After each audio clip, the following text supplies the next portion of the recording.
victory, unlike anything the Spodek has seen before. What a beautiful story of young talent from the CIS region finally finding the right home in Na'Vi.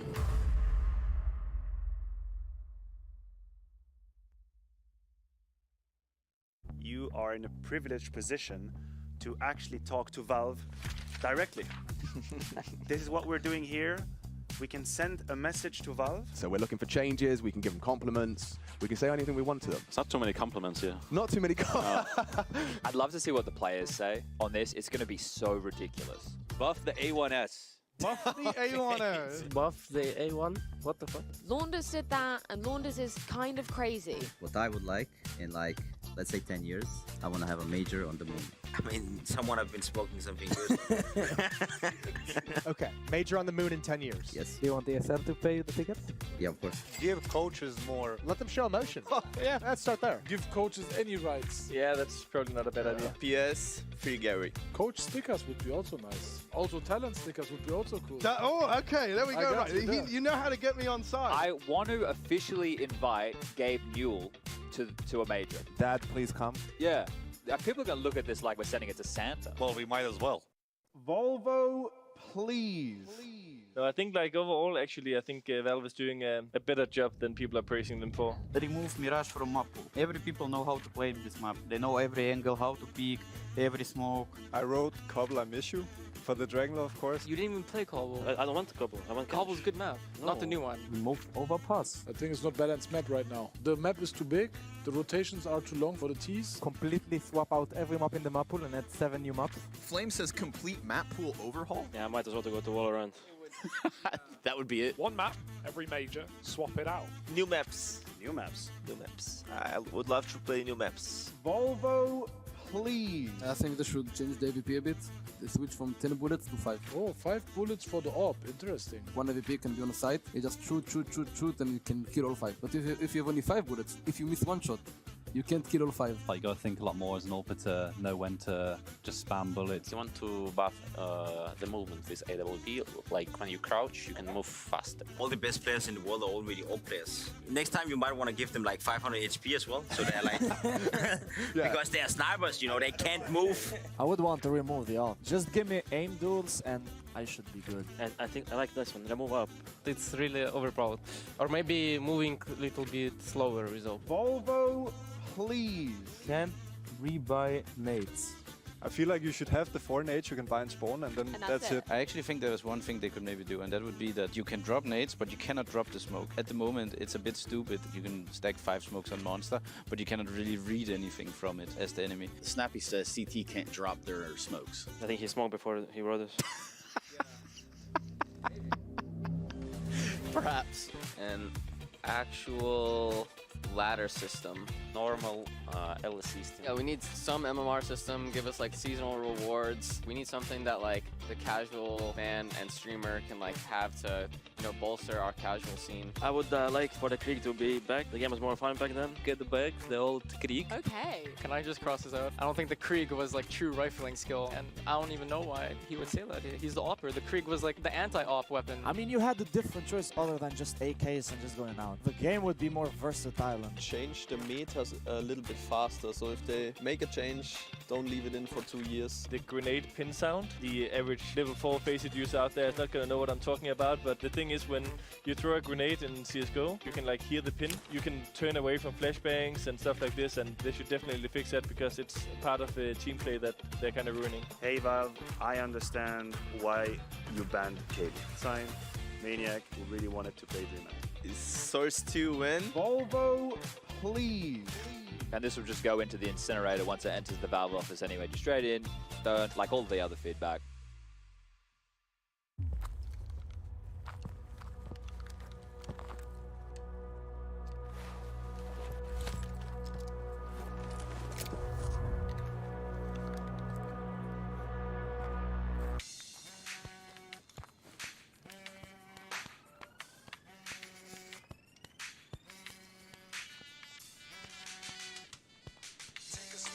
True blueness exclusive. I call that the Trap Core Quest featuring Q-Tip. I do this coming out the wazoo with newness, shocking these con artists with the ruthless. Pioneers laid the foundation with the blueprint. blueprint. All you gotta do is what you feel. Ain't no rules to this dish. We hostile, so when you see smoke coming out my nostrils, I'm about to breathe fire through my tonsils. Dock you, your opinions are not the gospel. If you ain't holding the door open, then you an obstacle. Baby bam spitting out the wop bobbaloo. Without a DJ, none of these jams will be possible. I walk tall, carry a big staff, and when I go back to the home of hip hop, they call me Af. You don't see me where I'm at in the lab, with memories on my mind that never could be gentrified. You get down.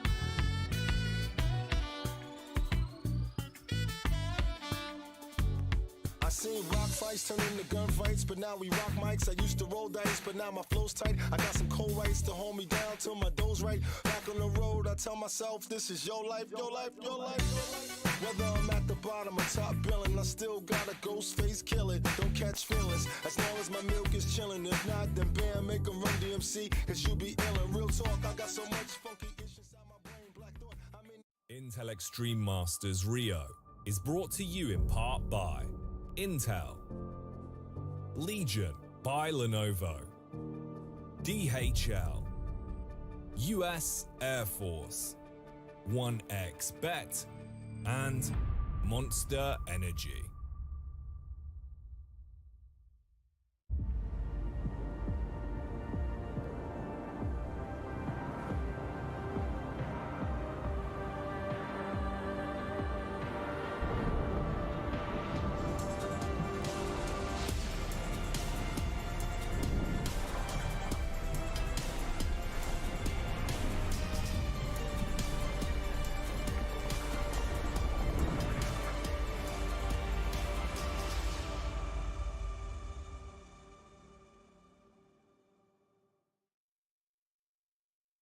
It's semi-finals day here for the IEM Rio Major, and I've got my own Disney princess Anastasia next to me. You are looking wonderful, Heku. How are you? I mean, I'm doing amazing. I like how accidentally we're so nicely coordinated. Like, we can go to a prom. We are going to prom. It's the prom of Counter-Strike, that's for sure. Now, yesterday, we saw Heroic. They managed to take down Spirit. Good fight from Spirit. But Furia, oh, they took down my boys in style, and they looked so damn good. Furia winning the whole major?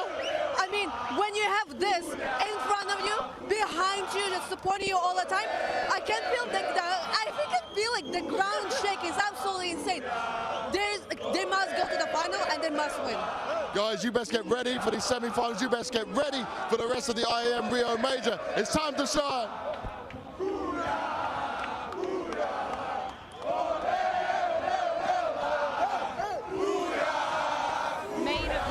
Never rung more true here in Rio. Banks and Heku certainly getting the party started earlier on this day. Of course, today we're going to be seeing MOUZ taking on Outsiders, and then, of course, Furia taking on Heroic. Gentlemen, what a journey Furia had just yesterday. We talk about raising the roof. They blew the whole damn ceiling off. If you were in that arena, you weren't hearing anything today. I have to check if I have tinnitus at this point. My ears were ringing. It was so loud. I love the energy that the audience brought, and it was necessary because it got Furia over the line and had them in a position where they were motivated more than I've ever seen, Bled. Like yesterday, we saw Fallen on the desk, and he said, listen, there's some magic in the air. It's a Furia magic, it's a Brazilian magic, it's got to be Rock in Rio. I didn't want to believe. I'm like, no, surely not. And it happened, and right now, I'm a believer. Yeah, I think everybody is a believer here. Stating the obvious, obviously, we're starting in a very different location. We're outside, and right down there behind us, that's where the Fan Fest has been going down. I was a little bit confused. I was watching the game in the arena yesterday. Noticed people had umbrellas. Looked down in the crowd. I was like, I don't see any volleys. Of course, that was outside. Everybody was fighting through the rain, through the thunderstorm, still watching their boys. There's been inclement weather here for Rio, but it's a beautiful place. I love how many people turn out here. Sometimes this place is just packed. It's like a concert. It's like a concert, right? And this is the exact location where, you know, they have the Rock in Rio festival as well, which is very apt because yesterday was rock and roll in the arena, outside the arena. It was raining yesterday. Today, it's sunny as hell, sunny Saturday, and what a day for our semifinals. Let's go through some of the other quarterfinals that we saw gracing our screens. Obviously, unfortunately, Na'Vi down and out. Fortunately for all the fans attending as well, everybody everybody's so hyped to see Furia taking to the stage later on today against, of course, Heroic, who actually dismantled Spirit pretty handily. I was expecting that to go the full distance rather, because we thought Spirit had a pretty decent map pool, and we were on the desk together. I was really impressed with what Heroic delivered. We could see that the nerves caught up to Spirit, that some of the youngsters there could not handle the pressure. Players like Patsy, who we wanted to prop up so much, didn't actually join the server, but they gave us a great show for map number 2 on Overpass. qWiNT22 gave us an even better show, though. Man had one of the best moments of the entire event so far. That 1 versus 3, Bleh, I still can't believe it happened. Yeah, you literally looked away at the green room. He's like, yeah, he's saving. And I'm like, he's going for it. And he actually went for it. Here's the thing. qWiNT22 might have been the adopted child of this Brazilian crowd right now. But when you're going up against Furia, baby, you ain't finding no love here today. I think that's maybe the heartbreaking thing. They adopted him into their hearts yesterday. Now, nope, he's up for scared for somewhere else, unfortunately. Nobody's going to be cheering on the side of Heroic. I think Heroic even had a tweet actually saying 50-50 in the arena. And Na'Vi replied back saying, good luck. Yeah, they definitely experienced the wrath of that crowd. For Furia, though, Neymar, obviously huge fan of them. I saw a tweet, I think it was a picture of Neymar and some of his buddies actually supporting Furia through and through. I actually felt pretty bad after the first map. I was like, oh man, Neymar's gonna cry. He might be pretty sad because Furia are going home, but no, they bounced back and all the support from Brazil, it's coming together. Furia, they're in full force right now.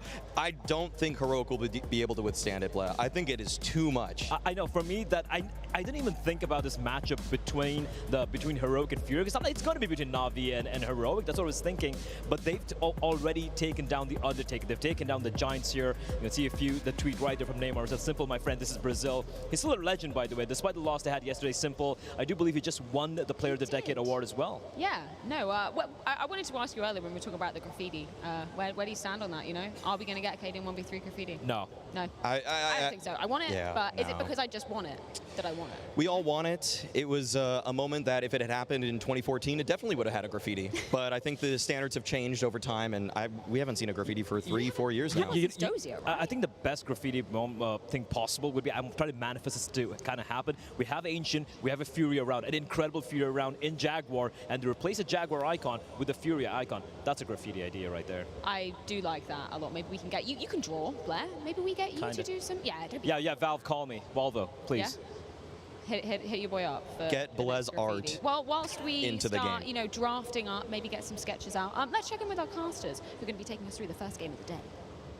Welcome back to IEM Rio. It's semi-finals day at the Jeunesse Arena. We're outside in the Fan Fest. I'm here with Anders. Obviously, we saw that wonderful, incredible, magical upset yesterday. Furia beating Na'Vi. And obviously today, we're going to find our finalists. We have Furia. They're going to be taking on Heroic later on today, another fan favorite. But first, we got MOUZ taking on Outsiders. Yeah, I think that game in itself is going to be such an incredible test. Obviously, last time around, Outsiders took down MOUZ. They're going to have a rematch now. Hopefully, MOUZ are going to be ready. And obviously, the highlight of the evening, Fury, if they can go to the finals, it's going to set Rio on fire. Yeah, that's the question right now, is how much more magic does Rio and the Jeunesse Arena have in it to power Furia forward? We're going to find out today. I think that's the crazy thing about the first matchup that's coming up today, as Anders kind of prefaced, the fact that this is the first time MOUZ have made it this deep in a major, first time they've all graced the stage of a major. Are they going to be able to handle the heat today? I would be absolutely gobsmacked if they're able to handle this. Here's the thing, they're going up against, if they were going up against a similar team like, maybe the Fanatics, maybe even Heroic for that matter, I could see them potentially pulling off the upset. But on the Outsiders team, you got Jame, you got Kicker, you got Dastan standing behind them. They want to make it to another major finals. Jame was only a young 21 gun back in Berlin. Now he's 24, he's matured, he's grown, and he's here to get to that final. I don't know where the crowd's going to stand on this one. I don't know, actually. This might be 50-50. Yeah, I think there's a lot of Jame fans out here, but MOUZ had a surprising amount of backing when they played against Cloud9, and I don't think Cloud9 expected that, but I think in this one, Jame's probably the single player that Brazil likes the most of this matchup, but I think MOUZ actually might have some more fans as a team. I'm throwing JDC into the mix because he knows Portuguese. That's true. He knows Portuguese interview. Do you think that's going to sway him at all? I absolutely should, right? You get him out immediately to get in front of the crowd, get them going, but at the same time, you got Jame the Redeemer. It's got to be cool. It's got to be cool in that arena. Yeah, he's got his whole darn statue in the city as well. Obviously, Heroic taking on Furia. That's going to be our last semi-final matchup. See if Furia can claw their way to that grand final tomorrow. For Heroic, as we were just prefacing, they're going to have a very different atmosphere entering the arena today.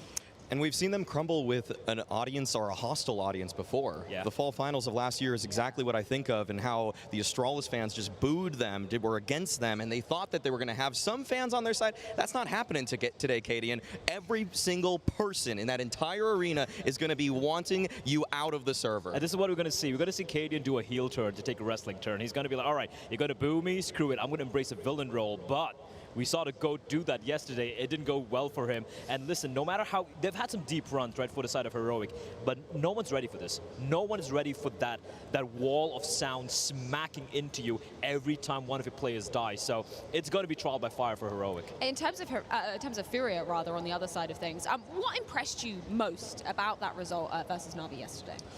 See everybody step up. We had a drop moment. We had a Quesarado moment. I think that Safe even delivered a couple key frags in some pivotal moments. And I actually think that the game plan for Furia, it works best in this kind of environment. Yep. When the opponents can't hear what's happening, what's coming, then there is so much more confusion. Whereas online, if Art runs a play, sometimes people just know exactly what's going on. They read them like a book. Out of the server, it's done and dusted. But in this kind of environment, the chaos, this is where they thrive. They are the lords of chaos. Right, and exactly. Yesterday we could see Art on Nuke. They got punished a little bit, but then again, Na'Vi were off to a great start, right? But when it was kind of even Stevens on Ancient, for example, on Mirage, you could see Art just running out like a demon straight out of hell, and there was no stopping him. And that is exactly what we're going to be seeing in the server here. If they're not able to punish Art, this one's a donezo for Heroic. I'm so excited to see what is going to be going down in the arena later on today, but also very excited to get our first semi-final of the day underway too. It's of course going to be MOUZ taking on the Outsiders, and I believe Banks checked in with the Outsiders. They arrived here at the Jeunesse Arena. How are we all doing? Kiko, you got some words for me? How are you feeling going into this? I'm doing great. We are going to have a nice concentration with my team, yeah. You feel like pretty confident with this? Because you've had many good games against this team. Yeah, I expect a really good game because we already played 3 times and I think it's first time for us and we're gonna win this. Yeah, you do want to win this. And how would it feel again to be in a major final? You've not been there since Berlin. Nothing new actually. So previous time we lost the final, now it's our aim to get to the finals and win it. There we go, I love it mate, thank you very much.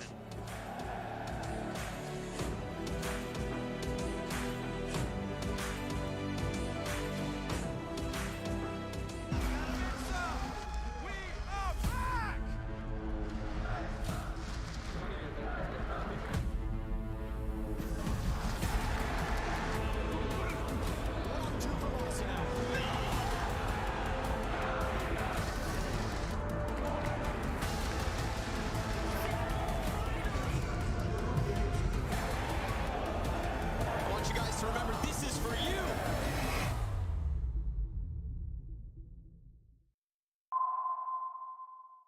Introducing the Black Friday Madness.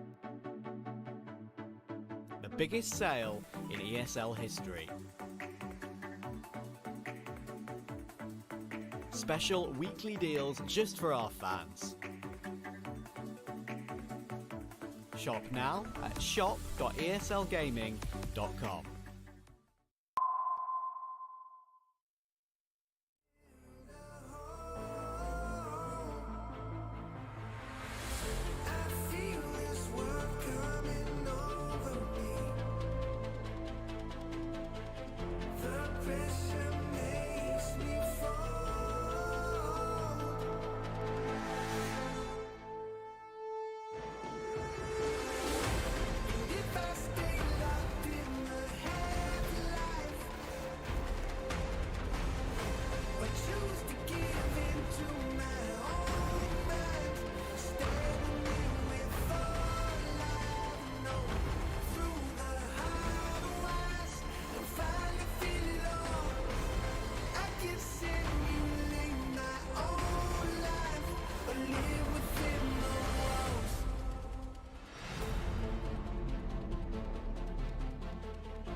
Must be sad being frozen, carrying this dead garbage team all the time. And then fucking Dexter decides to push and die every round. Or JDC, take dumbest possible, and throw the round. Poor guy. Poor Frozen. Back then, at least, there was RUPS. So they would play 2v8, but now it's 1v9. They should double his salary at least. Yep. It's painful to watch. Literally 1v9. Also, it's sad to be Frozen's fan and see this. Yeah, facts lol. Was 2v8 for a while. Yeah, back then they bombed out of every group stage. Lol. Now they make playoffs in 2-tier events in a row and people cry. Insane. Delusional. Feel bad for him. I'm glad MOUZ lost so Snake Roan can cry again. Dexter playing for Info. XD. You actually read out mine. Dexter is the worst player for ever exist. Goes to push, dies. Goes to push again, dies. Decides to repeat. Definitely not worse than up-and-coming talent JDC. Both are utter trash. Frozen got moved to the academy team, LMAO. Hashtag save Frozen.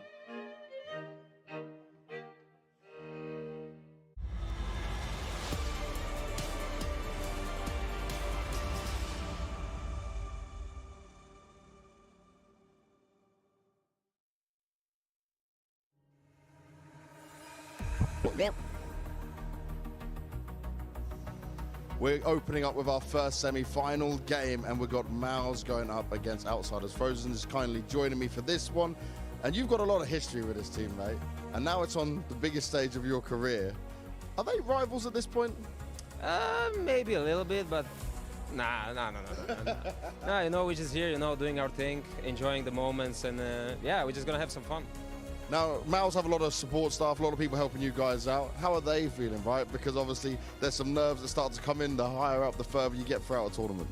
I mean, I obviously can't speak for them, you know, like, I mean, I think they're doing, like, they're enjoying same as us, you know. I think they're proud that we made it this far with this young lineup. And yeah, I mean, I think they're just supporting us every day on our road, you know, cheering for us. And I think they're also having fun, you know. We have a pretty nice group of people, and yeah, we're just enjoying it, honestly. And you do have a really nice group of people, right? Not just in terms of your team, but also the support staff. I see the emotion, I see the care as well. How important is that for you? Because obviously you've been on MOUZ for a long time, mate. I think it's kind of crucial in a way, you know. Like you got every people in our organization basically caring about the match, and yeah, I think it just feels amazing to have a group of people that, you know, are on the same wave most of the time. And yeah, I mean, as I said, we're just having fun. Most of the time, he says. We've got the boys all in here. I'm going to start with Sabrina sat down, because Sabrina, you've had some emotional roller coasters with this team. How are you feeling right now? You've been the good luck charm, is what I keep saying to you. I'm feeling pretty good. Yeah. Yeah. Okay, so you're feeling good. How has the whole team been around you? What's the vibe feeling like? Yeah, I think the vibe is pretty good. Everyone's prepared well, I think. So yeah, we're going to go in and hopefully take it. I like it. Hopefully take it. No, we should say take it. Just go full confidence. You say take it now. Oh, okay. We're looking at this down here. We're doing the veto right now, Cyclone. We're deep in it.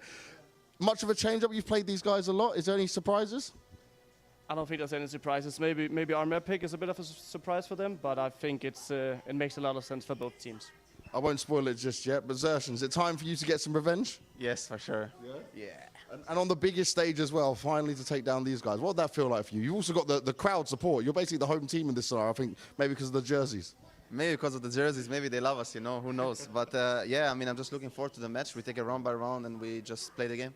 And now obviously you've stepped on that stage before, right, when you played. Now going into this semi-final game, does it feel any different, or does it feel very comfortable? Because you are still such a young player in this. I mean, now it's still comfortable for me. I love the stages, you know, I love big crowd, I love big arenas, and yeah, I'm just looking forward to the match. Looking forward to the match. Now, if it comes to the Outsiders play style, we spoke about it so many times, right? It is very difficult to get used to. You've got the experience. Do you think because you lost 2 games against them, the 2 best of 3s, obviously you won the best of 1 against them, do you think that gives you an edge now of being able to actually finally take them down? I mean, I think I heard it in an interview from someone recently, like when you're the team who lost last time, it's always better, you know, because you know what you need to change, you know, you kind of know what you need to adapt. For them, it's like, okay, we won, we did this, well, who knows what we will do now, you know, it's like, it's a mind game, basically. Cyclone's nodding away. Is he giving the right words? What, sorry? Did he give the right words? You were nodding away during that. Yeah, he did give the right words. I think often Dory finds the right words. Also, when the team's a little bit down, he's maybe sometimes the guy to say the right things. Ooh, I like that. Well, boys, thank you very much and good luck. Thank you. Boom. Thank you, guys. Appreciate it. I am loving these check-ins that we've been getting with Banks thus far throughout the tournament, but for now it's MOUZ taking on the Outsiders in our first semi-final here in Rio. We were talking about it just on the outside set, now we're back inside our home of the arena. The fact that for MOUZ, this is completely new ground. Never have any of these players made it this far in a major. This is uncharted territory, and I won't lie, this is not something you can really prep for, Maui. This is not something you can be ready for. You can read your notes, talk to your psychologist. You can be as ready as you can really be. But a semi-finals of a major for a team who are playing, the core of the team were playing the Academy League just a year prior, that's crazy. It has been a meteoric rise for these Academy youngsters. Now, of course, on the main roster, the brainchild of JDC and Cyclone coming together to put together that initial Academy team. And we see that they're slowly integrating, that they're slowly getting better, and that the gap between Tier 2 Counter-Strike is not that far from the top. No, they're certainly proving that through and through, throughout, you know, making it to the Cologne playoffs as well, and now to their first ever major as a squad. We did bump in to this segment with a little bit of a head-to-head between the times that Outsiders and MOUZ have faced up. Yeah. It's been a hell of a lot in 2022. I think it's kind of interesting how if you look at a lot of the head-to-head of a lot of matchups we've had thus far at the major, it's usually one game you have to go all the way back to Cologne or Katowice. These guys have played each other 3 times in a span of a month, and it's a rematch of the semi-finals matchup of the ESL Challenger Rotterdam. So another semi-finals, except, you know, it's just a major. Yeah, it's a completely different situation. You don't have just a Dutch crowd in front of you. It's actually just roaring, thousands of roaring Brazilian fans that are going to change and turn the tide of this game potentially. I think right now they might side with James. I think James got a lot of fans over here, though. He's the redeemer after all. Yes. Yeah, he certainly is. Just going back to that Challenger matchup that we saw, obviously Outsiders were the ones close out. It did go to the full 3 maps though, so was there anything that you kind of took away from that series for either side of the I mean that was the matchup with Outsiders won. That was a tournament they won as well heading into this, so they were looking pretty good. But that being said, in the Challenger stage, both these two teams, they faced off once in the Challenger stage where MOUZ actually got the win in the best-of-1, right? But you go back to the best-of-2 where I think it was a 2-1 matchup or something, the Legend stage. Yep. That's when they got absolutely demolished by Outsiders. So Outsiders, they are the favorites here, let's be real. But MOUZ did say, I think it was Cyclone who said in that interview with Banks, where it's like, we're going to surprise them with a map pick. I'm very curious, Maui. Oh, okay. Actually, yeah, that does make things pretty interesting here because I feel like they are both very comfortable on just a couple maps right now. Yeah. And what I think is so important for MOUZ in this matchup is that playing against Outsiders, it's weird. It's freaky. You don't know what you're going to get into, but they actually have had a taste of it. In the post-game interview yesterday after Mezzi lost against the team, he said, we just weren't used to playing these guys, but MOUZ, they should have all the familiarity in terms of the tactical side of this matchup. Let's look at some of the win conditions for the side of MOUZ and bring in the newest player on the roster and the most tenured player on the roster, obviously Frozen and Exertion going head-to-head in our Air Force Aim High. Kind of crazy to say that Frozen is the veteran of this roster considering how young this kid is. Frozen joined MOUZ when he was the ripe old age of 16. He's currently 20 right now. He's the MVP of this team. He's the pillar. He is a veteran. He's a rock. But what I'm loving from Exertion coming in is, listen, he came in with a lot of criticism to MOUZ being leveled against him, saying, why are you getting in this kid, especially when going to be playing, you know, the second season with, you know, with the major coming up and all of that.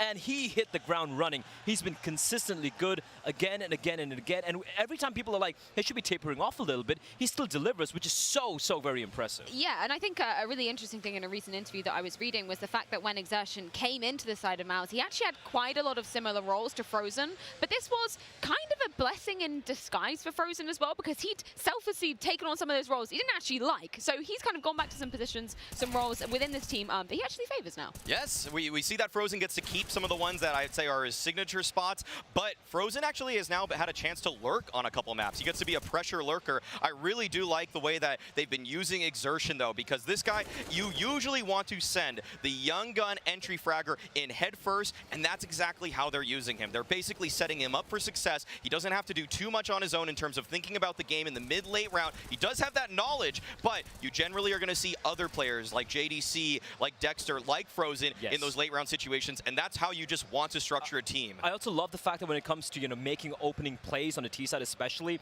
it's not on this young kid's shoulders alone. JDC, the other young kid in the group, they do it as well. Dexter is a shared responsibility of finding these openings, and that's great to have. You're not relying, oh, my entry frag is not having a good day today, we're kind of screwed. No, you have multiple options, and I think that's wonderful for a team like MOUZ. Yeah, flipping on over to the outsiders as well, we talk about, you know, this being new, uncharted territory for MOUZ. Outsiders actually have a couple of names in there that made it all the way to a grand final back in Berlin. Yeah, except they had to go up against the what can be called the greatest era of all time in the form of Astralis, but that man right there, James, qWiNt22, these two guys have been in the grand finals of a major. Sure, they lost, they got destroyed by Astralis, but this time around, there ain't no Astralis, and some people might be putting them as a dark horse at this point.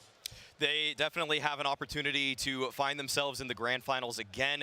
James, qWiNt22, I think both of these guys have shown that when they are together, they can actually compete at the highest level. Of course, they didn't get it done in Berlin, but you know that they're salivating at the chance to actually fight on that stage once again when everything is on the line. And MOUZ, actually, they should just be a stepping stone for James and qWiNt22 to try to re-envision and try to right their wrongs to complete their ultimate goal. I think what's been so impressive for me about the outsiders and kind of looking at their trajectory throughout maybe, you know, the past 6 months, the past of 2022, the fact that we used to say it's that saving style, it's so, you know, long, drawn out, they're putting every second on the clock. We've actually seen them spice it up with some, a few pacier rounds coming in. Yeah, I think that comes with the fact that they're more comfortable right now. You know, Fame and Norbert coming in, they went back, I felt like, took a step back to the old style again, try and get them more inculcated in James' style. And now that they're a little bit more comfortable, Fame, man, he is popped off, right? Yes. Listen, Maui, you and I both agree. Let's put that thing to rest. It's not a boring style of Counter-Strike. It is a great style of Counter-Strike. James has grown over the years. We spoke about him being in Berlin 4 years ago. Right now, he is probably one of the best IGLs in the world, and also amongst the 4 teams remaining, you'd be hard put to pick one above him.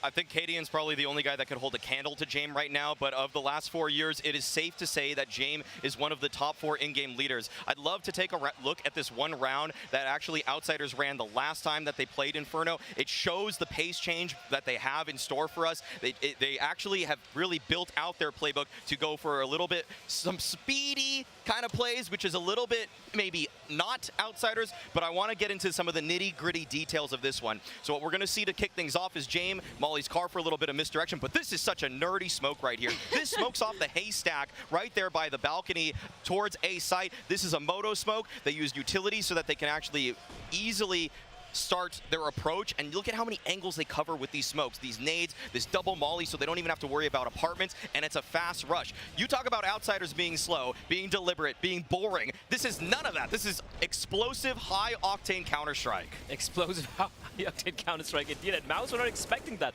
Absolutely, 1 minute and 40 seconds on the clock. The smoke's already blooming here towards a Habel, and this is something we're starting to see. We're even starting them to see them go for some of these retakes, for example. Or a couple of times we're like, yeah, they're probably going to be going for the save, and they're like, no, this makes sense. It makes sense for us to go for this. Our money's good, looking good right now. There's no reason for us to go for the save, and this is this particular lineup starting to finally blossom into what they've been, you know, just watering them all these years, and now they're starting to see the fruits. Yeah, those adjectives aren't traditionally words that I would associate with that previous Outsiders, but I like that I've seen them, you know, spicing things up coming into the later stages of this year. I'm also really impressed with Fame coming into this particular ground as well, which we saw in that game versus Fnatic, obviously their quarterfinal to make it here.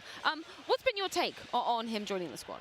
I think Fame has been just a phenomenal find, right? Like, honestly, him coming to this team, I had a question mark. Norbert, a little bit more of a known entity for me personally. And Norbert, I won't lie, he's been a little disappointing, but he's been doing his job, and that's good enough, because now you have Flit and Fame. And here's the thing, for such a youngster coming into his very first major, he's one of the top 8 players. Flit, Fame, and James are in the top 8 at this major right now. Now, with James, no surprises in all honesty, but Fame making it there, delivering, blossoming in the system, kudos to him, man. I think that what's cool about Fame is that actually, if you put him on another team, he wouldn't be this good. Yep. This is because James is in-game leading at such a high level. He is actually covering up so many of the weaknesses that Fame has. Because if you look at Fame individually, just watch his POVs, he makes mistakes. This guy's not perfect by any means, but he has such a high rating despite that. They're actually covering so many of his flaws by covering his any angles that he's not looking at, and making sure that they trade him if he does make that one misstep. So I have loved what I have seen, because it is, again, more proof that James is so good. And I think a great example of this is going to be an overpass if they do pick it, if that map does come into play. CD side, Fame and James on the A bomb side. Watch how they play. It's like a master and his Padawan? His pupil. His pupil, right? His high dragon pupil. And it works amazing. Yes, Well, I love it. let's get a few words from that student himself as Fame coming into this series. Making his first semi-final appearance for a major, I've got Fame with me. Now, overall, this tournament, you've looked really good. Do you feel very comfortable on the stage, even with the pressure of a major?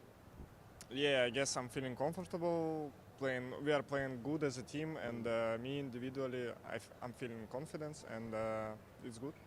Now, you've got a good team of people who have experience of being on this stage and getting ready for it. How have they helped you feel comfortable? What has the guys said to you? They said some, I don't know, some motivational words to not be stressed and everything. And we were thinking about this moment a long time ago with Dastan. I don't know, like 3 months ago on the boot camp. He always saying, we are waiting for the big match, you know. Yeah. And you know what? I catch myself today on thoughts that were like gladiators in the Coliseum. I don't know. This 360 degrees stage is like Coliseum, and we're gonna fight for our lives today. I love that. I love that mentality as well. Now, you guys have won against MOUZ in the last 2 best-of-3s, right? You went on to win Rotterdam as well, but you lost that one game, just a best-of-1 on Inferno. Do you feel because you won the last 2 best-of-3s, they will feel a lot like they understand you better, and can that play into it? I think it doesn't matter who won or who lost last match, because it's big match, big stage, you know, and we are prepared 100%, and I think they are prepared as well. We're just gonna show you beautiful Counter-Strike as always, and it's gonna be just fine. And obviously the crowd is very on the MOUZ Sports side, but they do love James. Do you think it's going to be kind of 50-50? Do you think you're going to win them over? I hope it's gonna be 50-50. And I don't know, we're gonna see. We're going to see indeed. Fame, thank you very much. Let's go to the break.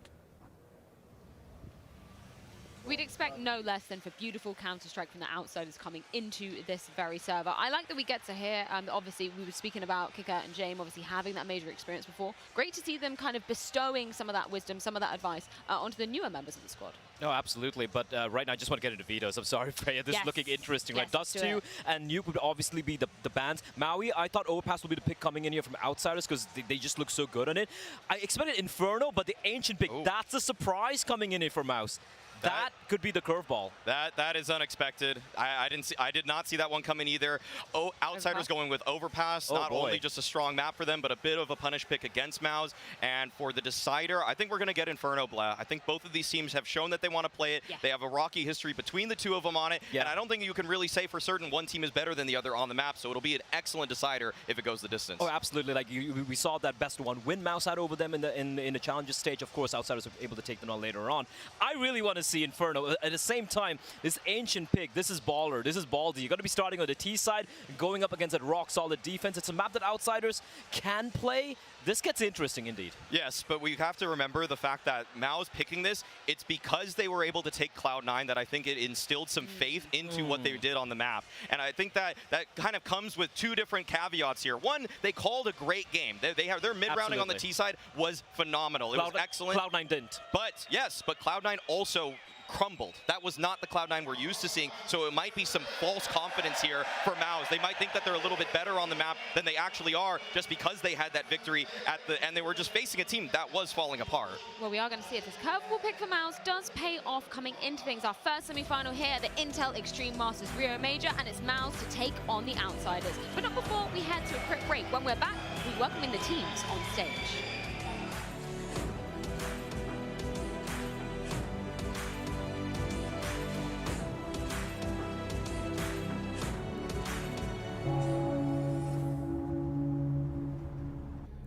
Bless me, Father, for I have sinned. Speak to me, my son. What are your sins? I have lived a lie. I have deceived those around me and abandoned those who matter most. Okay. I have abandoned my family to follow my dreams. Fear not, my son. Your parents, They will understand. And what about my children? I still remember it like it was yesterday. My son in tears, clutching my Renegades jersey. I said some things that would keep the devil awake at night. Fuck off, you little shit. You're ruining my dreams. And in this pursuit of glory, my son, was it worth it in the end?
...2015 was the prime of the famous Polish Golden Five, and the tournament in Cologne would be no different for Taz and his crew. At least not until the semifinals, where the Poles clashed with Fnatic.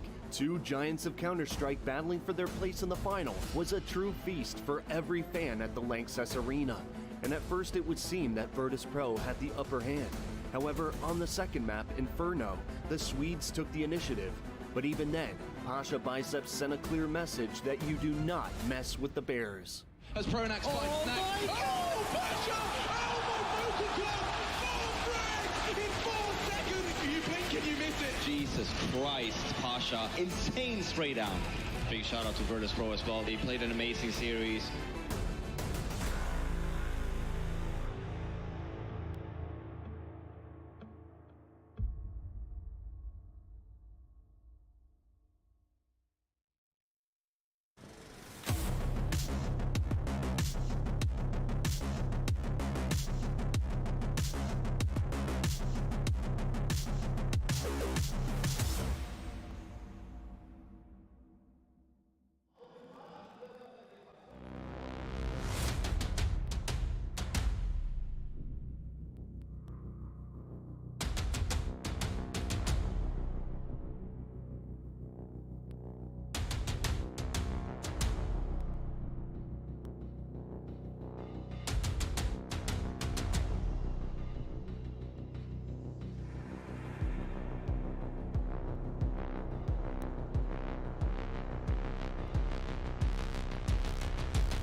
Oficialmente ao primeiro dia da semifinal do Rio Major 2022. Como foi maravilhoso acordar hoje sabendo que a Fúria ia voltar aqui para esse palco para jogar. Fala sério! Gente, antes da gente dar início a essa festa maravilhosa, eu tenho que dar um recadinho breve aqui para vocês, que é muito importante. É muito importante mesmo a gente mostrar toda a hospitalidade do povo brasileiro e respeitar os jogadores que vão estar jogando aqui, os nossos adversários. Tem que torcer, tem que gritar, tem que vibrar, porque é isso que a gente faz. A gente é sofredora, a gente gosta, a gente é apaixonada, a gente ama. Mas vamos respeitar todo mundo, por favor. Por favor, não joguem nada no palco. Vamos respeitar os jogadores. Tá todo mundo aqui em prol dessa mesma festa, querendo fazer esse dia maravilhoso do jeito que a gente gosta. Fala sério! Quem tá contente faz muito barulho!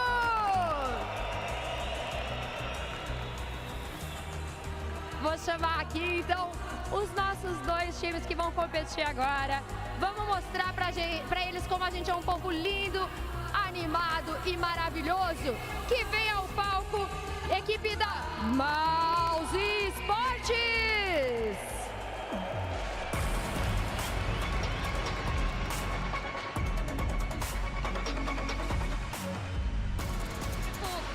A beautiful entrance from Neve, our stage host, once again, and MOUZ set to enter the arena once more. Blair, I think you put it beautifully in our pre-show segment. This is completely unexplored territory for all 5 members of MOUZ. This is uncharted territory indeed, Freya. And if I'm MOUZ right now, as they said, I think it was Frozen who mentioned to Banks, just embrace it. Embrace the moment, seize it, just live your dreams. You've made it here. No one believed. I won't lie, I don't think anyone believed apart from those 5 players and their coach right there standing on that stage. And here they are, battling for that final spot.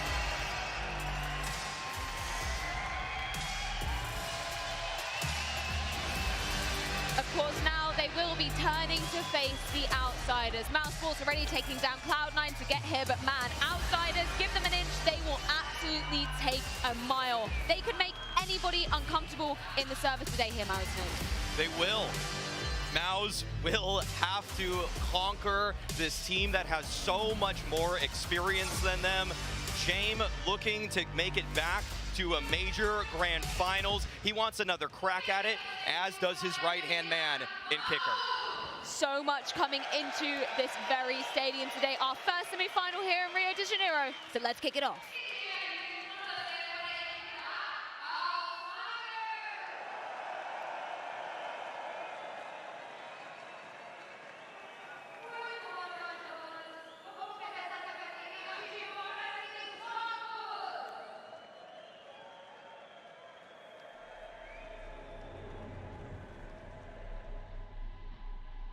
I think we just stepped up a lot. We kept it calm and composed in every situation, no matter what the score was.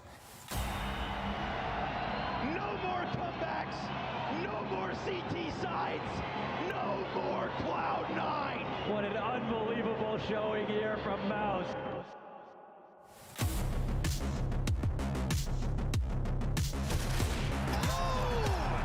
What is that? A stunning shot from Torzi. You can feel the vibes from the crowd, and I think you can feed off the crowd and just steamroll the opponent. Exile. Oh, Dexter does him dirty. It's not enough for us to be top 5, top 8, and it's not especially enough for us to be here top 2.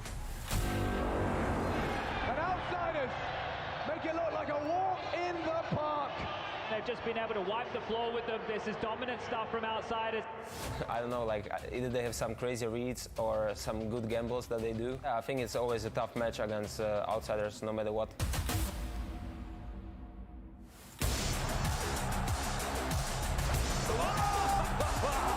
Shot! And he's done it. Counter-striking Rio is truly well and alive. And we have just witnessed something magnificent.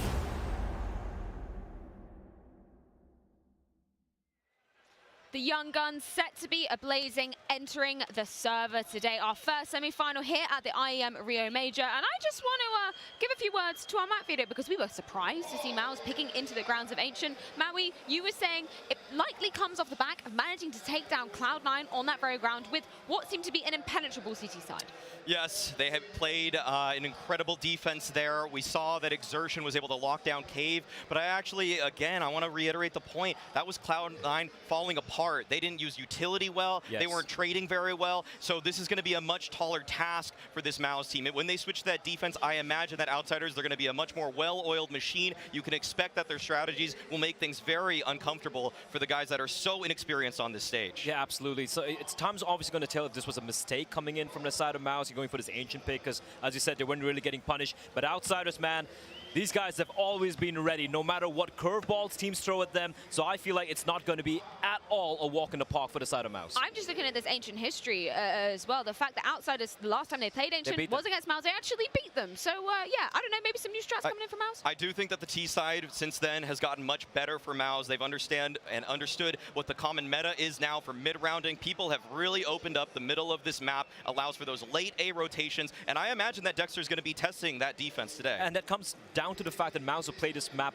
4 times after Rotterdam, while VP, or rather Outsiders right now, have never touched it since then. Well, MOUZ have certainly looked like monsters so far throughout the tournament, but Outsiders can make anybody bleed on this very stage. Let's kick it over to Anders and Jason to get this one underway. Oh yes, thank you to the desk. What a game we have. Semi-finals, the first one coming up in MOUZ. They're going to be facing Outsiders. We start on Ancient. What a battleground. Jason, who do you have for this one? Do you have a favorite going into this? It's really so hard to go against Outsiders, but I mean, like their style, just the difficulty they have, all the props that we've heard come in the favor of Jame from his teammates, from his former teammates, the way they're playing at the moment, it's so difficult to go up against. But MOUZ is surprised every step of the way. So you have to say there's a chance because we didn't expect them to be here to begin with. They weren't supposed to get this far. It's the crazy story of this academy team that has been rebuilt into the main roster as this year has gone on further and further, and to find themselves in the semifinals, like, I mean, you just have to say there's a chance. They've got it in them. There is a chance. It's uncharted territory at this point. We just don't know how they're going to be playing.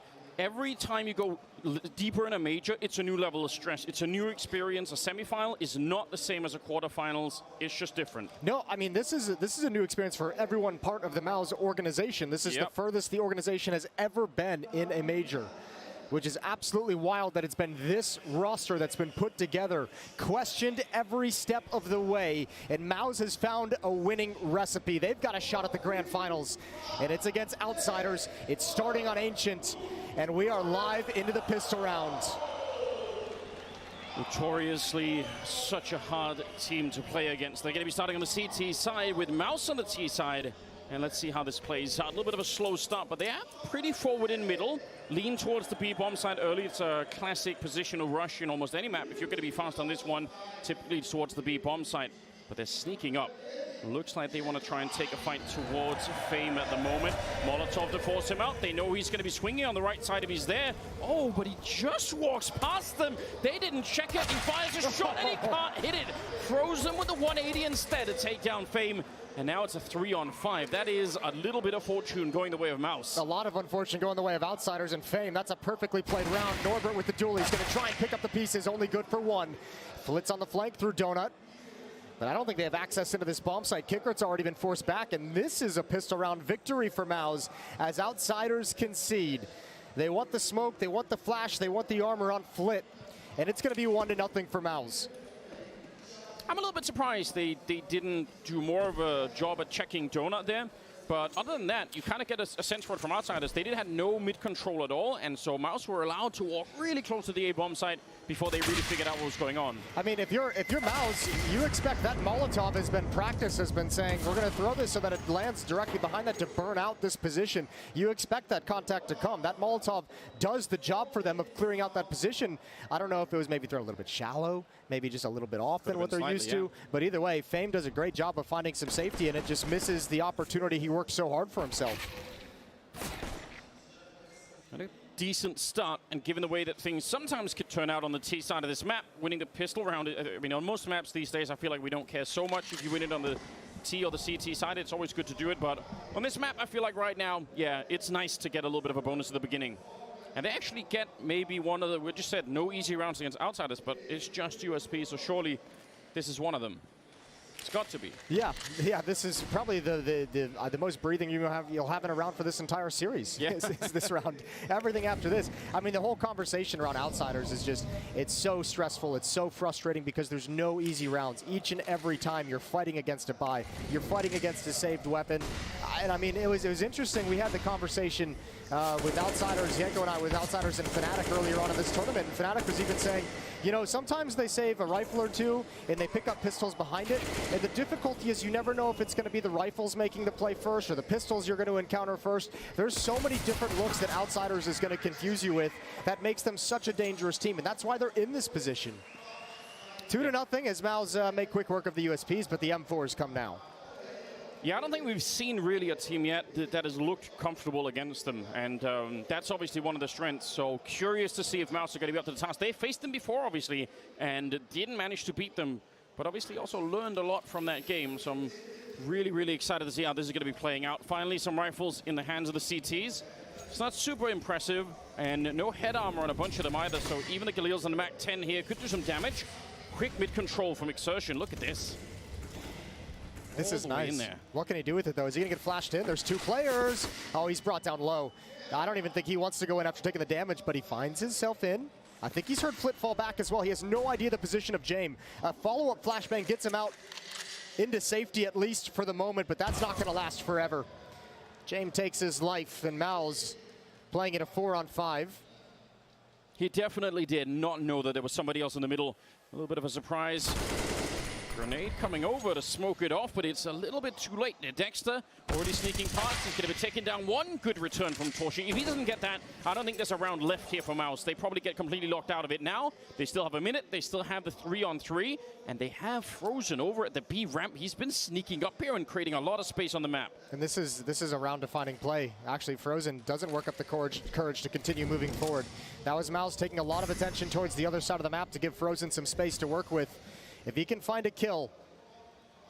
Yeah, he's slowly doing it now. Jump on the other side from Norbert that I think Frozen might have heard. They still got about 35 seconds. Another nade rings in, and Famy's just a second late to the party. Maybe he could have picked up one player there. Going to go for the bomb plant now on the other side. Still plenty of time. They're going to commit to it as well. Good shot from Frozen, and now it's a little bit tight for Outsiders. If they lose this round, it's going to be a really big deal for this first half. Jame rushing in, and Torshi, he almost didn't hear it. Now he comes back for it, but he's so low on health. He can't win the fight. Frozen now in a 1 versus 2, and he's out of the bomb side. He's got to be careful. No kit on anyone right now, so it's 10 seconds. He turns around and picks up Norbert as well. That is a great spin and a great round for MOUZ Sports. A fantastic triple kill, and it does end up Frozen is the one to win the round. An initial kill as they're rotating over inside of that B bomb site in the follow-up 1v2. Well managed, and obviously a great plant position as well to allow Frozen to make that move. Visible from the ramp, an easy peek upwards, and they weren't entirely sure where he went off to. They thought maybe he was going to be in cave until James spots him, and Norbert never able to react in time. 3-0, and we're going to get a quick tech pause as Outsiders call for, I would imagine, a microphone situation to try and fix things up moving forward. And it's really cool to see MOUZ able to do this a little bit early on, sort of probing the middle, probing the A-bomb side, always leaving a little bit of a chance over at B. That style of Counter-Strike has just proven so effective, and it's been ramping up over the last couple of months. We're seeing more and more teams try to play into it. And importantly, we're starting to see a lot of the European teams adopt it now as well. So you get that incredible skill. I mean, that was one of the defining features of the CIS team, is bringing in this new meta, this new brand of Counter-Strike that no one was really figuring out entirely. Gave them a huge run over the past year and a half. We've seen Heroic play that style yesterday. We're seeing MOUZ bust it out here. We know Liquid's been attempting to shift into more of that style as well.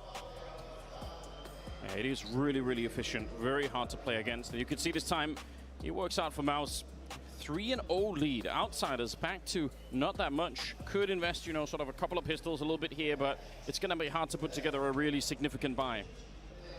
Might have to hold their breath and wait a little bit longer before they can actually start to pick this up. Yeah, well, we still haven't seen the op in James' hands, obviously, still very early going. I mean, if you're talking about another MOUZ upset, which I would still class this as an upset if they're able to take down Outsiders. I mean, this is a perfect start for it. How many can you build on top of the pistol, on top of this third round and first gun round? I mean, in front of the crowd, playing on a stage, get the momentum boost. Everyone feels super fired up. You can build a long way into it. And playing the T side of Ancient as well. If they get up to a quick 5 or 6 rounds at the start here, they're in such a comfortable position to begin with. So, yeah, admin on stage, sorting out last couple of issues before we get back into it. But yeah, I would say this would be an upset too, for sure. Frozen has been playing absolutely lights out for this team, and we've touched on him a number of times in the unique position that he's in, where he's just such a young player, but he's still considered like the veteran of this roster. He's 20 years old, and he's got the most experience of any of them, and this is a very young squad. Yeah, it's crazy to imagine, isn't it? Yeah, the fact that you can have an experienced player like Frozen delivering this kind of performance and this kind of impact for you is absolutely massive, and obviously, the young guns stepping it up when necessary as well. I think one player in the series that you got to look out for, too, that's going to be absolutely necessary to victory for MOUZ is Torji. With that AWP. Yeah, He's going to be huge in that sense with the AWP, but also a player that had a little bit of, I don't want to, like a slower start to the series the other day against Cloud9. Kind of picked things up at the end, but they need him from the get-go here against Outsiders. Yeah, he can be very explosive when he is in the right zone, and you're right, in the semifinals you have to be. And this is the kind of unique buy out of Outsiders that we talk about that makes it, how do you read that this is what's coming? There's an M4 on the board, a USP on Kickert who saved all of his money. James got a scout, some 5.7s picked up. It's just an interesting, weirdly scattered buy. But you never know what this one M4 in the hands of Flit can provide them. And if you run into one of the 5.7s or even one of the USPs there, then maybe you just misread the whole thing. Now, they did run into at least a little bit of presence in middle, but you might not guess that there's actually still an M4 in play somewhere on the map, but you could make some mistakes behind that. Scout as well. There's the headshot. Dexter goes straight down. James, it's a good entry into the round, but they're not going to back down. They're not that scared of the Scout either. With the smoke up as well, they're going to be feeling all right, but Famous on the other side too. And Torshi's out of the round just like that. 3 versus 3. Bomb quite far back from MOUZ, which is a little bit concerning. They have time, but still, you don't want to be wasting it looking for the bomb. James is going to go down finally, and maybe that's a signal for Outsiders to say, all right, if we want to be dangerous in the next round, we actually need this M4. Yeah, save the M4 if you have the opportunity to do it. Obviously, you can scrape together a buy with 4 weapons and have Flit on a pistol, but if you have the chance to save the M4, you might as well do it, and that's exactly what Outsiders has in mind. Plant's going to go down. Good round from Exertion to push forward and actually challenge around the corner, take that space. But you can see the danger even with the scattered buy. That turned into a 3-on-3, a kill through the smoke, a nice shot from James with the scout. That round still had a lot of elements of danger that could have spun it on its head. Yeah, classically, if you go back and look at the different rounds from Outsiders getting to the stage, you're going to find a bunch of rounds like these where suddenly it works out, suddenly you lose a random round, and whatever momentum you had going just gets stolen away immediately. So cool to see MOUZ Sports able to live through it, at least for now. Let's see if they can continue. Got to be careful you don't give over an AK in the last second here. That's not really necessary. Hunting a little bit may be fine, but yeah, they're going to slow it down as well. We talk about James tactically, but as an in-game leader figure for this team, he's so incredibly critical. Talking with Fame and Flit, I mean, Fame and Norbert came in earlier this year, right after the Antwerp major back in the beginning of June. And those two guys have already kind of helped kind of turn the fortunes after an early exit in Antwerp. But James has been credited so much with being a phenomenal teacher to the younger players on the team, understanding how to work both with veterans and new players alike. Yeah. He's got this team playing so very well together. Good shot from James. AWP is on the board, and already its presence is known to MOUZ. There's no question that Outsiders are definitely more than the sum of their parts at this point in time, because it's not like they have, you know, all of the top superstars in the world playing for this team, but they are performing at such a high level, and that has to do with the structure and it has to do with the leadership. There's just no other way to put that credit. So 5th round is coming up. MOUZ Sports in a 4-0 lead. This is a beautiful start. If they can keep this going for another couple of rounds, they will have cemented themselves a really cool first half already. Outsiders have got to focus right here. Deep nade towards Norbert. A little bit of chip damage, down to 80 HP. MOUZ is all lined up towards this B bomb site. They want to challenge towards Cave. But once again, the AWP from James is in a perfect position. That flashbang does nothing. Frozen, it's almost like he knew. A little tickle in the back of his neck saying, you know what, I don't feel good about this. Summon is up. You don't want to do it. 40 seconds, and this time they don't have control anywhere on the map. This is much more of a directed fight towards the B bomb site. Set up with the flashes, the smoke as well. They're going to try and come through it. This seems a bit desperate. Norbert is absolutely ready on the other side. A great triple spray down. They did not even really make it out. And Frozen, nothing to fight for now. And even worse, Outsiders so far, no casualties on their side at all. So they're going to go from having almost no money to work with to building at least some kind of an economy. That's a great defensive smoke from Norbert as well. I mean, good on him for holding on to it until so late in the round, but also as you throw it out when the execute's coming in, it gives the safety and the space for Norbert to actually be able to swing on his teammate's contact. Kickert's inside the bomb site. If that smoke isn't there, there's a supportive T on the ramp who's able to hold that angle and kind of keep you pinned down and at least make that a 1-for-1 trade. Instead, with the smoke, Norbert grabs 3, and it's a strong defense to get Outsiders going in these semifinals. Yeah, that's very, very important that they get up to this kind of a start. And they get to save the AWP. Actually, they pick up 2 AKs on top of it, so they're going to be fairly well equipped going into this round. MOUZ, of course, still able to buy, but their funds are running low as well. So a big opportunity right now for Outsiders to swing back into this first half and start to cement that CT side just a bit more. Oh, and actually almost looked like Exertion. He wanted to go for that mid-fight. He is such an aggressive player. If he can win this one, it opens up the whole map. It seems at the moment like Outsiders is going to be content to a certain extent to let them have it. Doubled up in Donut. They're going to start getting aggressive now. Here's the chance for Exertion to have impact. Sees the gun barrel. There's the swing and the headshot. Opening kill goes the way of MOUZ, but a deep nade with that information is going to rain in. And the spam is going to finish him off. That is unfortunate. Would have been really, really nice if he could have got some backup in there, but we're just a little bit too far away. And also, Jane was covering that whole execute into the middle from Outsiders up in the palace. So, you know, if you overswing that on the T side, you might just run into the AWP. Outsiders have a bad read at the moment. Flitz in middle, and they've shifted 3 players over to the B bomb site. That's not the end game for MOUZ. They are realigning. It's taking a lot of time, so there's a chance that Outsiders can still figure this one out, piece together the puzzle, and hustle over. That's a good defensive smoke, but I don't know if it's going to hold MOUZ off. Doesn't look like it at the moment. They're setting up to try and go through it. This round just might be on Flit. He's alone here. 25 seconds, and now they started to realize. I can't believe it stopped them cold. Oh, it actually did. And there's 20 seconds now. Look at the rotation coming in from Outsiders. They have a much better setup here. Kick it just in time to get that refrag onto JDC. 10 seconds on the clock, and they need to get that bomb on right now. Kick it on the spray down. That's stolen AK, and that is the round. There's nothing Frozen could do about it. That little delay of about 10 seconds was enough that Outsiders got into position. MOUZ definitely had an opportunity. I mean, the decision they're making, it's the gamble. If you come through that smoke, obviously, as we can see, they have the space to work with. They could have gotten through it safely and progressed onto the bomb site with a really deep passive challenge. But in their minds, it's if someone's behind the smoke, we're all done. The round depends on it. Unfortunately, that delay in the decision allows the rotation to come, allows Kicker to get here. And with time winding down, he knows to be aggressive.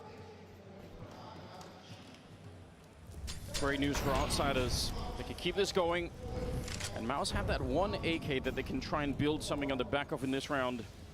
It's been done before. Maybe a Deagle or 2 as well.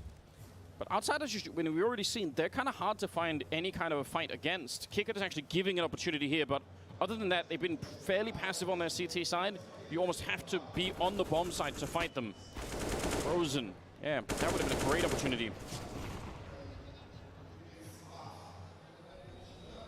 Looks like they will try and crunch the whole way here. Yeah, but JDC's in an important position. Unfortunately, with just the Deagles, I don't know if he can do a whole lot. Flit's got an off angle for the moment. Gonna give it up as the smoke's about to fade. He wants to drop a Molotov into the choke point. However, the B bomb site is under pressure now. Yeah, they're gonna go for it. Leg shot onto Dexter, grenade up on top. It'll land right on him. Not the best start for the execute. Molotov as well to try and slow them down and delay that bomb plant while the rest of the rotation is coming in. So Outsiders don't look stressed at all. Yeah, they've lost the bomb site, but they don't really care. They're not worried about losing the round. And Frozen is going to be down last. Not a single casualty, no bomb plant, and 3 rounds in a row for Outsiders. Yeah, this is wonderful so far from Outsiders. 3 rounds straight, 2 of them flawless with all 5 players surviving. Really nicely done. A good recovery after going down into an early hole 0-4. And the first time out is taken for MOUZ, as they want to have a conversation.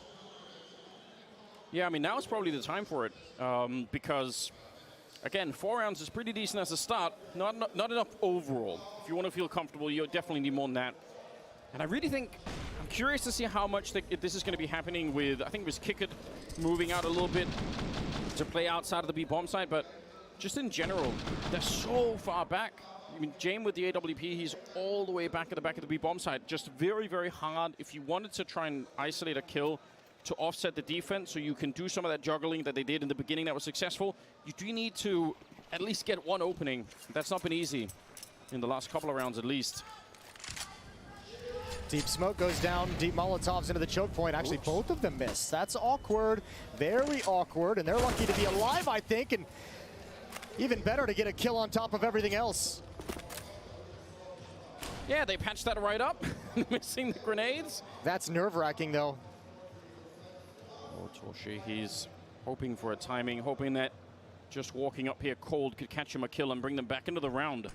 It's not a bad idea, and he's got this very deep spot. Now the flash on top, but they're just so deep in here again. He's almost walking into a 3-man crossfire before he gets the first fight, and that happens to be with an AWP. James shooting him in the back. They try to go for some wall bangs here, but that's not really a reliable way to get any kind of entry. 5-on-3 in this one. Yeah, perhaps hoping that they were going to find James elsewhere on the map, or not find James at that bomb site. JDC's going to have to put out the Molotov. Stuck in his own smoke, and escapes with the help of Dexter. All 3 players for MOUZ in middle, but Outsiders are setting up a trap. Flit and Fame in Donut. James rotating around with the AWP. That's a great kill, but a defensive smoke is again going to hold them at bay. Yeah, the last smoke that they have as well on the CT side, but it might just be enough here. Flit spraying through, he sees enough, out of bullets, but it doesn't matter. James rotated over, and this CT side is really coming together now for Outsiders. You can see their strength. MOUZ are having a hard time getting those entries. Yeah, really early on, it's starting to look comfortable. The defense is just slammed shut, access to all the bomb sites.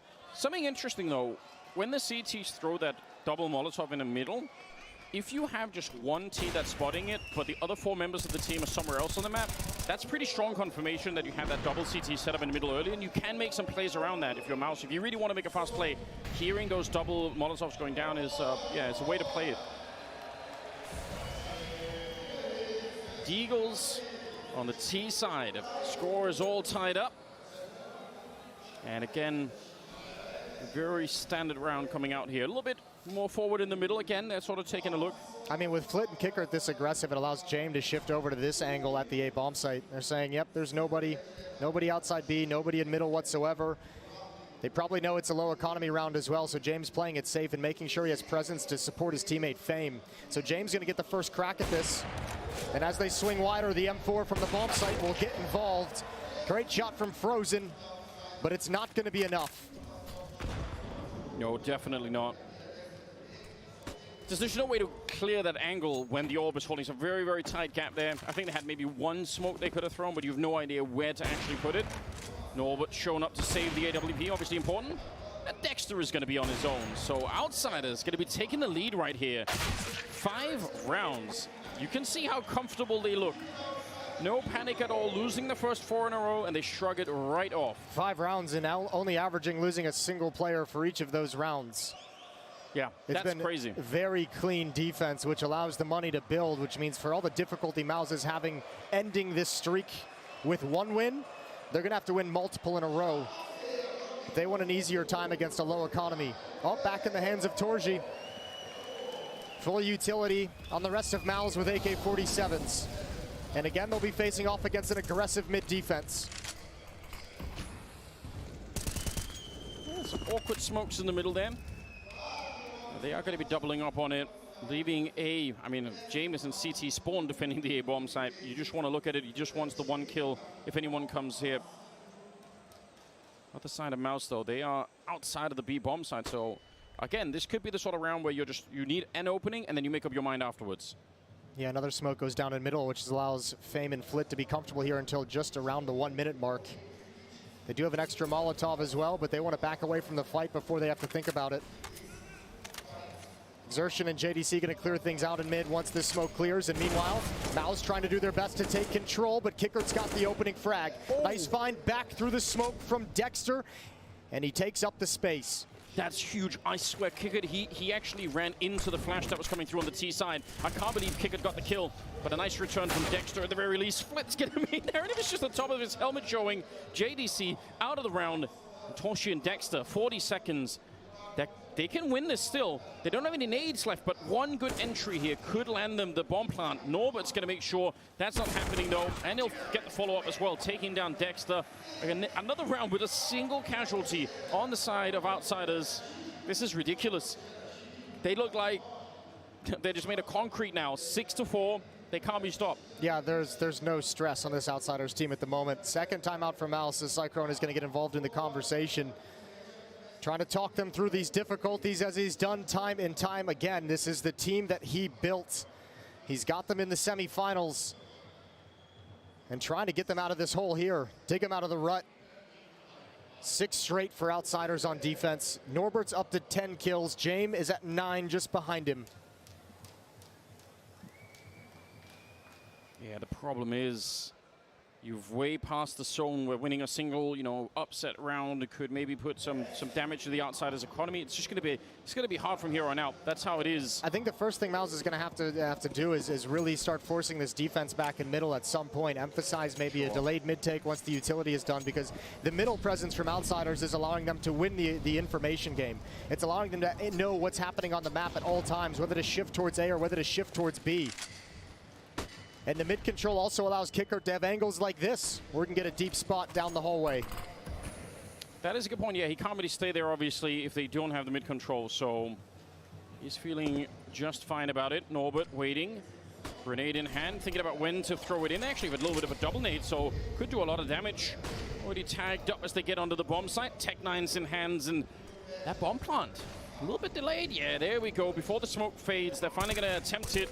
Very, very tough round. Even if it's a 5-on-5 with a retake here, Outsiders, they probably have protocols to deal with this, so they're going to be running down qWiNt. That's a good start. They at least get the weapon. JDC, he can't find a headshot, and now 3 versus 4, but Norbert is a little bit low on health. There's still a very, very slim chance that MOUZ Sports could win this round, and remember, every round on this T side is going to count. This is really important. They've just lost 6 in a row. They have to get back into the game. A lot of smokes down in front, and Outsiders, they're going to be straight on it with the fuse kits. 5 seconds away from winning the round now. They're trying to get the wall bang through, but nobody's connecting, and that is such a great retake coming in. They don't even worry about the kills. They get them anyway, but they just focus on the defuse. Importantly, when qWiNt goes down, he gets 1 kill in Jaguar, but he spots a player at the double doors outside of the B bomb site at the base of the ramp. He spots 2 players pushing him from cave. So when Outsiders get 1 frag on the planter inside the site, they know everyone else is locked out. They know where the remaining 3 members of MOUZ are. They know they can push in and stick the defuse, and there's no way that MOUZ can stop it. And obviously, good read. You get 1 kill with a wallbang like that, you're thinking, well, that could be the defuser. We don't know. It just wasn't this time. 7 in a row. Now this is then the X factor of Outsiders. This evolution with this roster, someone like Fame pushing up and being aggressive when it's least expected, when you've seen passive defenses for most of this time. And now on the mini-map, you can see Fame pushed all the way up. And he can sit here, lie in wait for a rotation and a shift from the offense into his position, or he can find a timing for a very fast flank. I'm sure as soon as they see anybody else on the map, they're going to be communicating with Fame right away to get him some clarity on when it's going to be safe to maybe move forward. And then he should just stick it. Frozen trying to guess through the smoke, but not really able to at the moment. Bomb is making its way back, and JDC looks like he's going to be in charge of clearing the hallways. The timing is good for JDC, and Fame losing a little bit of patience. Still 45 seconds. Finally, a little bit of an entry that goes the way of MOUZ. They desperately needed it. Yeah, and now they need to capitalize, but look at the rotation, the full-on gamble for Outsiders. They have this read. MOUZ Sports, they thought this was an opening, but I don't think it is. Still 2 players on the bomb side, and that's hard to guess. Dexter low on health. He's going to go down. Flit in the corner, and now Torshi trying to get the opening. Yeah, he had the right idea, but they don't have time for this. They need that bomb plant right now. Outsiders, they're all here in a 2-on-2. And Flit, he just has to hide back here. qWiNt comes through the smoke. They're in a lot of trouble here on the T side once again. Torshi, 1 missed shot and he's dead, but he will land it. 6 seconds left and Frozen over the smoke, landing another kill. 5 on the side of MOUZ. They needed that round so desperately. Yeah, that was really, really a sketchy round, but MOUZ is going to take it. What a battle with time running out. I think qWiNt makes a great play. He just didn't find any of the fights he wanted coming through the smoke. So much pressure being applied to him, and they'd already known the position of Flit. MOUZ finally put a stop to the run in an unlikely round. Whew, that could have gone wrong 10 different ways. And the rotation from Outsiders is incredible. There's the impact of Torji with the op. Yeah, imagine if he misses that shot. Look at the push through. Dexter on the opening. Now, Fame is there for the refrag, but if it was just a 1 versus 1, that's probably fine for Dexter. He'll take that victory. There's still a man down, unfortunately, so the battle continues. Just another look of this defense. There were actually 3 players in middle for Outsiders. And MOUZ still stumped in terms of taking control of this without it being too costly. Manage Vantage.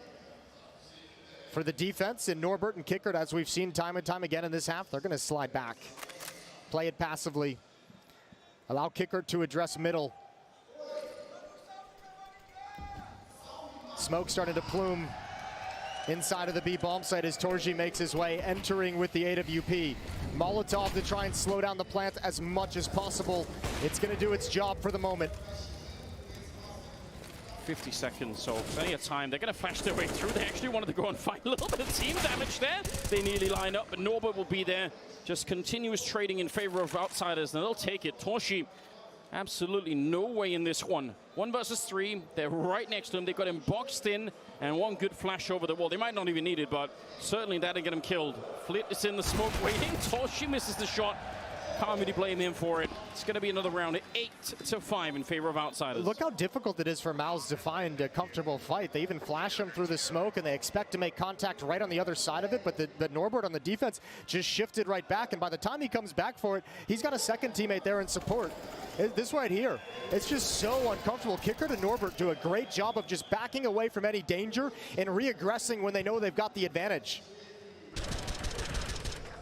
It's so common to be actually waiting on that side and just be hanging out, you know, sometimes shooting through the smoke. So it's a really good guess with the flashbang, but didn't get the jackpot they wanted. 14th round is coming up. I will say this, though. The fact that MOUZ have 5 rounds is, imagine if they don't go on that 4-round win at the beginning. Yeah. They could have been locked out of this first half completely. Especially with the defense we're seeing, you're exactly right. Third timeout is used for MOUZ. They're not content with 5. They want to scrape together as much as possible. They know it's going to be a difficult second half regardless. 2 rounds remaining in this first half of the first semi-final series here at IEM Rio. Yeah, every single round. I think outsiders, they're probably going to be pretty comfortable as well on the T side. So for MOUZ, this is about just building as much as you can. Frozen with the opening. This time, qWiNT22 is not going to be able to jiggle that corner forever. It's been a lot of map control given by that, all on its own. And Flitz now, he can't stay here. He knows that smoke is going to be fading. He can't now that James arrived. Oh, wow, yeah. And they've showed the M4 as the one guarding middle. Now you shift an op into the position. If JDC and Exertion decide to take a delayed mid, if MOUZ call for that, James can really punish him. But it has softened up the defense at B. Norbert's the only one. Oh, 3 people in the middle once again, in the middle of the round. I don't know if they're expecting it, but Exertion, he certainly saw the gun barrel. Still not quite able to get the kill. Flit goes down. Dexter continues the battle. And now it's a 2-on-2 missed shot, and they will lose Frozen as well. That's really rough. But Dexter has the opening. He's going to aggressively push the smoke. He needs to stop Norbert right now, making a ton of noise. Dexter knows what's coming, but he can't win the fight. It's all on Torji. And it's all on James. Oh, what a weirdly missed shot has given a prayer and an opportunity to Torji. I have no idea what just happened. How does the bullet not hit him? Norbert's walking up behind, but he's very, very low on health. Dexter's play in the middle was really sick. It was a great idea. And Torji, he's got the right read. He has to trust his instincts. Oh, Norman! How does he hit the shot? A triple and a clutch, and outsiders will continue their dominance. Something's going on with the bullets in that part of the map. Something's going on. They aren't connecting. Uncharacteristic misses in a huge 1v1. Yeah, this was odd. Torji's gonna love that. This is more odd. Oh, Norbert was red. 12 HP. Only one needs to connect. And Torji had the jump on him. Okay. 9-5. How do you deal with that? Yeah, he is going to be super disappointed. 15th round, there's no time for disappointment. Let's see if they could do a little bit more. This time it's not qWiNT at this angle. Switching up the AWP position. And again, like you said earlier, if you're expecting an M4 and you run into that, you get blown up. Frozen out of the round. And now they want to try and see if they can maybe push that A hallway finally. But they're very timid doing it. Yeah, they only have 2 players here. This defense has built its strength, its effectiveness off mid control. They've had it this entire half. I don't think MOUZ has really been able to challenge in middle a whole lot outside of round number 3 when they had the advantage of weaponry and utility. Flit's going to back away from mid now and join up with Fame. Bolster this A defense, but if JDC and Torji can get some fortunate trades, they might be able to beat the defensive rotation, the shift from qWiNT. All right, smoke, but looks like Fame wants to challenge it. The flashes behind make it very tough, and he's actually lucky to be alive. JDC could have found him. He'll find Kick it anyway. Another good flashbang set up by Dexter, and a 4-on-4. Oh, but no bomb plant. Wild and crazy spray coming through the smoke, and it's a headshot on Torshi. A little bit of luck going their way. Jamie's going to find that shot in the middle. He's been on point for this one. And now it's Dexter and JDC battling for their lives. Norwood's going to take the last 2 kills. A 10-5 first half in favor of Outsiders. That is very impressive. That's very convincing. Let's see if they can continue this line in the second half. We'll be right back.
Well, the MOUZ Academy students being taught yet another lesson, this time by Outsiders on defense. 10 rounds on the CT side, a 10-1 run to close out the half. The dominance from Outsiders, and MOUZ is going to switch over and show us what they learned from the first half experience. Yeah, hopefully it's a lot. That's the reason why Outsiders are in the semi-final to begin with. That kind of strength is rare to come by, and if MOUZ don't find some kind of magic solution here on the CT side, then this map is going to be over maybe a little bit quicker than they wanted it. 10-5, this pistol round. It could be everything for the MOUZ side of things. And James just toying with them while the rest of the team working outside of the B-bomb site. And actually, Exertion, he did not like that fight, and I don't blame him. He's kind of alone up there. Yeah, he didn't like it one bit, and that's the reason why. It's not about the challenge, it's about the fact that there's nobody behind you. If you do go down, there's nobody to support. Still, they're a little bit split. especially if you considered a set piece coming in. There's the first smoke, no counter nades thrown out. Frozen starting to shift back towards middle, but here comes the main thrust. He's up close with that USP. Kicker is there. He needs the headshot. What? The round starts with a team kill, but Norbert's going to make up for it, taking down Exertion. And they're back into the round again. 4 versus 4. I have no idea. It's way outside of the B-bomb side. I'm so confused. Dexter's gone down. Norbert is on an absolute rampage. And now it's Torshi and JDC left wondering what is happening. They sacrificed one of their players to power on Norbert. He's finally out of it. And Fame is still here, and Torshi now, he's got the kit, he's got a chance. If he had more bullets, he might have won the round right then and there. And now Fame, he's on the run. Go straight for it, 5 seconds. He has to run back. Fame, he can't miss even a step. He slows it down, and that is the win for MOUZ Sports. Well, I don't even know what happened this round. No, I don't either, but we're getting a tech pause, so I wonder if it has something to do with that. Regardless, Torshi gets a do-over from the clutch previously where he missed a shot. Was it the bomb? Yeah, I'm assuming so. Oh, no. That makes sense. If the bomb freezes, you say, all right, we don't have a choice. It's a better explanation anyway than sacrificing someone to power up Norbert. Well, even that part looked good. Yeah, unfortunate turn of affairs, but I mean, they even had a chance to win it at the end of the day. No way for Fame to know Torshi had a kit for the defuse, and he had to have loved it when he saw them fall all the way back in towards Jaguar. 10-6, both pistol rounds going the way of MOUZ, and listen, that's going to be frustrating, but you're going to have to bounce back if you're outsiders. You're going to have to just kind of swallow it, unfortunately. Seeing a PC get restarted there. I feel like the way that they're playing right now and the way that they have been playing throughout this tournament, I'm absolutely not worried about anything that has anything to do with the mental game for outsiders. I think they're just so strong right now in that sense. I think it's one of the most curious. I'm so interested. Who can finally put them to the test? Who can put them out of their comfort zone? That's a big question, and we haven't really found the answer yet. MOUZ Sports obviously looking to do that tonight, but well, I mean, you'd think there's a chance here. I mean, that was the interview that was given yesterday by, I believe it was Torji after all as well, who said, yeah, we played them in the Legend stage. We went back and watched that series. We saw where we made some mistakes. We saw where we could have capitalized on some of the situations. We got a little bit of a deeper understanding, especially with that series and how they approach the game and approach the rounds, and saying they feel much more prepared coming into this series. We didn't see too much of it in the first half. I feel like that's one of the really frustrating things about outsiders is I'm sure everyone does that kind of prep, but it feels like once you're in the server, I mean, one of the really dramatic examples is that was, I think, all the way back at the Legend stage when NIP were playing them. Yeah. And you just saw this, or a Challenger maybe, but you saw NIP waiting, and in the last 20 seconds of the rounds on their CT side, they'd sort of go and peek, and they would get shut down, and outsiders win those T rounds. I feel like those mistakes, I'm sure NIP would have known, and I'm sure MOUZ Sports have had similar conversations. If the round comes to a slowdown, especially when you're on the CT side, if you feel like, wow, there's nothing happening on the map, maybe I should go look. It's such a big risk. Yeah, I mean, as someone who had to compete against, you know, this similar team back in their VP days, it's very, very different. You have all the conversations you want, but once you're in the server, it's a completely different level of frustration, completely different level of information you're working with, and they will test you. They will test your mentality. Well, MOUZ winning that pistol round could be absolutely everything for them. This map could still be quite CT-sided. I think a lot of people had hopes maybe that once they changed the configuration of the A-bomb side a little bit, that it would change somewhat, but I feel like it still is. It's a little bit more alleviated towards the T side. I think you can still pull a few different things off, but yeah, this is one of the more CT-sided maps. I think, I mean, the point you made in the first half was probably the most important one to hang on to right now if you're MOUZ, is despite the fact that the 10-1 run is atrocious, the fact that MOUZ got 4 right out of the gate obviously helps so many issues, gives them a fighting chance here in the second half. There's something to work with for sure. And then one guy had already a coffin made for Heroic. Well, they had Navi in the coffin yesterday, and that one came true. Yeah. So it's not bad. Not bad at all. Good prep. Could see the head admin discussing things with the Outsiders coach, having a little bit of conversation of what's going on, of what the issue is. Yeah, hopefully we figure it out sooner rather than later. But yeah, with this kind of a beginning for MOUZ in the second half, curious how they're going to be playing it. Like you pointed out in the first half, the mid control and then as a side effect of the mid control, the B lane control that it allows for outsiders, just gave them so much to work with. So not the only way I think to play the CT side here, but it's a strong start if you can do that. No, but it's certainly, I mean, there's no reason to go away from that style if your opponent can never take it away from you, right? There's no need to switch it up. It gave outsiders so much round and round again in the first half. I mean, MOUZ is going to be in those positions as well. The question is, will they be able to be as efficient with it, as powerful with it? Yeah, they made it look very, very easy. All right, he's on it. Get it, baby. It's about 2:45 here in Rio. Yeah, we got time. So that's that's an acceptable time to start chugging a beer if you're in a crowd. Is that going to be you a little bit later, Jason, with Fury and Heroic? Absolutely. Well, we'll look for you in the crowd. We'll find the cameraman. It was a wild experience in here last night as well with the Fury and Na'Vi game, unparalleled through all the arenas that I've been in for that particular game. Yeah, I expect a very similar atmosphere tonight. You can even see Heroic begging on social media, please 50-50.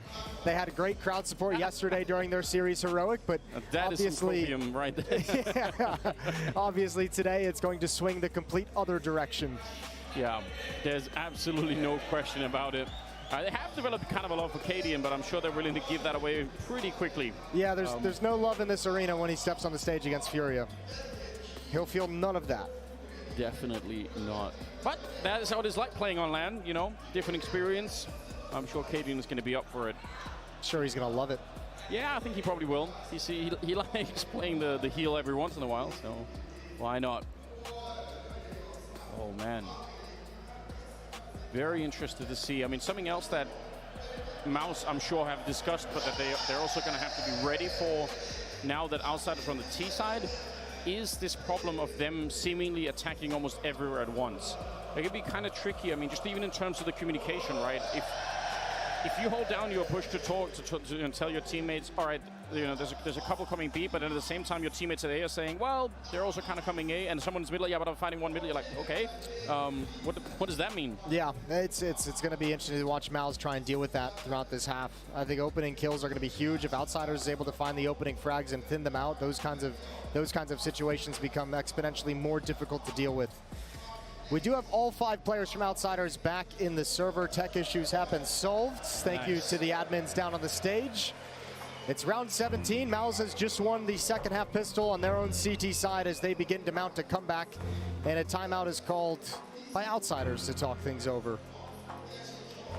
Yeah, a little bit of a discussion going into this one, just to make sure that they are all mentally prepped and are not going to get run over by any kind of madness coming from the outsiders team.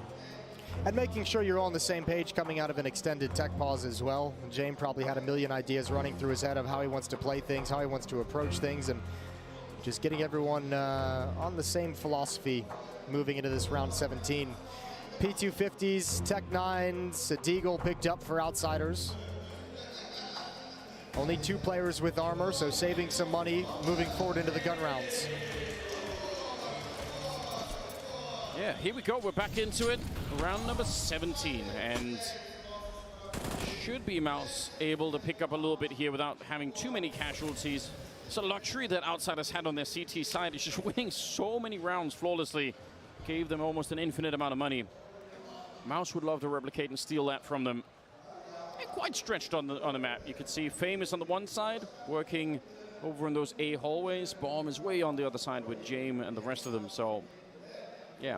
If you get an opening here anywhere, if someone from the CT side is a little bit too aggressive or just walks into a Deagle, they're going to plan the round behind that. Flashbang over for Dexter to grab the angle and take a peek. That's dangerous as well. Gonna give him one more shot. Eventually one of those is gonna connect if Dexter keeps giving him the opportunity. I was gonna say, please, please Dexter. We can't deal with it, it's too stressful. And outsiders providing plenty of time. Plenty of time to be able to take those shots with the Deagle. Frozen with the opening kill. And Fame is going to start lurking into the A bomb site, but JDC's in the back. Don't be confused by this. This is going to be... Ooh, he's missed the timing. He has. They get the headshot at the very least. He almost doesn't realize he doesn't. that Tech9 catching him off guard. And it's a 2-1-3. Frozen is close by, but risky if he runs for it and dies. James is right there when he lands the headshot. 1 versus 2. He should never be winning this round. That's SMG on the other side of Exertion. He nearly died, but that's a super expensive round. Again, like you pointed out, they did not even buy body armor on 3 players. They're going to have a lot of money going into this next round. Just JDC's line of sight, the vision just taken away from him. That was so dangerous. If James gets that spam kill on Exertion, that becomes a very interesting situation where it's all down to timing, all down to luck with that headshot in the M4. 10-6. Outsiders do a good amount of damage to the economy, even in a loss with very minimal weapons. So this next round is going to be that much more powerful as the AK-47s are picked up. Yeah, they've laid the groundwork already to quickly take away the money. And MOUZ have to know it. 3-round gap. It's looking fine in terms of the map for MOUZ point of view. They can make this back. The problem is the money. 3 in the middle to begin with. A lot of nades to try and stop any kind of a quick play. See if they can park that SMG. Kickered. Oh, that is a nice find. It's actually Frozen with a little bit of damage and an Exertion. Nade on top of the headshot through the smoke. Flit goes down. This start could not have been better. No, exactly. This is a huge benefit to MOUZ. 1 kill inside the smoke with nade, 1 spam through by the SMG. You'll take a 5-on-3 any day of the week. Exertion's going to get a little bit frisky. Looking for information in middle, sees nothing. A couple of bullets for his trouble. And again, this is one of those tests. I'm sure they've had this conversation, but don't give them away back into this round. They are happy to save, and they'll save for the full minute if you let them. But if you go a little bit aggressive and you lose a player, well, then the round is back on again. So that's exactly what they're doing. Yeah. Outsiders, they're just going to save this whole time. $2,900 loss bonus, so James will be able to get an AK-47. Flit might be relegated to a Galil, but more than happy to just save the weapons and utility they have and rinse and repeat the round. Plenty of utility can be picked up by these 3 players as well to bolster what they have remaining. And I think what we've learned over the years is that a lot of other teams, right, being forced to save like this would be maybe a little bit stressful for the individuals in the team, where you feel like you're giving up a round almost for free. But it's very obvious now that Outsiders don't care. This is part of their game plan. They're super happy to do it, and they'll do it over and over again. It's the philosophy that they play the game with, right? It is playing the percentages. Like, yeah, we've seen plenty of teams win 3v5s. We've seen it happen plenty of times throughout this tournament. But with a 3-round lead, you don't have to risk anything at this point if you're Outsiders. Just save it and play for the more high percentage 5-on-5 with another full buy next round. 20 kills on Norbert right now. He's having himself a beautiful start to the semi-final. A lot of questions around him from, you know, I think both the analyst desk and just in general maybe. But he certainly has his games, and this is one of them. And what you do here just matters a lot more than it did earlier in the tournament. Yeah, he was fantastic on the CT side at that B bomb site. Playing it passively, grabbing his 1 or 2 kills as they entered in. Some very staunch defense. And actually, James doesn't go for the AK-47. So playing with a little bit longer term in mind. Sticking to the pistol, sticking to the Tech-9 for James. Yeah, allows them to stay dangerous later down the track. Everything has been thought through. Trying to see if they can make it through these early grenades from the MOUZ side of things. And a lot of smoke going on, kind of hard to see anything. Dexter has to be real careful. If they come charging through and he's not ready, he's the only defender here. Smoke on the other side, so he can't really get any help either from Exertion, and he gets checked by Fame.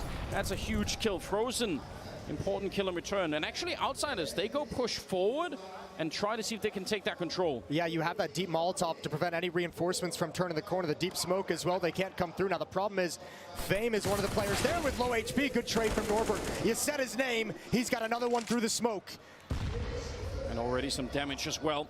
Some of them are lower health there on the T side, but where's the entry going to come from? Running into an Exertion with the headshot. They don't know about James, and that's a free kill. Shooting Exertion in the back, it's just Torshi left, and he knows someone's back there, but he's quickly running out of time to find the remaining players, and I'm not sure it can even be done anymore. He's got the AK here, but yeah, they're going to be Molotoving that, and that's a signal that the round is done. James with the final kill, and Outsiders climb their way to 11. What a great call from Outsiders. That's something that MOUZ just did not expect. That pop through the smoke was so impactful. As you mentioned, Dexter, the only one there, 1 player in cave, locked off from being involved in the battle. And this is something we never saw MOUZ able to do. They did attempt it a couple times, but were shut down. Is this push forward towards the back wall The Molotovs to cover, the flashbangs and the utility activates Outsiders to gain complete control of the bomb site and feel comfortable playing the post plant.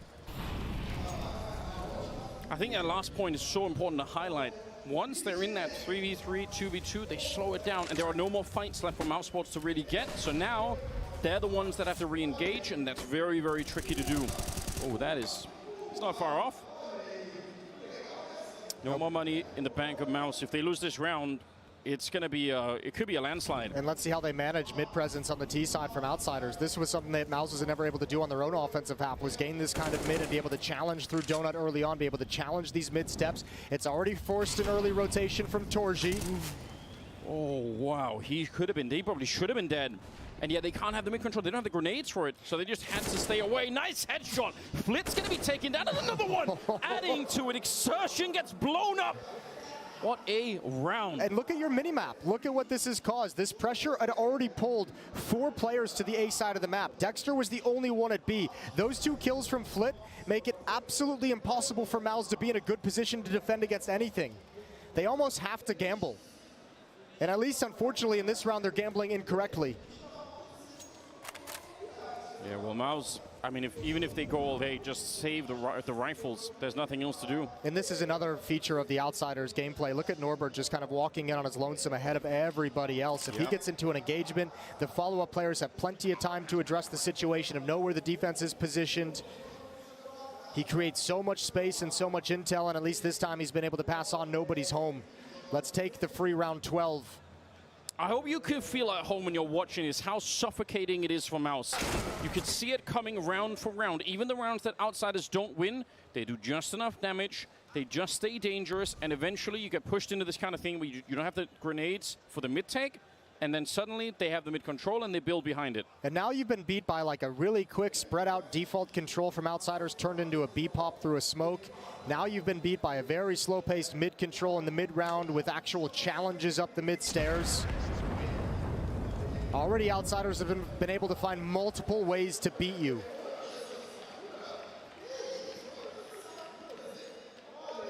Four-round gap. But they are ramping up on that T side. First step, the first absolute necessity for MOUZ is to get the money back so they can start to fight a little bit more of an even foot here, because this is going to be tough now. 3 M4s. I wouldn't be surprised if you try and go for a little bit more aggression with this. You don't have much of a choice, I feel like. If you play this one passively with no nades and 3 rifles, that sounds like a recipe for disaster. Oh, James going to peek this too. If there's contact from Flip. Okay, there goes the kill. James, he's coming out slowly, but doesn't commit to the fight. He says it's already lost. My teammate's already gone down. Why risk it? Yeah, he wanted to. And also, I think Fame didn't have a flashbang to throw over. If he would have had one in T-spawn, maybe he throws it over for James to peek behind, but they just didn't. So that's an interesting start. And the aggression in middle, it does work out for MOUZ.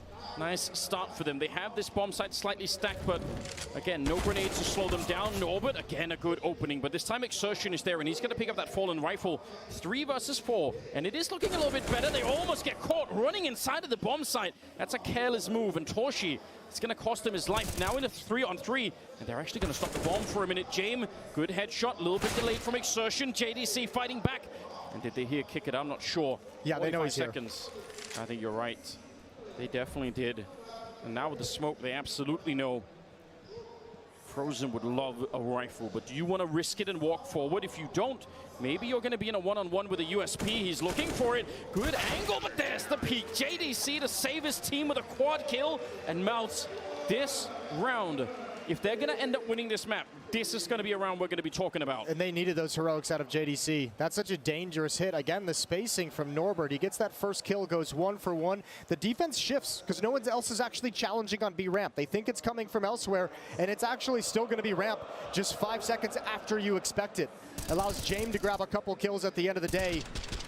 But thank God JDC's here in the MOUZ jersey. First kill is his. There goes James.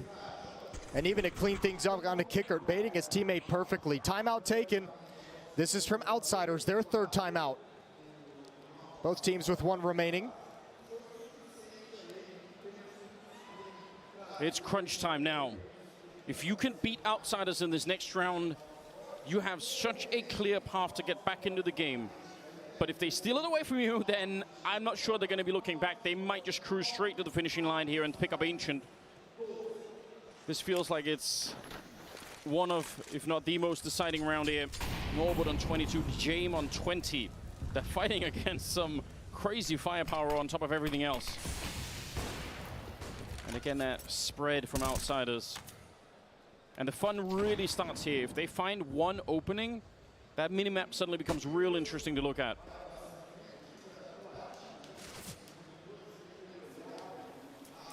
Delayed to start with.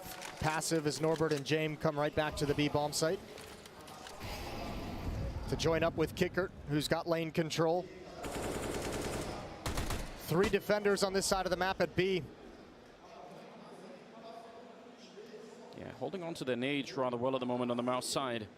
Something they didn't have earlier. Looks like they might try and pop flash their way through for Dexter to take a peek. There is that AWP. Oh, the flash, it went short, but it doesn't matter. Dexter is crisp with that M4. He's going to be taking down Jame. I think Jame is looking at the deep angle. That's where he's expecting the fight to come from. Not from the shallow one, not from the close angle. That flashbang doesn't work either, and Torji's more than happy. 1 for 1. But Outsiders have found no access. There's nowhere on the map they're having success challenging. Faye making a bit of noise, making that jump.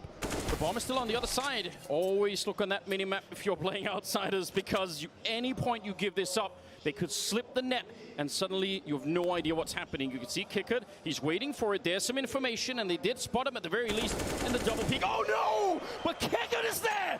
Double headshot, I can't believe it! And now they're on the bomb site.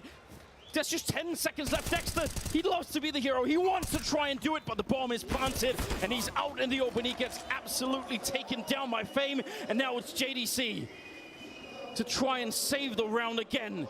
They need this. This was their round, but no! It gets stolen back. Fame with a double, and that is a classic Outsiders round.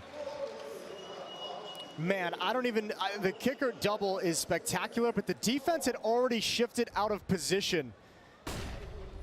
Great opening kill from Dexter, but this is unreal right here. Double kill, they line up for the angle. And Dexter does his best to recover the scenario, drop the bomb, make it impossible, but just cannot find it. And you're exactly right. That is just a textbook Outsiders round. Even when you have a man advantage, they found a way to outposition and outmaneuver you on the map. They heard Fame jumping just to the lip of the A-bomb site. It's enough to make them curious. They fall a little bit back, and then they're like, oh, wait a minute. We don't have all the information. We don't know if it's going to be an execute. Let's go check middle. They do, and they get blown up, and the round is over. It's so crazy. Doesn't take a lot. No, I mean, just the way that Outsiders is going to move you on the map, because you're just so nervous about where they are and where they're challenging, and you're constantly wondering if that's the final play. You're constantly wondering if that's where you need to allocate your resources, because that is the goal of Outsiders. And unfortunately this time, pulled completely out of position. And now desperation for MOUZ. They don't have a lot. They buy up into it, 3 Deagles and 2 M4s.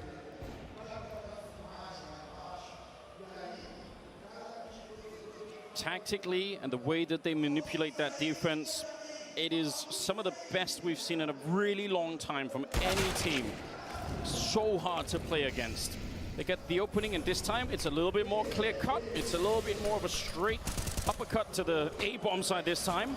Frozen tries to get back. He will take down Norbert. That's actually pretty respectable. And this time the defense isn't budged. They're not entirely sure. Exertion just now putting it together. The Deagle spam not going to stop the bomb. That might have been the best chance that MOUZ had. Flit finds Dexter. Eventually taken down, but a tough 3-on-3 post plant, and qWiNT22 is in an aggressive lurk scenario. If they had a kit, this would be such a different scenario, because they do have a smoke that they could put up, could put a lot of pressure on this T side, but as you pointed out, that flank is going to be coming in and they're not ready for it. It's so early that they're not going to be expecting it either. Frozen, smoke is up, and he does check right after. It's not bad, but again, without the kit, it's a 10-second defuse inside of the smoke. It's just not going to happen. Frozen, he gets found out as well, and now it's just Torji to try and save this M4A1. 14 on the side of Outsiders. This is just so again, it's suffocating. Yeah, and that's a retake I think MOUZ would want to have back so they can call it off and actually save those M4s. By the time they actually started getting going without a kit, time was already too far gone. There was no chance that retake was going to happen. 14-9. Final timeout called from MOUZ to try and recover the situation, but I have no idea how you're supposed to do it. I mean, like you pointed it out, you look at that round in isolation with no context, and you might think, why are they not rotating out the MOUZ? Why are there not more people coming to the A-bomb side? But if you look at the last round, it makes perfect sense. Yeah. Oh, it is.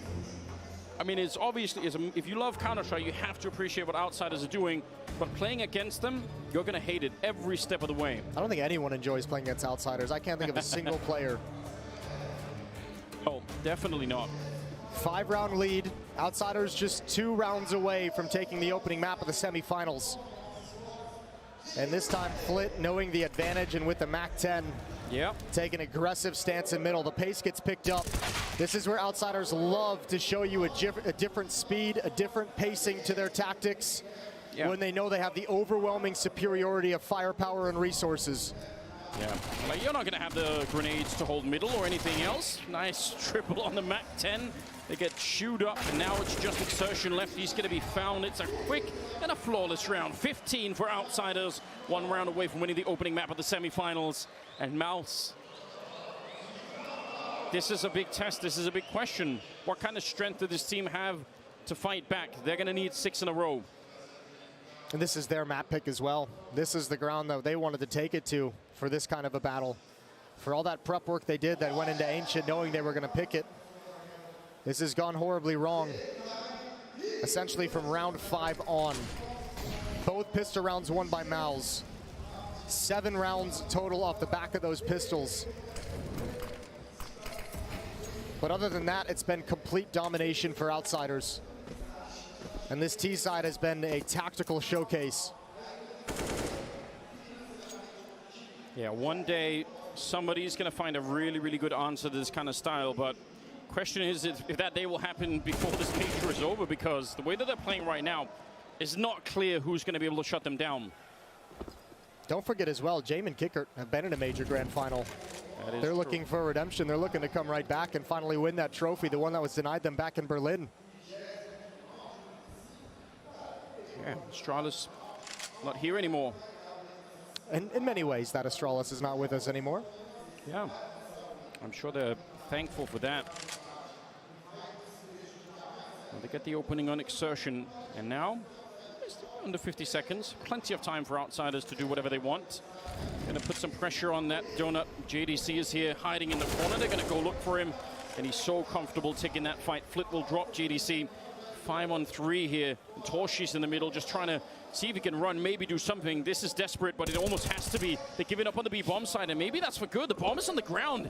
Jame goes down, and that's a little bit of a wrinkle that Outsiders maybe weren't expecting. 3 versus 2 as they find Dexter, but Torsh is still here. He's going to get that, and through the smoke, he finds Norbert, and another one. Fame goes down. A quad kill on Torshi. It took everything. They abandoned that B-bomb site, but they get the round. Yeah, I don't know what Kickert was doing, though. He was coming in on the flank to try and address the situation. He doesn't even look left once he gets to Donut. Must have had a different call from a teammate, but what a save from Torji. That 1 kill on Jame. Those are the mistakes you have to capitalize when they present themselves when you're playing Outsiders. Is Jame alone in Donut with the bomb?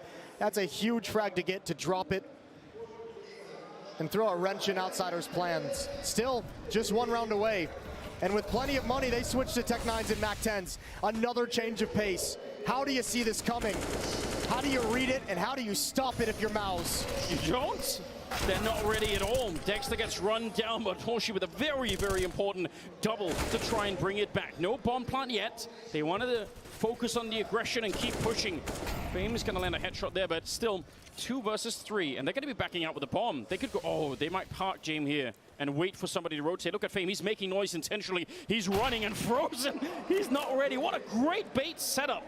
And they still have time. They don't even have to go for A. Looks like they still will continue, but in theory, they could have doubled back as well. 2-on-2.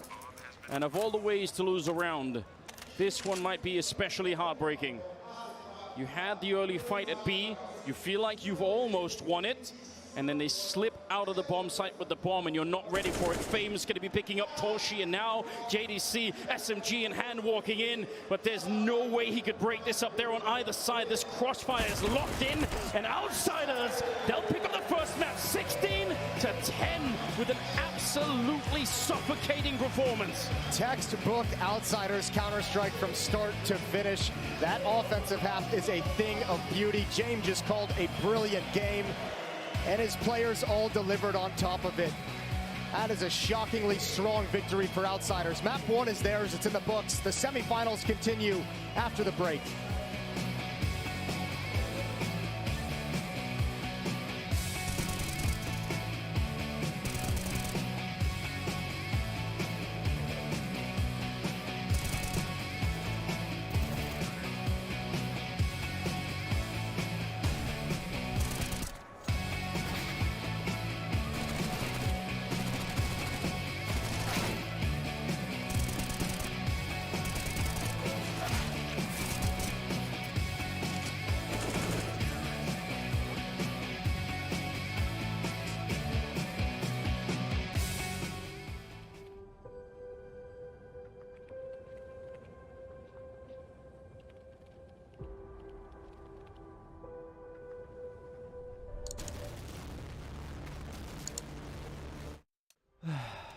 Ladies and gentlemen, my name is Total Biscuit. I'm here to ask and answer one simple question. Do it GF's Counter-Strike Global Offensive. Let's roll. What the fuck is this piece of shit?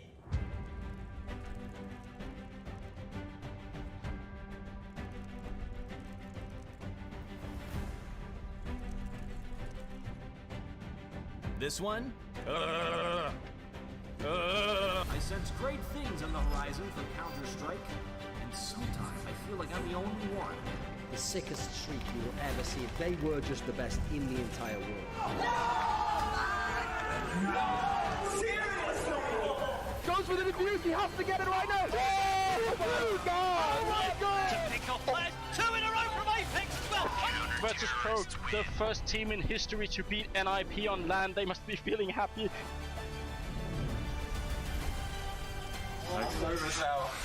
Let's see what's happening. Let's see. Okay, it's live. Congrats, guys.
But a swing and a miss from MOUZ. Another clinic delivered by James Gang. Despite MOUZ getting a 4-round T-side streak going right at the beginning, gentlemen, very difficult for them to battle their way back into things. Yeah, this is something we prefaced with this map pick coming in from MOUZ. It was a surprise coming in from Cyclone, but Maui, I think you said it best initially, that the fact they took down Cloud9 probably gave them a little bit of false confidence, and we saw that fall apart. The first half, 5 rounds on the T side, it's kind of reasonable. On the CT side, though, great stuff from Outsiders and a surprise cameo performance from the side of Norbert. This was a much better offense from Outsiders than what Cloud9 were able to produce against MOUZ, and that's really the big difference here. We talk about that matchup that MOUZ had against C9, how it felt like so much of their defense was just going to hold strong. No one was really too bothered or anything like that, but you could see that when James calling, when the players are on Outsiders are actually this sharp and using this much teamwork, it's a much different ball game.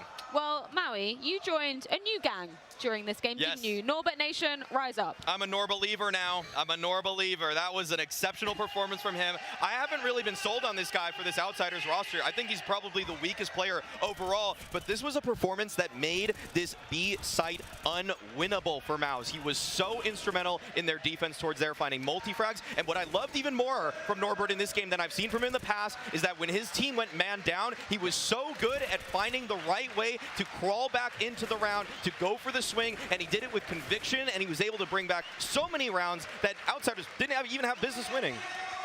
Yeah, absolutely. I think the performance overall from him was very surprising. And for me especially, the fact that he wasn't even involved in any of the opening deals on the CT or the T side. He was not the guy making contact. But the way he was playing so very clutch, so to speak, in man disadvantageous positions for his team, something I didn't see coming. But if that's a Norbert we're going to see in the playoffs, baby, Outsiders, woo! Yeah, great to see Norbert stepping up on this grand stage indeed. But before we do dissect any more of the madness that did go down on Ancient, I want to check in with our sideline reporters to see what's going on after that match. So I just got to talk to Dexter as they came off stage. He says he wasn't that happy with their T-sides overall. They just think they gave them too many easy picks. And when it comes to focusing on Overpass, he says it's all about us. He does believe that they can come back in this series. They just have to get their head in the game a bit more and stay confident in their own ability. Cyclone told me in the pre-match interview that I did that he thought he'd be able to surprise them with the Ancient pick. I just spoke to Outsiders guys. They were not surprised. They were ready for it. It showed. Now it's Overpass, the map that they've been preparing specially for this major. He is saying, though, on Dustin's side and Outsider's side that, okay, MOUZ should have a good awareness of this, expected it coming in there, but they are feeling confident. It's going to be a lot about this momentum early on, but they believe they can get the 2-0. So as mentioned by Maui, Outsiders, whilst they had a really great CT side, it wasn't all plain sailing, and a lot of situations they had to bring back from a 4 and 5. And that's what we saw on this round 14, right towards the end of the half. So let's see how Outsiders are set up. We've got free over and in towards mid, just over here. Having a little bit of an issue there. We use freehand instead. So free are in towards mid, and obviously this is a pretty big risk. 3 on 4, and that's what Outsiders are doing. They're saying, if we sit back and we play standard, it's not going to go well for us. And what MOUZ are doing is they're thinking, we want some mid control, we want to split one of these sites, and they really are not expecting 3 players to be in the area. So, letting this one play out, James finds one. And these 2 for MOUZ swing out for the trades. And to be honest, they actually do a pretty good job and still retain that man advantage for MOUZ. Now, jumping over and on towards B, MOUZ are doing exactly the right thing. They've just seen 3 players in towards mid, and they say, we need to react. We need to get aggressive and take this space in towards B, because we know that James, he was over towards mid. Norbert has to be alone, and they get that just right as they pop their way up. But Norbert, as Maui again mentioned, he was so sneaky in this game. He's finding every gap. And whilst there's a smoke landing in this area, he says, I'm going to peek out, I'm going to find a kill. And he drops Frozen before getting out of dodge and keeping Outsiders in the round. Now, flying all the way back on towards mid, as we seem to be flying around a lot in this round, Dexter says, I've just seen presence on B. I'm going to take some space in mid. There can't be anybody in the area. But Norbert is so fast on the move. He's actually ready for this. He's ready for Dexter. He drops him and puts Outsiders back into a 2-on-1. And what we saw here was just a great display of Outsiders taking a bad situation, turning around, making it good. And it does get a little bit funky actually here in the 2-on-1. But somewhere in the world, I believe it is 8 p.m. So Maui, Blair, give me the night shift's take on how this round ended over some replays. Well, thank you for that, Alan. I like the way you broke that one down. And this is one of the, I think one of the rounds where if MOUZ were able to kind of crack it open, Maui potentially would have been a little bit more competitive. But 5 rounds, if they got 6 maybe, you never know. In another universe, it could have potentially been a different ball game altogether. But in the end, Outsiders are just able to close it out. This is a really good example of Outsiders knowing what they need to do when they are playing the numbers. We see how the round finishes out right here. Torzy attempting to win the 1v2. Doesn't quite work out for him, as it is Norbert that clothesline him, if I'm not mistaken. But this is a round where basically Outsiders showed that when they're in man deficits, they know they have to be proactive. Recognizing when you have the advantage or in the disadvantaged state and trying to right that situation, correct it by going for a swing you might not normally do if you're Norbert. That was essential, and it's why Outsiders were in such control in this game. And then we're coming into what will be the second round. Obviously, this is Outsiders' pick coming into things. How are you then framing up both these sides? Is there a chance that MOUZ can be pushing us to a third? It is very, very unlikely. For MOUZ the potential of taking a series, I feel like we needed to go to map number 3 over here. Overpass is Outsiders' stronghold. They've played this 4 or 5 times already in the major stage thus far, and they've looked almost nigh unassailable, right? Their attacking side is so very good. The B-bomb side especially, man, they love going for the B-bomb sides time and time again. They slow it down. They're not afraid to wait outside Monster and just go for the contact plays. I think they did like 3 or 4 times the last time they played as well. And for MOUZ, JDC, Exertion, if there was ever a time for you to put on a big boy pants and come alive, it has to be on the B-bomb side on Overpass. Right. I mean, this is how I'm going to set this up. I mean, I think the thing is that there is going to be an inevitable artificial intelligence versus human war. It will happen. This is a premonition for the future. But when that happens, there is one guy that I want to follow into battle. If my corporal is James, I believe that we can take the robots down. I believe that he's going to be leading his team against MOUZ to take them down. Are you saying James is John Connor? He is John Connor. He's John Connor. It's John Connor.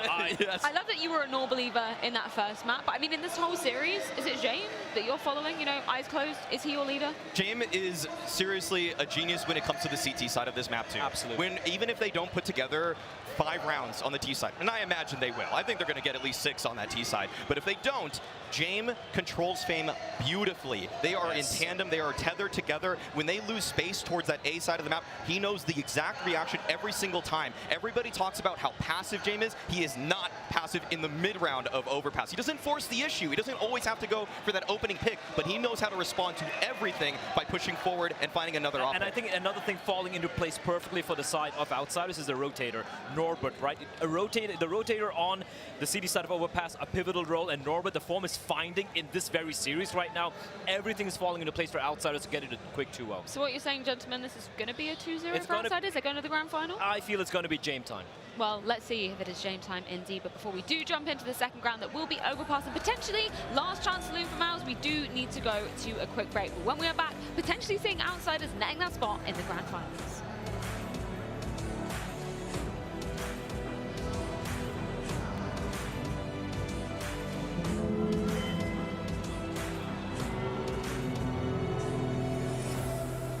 The bell tolls for Cologne.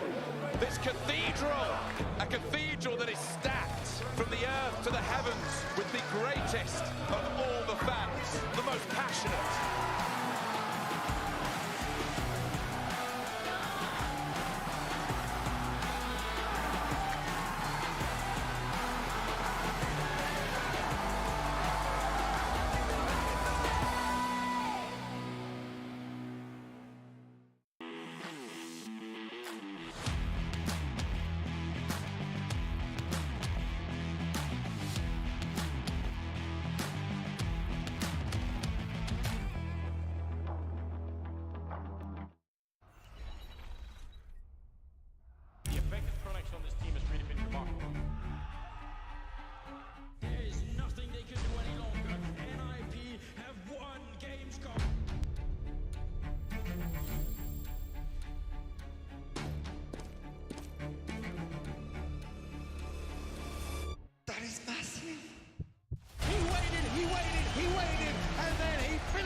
Now it's going to come down to Shoxy. It's a running shot on a Neo. Shoxy's making it happen. Shoxy is a god. They want to go all in. Eco comes in with another kill in that bomb. So far, tick. They got to move quick right now. The defuse is already happening. Eco, are you kidding me? Cloud9 win it. What? Wait to find himself a little bit of smoke to hide in, but it's a 2v4 and it's desperately hard to hold on to. while we go, but the defuse is coming in. He's still going. Oh!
I don't really care how people perceive me. If I had listened to what everyone said, I wouldn't be playing CS to begin with.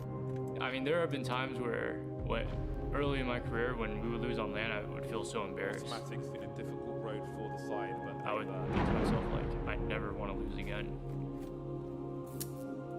The community or the casters, they like assign a role to you or a play style to you, and there's this narrative that kind of controls your career. And I felt like I was kind of stuck in a narrative that wasn't really me, you know? Like, the people who have played with me and been in a match server with me on LAN are probably the only people that really know me. I just like having a way to express myself. CS has always been the only way that I've ever really felt like I was being myself.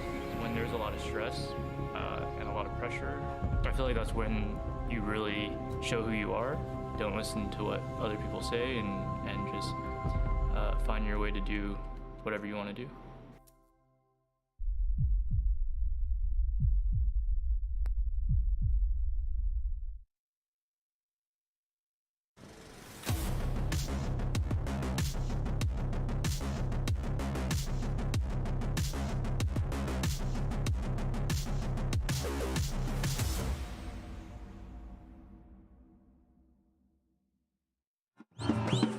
The sun is shining and there is still tons of people within the fan fest. It's absolutely brilliant. I love stuff like this. It's like being at a music festival, but all for Counter-Strike. We're having a lot of fun and everyone is enjoying it from start to finish.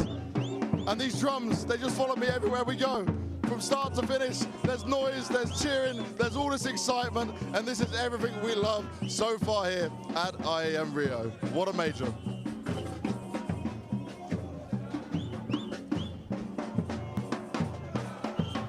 Well, the second map is going to be coming up. It is MOUZ Sports versus Outsiders, with Outsiders taking a great lead at the beginning and winning the opening map. That was on Ancient. Now, heading into the second one, this is going to be another excruciating test for MOUZ Sports. They need to wake up and they need to defeat Outsiders some way, somehow. Yeah, you want to talk about a map that you can just get peeled apart on and spread very thin. Overpass is a big piece of real estate for MOUZ to handle after Ancient.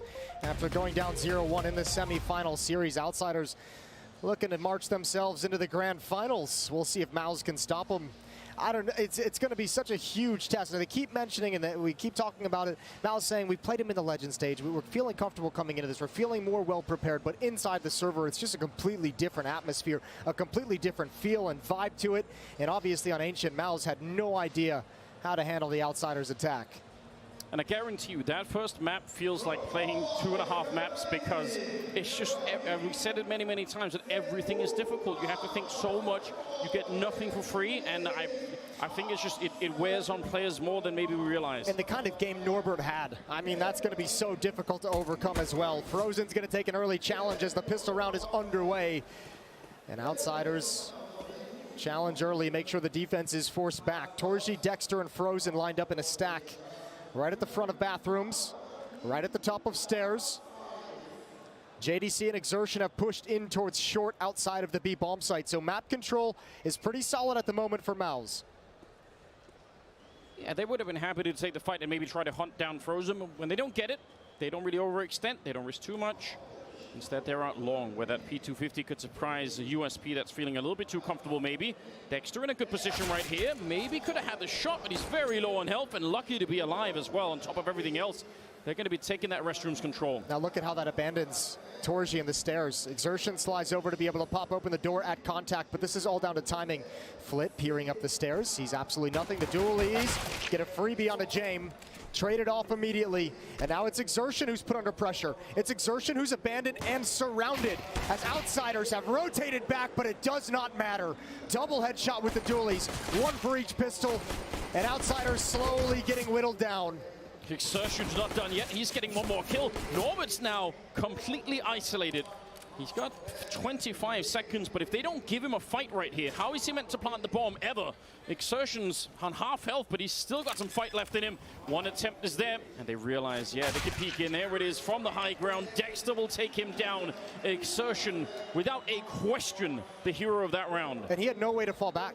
He had no way to fall back. Once again, Outsiders showed enough presence at A to lure the entire defense over. They actually tactically outplayed MOUZ in this round. If it weren't for the individual heroics for Exertion in this round, it would have been over. All he could do is stand and fight and deliver a nice double kill out of the blue door. That's all 3 pistols in this series so far, now won by MOUZ. Yeah, for all the good it's done them, because the problem is the rifle rounds are the one you have to really worry about. And Outsiders, they showed, even going down 4-0 at the start of Ancient, they just did not care. They come right back, and I'm sure they have something similar in mind here. This round, though, Deagle, P250, and not that much else. So they could be a little bit dangerous, but it should be MOUZ walking away with a better feeling after this one. Oh, but Flit could be a distraction at the very least. Torji could get his attention pulled in multiple directions. He just gets into cover before the timing just finds Flit. And now he's surely got to know, I have an escape route beneath me. Don't worry about what's up above. I've got teammates who can handle that. You don't need to overextend.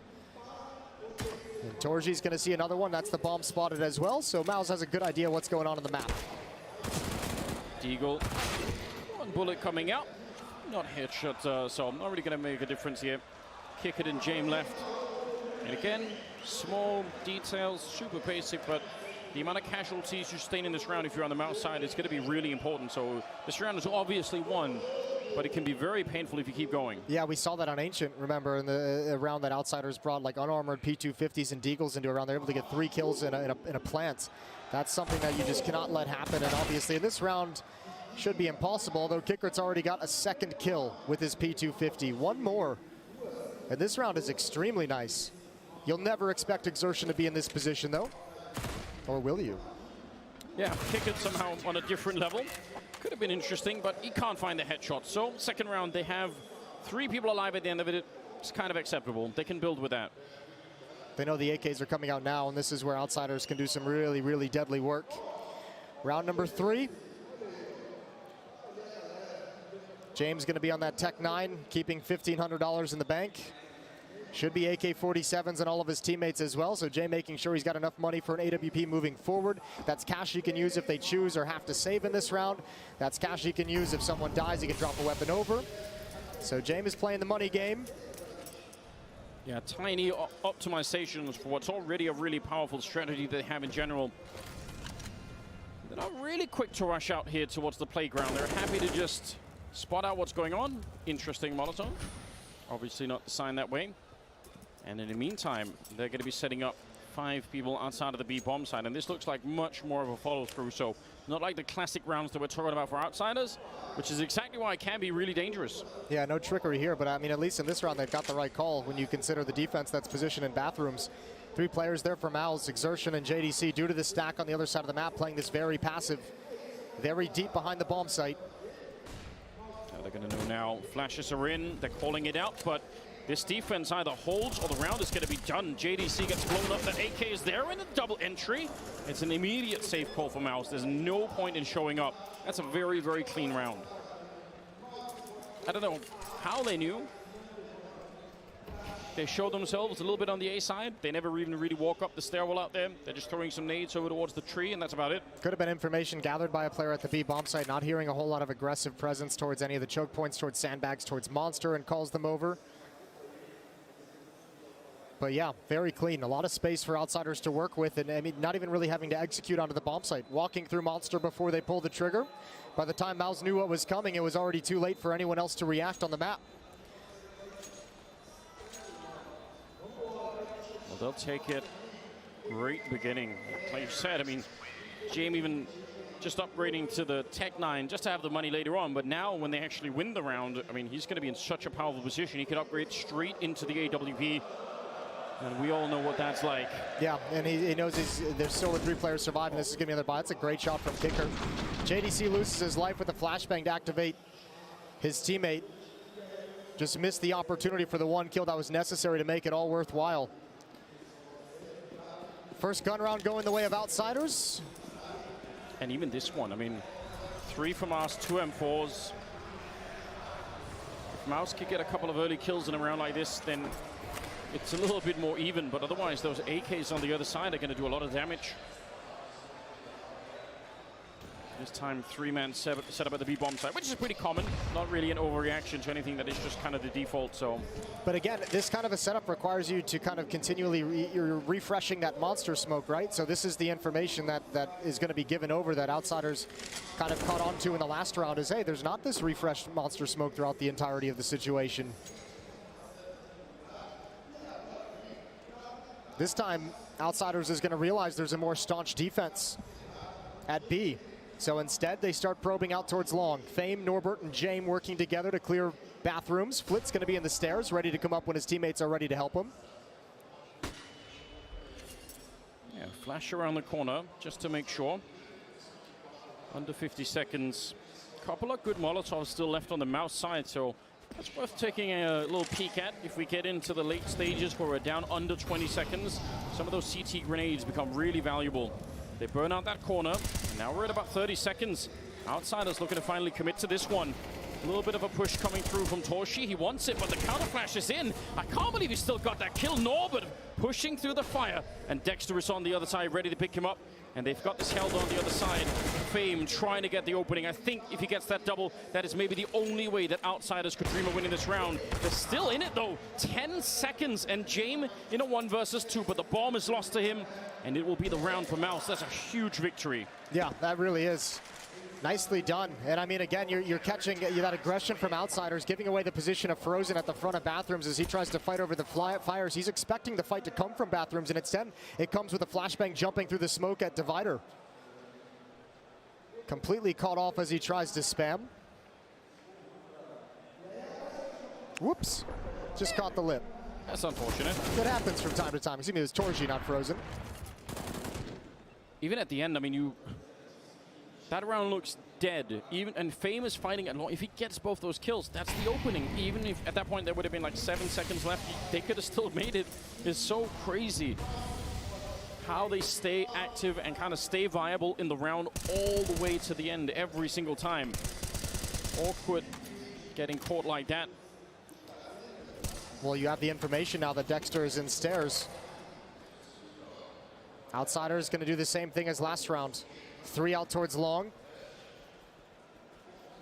Feel like they have some space to work with presence from Dexter already shown. You highlight the grenade in the last rounds when there was about 40, 50 seconds. Now, over a minute, and they have almost nothing left on the MOUZ side. So it could be a very different round for Outsiders here. It's the tough thing of that save where James is, I mean, he's watching the flank as well to get that 3rd kill. And obviously they already had a low economy in the previous round. So, I mean, you keep whittling away at it. Outsiders is going to be playing the slow creeping style against a team that doesn't have the funds to deal with it round after round.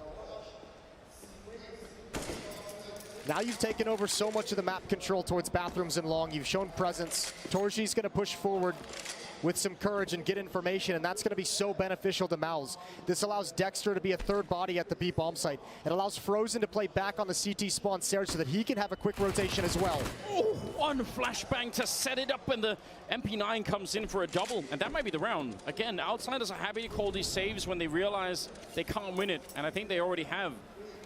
That is a very, very clean pop flash to set that one up. And to be honest, might have also been one of the few ways they could actually win the round, because Outsiders were about to show up and they would have had some grenades to throw on there, so that was perfectly timed. Yeah, nothing to do in this round though.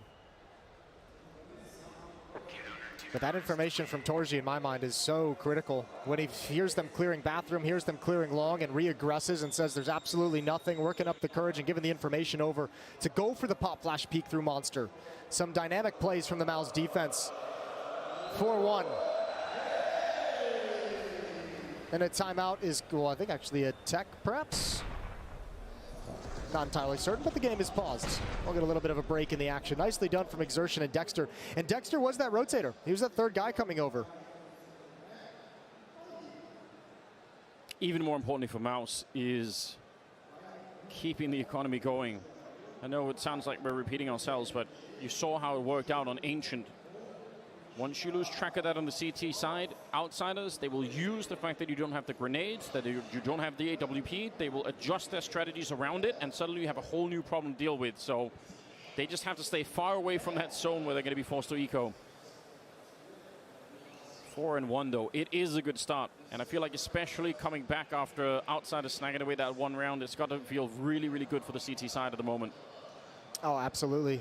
Especially 4 players survived, you get to build up a little bit more money. You're no longer kind of laboring for grenades. You have the upgraded M4s, a couple AK-47s that are salvaged as well. And also, I mean, adding on top of that, just the way that you kind of got worked a little bit on your CT side of Ancient previously, largely due to money issues during a certain stretch as well. Yeah.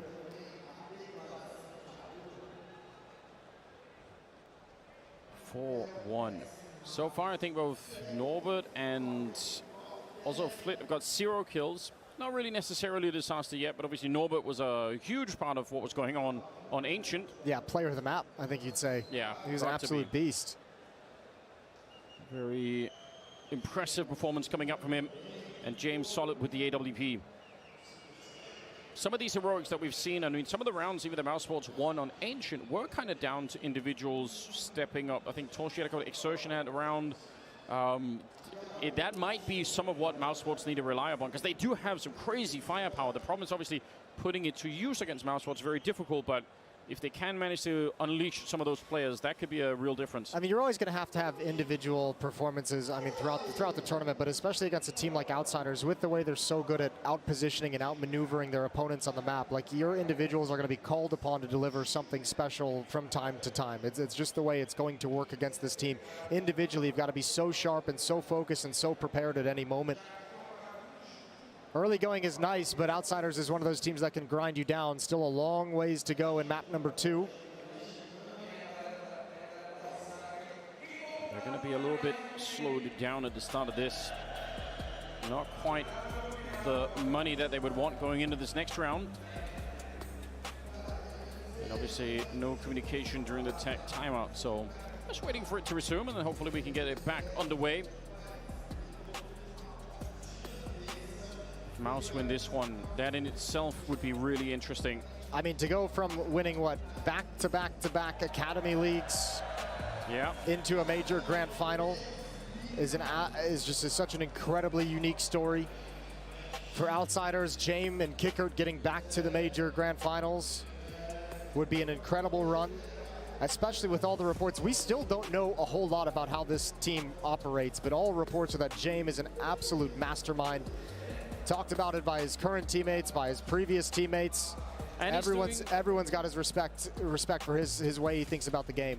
He's doing interviews in English now as well. He's getting there, yeah. He's building up into it, which is really great. I'm super happy to hear that, because we need to park him and Heku together to have like a good hour, 2-hour long conversation. Everyone get your questions in, pass them over to Heku, get the full translation. Yeah, that actually would be really good content. Inferno is the third map. If we can get there, MOUZ Sports, to be precise, can get us there, which is not going to be easy either for either team. So very, very curious. It's a great deciding map. We all love that. Yeah, we do all love that. And I mean, it is a major. We should have an Inferno decider. I don't think we've had one yet in these playoffs, but it should be a requirement. Yeah, everyone. At least one Inferno decider in the major playoffs. Well, clearly a lot of discussion going on down there with the Ammons. That's a costume right there. Why haven't I ever seen you wear something like that, Jason? That's a great question. I don't have a good answer for you. That's not really my style. No? No. I feel like it could be. I feel like you could make it. And in the heat outside, I imagine that's that's a bold thing to decide to wear. It's a beautiful day today. It was supposed to rain all weekend, I saw. Yeah. Well, really ruined my beach vibes. Even the gods are so excited that Furia keep going. Like, right. 4-1. And just to give you all a little update at home as well, it is a comms issue that we're fixing. And this is a little bit of an extended break, but we're going to get that figured out and solved and back into the action as soon as we possibly can. We had a couple of these rounds that are about to come up on Ancient, where MOUZ actually had Outsiders sort of pushed up in a corner. If they win that one critical round, some of the money is going to be gone for Outsiders, and they can have more freedom. And those were the rounds that MOUZ sort of kept, or the Outsiders kept winning. If MOUZ can win this next one, I think they're in a powerful position once again to have a great start. There we go. I mean, there's always the question when you're up against Outsiders, though, like, how are you going to win this round, right?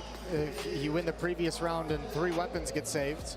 Yeah. Or, like, are you ever actually going to clean out Outsiders entirely? If you can't get that, like, if the round doesn't get close enough to where you can eliminate everyone from Outsiders, then you'll never get that reset, which is why so many teams have struggles playing against them, which is why they're so good at grinding you down, because they just challenge round in and round out. No doubt that is part of the problem that they're going to be faced with. I guess we'll find out in a second. I feel like they're getting a little bit closer, hopefully, to sorting this all out.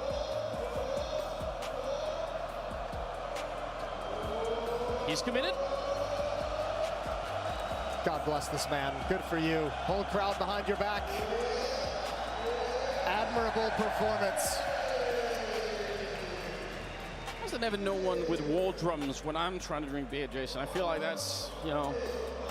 That's what you've been missing in your life? Yeah, it gives a different vibe, doesn't it? Yeah, it really does. Here we go. I feel like we've sorted it out now, so we should be starting back to into see the game. some players readying up. Oh, yep, and indeed, game and freeze time is back live. So thank you for sticking with us during the tech delay. Round number 6 coming in hot. James got an AWP saved from the previous round. Flit and Fame with AK-47s. And right out of the tech pause, we're going to get a timeout called by Outsiders. Much like the previous map, they just want to talk things over, get on the same page.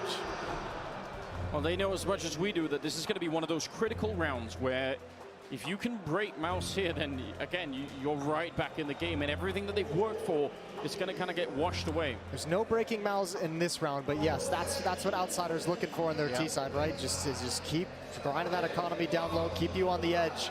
Eventually, you're going to convert one and just springboard off it. And that's where Outsiders gets their most difficult to deal with, is when you have to try and regain control of your economy, regain control of your money, get your funds built back up to afford all the nades that you need to deal with this style of play. Full investment from Outsiders. Let's see what they could do with this. A little bit of aggression for Dexter, trying to take a look and trying to find out where they are. Outsiders not in the position to go quick anywhere, but Exertion felt like he took half that battle and decided to quit halfway through. And Kickett will take advantage, and Dexter is now on this weird island. This is so risky. He could have been peaked right then and there, but he gets back around the corner. He's even second-guessing it. It looked like he almost wanted to come back for the fight. James going to add a kill on top of it. That's an op shot through the door towards Sandbags. That's JDC trying to occupy the space left by Exertion's death. And these are the really painful rounds if you're MOUZ. Yeah. 3 on 5, like, what can you do? You could see Frozen shifting back to A. They want to get a little bit of aggressive outside of the A bomb site. But you're really gambling here. Yeah. Yeah, you should, right? Because if they don't show up, you just save the rifles and keep going. Trouble is, Outsiders is already setting up for this contingency as well. Like, I mean, not in the most powerful way. This is going to be a set piece onto the B bomb site. No one's going to be home, so free plant, free round for Outsiders. But Fame is already lined up. Yep. Back towards Picnic to be able to cut off and maybe just pick off one. Maybe you get lucky and it's 2, but grab some of those guns right at the end of the day in garbage time and make it really costly. Yeah, any casualty right here for MOUZ is going to feel probably extra bad because you've already given up the round. You already made that decision a while ago, and now on top of that, you can't even save the rifles that at a minimum you were sort of hoping to get out of it. And they are actually going to walk away a little bit early. That's interesting. Thought they would want to do that, but there, I guess there was an AK on the ground, so they're going to pick that up. And a 4-2 scoreline. MOUZ, yeah, sensible choice once you lose those early battles. Don't quite know what happened with Exertion. They looked a little bit awkward in the middle of the fight, so could be curious to figure out exactly what was going on. But yeah, JDC, as you pointed out, trying to see if he gets some information and gets blown up. Second round of the board, though. Second round on the board for Outsiders. That's a great kill from Kicker to open things up. James is ready and aware of the follow-up as well. Right here. JDC's just looking for information, and that's exactly what Outsiders wants to punish, is get that man advantage, get that 5-on-4, and they already know you're feeling uncomfortable due to their stylistic tendencies.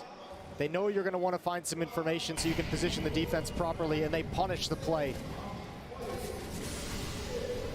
Double Molotov out there. But again, no real quick reaction coming out from Outsiders. See what Dexter could do. Flashed around, but nobody's there to get flashed. Fame's hiding behind that. And he's going to peek behind it when Dexter is out in the open. So a pretty good kill to start the round with. I wonder if that tick was heard. Flit didn't turn his attention completely, but Torchi's going to back away regardless. 3 players at this B bomb site. A follow-up smoke in towards the monster tunnel.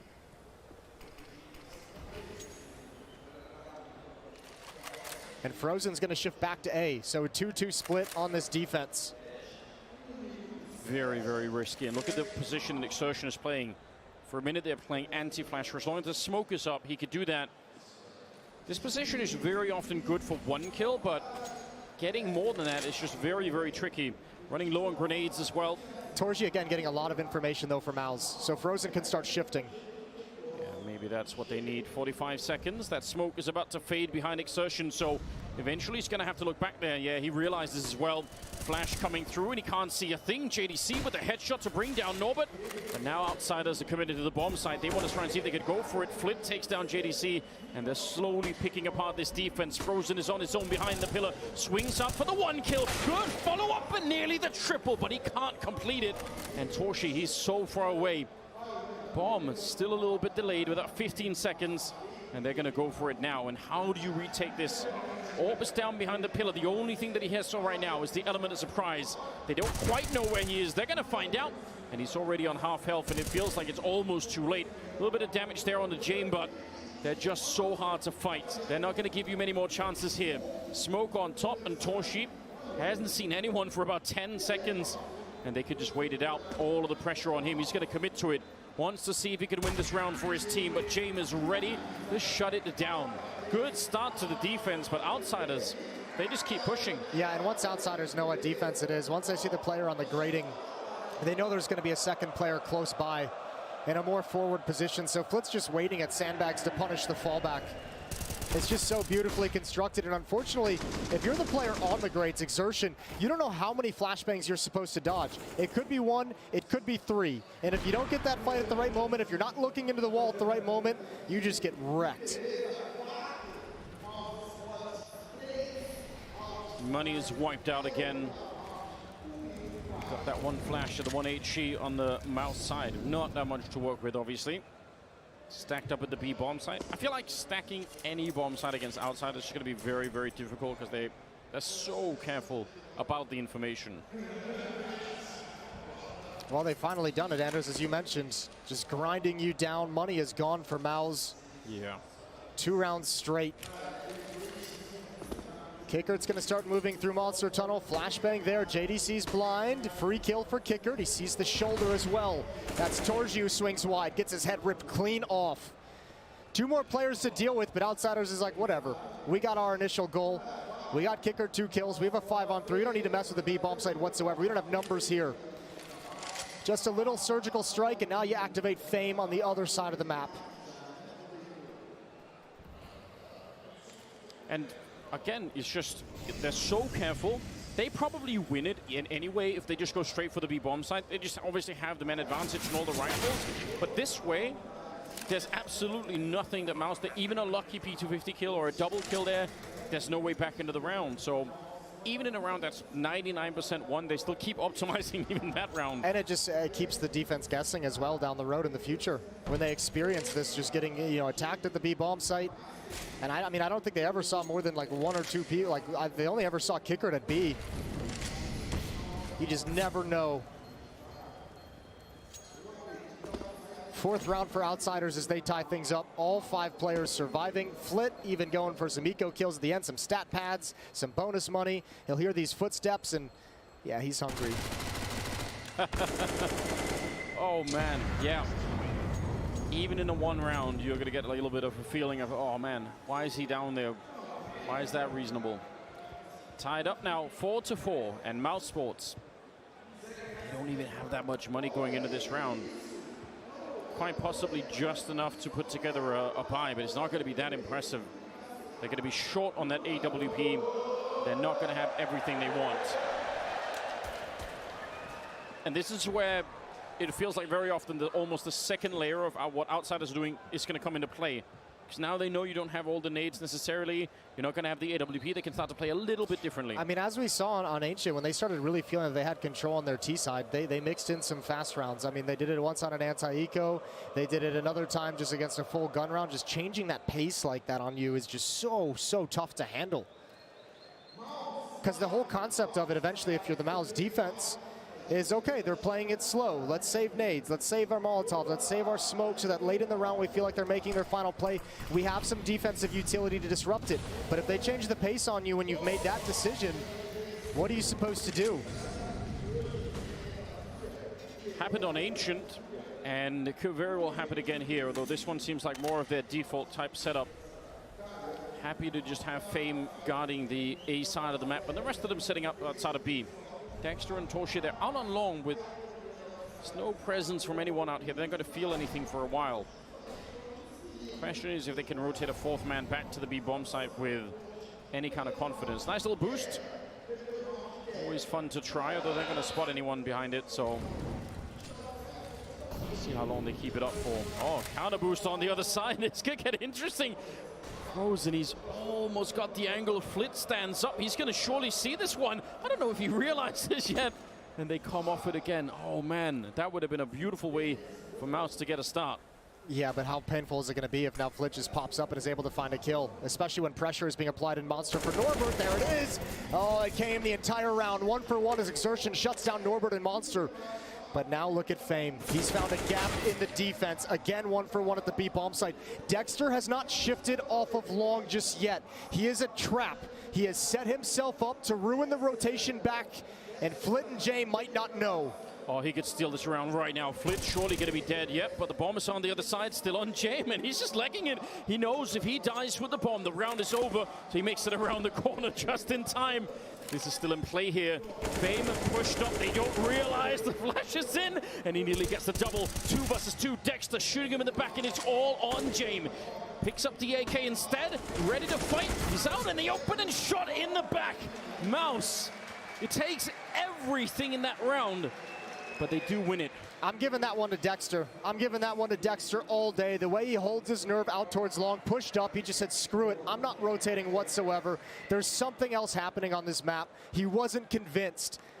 His 1 kill in Bathroom was huge, but his presence in the post plant was everything. Nowhere. Yeah. For Outsiders to go after they get the bomb down. They're stuck on the truck. Fame and James just have no comfort. If Fame gets that 2nd kill, it's over. I mean, I can't believe he didn't. That was so close. And just take that round in isolation. What it requires for MOUZ, from every individual player, just to pick up 1 more round, and it's almost completely falls apart on them.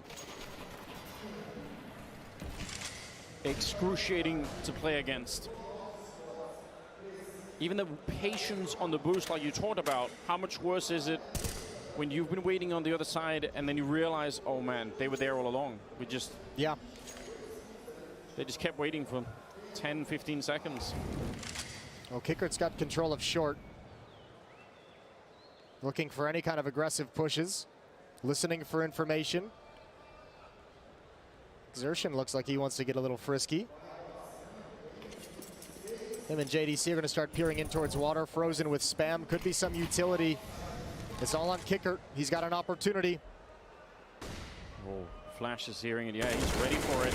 Going to be taking down JDC at least. And Jame on the other side to drop Torshi. And now they're realizing this is where the main force is. But with 50 seconds, Outsiders, they don't really have to rush anything. Dexter, he's alone up here, and what a swing. Fame running like he knew beforehand. And Dexter's got no shot. Frozen to defend this on his own. His partner is miles away, rotating through T-spawn. So this is on his own, and they're just patiently waiting. And Frozen feels like, again, I need to know, are they actually coming or are they running B? And that little bit of curiosity is what's going to get him killed. It's so frustrating. Outsiders is so good at just punishing reactions, punishing the follow-up move off the initial contact. Flip might get caught with his pants down, but that's just an AK-47 saved for exertion. Other than that, there's no money. Once again, MOUZ, they win one. It cost them everything. Cost them 4 players. And then immediately reset.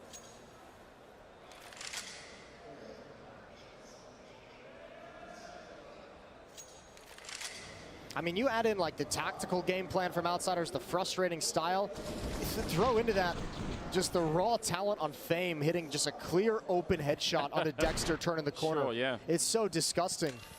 You feel so frequently as a player against them that there's just nothing you can do.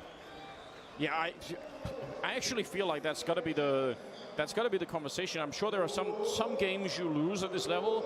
You look back and you think, okay, you know what? Couple of more, a little bit more our way, maybe we win that. We could have probably won it. The way that Outsiders are playing now, I don't think MOUZ Sports are going to be thinking that. They're going to be thinking, man, we can't, or we couldn't break this. Still chance, but right now, it looks like, once again, we're almost in miracle territory the way that it's playing out. Their control and understanding of the game is just, it's so deep at the moment. James has come alive, Kickert is there. Fame, as you said, good on the entries. They're right back in this. Exertion on that one AK, and you almost have to put it to use. But again, the problem is playing the aggressive style is exactly what they're waiting for. That's what punishes you almost every round. Flash out. Oh, and he sees it just the top of his head. Fame not going to get fooled by that. And you've gone away from the stack as well. Torji, Frozen, and Dexter all lined up along the wall at the top of the stairs, but they're the only 3 remaining. Now Flip might find this. He's slowly creeping out. Plenty of players to recover the situation if he goes down, but it's Fame coming from the other angle. Oh man, and James at a range to take all the attention. It's a round that just works out perfectly. We're going to pick up the AWP as well at the end. 6-5. Outsiders are back in the lead. And a second timeout called by MOUZ. And once again, it's just like Ancient. There was a pretty decent start for MOUZ, up 4-1 at one point. And since then, it's been a 5-1 run for Outsiders. They've taken complete control of this game. And it's I mentioned it as well, playing on Nightmare mode where you're trying to rebuild your economy while playing against this style is just so incredibly difficult. And it almost takes some Herculean individual performances from players to actually make sure you can build up any kind of a money. No head armor, no armor on Torji whatsoever. He's got an AWP, no kits. Sacrifices across the board for MOUZ just to put some nades in their hands for this upcoming round number 12. It's such an incredible display of the strategic layer of this game, because sometimes that gets drowned out in individual performances. Obviously, a lot of teams have sometimes 2 or even 3 superstars that are playing and they just take up all the oxygen, but the calling that's happening on the Outsiders team is just so incredible. Early wall bang as well to take down Torji. It is a classic. Yep. That's no armor as well, remember. He was the player, he went glass cannon off, so there's that expensive weapon hitting the deck and a 5-on-4, exactly what Outsiders like. Fame's gonna start moving forward, taking some space. And Dexter's been proactive in bathrooms, not been spotted yet. There was some timings there in his favor, but he never pulled the trigger on the peak. He's feeling it a little bit now, comes back to take a look. He's heard a lot of footsteps here, but Fame is just around the corner. He's maybe 2 seconds late to try and win that fight. And Fame is happy to just hang out, see if there's gonna be a reaction. Again, like you said, that is what they punish. You get curious, you want to find out what is actually happening on the map, and that's how you lose another player. And Dexter knows it, but still, he's tempted to try and go for it, and he's going to get the kill on Fame. That's not bad, and down at the other side, Exertion's taking down Kickert. This could be a winnable round once again here for MOUZ. God, do they need it. Norbert's going to get dropped, and James and Flitz, 30 seconds here. Yeah, not even a chance to save that AWP. This is looking a lot better. Going to be tying up the scoreline in reverse. A split. He can still do some damage, and that would be important. Anything they could get right here. I feel like the recovery for MOUZ in this half is going to be all in the hands of Dexter with the way we've seen him play in this round and previously. Yes. He's kind of the one at the A bomb site who's being proactive. We saw Torji do a couple pushes that got information as well, but Dexter sticking around just a few rounds ago to get a round win for MOUZ. Now here in a 4-on-5, pushing forward, clearing out bathrooms, letting his teammates know, keeping his B defense aware that they're about to hit that bomb site, saying it's clear at A. He seems to be a player in a critical role to read what Outsiders is throwing at him.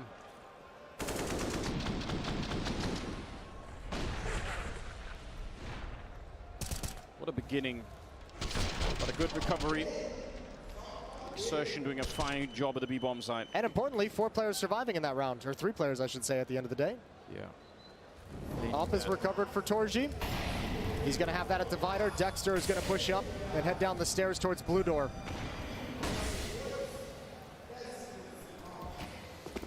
And again, it's crunch time for MOUZ.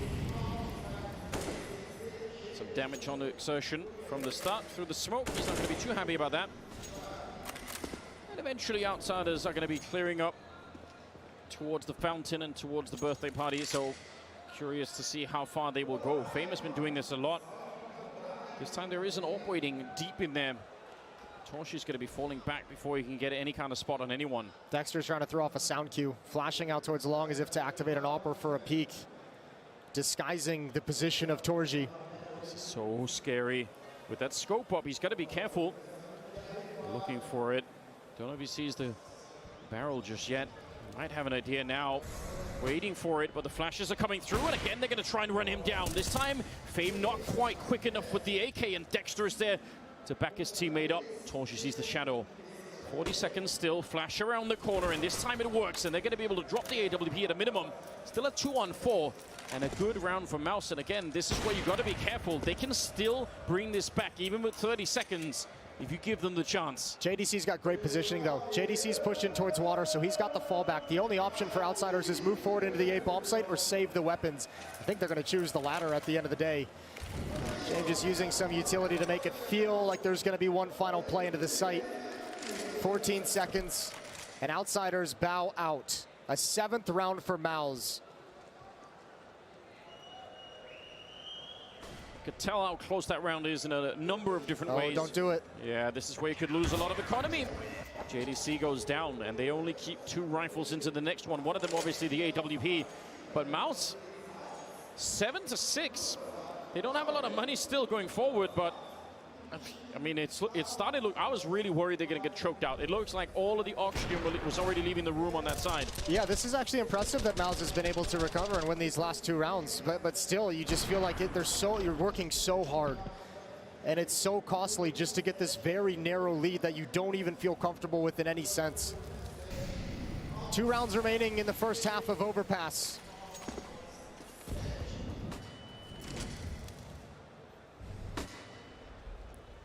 A little bit forward. Flashbang does reveal to Outsiders that something is up in the sewer. And again, Fame working a little bit on a solo mission out here. It's been pretty common for him to be doing that, and he's done it very well. See if he could find even anybody, or he just keep them occupied on this side. The rest of them are setting up outside of the B-bomb site. 3-man setup for MOUZ out here. They're just getting back through the L-bin, but look at this. They walk in, no warning. They swing that corner, and JDC, he has the weapon out in time, and he's going to be able to stop at least the first player.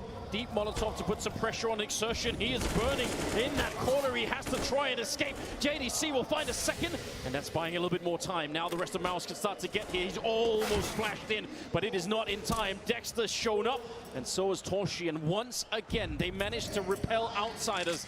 This is looking like a good round. Fame is left to try and fight it. Looking for it at the barrels. He sees one of them, and he knows the AWP is a lot deeper.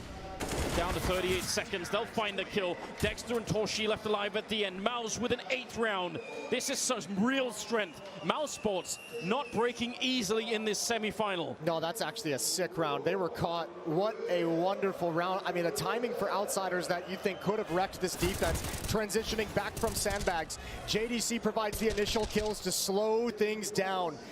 And finally, MOUZ are able to rotate some players into the right position. the reinforcements to help put a stop to the hit. Final round of the first half, round 15, and Outsiders take a timeout. They're second to talk things over. 3 in a row now for MOUZ. Definitely really, really impressed. If they make it through this map, you have to assume that the energy on MOUZ is going to be completely electric, because this is just, they felt like they've had their heads underwater for the entire first part of this semi-final. And I'm not even saying they're really out of it yet, but you're starting to see a little bit of glimpse of something that could work. If they can win this round, if they can make it 9-6, they have something to work with. 12 kills on Dexter, 12 kills on Exertion, leading the way for MOUZ. Trying to keep them alive in this semi-final series. And Norbert, well, Outsiders have really picked up the pace on their initial plays, their initial moves in these past few rounds. Torgi's gonna have the opening with the off, that's from Highway, and Dexter's got aggression downstairs for another. And once again, MOUZ with man advantage, a 2-man advantage in fact. This is very awkward. Dexter, who's actually tagging him up? Surprise! Kicker out of the round, and Dexter's gonna continue. This might be one of the, maybe one of 3 rounds so far that MOUZ have actually felt comfortable in, where they're like, we're great, we're winning the fights. This round is ours. Fame on his own. And MOUZ, you have to give them so much credit for what they've done in this half. They must have been ready to tap out of this one for a bit. Relentless style that Outsiders is bringing, but they're back into it. They're going to come into the second half with a really, really good lead. Yeah, looking like a 9-6 unless Fame pulls off something miraculous. But so many MOUZ defenders are aggressive. This one isn't possible. 30 seconds on the clock. Fame hasn't even started making his move. I'm with you. This is a very impressive half from MOUZ. It may not look like it on the scoreboard, but the fact they survived and sustained and rebuilt this defense and end the half on a 4-round streak against Outsiders, so impressive. There goes Fame. 9-6 in the favor of MOUZ. They're going to switch sides. And Outsiders is looking to make their way to the grand finals, but MOUZ won a 3rd map, and we'll find out which it is right after halftime.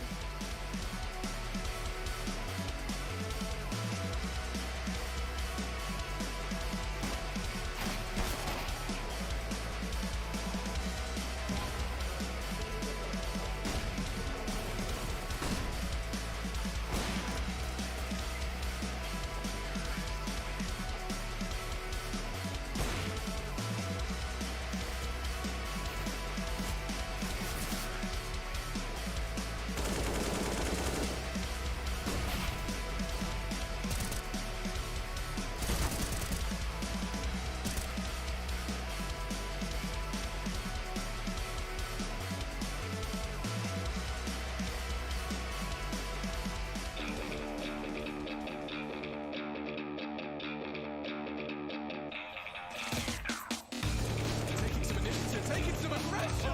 No way, Anthony! How are you doing it? How does it look so easy?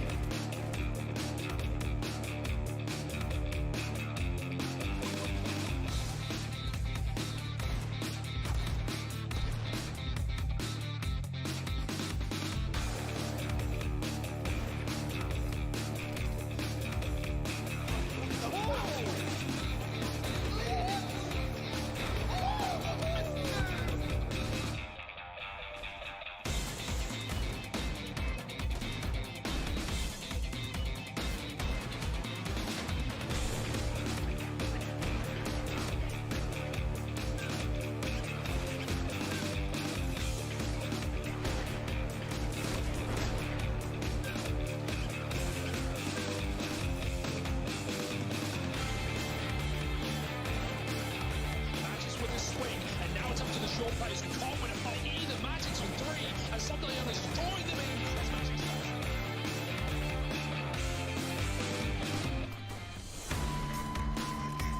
He might even find him. Scopes him through the smoke. I'm losing my mind. And Jigsaw, he wants more. And he takes him almost to Valley.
Another absolutely suffocating first half that Outsiders has brought us, but MOUZ Sports are still alive. They're still here. 9-6 in the first half in their favor. That is absolutely amazing. But the fight's far from over. They have to keep up this momentum. They have to shut down Outsiders really, really fast on this map. Otherwise, they're going to get knocked out right here in the semifinals. Yeah, absolutely. But they also got to face up against the test. Remember, the Outsiders' defense on Ancient today looked so good. Rotations on point. Everyone knew what was happening on the map at all times. It was all due to that style of mid-control on Ancient. And if Outsiders can play a defensive half where they have all the information again, MOUZ is ruined. They're going to have to throw some spanners in the work. They're going to have to give you different looks. They're going to have to really fool this defense. It's a long road to Inferno for MOUZ. Otherwise, Outsiders is going to be in the grand finals of IEM Rio. JDC and Exertion a challenge towards short. Torji and Frozen spotted for aggression early and middle. They're going to back off now to the B bomb site. It'll be a full set piece. An attack towards B, but there are 4 defenders here. Yeah, they see it coming. They have a really good read right now. And as a result, they're going to be falling back. Why would you fight outside of the bomb site when you've got almost 5 people inside? Dooley's comes swinging in, and he's got an infinite amount of bullets in this one. Tries to keep going, but Dexter is a little bit back. JDC as well with an opening. And now a 2-1-3. James finds a late kill in that flurry, and Frozen and Dexter, they're locked in here. They need to find the kill on Fame before they can move forward. But that smoke is making it very difficult, and Outsiders, they started to peel back. They find the shot right through. Dexter caught out, and now this P250 is all that they've got. And they have the recommit. They realize where he is now, so they can play it a little bit more slow. And the bomb is on the bomb side as well. Oh, they're going to triple swing. Yeah, there's no way out. You can't win this fight, Frozen. Nicely done from Outsiders. Instead of leaving it up to him to look and pick for headshots, they decide to end the round, 9-7. Yeah, really well played from Outsiders. A great read. Again, they just shift a 4th player over just at the perfect moment. Uncanny. Outsiders able to stack up at B, and that's the first pistol round they've won in this series in the 2 maps that are being played, or that have been played so far. And that's a 7th round. Right out of the gate, we're going to get Outsiders calling a timeout. Yeah, that's interesting. We've seen this happen. We saw this happen a lot in the Challenger and Legend stage as well. 2nd round timeouts after winning the pistol. Yeah. Getting on the same page. I mean, obviously that 2nd round, losing that 2nd round after winning the pistol can just feel like such a disaster. And then you get into this weird economic tug of war, especially on the CT side. So just doing everything you can to ensure that doesn't happen. So you can come back right into this game, get the op out in hands of James as soon as possible. And for the MOUZ side of things, nothing too exciting in this one. No bomb plant, so they don't really have a lot to work with here. It should be an easy cleanup, all things considered. Picking it back up, I mean, probably going to be 9-8 here, almost certainly. And at that point, yeah, the grind continues for MOUZ to try and see if they can disrupt this defense even a little bit. Something different, though. I mean, I feel like in terms of the maps, right, the problem on Ancient is that there are so many choke points you have to sort of walk through, so that CT side defense is going to be really powerful. Not quite the same on this one. You are going to have more space to take fights with. So if MOUZ are going to have that crisp mechanical aim, then maybe that's a way to do it. I think a lot of it's going to come down to their entry power. Guys like JDC, can they actually deliver a strong, powerful... Ooh, good dink on a Fame, but he sprays down 2 before falling. That M4 will get recovered. Yeah, can you deliver a strong enough punch to knock over the defense and get into bomb sites before you kind of get picked apart, right? Those first contacts from MOUZ are going to be so critical. Yeah, and some of them definitely were as well for Outsiders. Fame had a couple of great rounds where he had found entries almost on his own over at the restrooms. They need somebody like that. Keeping the FAMAS and the MP9 in this one, so be the best buy of all time for Outsiders, but they will have the AWP on James. Yeah, they saved money last round by dropping 2 SMGs instead of a player buying an M4, and they've used that extra money on Flit to be able to afford an op here in the 3rd round. He's dropped that over, which also gives James $3,200 to work with moving forward if he's to lose this.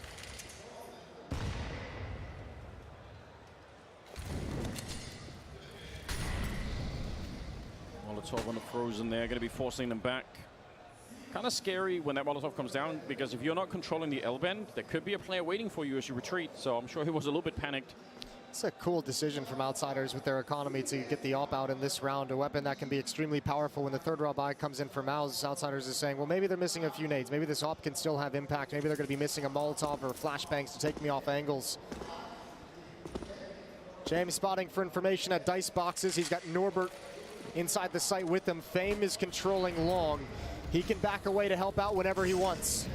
It's a nice smoke for the T side there to buy a little bit of space to get close to the AWP. Trying to hide inside with the FAMAS, but he's going to get found out. This is a really nice beginning to this hit. They still have to worry about long, but the bomb at the very least is going to get planted here. 4 on 4. Toshi might be low on health, and the retake's already underway.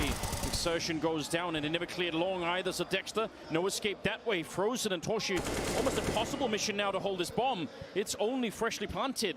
Outsiders, they're going to be on it, and they have a kit as well, but Toshi, what a headshot to bring down Kickard. Maybe there is a chance he's going to get blown up all on Frozen. He catches one, but James on the wallbang to bring him down, and he goes straight for it. That ties up the scoreline 9-9. They nearly had it. If Frozen could have got back around the wall, that might have been the round. That's so hard fought to have it end in a loss. I love it from MOUZ. How unfortunate. What a round from Fame, though. He's so patient out towards long, knowing he's got 2 teammates at the bomb site. He's ignoring all that action. And the backstab is such a disaster when it eventually comes in. It actually cordons 3 players in that choke point who cannot escape, who cannot get away from a retake coming from bank and stairs, and Fame's position out towards long. Absolutely brutal when you add in that shot at the end of the day. MOUZ had to overcome so many obstacles just to lose in that fashion, and a 4th timeout now used from Outsiders. I absolutely love the fact that that's how they win the round as well. They really are torturing MOUZ Sports in this one. They're not content to just win their game. It has to be painful for MOUZ as well. That's a very early final timeout to use, though. I mean, Outsiders obviously knows they got brought down to just 1 player surviving. They know there's going to be a rebuy, especially with the plan for MOUZ. They're going to keep applying that pressure. I'm just very shocked that a 4th timeout has already been used. Ooh, James floating over. Especially when the game is tied up like this, you have to have some confidence that you're going to be able to end it in regulation, or at least pretty soon, because MOUZ start digging into them. You're not going to have a chance to have any more input from a coach. All tied up. Obviously, when you win in a one-on-one like that, same as what MOUZ Sports were experiencing on the CT side, you're not going to have a very good economy going forward. So Outsiders are feeling that a little bit. It's a valuable voice to be missing as well, and Dustin, the coach of Outsiders. No doubt. Paired up for a long time with James. Kickard playing behind the monster smoke, ready at Woods. They're going to shift back into a new setup. Fame's in the stairs, and with no attention and no presence out towards bathrooms, James is calling for Norbert to rotate. Exertion's out working at long as well, and he's spending a lot of time. I'm sure the rest of the team are waiting for him. He's going to set up a smoke and presumably a Molotov behind it at some point to try and sell it. There's not a whole lot of counter utility at the B bomb site, though. They don't have a lot of resources if a full execute comes out to put out Molotovs. Oh, here it comes. Yeah, and it's drawn Norbert back. They have a little bit of a window, but he's swiftly running back. What an entry. Knocking out Flit. That's a good start. 35 seconds as well. And JDC is going to be out of the round. They're slowing it down. MOUZ, the UMP at the L-bend. Oh, and he's dancing with them right now. They can't find him. A second player shows up, and it's fallen apart, this attack. They had a moment, just a brief moment, where maybe they could have pushed this B defense, but they slowed it down, or they were slowed down, and that's the end of it. And Fame at that advanced position at Blue Door. He arrived so fast as soon as resistance is provided by the UMP. Outsiders rotations all day on CT sides have been so clinical, so perfect. And the timing, I mean, Exertion actually did successfully make Norbert sort of run away a little bit, but the attack through the monster tunnel happened so quickly after that he could just run back. He was there in 3 seconds, he was back there. And maybe they would have needed to sell it a little bit more, or maybe had a little bit more patience. Those timings are so hard to hit, though. 10-9. Yeah, timeout taken from MOUZ. They're third. They're going to talk things over. This is starting, I mean, it's 9-10. They're still within striking distance, still within reach, obviously, just 1 round back. But it's got to feel, if you're MOUZ, like this is just such a huge mountain that you're trying to climb and you can never quite get to the top. They've had to battle so hard just to keep it close. They must be feeling fatigued as well. And now they've kind of, I mean, Outsiders is a little bit off the hook in terms of their money. While the previous round was a little bit of a reset, now they have some money bolstering this buy. Now MOUZ can't just do a knockout punch, so they descend into a bit of a half buy. Scout on Dexter, Deagles and Tech9 picked up 1 rifle. That's going to be on Exertion with the Galil. Not a whole lot of resources, but still you can limit economic growth for Outsiders here. Yeah, and if they're successful doing that, I mean, for the comeback to happen, that CT economy has to stay low. They have to make sure that it never gets up to the 5 or 6K range, because then Outsiders have such a comfortable position once again. Fame once again positioned at the stairs as well towards Blue Door. This time he's got Flit combined pushing short. They can combine for a fight at Blue Door if they'd like. Yeah. But MOUZ is going away from it. 3 players out towards long. Frozen and JDC a fountain for the moment. He actually goes all the way up to check. That's so dangerous.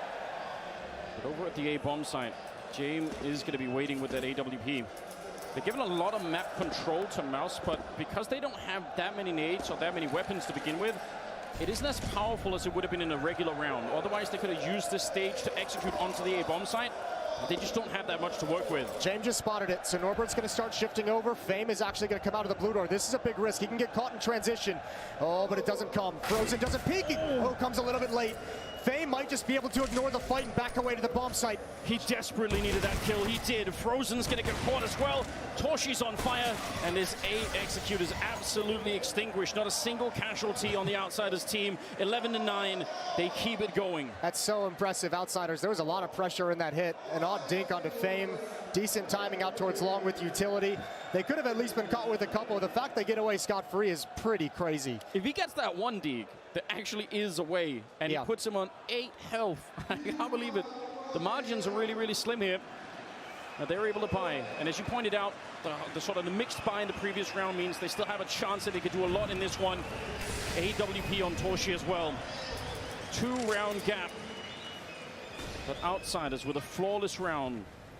A flawless half so far. A 5-0 start for Outsiders to take a 2-round lead. MOUZ need a little bit of hope more than anything. Something that tells them they can do this. Something that tells them they might have figured out a way to crack this defense. You mentioned it at the start of the half. Individuals to open up the rounds. Get somebody that can make it a 4-on-5 in your favor. That would be a really, really nice start. And you might have a better shot at it here because of the layout of the map. So it's not impossible this time. You could do it. Uh-oh. That could have been dangerous. Maybe a second later, an Exertion might just get a freebie. Deep angle now for James. With this kind of advanced position at the end of bathrooms, how does MOUZ want to approach it? Some pressure being applied to the B bomb site. James is going to change his position. But now he sees utility streaming over, so he knows he's about to be attacked. Yeah, they're going straight for it. No fake this time. They're just running in there. James going to catch one just at the lip of the smoke, but Frozen catching the rotation. James still keeps going. He's relentless with his AWP. Norbert comes in just as the bomb is planted, and Flit will take down Torshi. It's just on Frozen. 1 versus 3. And this is asking for more than a miracle at this point in time. They know where he is out here. He's already been revealed, and they're going to find him easily. Another round, 12-9. Outsiders 4 rounds away from the grand final. Yeah, just too damn good. James with the ult, playing passively under so much pressure, able to grab 2 kills, and all the eggs of that attack were in that one basket. This push towards James and bank. If they don't get this kill, as you can see, the round's over. This is resources taken down that can prevent the players from streaming in towards the truck. And once they go down, Outsiders realize we can begin this retake right now. There's nobody that can protect the planter. And also sort of the caliber of signaling that's happening for the MOUZ team. Yeah, they throw a Molotov towards the barrels in B. They throw a smoke towards Heaven, but that's about as hard as they try to sell it. Whereas when Outsiders are on the T side, I mean, we see how much they manipulate that defense. And Outsiders, yeah, they fall back. James back towards the bank, but it's not that much of a rotation. I actually think it sold it pretty well. James backed away to bench from his more forward position. The problem was he spots the utility coming over at A at basically the same exact time. When he's deciding whether to make the decision to stick around or rotate, he sees the smokes coming over towards the A sides. He's like, okay, I'll stick around. I think you're absolutely right, yeah. 1 more second maybe, and he would have been a little bit further back. 12-9 the scoreline, 22nd round. And MOUZ being asked once again to summon even more strength, to dig deep. This is it. This is maybe the last chance that they're going to have. Getting a bit of control over on the A side. They're pretty quick with it this time, and Connector as well. Outsiders heavy once again to give up this part of the map, which is a little bit interesting.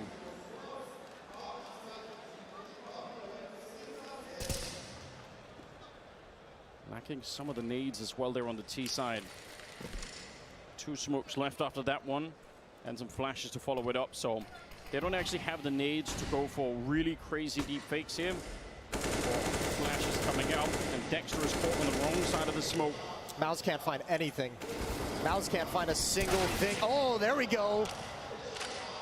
That's what it takes, though. Frozen should have been dead. Coming back like that into the tunnel against 2 CTs that are waiting, that should have been an instant trade at the minimum.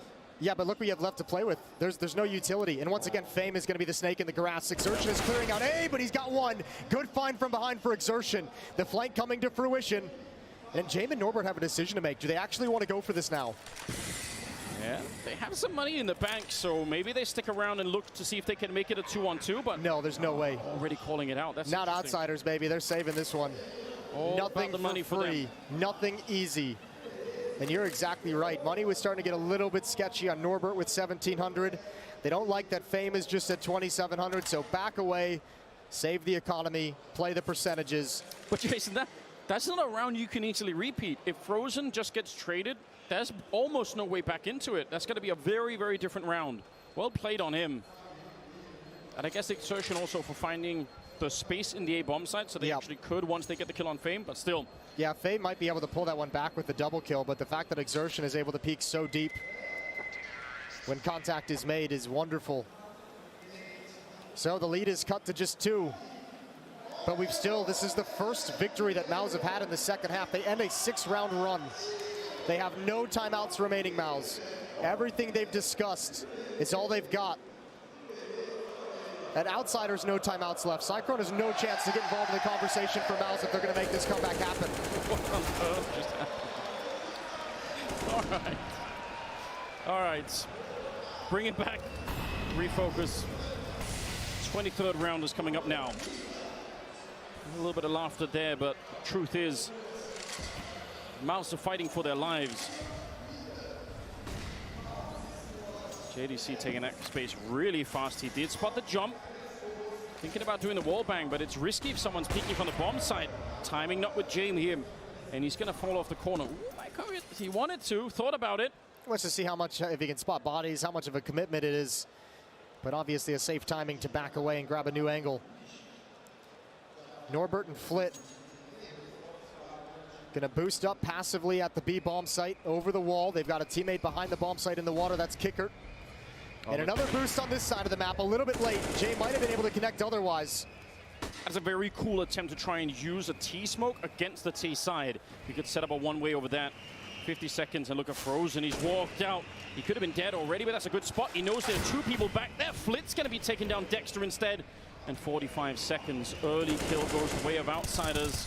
And MOUZ, they must be able to feel this is a big problem. If they lose this round, they might just be losing the money once again. They've got this defense kind of frozen out in the open, though, and now finally Outsiders are the ones playing without information. They don't exactly know where this hit is going to come from.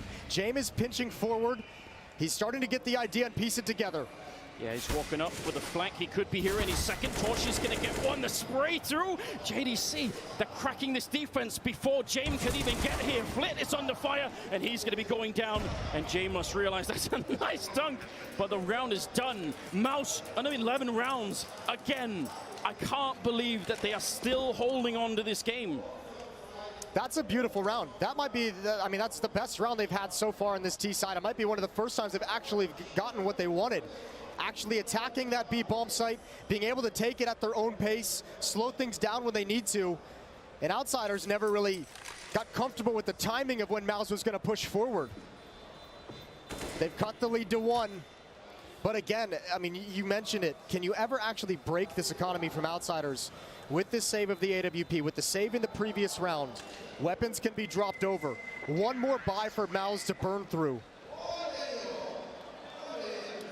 if they get there, if they tie up the scoreline at 12-12, and finally they get some room to breathe again, that would be something. It's not for nothing that MOUZ made their way to the semi-final, and they're showing us right now, because a lot of other teams would have mentally broken down, even just the way that Ancient was playing out. But playing against outsiders like this, it's hard to keep this up. They found some kind of strength still left. Dexter is at 16, Toshi's up there 13, 14 on Exertion. They have a core of the team that's actually working now. And look at this, AWP and M4. But again, not an easy round. From MOUZ's point of view, they have to be careful. Extremely careful. Kickert's been spotted. Defensive smoke deployed to allow his escape. Molotov comes in a little bit afterwards. James is still here with the AWP. He sees nothing in short. Fame with the M4 over in bathrooms towards the A bomb site, away from the action. And MOUZ is just pausing. Exertion is going to go investigating, but MOUZ is ready to pounce at any moment at the B bomb site. And this is one of the few rounds where you're not going to be worried about a pop flash. You know they don't really have anything to work with. Otherwise, they probably would have done that already. So they're feeling pretty comfortable down here, even if in any other round, this would be crazy to be standing still like this on the T side. Oh, they're shuffling right into James' crosshair. Surely not. He's been waiting here the whole round. Actually, now he's looking a little bit the wrong way. He's going to get that one, but can he really escape? He's ready for more. Dexter's already out. Oh, they might be feeding themselves. He's getting one more kill. I can't believe it, just that one AWP into the smoke. He's going to be taken down, Toshi on top. It's falling apart. Yes, they have the A bomb site, but no bomb with which to bring there. This is ridiculous. Every single round, outsiders, you just can't underestimate them. You have to fight for everything. Frozen in Exertion, this round is looking done already, and it will be. Outsiders steal the round and suffocate MOUZ Sports once again. That's got to be so frustrating. MOUZ is going to watch that back and just have no idea what hit him. What a show from James.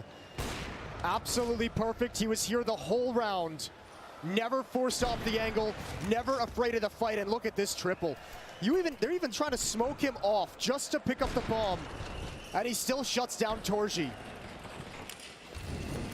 That was an opening, the best chance MOUZ had, torn away from them.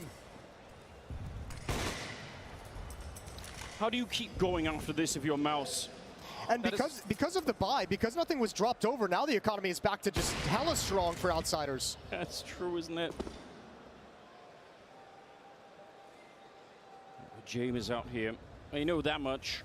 Dexter successfully again through the tunnel. This is a big setup right now. Now, there's no one to follow him, but he could park himself here and wait for someone from the CT side. Almost Kickert has given away his life. He's almost stepped into the line of fire. He's crouching up slowly. I can't believe he can't see him.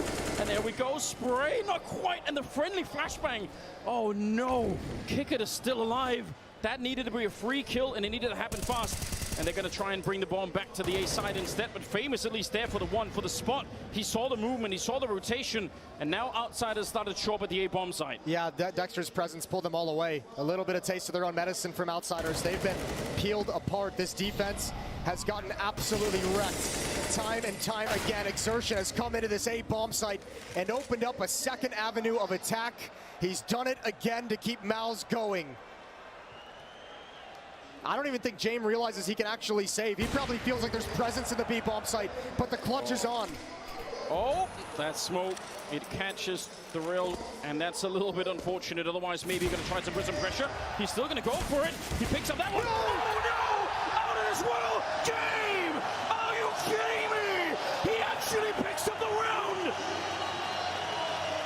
That's it. Call it. MOUZ ain't coming back from that.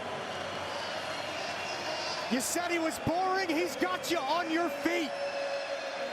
Unbelievable from James.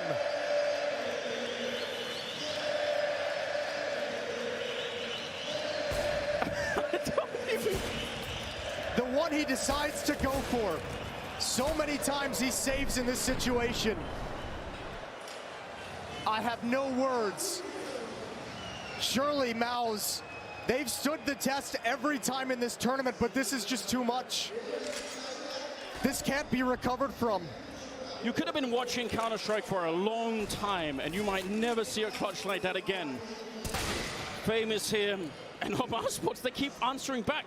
By all rights, they should have won that last round. But they need to keep this going right now. Flit's walking up behind. There is a chance that Frozen could turn the corner and maybe catch it before Flit undoes this whole round. And he gets the trade, at least Torshi on the opening. MOUZ Sports, oh, they look like a strong team as well. They're not giving this one up easily. Norbert is out of it, and now it's Kickert. 1 versus 3, and he is walking away.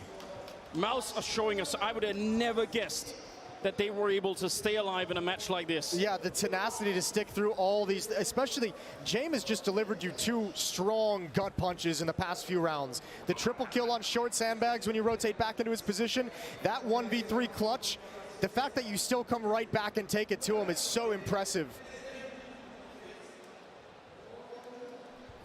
What a way this has turned out. The story about this for the first 3 quarters basically of this semifinal so far has just been slowly Outsiders choking MOUZ Sports out of this one. And all the way at the end, MOUZ find a way to stay alive. And that economy now on the CT side is starting to look very, very questionable.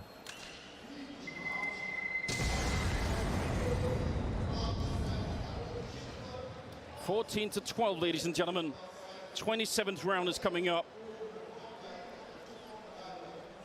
This is disgusting. I mean, that's a great shot, but after he misses the smoke, you think it's over. It is over after he misses it. It has to be. Oh my! I'll tell you what, though. You got to feel for Dexter. That round, that clutch, those missed shots are going to be playing over in his head as he goes to sleep tonight.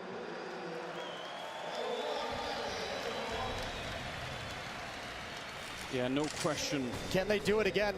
Identical buy to just a few rounds ago. Up on James, 1 M4. Alongside it, and all pistols.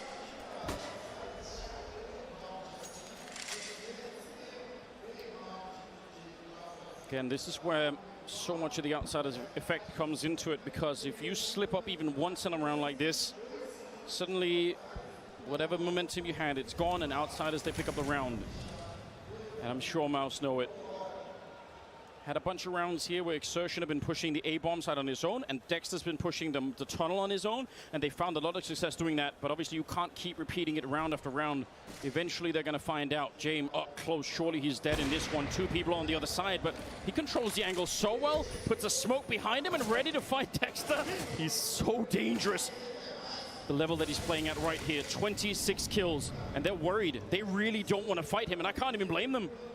Look at all the time this is taking, all the resources it's using, all the focus on this position from James, and they even have to bail out and just let him live. They don't want to mess with it. And he gets the information. But now they have Kickert with the M4 they still haven't found, they still don't realize. That's parked at the B-bomb site. This is risky, Dexter. Very risky. Sees the smoke, realizes what is up. Norbert's going to find a kill as well on Frozen. Outsiders, again, torturing MOUZ Sports. If they could pick this one up, it would be almost sadistic at this point. Flit's going to be down low on health, and at least they have a bit of space, and Jamie's toying with him, playing a dangerous game against Dexter on the other side, and he walks into the shot. The bomb is planted with 7 seconds left, and it's still a 3-on-3. Exertion with a good headshot, and they will be able to barely pick up the round. MOUZ keep fighting, and that is the money. Finally looking a little bit grim on Outsiders. Yeah, they might have to make a really tough call here at 14-13. Remember, neither of these teams have any timeouts remaining. James is up to 26 kills, leading the server. Fame is just behind him at 23. And this is almost another painful loss again. Okay, okay, sure. A double off that as well. 14-13.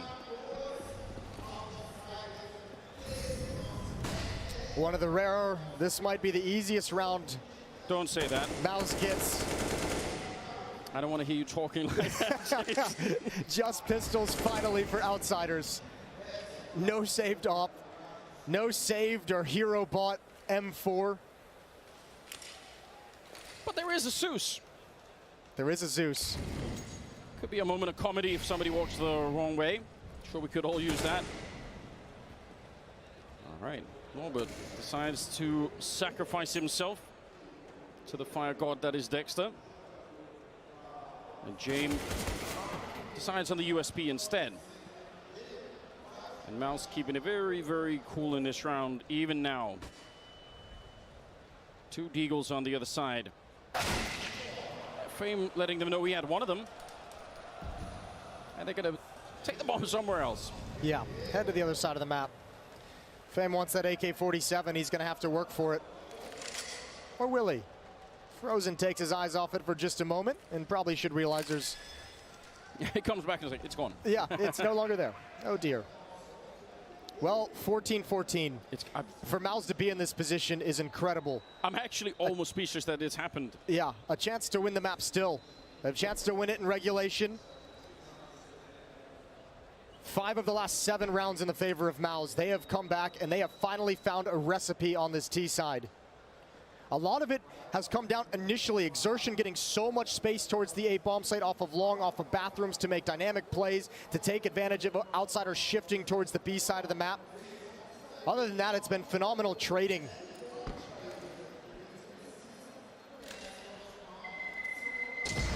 But even that 1 AK, in terms of the money, in terms of keeping it going, it could go a long, long way. Norbert is going to have enough to drop an AWP over to James. Oh, here we go. Oh, we needed more cheering from the crowd. Yeah, that was the problem. I feel like. 14-14. Round 29. Outsiders is up 1 map. They took Ancient, the opening map of the semifinal series, 16-10. They win here on Overpass. They're the first team we have in the grand finals. MOUZ looking to play on Inferno. That 16-10 scoreline is very deceptive. It was all outsiders on that map. Coming into this one, pretty much for the first half of it, it looked very, very similar, but a chance right now. There's been some really good rounds for MOUZ at this B bomb site. There's been some very good rounds on this T side. They've been able to barrel in and eventually brute force their way into the site. And once again, I think off the some of those rounds have come from more passive defensive setups, which is exactly what Outsiders is shifting into as we speak. Kickert going to be the lone man in water behind the bomb site. Flit and Norbert way deep on each side. That's room to stream out of Monster, where MOUZ won't have to worry about counter nades and counter flashes and Molotovs. Not really that many nades left either on the CT side, so a big opening right now for the T side. Let's see how this works out. They're stuck behind the pillar for just a second. Still plenty of time in the round. JDC nearly with the opening, but he's going to call it in, and Kickert is dead anyway. There's a nice kill. Double opening, and immediately Outsiders say, that's it. No more money in the bank. We're going to make a run for it. It'll be MOUZ Sports to get to 15 first on Overpass. That's so much room. That's so much space for MOUZ to progress into the site. I cannot even really believe that this is, what, the first lead since round 9? They finally come all the way back. This defense looked impenetrable to begin. And MOUZ is going to have one crack, one shot at it to take us to a third map, to take us to Inferno. Fame is even going to be losing that rifle at the end. All of this counts. Every single rifle you can steal right now, it will make a difference in the 30th round. There's no doubt. And they know it. They wanted to hunt him, but they're just so far away. 15-14, round number 30 is coming up. We're going to the distance on this one. And as you said, MOUZ, one shot at it here tonight. If this goes into overtime, it's entirely possible that Outsiders are going to be revived once again. But as you mentioned, like 10, maybe 15 rounds ago, there are no more timeouts on Outsiders. They've already used all of them. So is MOUZ, and MOUZ has the additional craziness of having to survive a 3-kill from James with a saved op and a 1v3 clutch from James in back-to-back rounds. Here we go. Final round of regulation, round 30. The only chance MOUZ has to end Overpass. Otherwise, it's overtime. Bit of a jump there, always scary. James back in the same position that he got the triple in last time. Outsiders have switched into a double op setup. The second one is going to be on Fame at the A bomb site. They want to be able to stack B. They want to feel free to shift Flit over towards this side of the map if they feel the hit is coming in. Oh, he walks right into it. not quite ready, and Fame is going to be out, and they want to put some pressure on behind it. Flip alone at the bomb side, and he can't complete the double. He knew he had to swing for that second shot, and James standing inside of the Molotov. He's down to 4 health behind it. MOUZ Sports, this is the best opportunity they have to end this map right now. Dexter's looking for it. No bomb plant yet. Frozen is coming in with a flank. And they bailed out. They got out of the bomb site so quick. Oh, they're giving them a taste of their own medicine. This is justice dealt out by MOUZ Sports. They're giving them everything back. And Outsiders, they're going to realize we need to come back, and they're not ready. Frozen is there. It's kicker left. And MOUZ Sports, tonight they are strong. 16-14, they survive. What a comeback. It never even felt possible until the end. It didn't seem like there was a chance. That is a disgusting offensive half from MOUZ. You got to give credit. Great calling from Dexter. Exertion and Frozen working the extremities of the map. MOUZ came to play, and the young players keep growing up on the big stage. We'll be right back with Inferno.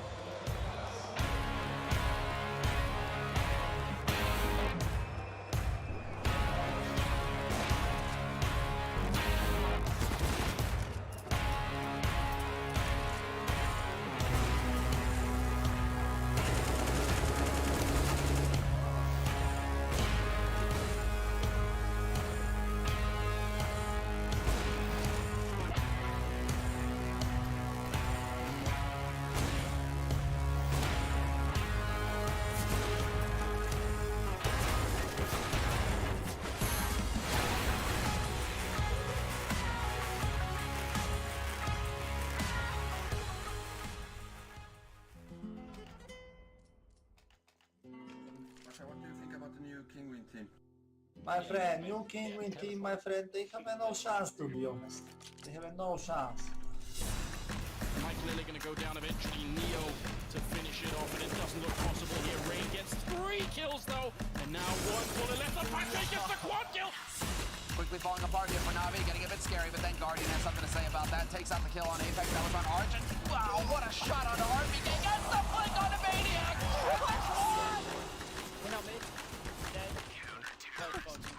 He's going to have 2 right there. Can they line up for him? What is he doing? Why did he hesitate so much? Fuck. Get right. Last man standing device. That draw speed. He's going to go down. Running up here. P250 out. Jumping and shooting. He gets 1 more kill. Looking for it. He's got him hunted down. Time is up. Oh my god. Garrett, you're going to be kidding me. He gets the last kill in 1 second left. Chicken in the lobby. Well, congratulations, guys. I will see you back here in 1 month. Do they have a weird boost going on currently? Yes. Look at this boost. Oh my god. This is beautiful. He can look over some of the restrooms as well.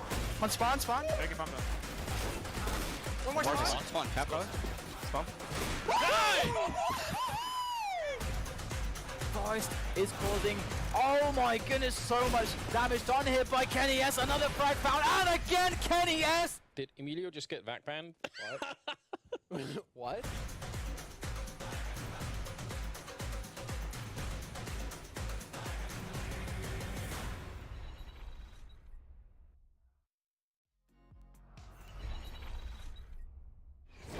Chicken coop! Chicken coop!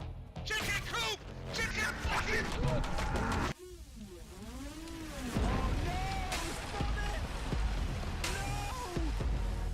It's just going to take a single good burst. They talk about my one-taps. He's gonna miss quite a few pistol shots. Kenny Yes, what a kill! That should not happen! Not in this lifetime.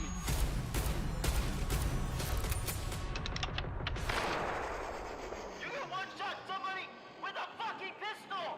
Why is that allowed? Why you bullying me? You fucking bitch. He's gonna fight! He's gonna fall down again! Why is this shot from Simple? Are you serious? What is that? You can't do that, Simple! And well, that's what happens when you go around the corner. Oh, another one! What is this?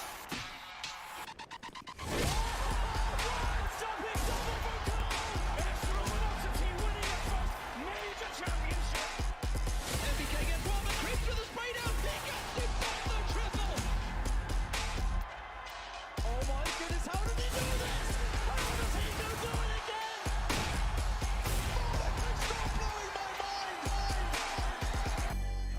Red Bulls only for the commercials, or can you actually drink them?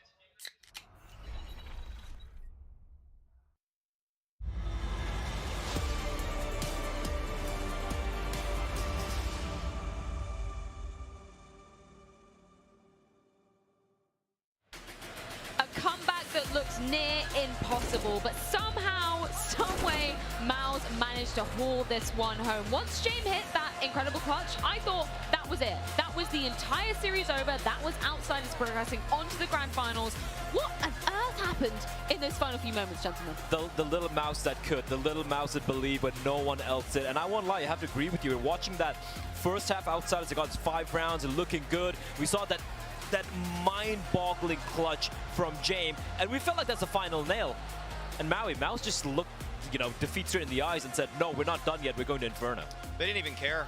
They moved right on past that. That was the last round that Outsiders won, James clutch, and we thought right then that it was over. But I love that they just maintained composure. MOUZ were able to just call for their set pieces towards B. They had some nice A creep ups, and even though James put himself in some positions to find a lot of success, he was such a pester in a presence in that connector position. They didn't care. They just actually walked by him. They threw a molly at him. They smoked him and just said, you know what?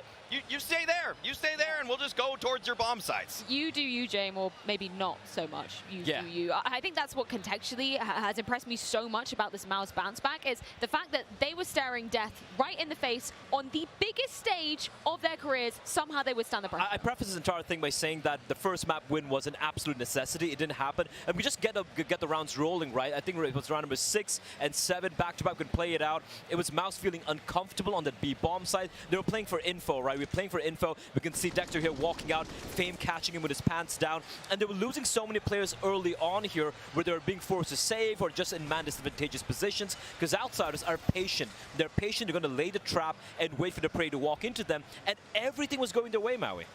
We were able to see that the default was actually working out very well for Outsiders. To find 6 on this map on the T side is impressive. Obviously, MOUZ one-upped them on it, but this is actually overpassed the most. It has been the most CT-sided map at this major last time I checked. So this is a game that I think Outsiders knew that they were supposed to find victory on, but I'm just kind of shocked that MOUZ still withheld. I'm actually shell-shocked, honestly. The way they bring this one back, it's just like the amount of mental fortitude and tenacity you need to bring back.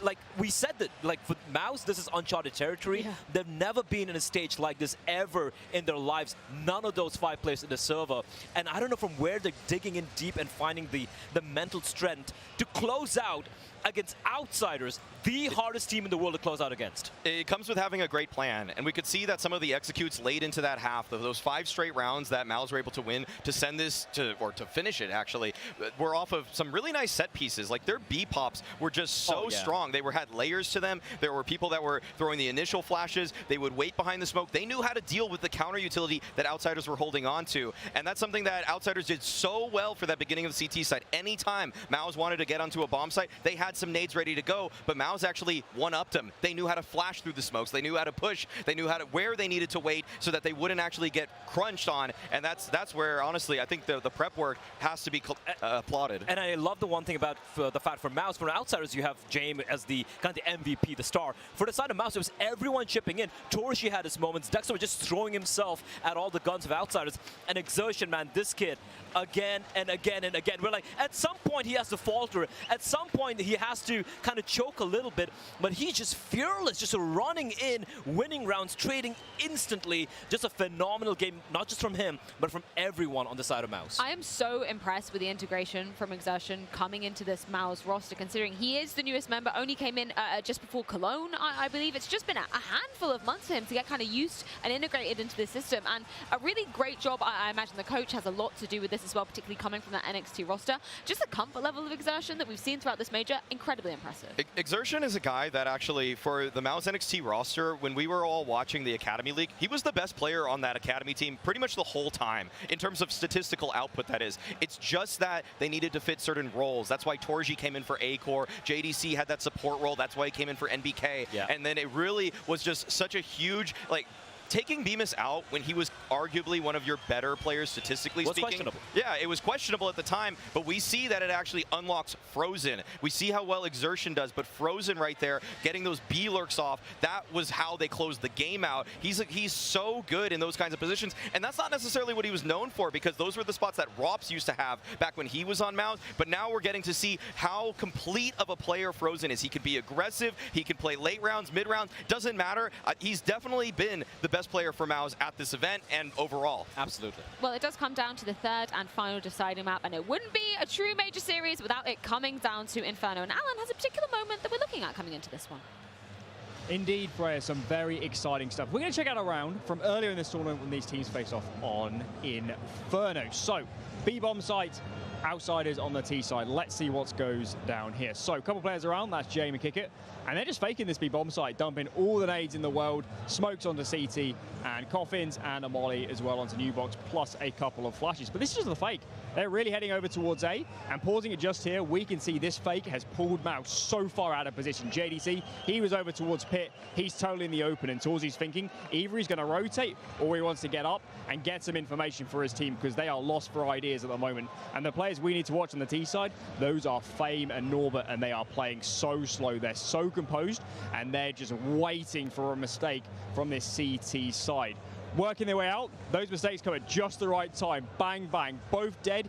Instant round over, 5-on-3. There's no chance of a retake, and Outsiders make it honestly look easy in this late round scenario. So I think what we saw here is Outsiders are so calm, they're so chill, so composed in this late round situation. And the question I have to throw to the desk is, who is the best in-game leader left in Rio, and why is it Jame?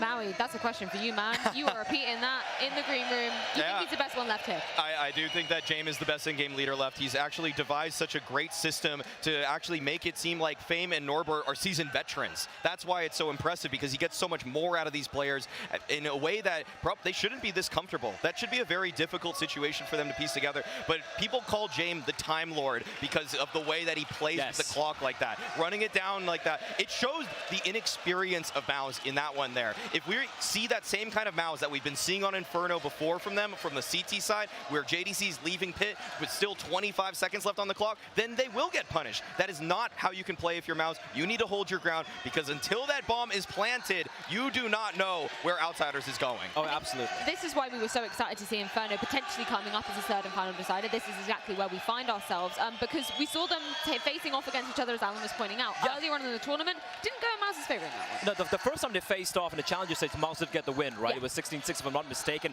But the way Outsiders were able to adapt is fantastic. And I think Maui said it best as well, the Time Lord. What they love to do, what MOUZ love to do on the CD side is get that aggressive banana control early on. They are adamant in getting the banana control. And what Outsiders like to do sometimes is just give it up. They're like, screw it, take it. We're just going to wait. We're going to wait. We're going to wait. We're going to get brackets control. We're going to get apps control. And then with 25 to 30 seconds remaining on the clock, they still have saved up the utility. They're going to retake banana. And then they have full control of apps, of brackets, of banana. There's 20 seconds remaining, but that's what they specialize in, the 20-second executes, and that's something MOUZ need to be wary of. I 100% agree with you that a bomb site could be a potential problem for the side of MOUZ, and hopefully they fix that, because they've allowed this map through as a decider. Yeah, because we just saw that round that Alan broke down. That was a really late round kind of positioning and play for them, but when we started this whole segment, it was actually a fast play. Outsiders now have a playbook that is very deep, and that's what's also very hard to deal with. Mezzi was talking about it in his game after playing them, that it's like, these guys have just changed it up. I mean, I think a few teams now, when they play Outsiders since the Fame and Norbert editions, have realized this team has one of the deeper playbooks in terms of pacing, in terms of where they're going, in terms of strategies, nerdy nades. They pretty much have it all now in their repertoire. I mean, it's a major semifinals. There's no saving strats right now. You go all in, and that's what we're going to be seeing from both these two teams on Inferno. This is where you go to the wall if you're coming in as either Outsiders or MOUZ into this one. Inferno as the perfect third and final decider, considering the history between these two teams on this very ground. Does the MOUZ bounce back spell success? We're going to see after this.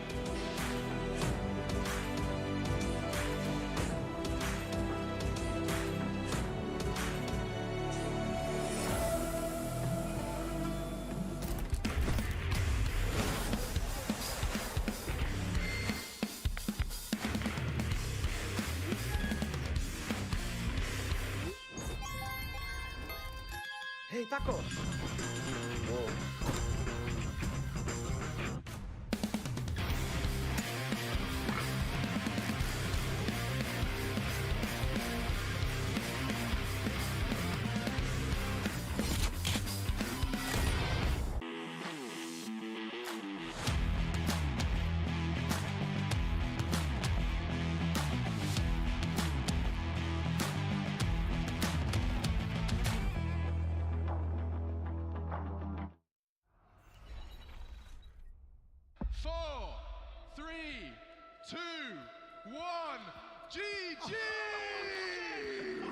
Leaving qWiNT22 in a 1-on-4. Looking for a second, he connects in. Oh, and he gets a third as well! Surely he's not going to pull this off! Oh, qWiNT22! The man, the myth, the beast! Could be really rough for Simple to actually get through this. He's going to throw the AWP in. Oh my god! Simple, what is happening? $5,000 to lose. Stop. Hang up the phone, Timmy. Just snacks. Does find one. Oh, no. Let's not leave him out of this. It's back and forth between the box. What a shot on Simple! Oh, Guardian, bye-bye! Diamond Flamey, he's tapped in. Flamey's got a big! What in God's name is that from Snacks? Good shot, JDM. Looks for another. He's got this down to 1 versus 2. Another is Kenny gets taken down by the box. What is that from JDM? The ace clutch and we stay alive. It's also flashed off Deagle. The weapon doesn't even matter. Dude, Craig! Oh, the fourth as well. This is so fun. Oh, this is huge. Dozi's going to make it in the corner. They're both going to go down. Oh, Meister, I love you. And I won major.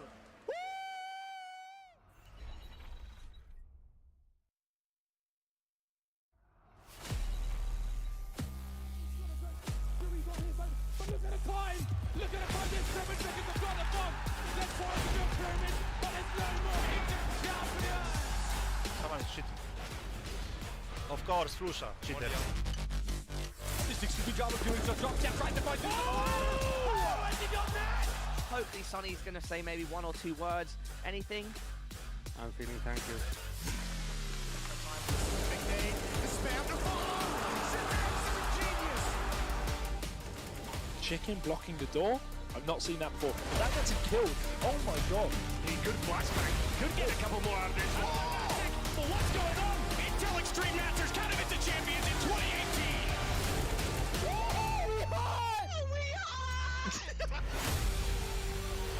And now, oh, AC doubles up, triples up. What is that? That's criminal. Let's go! Owen, don't go heaven! Where do you want me? Dude, I have the worst luck ever. No, yeah, but if you have smoke, doesn't matter. From Guppy, and now it's on to Electronics. Going to isolate. Oh, if he reads it! He reads it! And an arc!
I'm down here in the arena and this crowd is starting to get packed out.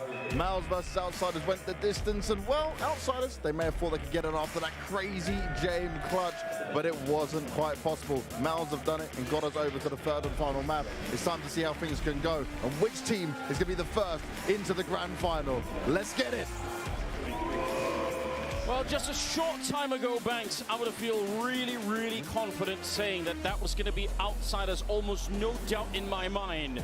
And MOUZ Sports, I can't even really understand how they did what they did on Overpass, but here we are in front of the third and deciding map. It's Counter-Strike Legend. It is how it is meant to be. Outsiders on the CT side, MOUZ on the T side, and the game is live. Oh, and a mid-push. A mid-push down from the CT side, spotted from Dexter.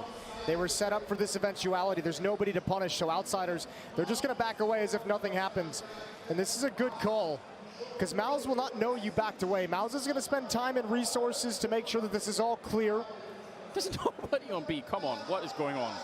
Not a single CT. Finally, qWiNT has decided to get them. That seems a little bit risky, but yeah, they're going to be taking over banana control. They're thinking if there's going to be a reaction to this, it's likely to go Halls fast-paced or up middle from ults, but ooh, regardless, it is over to the B bomb site. qWiNT's just getting back in time, but he's not going to be there to actually mount any kind of real meaningful defense, and especially not when he's gushed and forced back off the angle. So B bomb site overrun by MOUZ, and now they've got to defend against the retake. Interesting position, 5-on-5 retake after the mid push. That doesn't almost ever happen. Double setup out here, no flash to get around the corners. Frozen is ready, and that Glock is doing tremendous damage to the CT side. James goes down, and that is probably the end of the retake. No chance at it any longer. They needed that mid push to work, or at least to get a kill. qWiNT and Flit are going to be running back, and MOUZ, strong start to this map. They pick up the pistol. Yeah, that's an extremely strong start. Obviously, the benefit of punishing the over-rotation from Outsiders. But hugely beneficial. They stay focused. They spot the mid-push, take no damage to it. And a wonderful call. That chicken's dead. That chicken's not. Yeah, you're going to have to bring a lot more explosives to deal with that. I don't mess with that chicken. Well, want to know in their favor. The fact that we're even in this situation, as you said, that comeback from MOUZ on Overpass, it still in my mind just feels so I still don't even know. I still don't even understand how MOUZ was able to just kind of have the tenacity to come back into that. The 1v3 clutch from James just felt like such a dagger. Yeah, that should have, in any normal world, been the end of the map right then and there. Oh, that's a nice return. They run into Flip though, so still a kill. That's an important kill to get on James as well to respond, because he was going to keep re-peeking and trying to tag as many as possible. And against another scout and FAMAS, those soften up players. Again, you're going to see JDC brought down very low. All of a sudden, MOUZ's attack significantly weakened as Torji and JDC are so close to death. And again, an over-rotation from Outsiders. All depends on what MOUZ actually decide to do. They're bringing the bomb back towards Banana. Molotov towards the library is a good, strong signal to Outsiders that they feel like, all right, we've got the right rotation. This is cool. They are going to be showing up, but it's just Dexter. And he might sacrifice himself and give her the AK, but if they can get the bomb down and win the round, it's still not going to be that big of a deal here. Dexter, wow. Good job. Almost getting shot at the back, and now he knows. Yep, a player right there. He's handled this entire round. 3 kills on him. Yeah, he's looking sharp. He is so zoned in at the moment. Dexter delivering that incredible performance in the Legend stage just to get MOUZ into the playoffs. It was a Herculean individual effort just for MOUZ to make it. And now they find themselves knocking on the door of the Grand Finals. It's been an absolutely incredible run. They have shocked and surprised every step of the way. And I'm right there with you. I mean, I think the break between these two maps would have had to have been an hour long for you to even fully comprehend what was going on. I might just have to go back and actually watch that map again, because it's so crazy that they brought it home.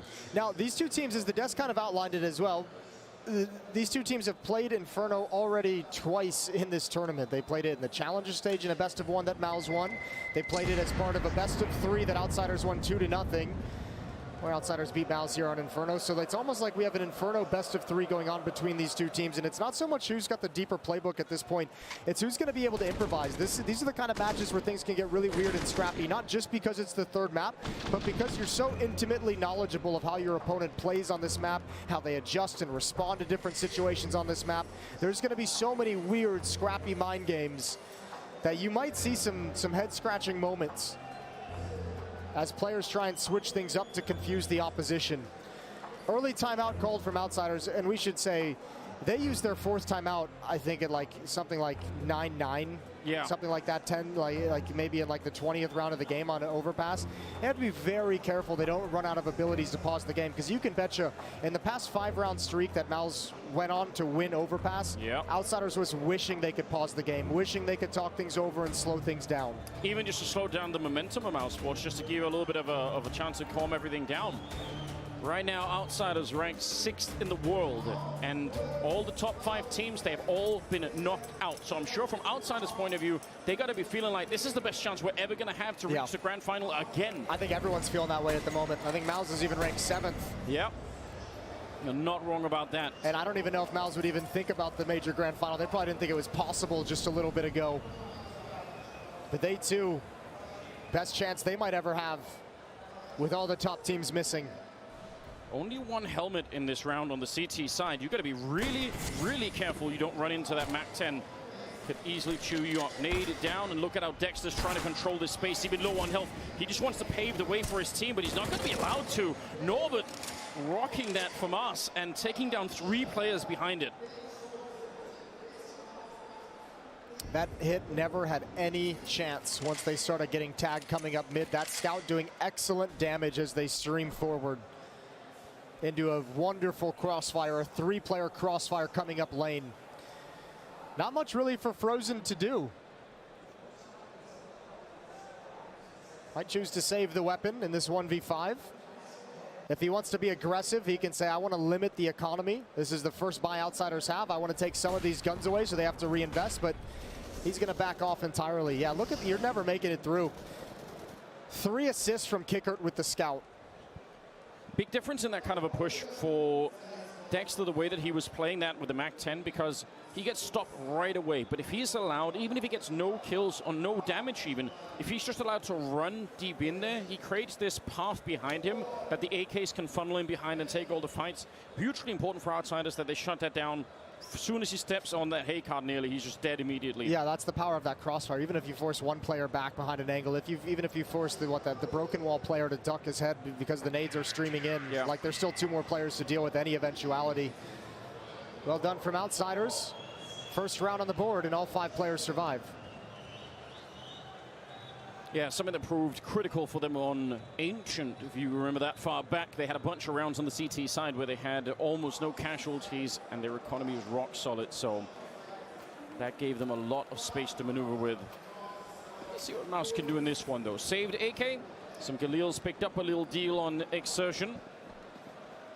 And curious to see how many fights they're going to be getting here, MOUZ, because that's really been one of the problems for them on their T sides in general. A little bit better on Overpass, obviously, but just finding Outsiders to begin with when they're on the CT side is not easy.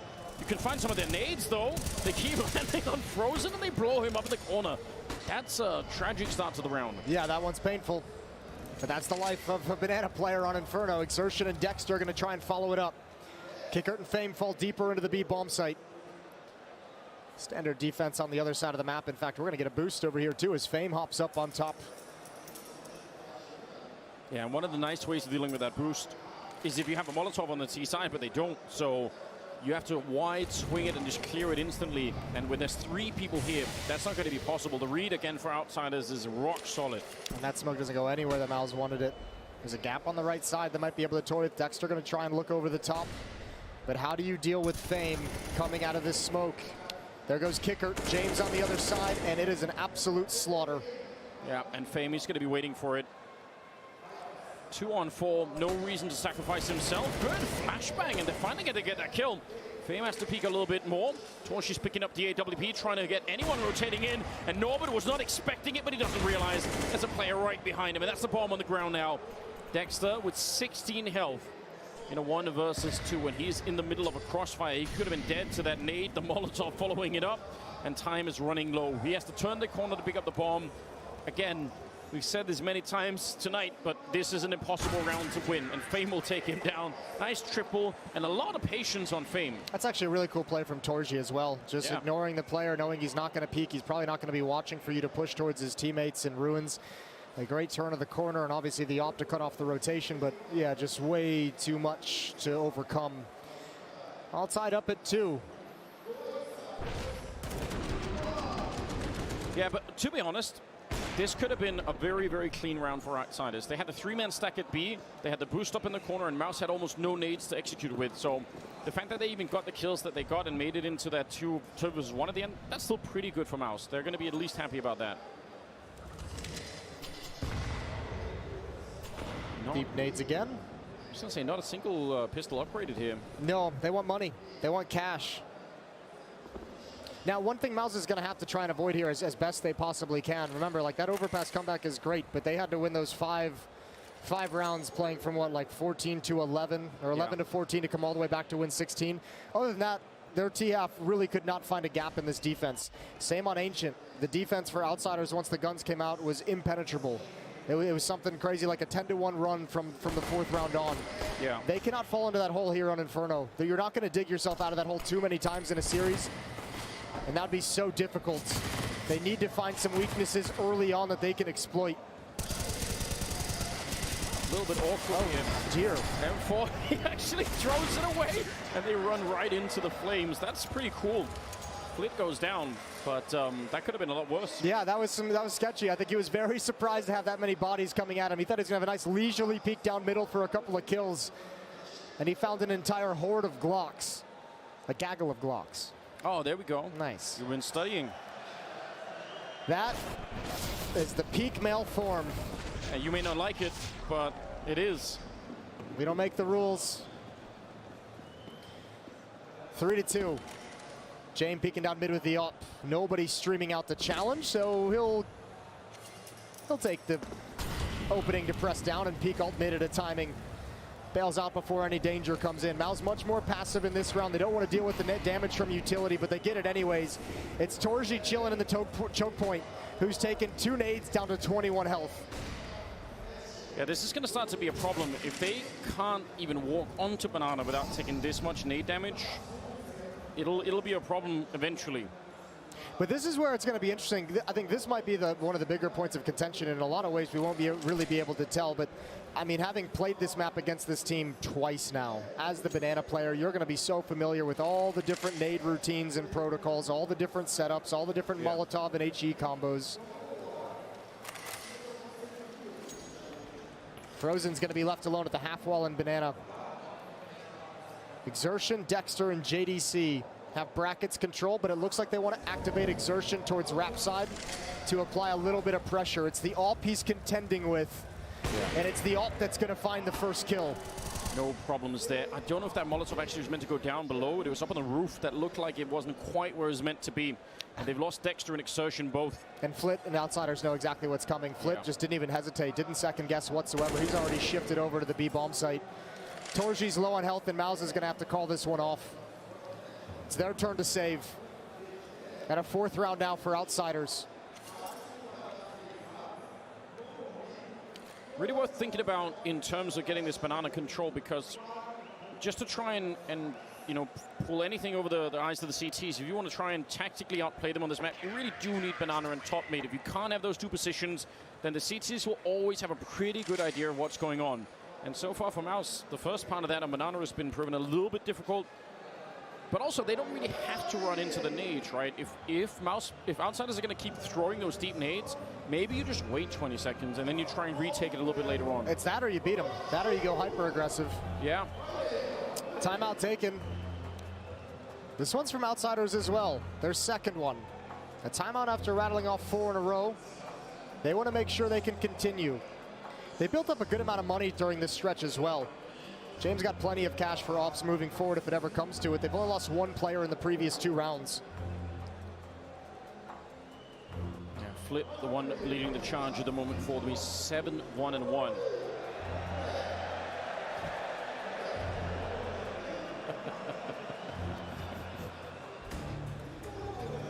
4-2. Out of the timeout, round number 7. 3 AKs. 2 upgraded pistols, the AK-47 saved from the previous round. So some utility picked up on the Tech 9 and Deagle to be able to activate them and put them into play. Let's see what they've got planned. With 3 people leading in the second mid with a bomb like that. Wondering if it was going to be some sort of explosion coming out of those A apartments into the pit. Very, very powerful. But Frozen's in middle right now. They obviously need somebody with a flashbang to set that up if they really wanted to go for it. So far, doesn't look like they're even trying that. JDC is just clearing out the apps for now. Exertion with the Deagle. See how accurate you can be with that. Oh, but the timing. Taking away the op angle, which was the entire goal to begin with. There's the flashbang, and they'll come right through. Left side mid is smoked. And they're going to press forward. 4 players here for MOUZ. And no crossfire this time. That was the problem when they tried to go A on this quad side. Oh, I like this. Getting shut down. I like this. You're giving JDC the boost up. He's going to have a deep angle. He's all the way up on the balconies, trying to find something. No one's ever going to be looking for this, surely. Norbert down there, he must be dead if he keeps speaking like this. Once the smoke is gone, he's working in that one way at the moment. And JDC's covering it. He's got the right spot. Norbert, one more peek in there, and he might be dead. All JDC has to do is trust his instincts and just wait for it. Oh, but up on the bike, he gets it. And Jim will pick up Dexter. Somehow this has worked out anyway for the defense. 23 seconds. And Norbert is down in the pit, same as Flit, and this is just looking very grim all of a sudden. They're trying for the bomb plant right now, but a 3-on-4, and before the bomb is even down, Exertion is dead. Frozen and Torshi, they can't really do much. Frozen's outside of the bomb site, and just walking away is probably a better choice here. MOUZ got the best they possibly could out of this round. I mean, you get shut down in that kind of a fashion. Good shot from Frozen, but there's no chance of actually winning the round. You can take some guns away maybe, but now it's time to save. Nothing at the end as Norbert takes the AK out of his hands. 5-2. Yeah, I mean, MOUZ, after they take those initial 2 losses, the boost up onto the balconies, that was unfortunate, doesn't pan out for them. But even getting into the bomb site and getting a plant, there's no chance of winning that because you've got 2 players in pit. Yeah. You got 2 players retaking from CT spawn. There's nowhere for you to go inside that site. No comfort, no safety. 3-round lead as MOUZ take their first timeout, their first break in the action. Going to reinvest with the extra money from the plants. But once again, Outsiders defense looking spectacular. 5 in a row. Wow, I am, I don't know, I'm very, very curious if they could have done something a little bit more with JDC picking up that kill down towards the pit. Maybe that would have been the big opening that they needed. It's all on the timing, right? That pit fight, especially with that smoke up, is obviously you're not really going to find it. But after that, once the smoke clears, it's just, you know, are you looking in the right direction at the right time? Are you guessing there's going to be a flashbang? You're still trying to hope someone's going to be peeking from the bomb site, which is the angle that you really wanted. Round 8. Look at the money on Outsiders. There's a deep, dark hole to be in if you're MOUZ really early on. Yes, it is. And also, you know, it must have been backbreaking for Outsiders to actually lose Overpass the way that they were playing it, but they seem very much unimpressed at the moment. They're just back into the game plan. They're ready, and they look like they're playing for the grand final once again. Frozen here. That would have been one hell of a shot if he could have landed it, but Kicker is going to be falling back immediately. They gave up on Banana, at least for the moment here, and Jane is in the middle, taking down Exertion. Good early kill. And look at the rotation. Already bringing a 4th member of the team over to the A-bomb site. I don't know if there's enough utility from this for MOUZ. There's no flashbangs. Jane with this angle, if he peeks into it, they know the position of the AWPer. Dexter can hear it. Patiently waiting, but kick it in the middle with a double. So now it doesn't even matter. Even if Dexter gets this kill, which he's not even going to be able to do easily, out in the open, and this defense is so tight right now. It's beautiful to watch. The early kill, the read, I feel like almost every time Outsiders, they know what is coming at least 15 seconds before MOUZ actually get onto the bomb site. Those anchor defenders of the A bomb site that we're seeing double up in pit, it seems like their philosophy at the moment, and maybe this is just born of the previous games that they played against MOUZ, is just let's not give them anything. Let's force them to execute. We don't need to peek down lane. We don't need to try and go for any of these fights. They'll handle that on rap side. Jame with the AWP, Kickert on the rotation. We're just going to stay parked. And if MOUZ want to execute into us, we're happy to take that fight. We'll love that if they come into our direction. But no reason to peek into it and soften the defense up. And it's working perfectly for these first 8 rounds. It really is. 6-2. But very, very convincing rounds coming out for the CT side. There's only 1 smoke, so you're going to choose CT spawn, which means Kickert's position over at Coffins is going to be wide open. Yeah, you could dance around that for a while. You almost have to just swing to take that headshot with the deagle. That's maybe the only way you get into it. Do have JDC on the other side as well. Looking for any information that he could get. He had a chance. But Flit will stay alive for the minute. And he immediately books it over to the B-bomb side as well. He's like, that's not fooling me. Cool, be the lurker. James there with an AWP. I got a teammate in pit. Flit's just saying, I'm ready. I'm going to bolster this defense. Now, they do have 3 players stuck in the CT spawn side. Plenty of Molotovs and utility, and MOUZ just turn right into it. Almost catch MOUZ snoozing. Almost catch them shuffling Molotovs. But almost doesn't matter. Nope, 1 second maybe late, and Fame just raining down death from above with that boost. But they're going to clear up this round. Not a single casualty again. 7-2, and they're disgustingly rich now. They've got so much money on the CT side. Once again, this is looking very convincing. See the focus in James' eyes there.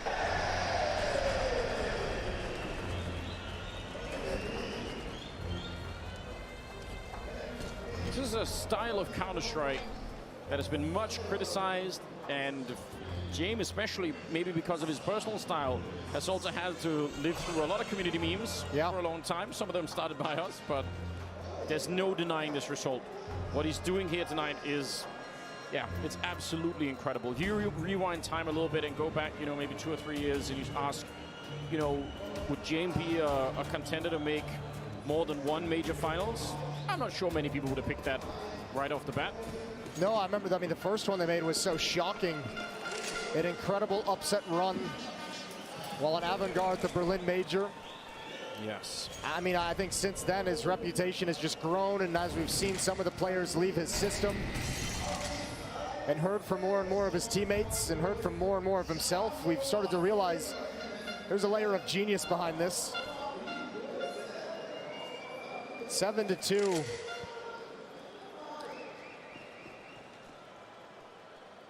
Flit rocking a 10-1 scoreline. And you haven't, and MOUZ hasn't had success anywhere on the map yet. And it shows on the scoreboard. In terms of the kills, they don't always tell you everything, but when you're about 10 rounds deep, you need somebody with more than, you know, 2 or 3 kills here. That's not going to cut it. Fame almost getting caught. That would have been a wonderful opening, maybe a chance for MOUZ. But if they speed it up, that's also risky. The bomb still dropped back at mid, so this is a nice position for Exertion, though. I mean, if MOUZ fall into a mid to B split, this round is basically done. qWiNt's the only defender. He would have to do something really special to hold this off. And it looks like what's going to happen. JDC's dropped away from middle with the bomb, so Outsiders realize the danger, and they have to make this push, and Torji just missed the timing. Oh no, he's called Dexter back though. The clear from the other side. That's something, and as you said, it's a Molotov down. It's not going to last forever, but it's going to put a lot of pressure on, and Exertion catching him. That is a nice kill. And the presence from Dexter in middle, along with Torji to get that 1-for-1 trade, prevented Outsiders from making any kind of a move to rotate down middle. It denied all access to that, which essentially just ends the round once qWiNt falls. Might even really confuse qWiNt, right? Because it's going to be called in from a teammate that Dexter is still kind of hanging around Arch, so he might not be expecting for Exertion, a different player in his mind, to be all the way over there. All right, a 3rd round finally picked up from MOUZ. This is a very, very, very slow start. There's no time to celebrate this right now. You have to keep working. And the real nightmare position to be in is, again, look at the cash before we go away from the screen. Norbert's got 13K, Fame right there as well, Flit's right there as well. There's just so much money that literally you're gonna have to win, like, especially against Outsiders if they ever choose to save their weapons. Like, they might not have to save for the rest of this half. Yeah, because the round low is going to start to kick in. Even if they lose a couple of rounds, they're going to be all right. 3rd round. Every round's a gun round from here on out for MOUZ. Good luck. 4 rounds back. And much like Ancient, I mean, you can still put together a pretty darn solid T-half at this stage in the game, but it just feels like Ancient, you're recovering the half. Yep. Yeah, right now you're playing to have even a buffer so that you don't just get wiped out in the second half. So, I mean, 3 rounds, that's not really much of a buffer, but I guess it's better than nothing here. Torch is ready for it, sees the gun barrel, flickers maybe a little bit too early, and they're still pushing, they're doubling down on this aggression, even when they've been found out, and that is going to cost them an attempt for Outsiders to maybe be a step ahead of MOUZ Sports, to try and see if they could cheat them in the middle, and they're not going to be able to do that. Jame and Kickard, 2 versus 5, and now he's on a cool little flank here, actually going to be walking right into Dexter, no scopes in, but this should be a lost round by all rights. Oh, good kill from JDC. If Kickard had been able to get that, who knows? But you're exactly right. The mid push, even when it's spotted, it's a classic esports double down. And we know how that goes. MOUZ come out on top 2 rounds straight after being barren for 7. MOUZ are starting to claw themselves back into this. And as we saw in Overpass, there's just no quit in this team.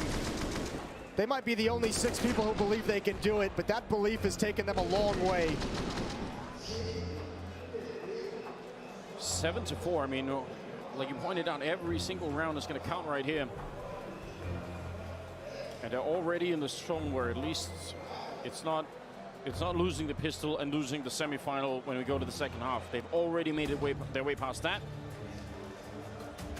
Let's see Outsiders if they have anything more planned, or if they are going to go back. I mean, their defaults has kind of been working, so I don't mind that they try and switch it up, because obviously once MOUZ show that they, can win a round against the default, maybe that's when you try and do it. But it looks like it's going to be a little bit more standard here. 3 people on the B bomb site to start with. Torshi very aggressive. Oh, he would love that timing. Flash is going to make it very hard, and he has to fall back. James at Halls with his AWP. Might be JDC he contends with. Norbert, the elbow is spotted. He gives that up. Lost the initial engagement, wants nothing to do with the fight from there. Now Jame, a very narrow angle. See where they want to focus the pressure here this time. Nice setup for Jame. He nearly could have had that, but instead he's the one down to 22. And this is putting a lot of pressure on the bomb. It's still quite far away, but they're working either side of this A bomb site. And Outsiders feeling the panic set in. Only 3 people at the bomb site. And with Jame already a little bit low and Norbert tacked up, this could be sketchy. I love this call, though. They spotted Jame on balcony and towards pit, and they say, okay, let's get some space on rap side. This is exponentially easier when there's not an AWP challenging against us. And once again, they've opened up the avenue for a mid to B split. Once again, they might be able to crunch into this bomb site, but at least Kickard's got Fame with them this time. Yeah, and they're well aware. They know that this is the weakness. 35 seconds, they get Kickard to start with, and that is a massive entry. Alone on Fame in this bomb site to try and save the round. If he dies right now, they're going to be saving the rest of them. 3 versus 5. Dexter, very, very aggressive. Oh, what a headshot! I can't believe it. I'd like to see the angle that Jame was holding there. They're going to be able to save the AWP anyway, but that's 5 on MOUZ. Again, this looked like a lockdown of a first half. Yeah, it looked like it. Apparently they're just downloading the strats. Now they figured it out. Now they know what to do. And this is twice now. The defense at A has been exploited, going up rap side, finding spawn access and finding access to the B bomb site. And that's got to make you nervous if you're Outsiders. Still, money just doesn't matter. Money doesn't matter for Outsiders. They're just so rich still from the early going. But that doesn't mean anything at the moment if MOUZ keep putting rounds on the board. 3 in a row. They're up to 5. He is hugging that corner, and still he goes down. Okay. Oh, here we go.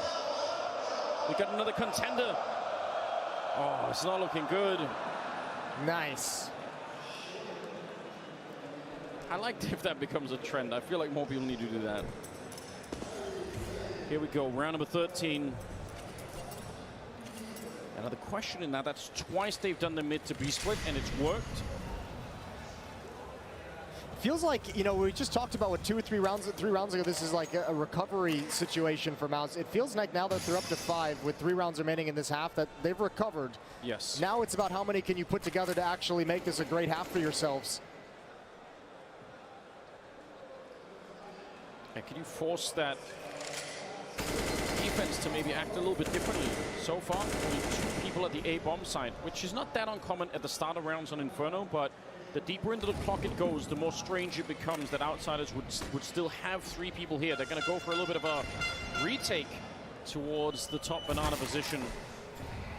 Blitz down low already, trying to take some mid-control. Still 55 seconds. And they're all in middle right now. MOUZ, they want to try and see if they could do it. They got the Braum with them this time, flashing their way through, but Fame, it's a nice angle. He peeks behind the flashbang, is able to take down Exertion. JDC makes the jump down, not quite checking. Oh my lord! How does he get that shot? That is mid-air, catching Norbert. And it's still a 3-on-3. Alone in the bomb site, Flit's got no chance to defend it. And Outsiders, they're making a run for it. I can't believe MOUZ actually win this round. This was looking a very, very sketchy start to it. Yeah, it really was. What a great opening from JDC in the pit. 4v5, they convert. Finally, they found some success at A after so many times exploiting B. A couple of times doing the mid to B split. They finally go back to the A bomb site where they've been stopped cold round and round again. And this time, they break the crossfire wide open.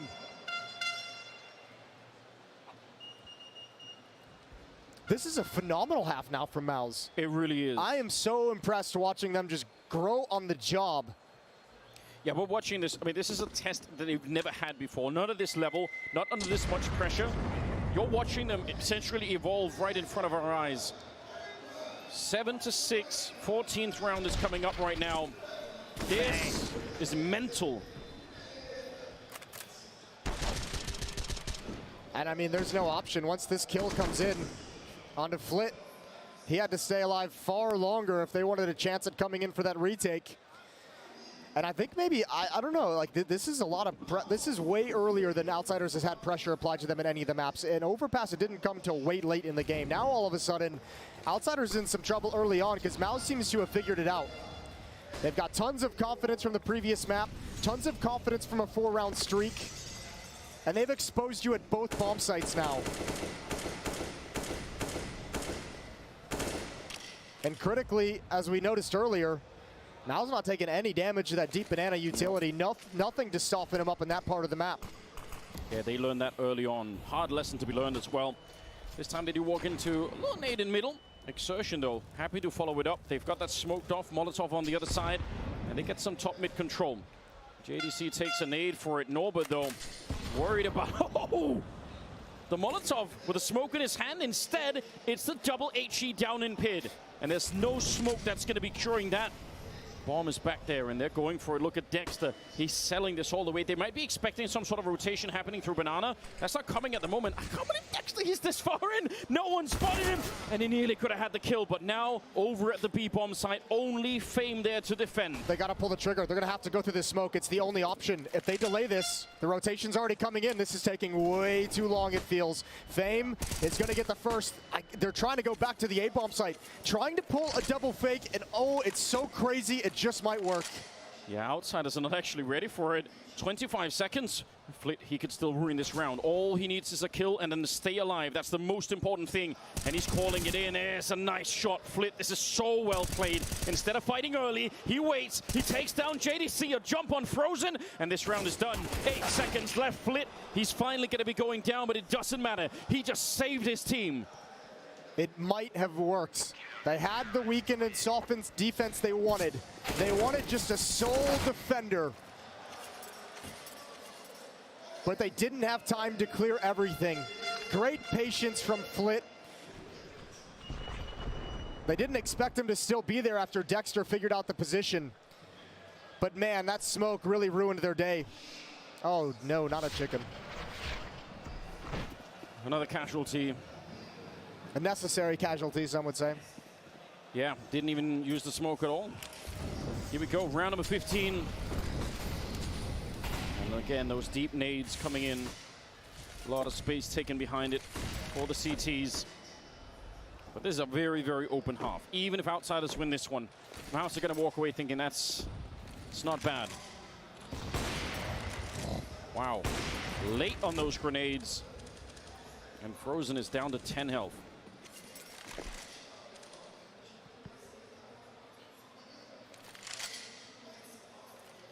Back to the A-bomb site we go. Frozen is going to be in support, looking for pushes down Banana. JDC creeping towards the end of halls. Typical mid-control utility being spent. And they got that double pit set up again. You mentioned it earlier.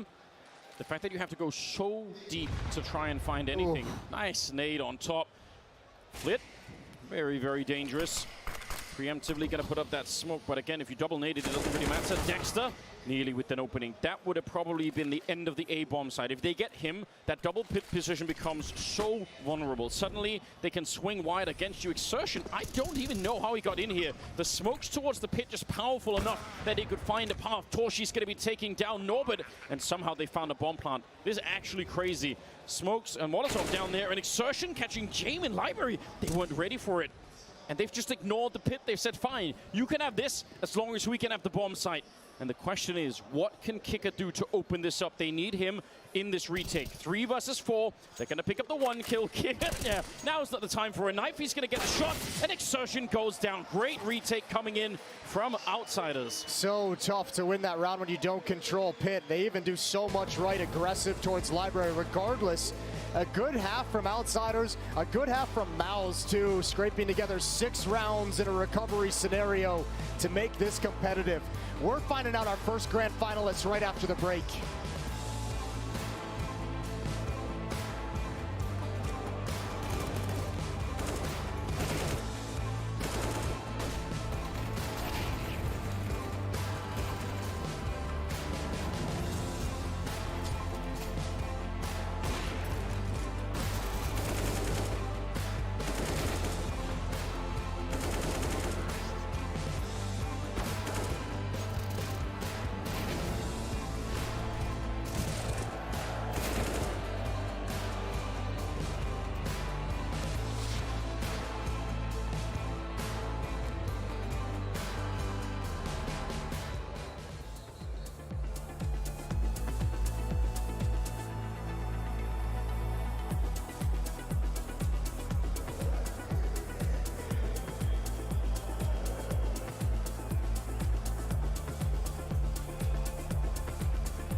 The grand finals is within reach for both teams. Outsiders and MOUZ, they're both close.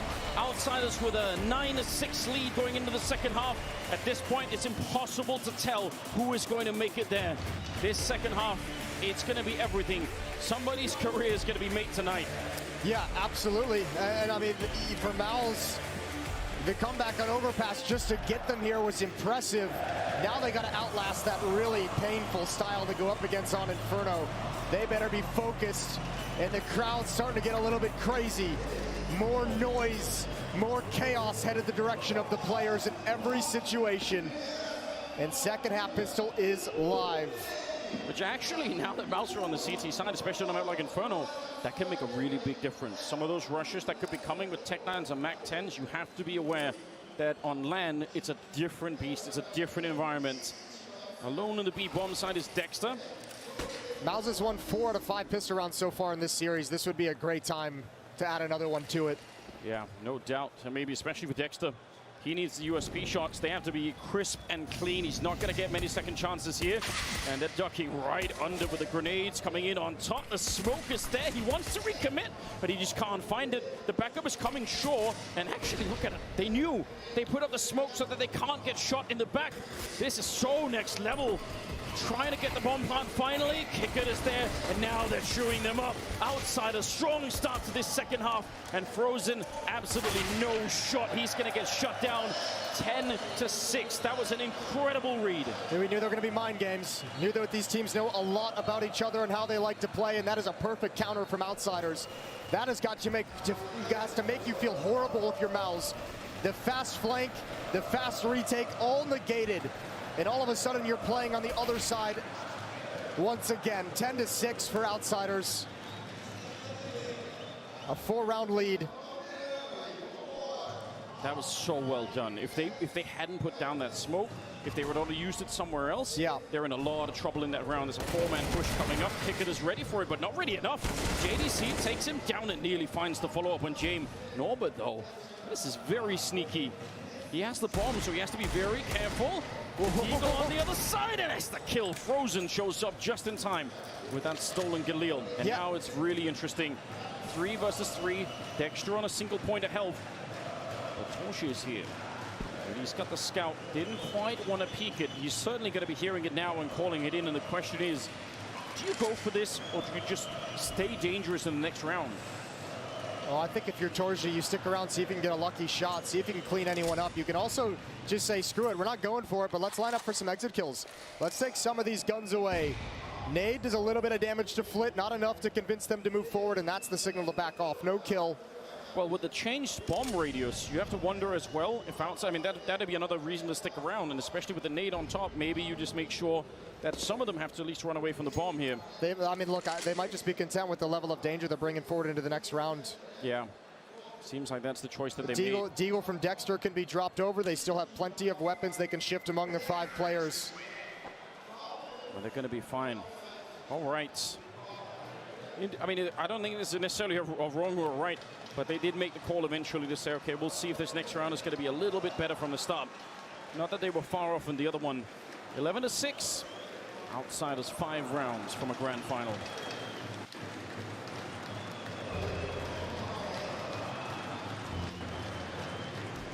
If nothing else, MOUZ has proven tonight that Outsiders are mortal. They can be broken, although it's not easy. This is once again a very early 4th timeout for Outsiders to take. They have none remaining, and this was a huge issue we highlighted at the beginning of this map. This was a massive problem for them on Overpass. They had no chances down the stretch to adjust, to adapt, to try and cool down MOUZ. If they run into any obstacles on this T side, obstacles that linger, they could be in some real trouble. But we've got to get there first. Round 18.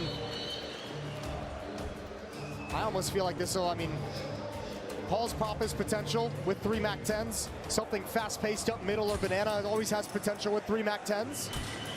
And Outsiders, knowing they have an advantage of weaponry going fast, is always a potential. And there's no head armor either on the CT side, so the MAC-10s are actually a huge pull. On a map like Inferno, you can't really put that much distance between you and the T's.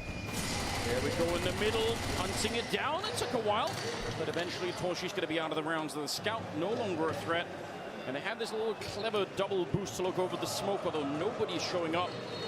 So eventually they'll have to fall off that one. Yeah, they were so dedicated to the boost, they didn't even bother trying to hunt down James. Not throwing away the plan. As the smoke fades, they drop off. They just double up in boiler, but Flit knows that smoke was there. The Molotov is going to force him out. Good meticulous play from Flit and Outsiders. And the defense for the moment is split between the bomb sites, 2 at A, 2 at B. Yeah, setting up some smokes like they might try and take mid control again over the arch position. And it's enough to draw MOUZ a little bit back from the B bomb site, which we can tell on the minimap is a big mistake, although maybe it won't even matter now that Flit's got that double kill. He's still fighting, a nice shot mid-air. And the Galil is a fine weapon to bring into the next round, even if you're MOUZ here. It's going to be eventually a late B take coming through, and there's no one here to defend. All right.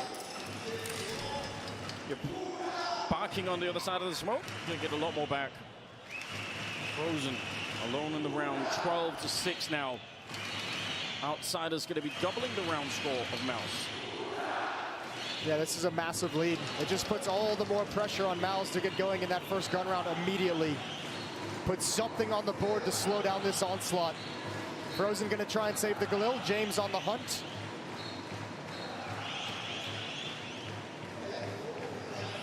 Spotting, hoping for a peek to find out the location before he commits himself. But Frozen's not showing anything. And that's going to be it. 12-6, heading into round number 19.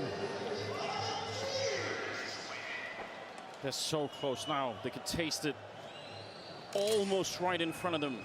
And like you pointed out, that first buy round that is coming up for MOUZ. Unbelievably important for this semi-final. Again, they have a good economy on Outsiders.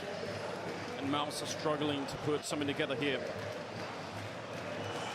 Now, you might not think it's much of an issue with this crowd now coming in and filling up the lower stages of this arena, but on the CT side, trying to find the confusion of an Outsider's attack, of where they're pulling you across the map, leaving lurkers in every position, that can be a real distraction. That is a great start with the Molotov, and James jumping up right into it and immediately punished for it. Dexter's going to be taking a peek down middle. But the incentive now for the CT side to try and do much of anything, that they're playing 4 on 5, you don't really have to be battling that much. But stay holding top mid like this. Smoke, pretty well timed. And Outsiders will have to go back and wait it out. A lot of nades used already for MOUZ. Maybe that is one of the few things here that Outsiders could be happy about if they keep waiting. It's given him some deep positioning, though. Frozen can actually challenge deep if he wanted to, and indeed, he seems like he wants to peek over at the boards. Got to be careful. He does have head armor, but it doesn't matter. That Mac-10 is quick. Nice shooting from Kicker. And Fame is now slipped up towards brackets. MOUZ is going to come re-clear this, or they're going to try to. If JDC went down, that's probably the A defense gone right away. There's on a knife's edge. Under 40 seconds, and they're going to go back, pick up the bomb, recommit some of those smokes over towards Library. And the question is, Exertion, is he going to get any backup? He has got no grenades, no teammates. This round is on him. He basically has to get probably a triple kill to even buy the time here. I don't even think a double would do it. They're starting to make their way over, but it's all on Exertion. M4 in the back, he picks up one. We need one more headshot. Oh my God, pushing through the smoke. He gets a double, and Flip is on his own. I can't believe it. They managed to hold the bomb site, and there's no more time. Flip, he cannot win this round. That is so unlikely. What a heroic spam through the smoke. You take a little bit of luck on your side to win you the round.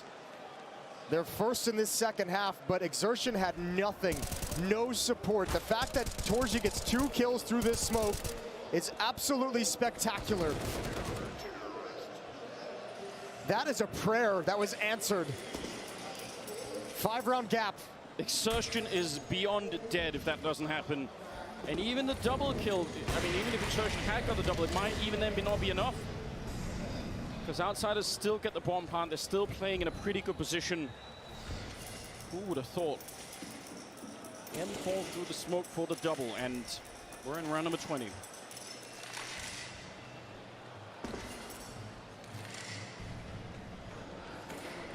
Right, that's a lot of the money gone actually for Outsiders. Yeah, it's not a bad spot to be in if you're MOUZ. Let's see if they can string them together. Again, utility's a problem. There's one of the MAC-10s jumping through, but Exertion's playing a dangerous game. He comes on top of the first engagement. That's Kicker to fall with the MAC-10. And he gets away with his life as well. And Frozen had fallen back just at the same time, so they couldn't even really help each other out. He's back to be there now, at least. Oh, look at that challenge. Norbert sinks up lane. JDC, what are you going to do here? You know they're coming one from above and one from lane. You're trusting Torji with the op. You provide a great supportive fire in the previous round. Yeah, you're right. His life is on this one. Norbert double opening, and he keeps going. That's the round done. 3 kills to get into the site now. Frozen Insertion, I don't know about this. They don't really have the money. I feel like this is so risky if you try and go for this. If you wipe out the money here for Outsiders, this might almost be the map done. Frozen and Exertion, they're thinking about it. They're going to get a kill through on Jay, no less. And Flit is down in the pit. He's got a lot of health still left. Bomb only just now planted, and they do have the kit on Frozen. They've created a space, a moment maybe, but one misstep, and they're going to get wiped out, and with them, all of the money as well. The kit's in graveyard. Yeah, it's taken a long time already. There's one kill. Frozen tries to hunt him down, and Flit is quick to revenge that kill. No problem. Double for him.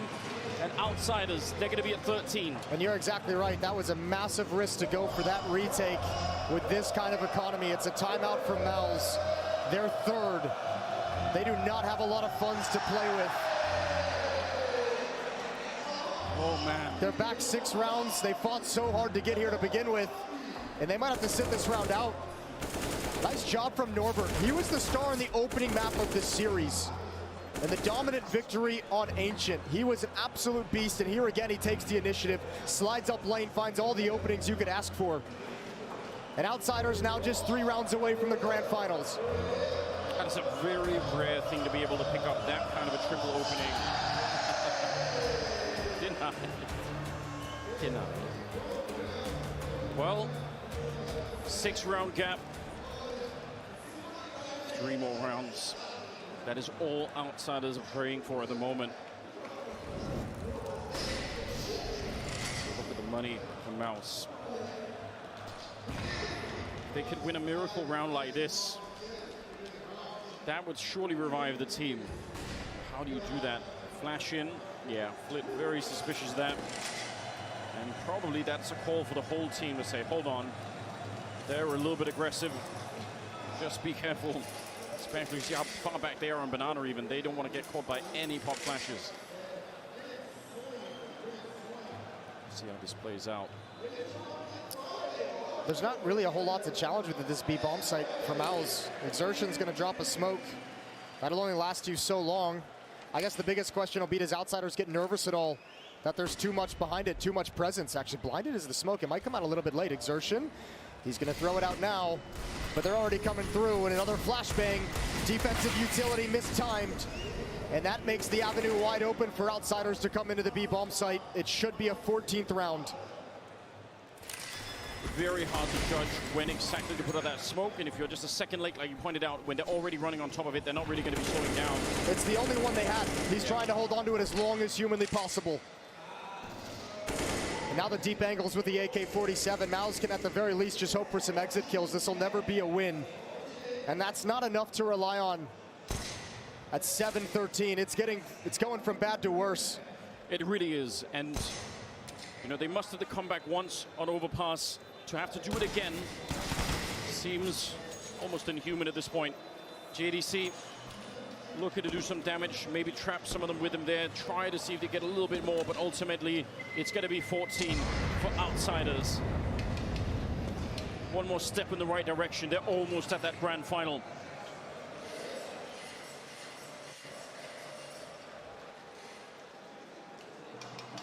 And the plan is working for them every step of the way.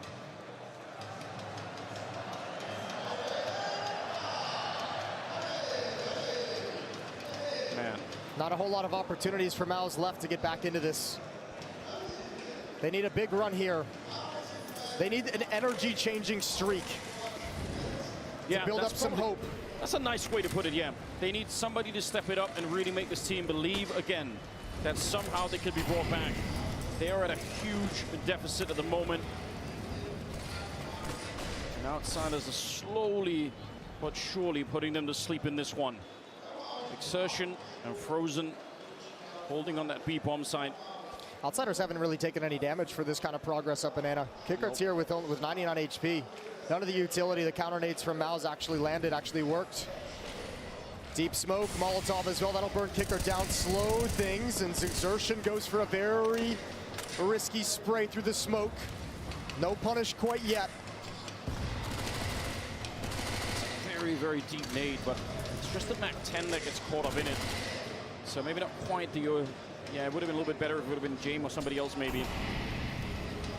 Some of the last nades coming out now for the CTs as we just crossed that 50-second mark. And you know Outsiders do not care how low this clock goes. They will run it down all the way if they have to. Smoke left on Exertion, but he just put it out. And they have this stack, this lean towards the B-bomb site. Outsiders make these kind of calls too, but they were right more often than not. And this time, it feels like maybe MOUZ have just misjudged the situation a bit. But JDC, with a double kill making up for it. It's still inside of the bomb site. Torshi on his own. He has to be a one-man army, and he lets James. It's not anywhere near enough. And they're going to come for him. Great effort. Dexter just in time.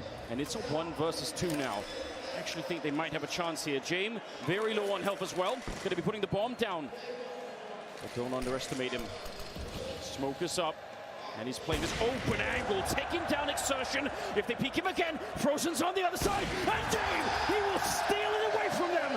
Quad kill clutch. Quad kill clutch, and what a series James is delivering. But this is all set up again by the tactics of Outsiders. Even losing the initial 2 plays up middle, they have the defense over-rotated, so there's still just Torji inside the bomb site. They can still overwhelm him, but James just ain't missing today. That's a nice double kill from JDC, but James just finds everyone overextended. Exertion gets a little bit too frisky. No chance for Frozen to trade, and James puts another clutch, and this time it certainly will be the dagger. 8 in a row for MOUZ. The spectacular clutch on overpass. They came back right afterwards. This should be impossible for MOUZ, but they've surprised us every step. It's been a wonderful run for MOUZ. No, it has. They've really impressed, but some of these back-breaking rounds, they're just too much to handle.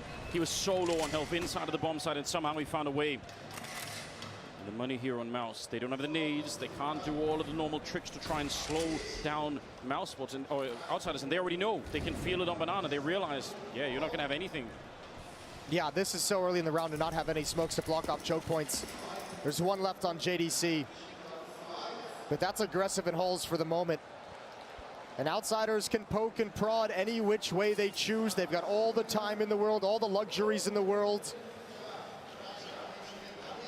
And a big risk to leave Dexter and JDC here alone. Flitz got the opening. Yeah, but he's happy with that.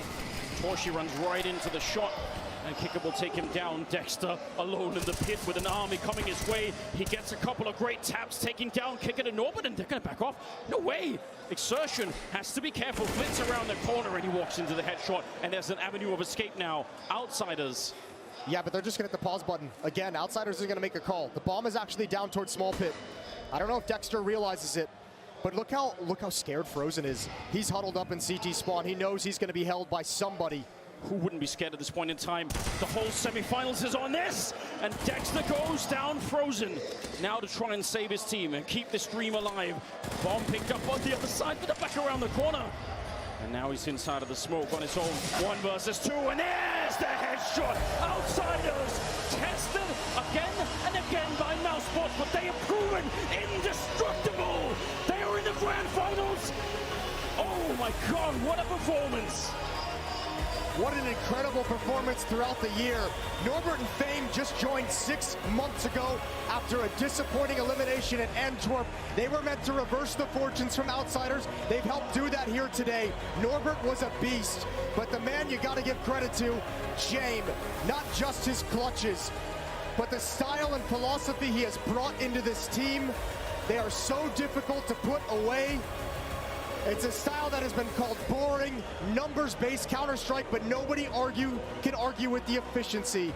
And for James and qWiNt, it's another major grand final to reverse the fortunes from Berlin in 2019.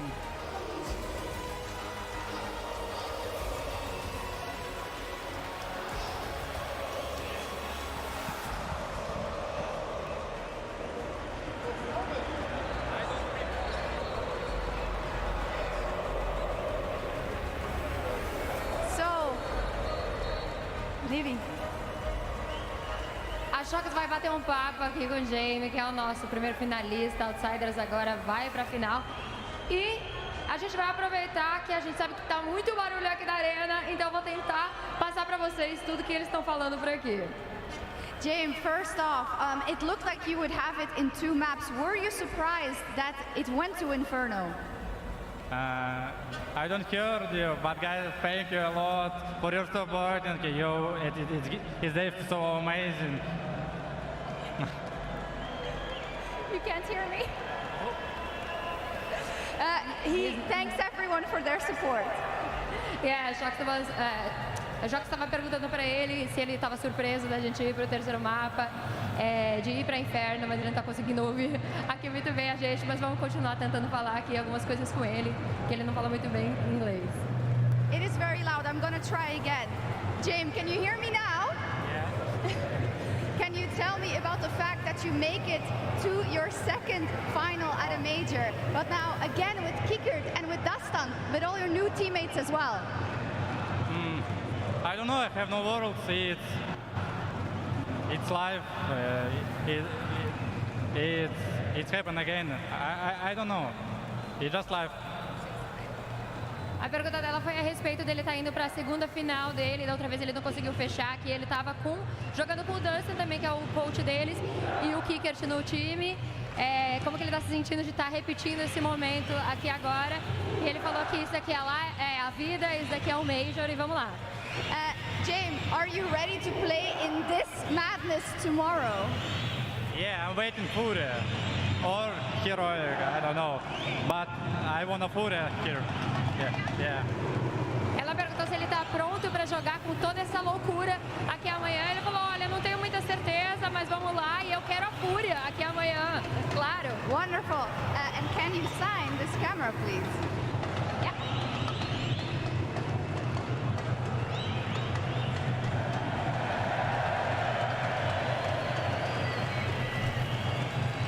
Muito obrigada, Jamie!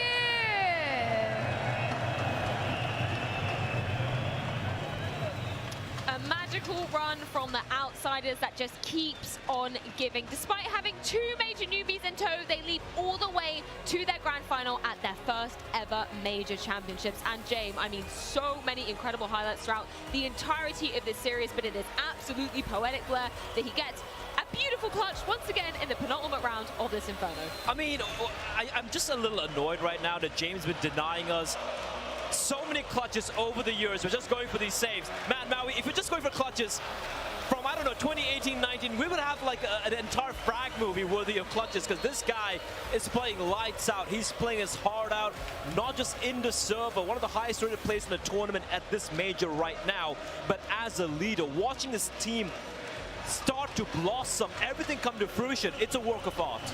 James has elevated his team to new heights. He has gotten himself once again to the grand finals, and in doing so has proven to the world that this style works, that it makes sense, that playing the slow, methodical style, that saving your guns, that doing the most economic damage possible, it's boring, I don't even care, it works, and we are continuing to see how frustrating it is. MOUZ, they were in their own heads for for that game. They were biting on these rotations. Every time Jame wanted to lure them with a little bit of bait, they snagged that line, and Jame reeled them all the way back in.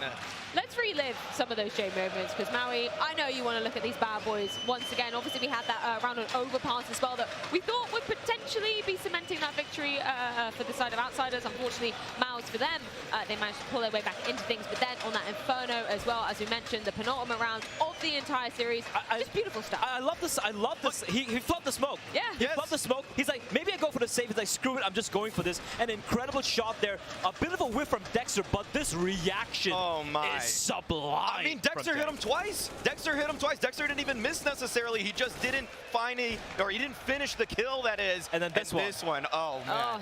Oh, wow. 15 HP, man. And look at the time. He gets a bomb down. The movement as well. Look at the confidence. He knows that nobody's coming for Moto. He knows he can just focus on this position, and he just isolates the duels.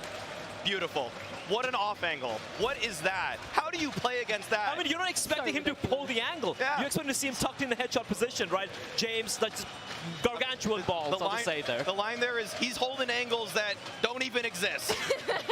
I think that's what my favorite kind of part, I guess, of this Jame Rise has been. The amalgamation of the brain and the aim as well have really come together in this tournament, and it's been helping the entire Outsiders squad to really flourish under this kind of, I guess, new approach to his leadership style. Jame is playing significantly better than back at Berlin. Oh, yeah.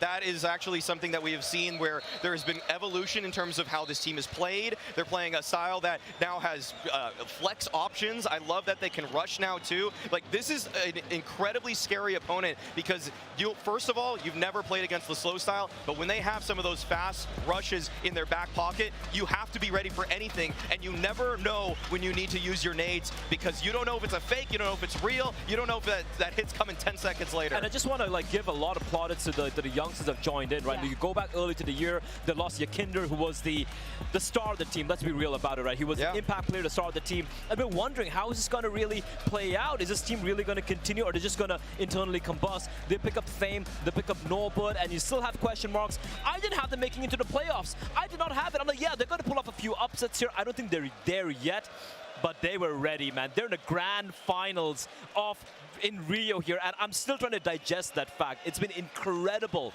from Jame and his young boys. It's fitting. I mean, he took the Christ the Redeemer photo. I'd love to see. It's all been uphill from there, hasn't it, Maui? Yeah. I mean, talking about maybe some of the young guns that are continuing to put them under the spotlight. The fact that we saw, obviously, Fame really lights out coming into this series as well. Norbert having some highlight moments as well. Yep. Is that going to be enough? Moving on to this grand final stage, obviously, we don't know which opponent they're going to be facing. Could be quite a different story if it's the Brazilians versus the likes of Heroic. Is it going to be enough to take the trophy? Look, we still don't know who they're going to be facing, obviously, in the server, right? But I feel like, depending on who they go up against, Heroic and Furia are feisty teams, right? They have different brands of aggression, both very hyper-aggressive, but I feel like the Outsider style is the perfect counter to that, right? At the same time, man, they haven't faced this crowd yet. Outsiders have not yet faced this crowd, depending, of course, if they face Furia tomorrow or not, right? So that's a question I'm going to leave hanging because I don't really have a clear answer. Well, unfortunately for MOUZ, that does mean the end of the road here in Rio, but we do have Exertion with a few words before his departure. The fairy tale does end here for MOUZ this time around, but a huge performance to make it to the semi-finals. Now, the crazy thing is, right, even though you lose your own pick, you come into the second map, you manage to clinch it. Even after that Jame clutch, you held yourself down, you had that composure. Then we come onto the decider, and it looked good after the first half. What went wrong in the second, mate, in your eyes? I don't know. I don't think we had enough solutions today. I think they played amazing CS, and yeah, we were not creative enough. I feel like we ran out of gas, no energy left, you know, and yeah, that's just what happens when you play one of the best teams in the world. And when you say about energy, right, they do suck it out of you, but also being on that stage is a whole new experience for you. I know you said you love it up there, it's a great moment, but how are you feeling in this moment now when it's all come to an end? I mean, it still feels amazing. The fans are really nice, you know. When I walked off stage, I say some nice words, you know, and yeah, I'm just really happy to have been here, you know. I'm just sad we couldn't have made it more far, but it is what it is, you know, and we just take it as a learning step and we move forward. Let's focus on some positives, right? Could you go back in your mind to when you joined MOUZ NXT? Could you have imagined this to be happening so soon after that?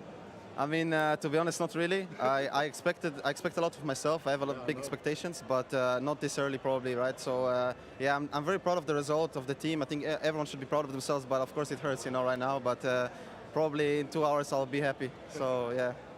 That's what I want to see, a smile back on your face, mate, for sure. But overall, when you look at this is a great start for the team. You see only positive signs for what you can go going forward, or should we have higher expectations now of MOUZ? Yeah, for sure. I think it was our first big event together in a way. We played EPL before and the RMR, that's basically it. And yeah, it's like, I think the sky's the limit for this team. We're so inexperienced, you know, it is true, but still we made semifinals of the major, you know. It's not something that can be done easily. So yeah, I think we just have to keep moving forward. We have to learn from this game and just keep going. I think you should be proud of yourself, mate. Exertion. Well done. Thank you very much. Thank you so much. Yeah, I think Exertion puts it very aptly there. Despite losing out here in the semi-finals, we have to view this as a win for MOUZ, either way we look at it. You walk out of this crowd, of this arena with the head held high. Yeah. Absolutely. We go back to Cologne, they had the miracle run, making it all the way, the lower bracket run to the playoffs, right? And of course they fell apart there. Everyone said that was a fluke. And I would have been inclined to agree with them. They pick up Exertion, they have that run in EPL, reach a playoffs, everyone's like, still maybe a fluke. That RMR run, now you can't deny them. You cannot deny the fact that MOUZ are a legit team right now. They're absolutely a dangerous team. And the best part about this, even though it's a loss and why they should be happy, is look at the youth in that team. Yes. The sky is absolutely the limit, and I'm expecting a lot from this team come 2023. I think maybe they should just get 2 more academy players. It seems like it just keeps getting better for them. You still need a dad I'm just kidding. I'm just kidding. You can't get rid of Daddy Dexter. Yeah, Dexter played well. He called very well. I think that's something that has been immense in terms of growth for this team. After Dallas, I know that MOUZ had a huge conversation with the team about Dexter's calling style, that it wasn't working for them, and now they're collaborating to put together and put forward some of the better CS that we're seeing right now. I think they've unlocked Ancient in a way that every team should be copying how they play now. So this is a team that has higher hopes, and there is a ceiling that they have not yet reached. Well, with that semi-final series wrapped up, it's time to check in with our DHL MVP.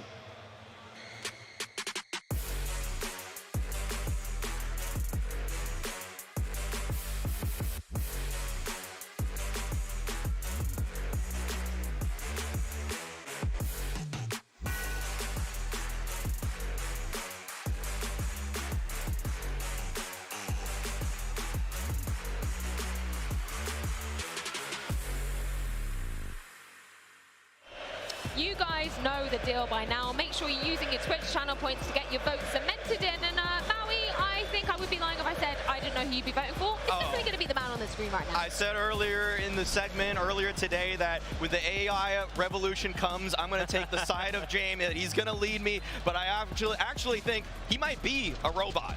Yeah, potentially. It's possible. He might just be fighting against the human. If Fame and Flip, would you put them up there as a potential candidates against James? Not in this matchup. Not in this matchup. I think they were phenomenal. I think everyone was great. Norbert had an incredible Ancient game as well.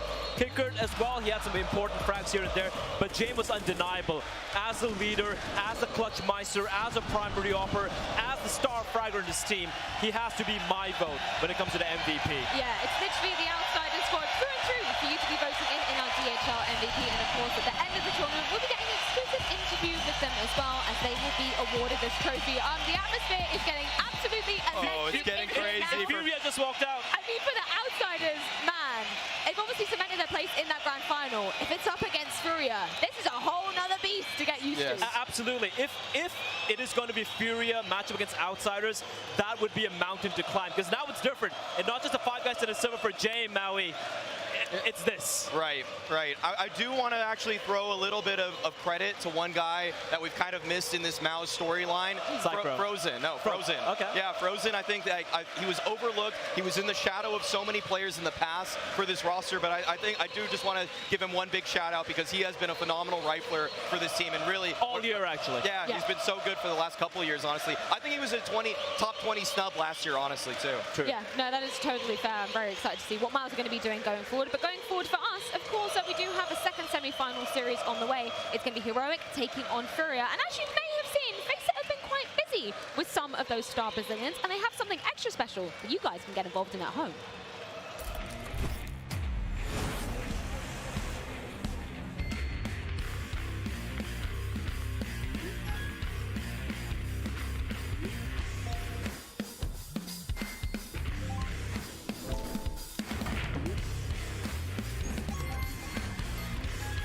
taco.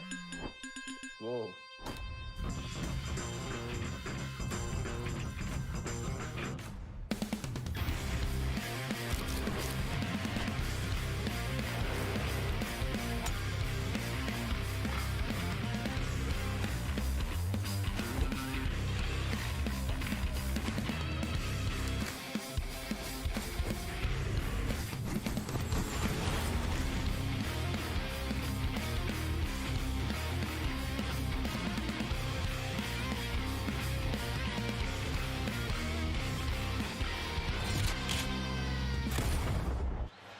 Yeah, the Whitebit Community Clash, that is going to be one of the world's largest matchmaking events. And you guys can get involved at home as well. Make sure you're backing your favorite content creator, and you can have a chance to win the lion's share of $1 million worth of USDT. Gentlemen, we saw a lot of famous faces, a lot of familiar faces in that trailer there. Who are you going to be backing as your content creator? I have to go with Pasha. Pasha. I love seeing Pasha there. It's been a while. The guns. He's the sort of guy, you get 5 people in a team, 4 people in a team rather, you're going to listen to that guy. Or he's going to come to your home and say, why aren't you listening to Papa? I'm already in Pimp's clan. Yeah, I'm already in Pimp's clan. I'm in the Pimp clan, yeah. Already? I'm a big pimper.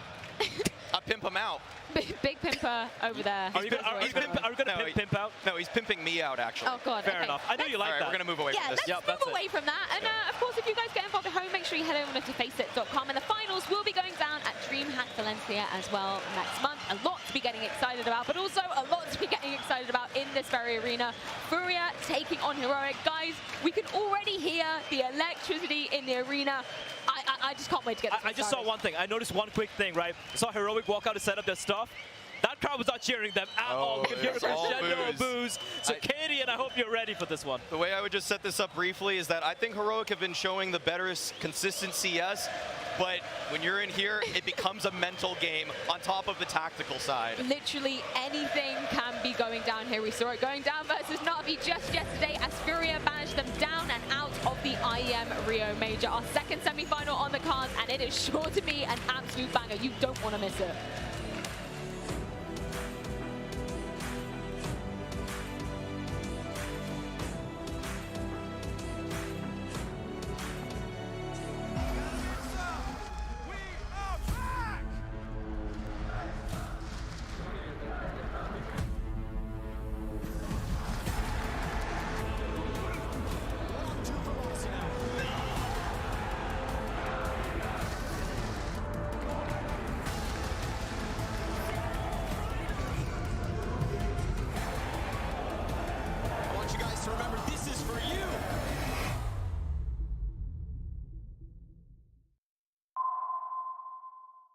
Introducing the Black Friday Madness. The biggest sale in ESL history. Special weekly deals just for our fans. Shop now at shop.eslgaming.com.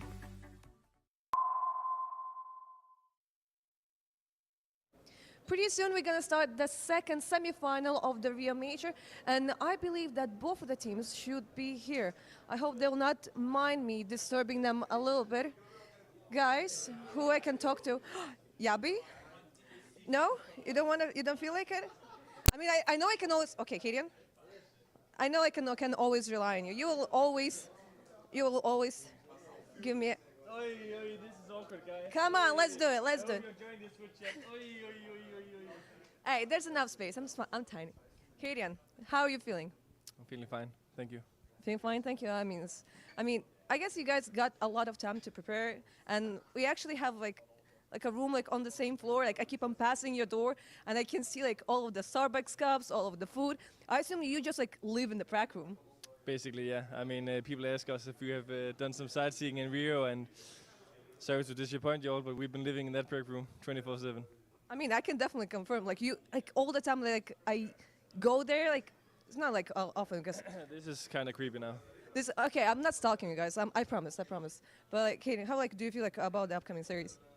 Yeah, it's gonna be dramatic. It's gonna be crazy. I mean, you don't get the chance to have 18,000 people against you that often. I mean, maybe you get it a little more than others when you're Canadian, but you know, we're ready for it. It's gonna be fun.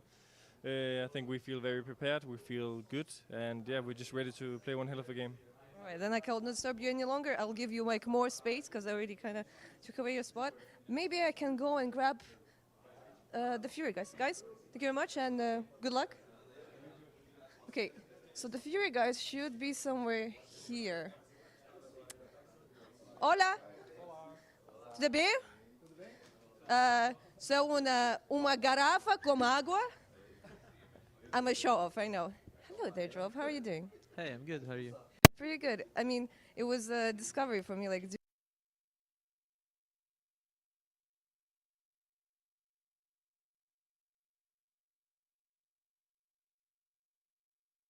like that from the top 5. Like, did you manage like to maybe calm down after that?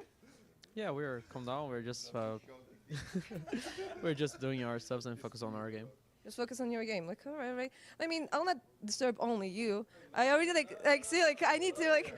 I mean, I see you're having a great time. Like, well, like I'm trying to disturb this guy. Like, now it's like your time. Like, I mean, you are leading the team. Like, you are like one of the main reasons like you guys managed to win against Navi yesterday. How's the team like feeling right now?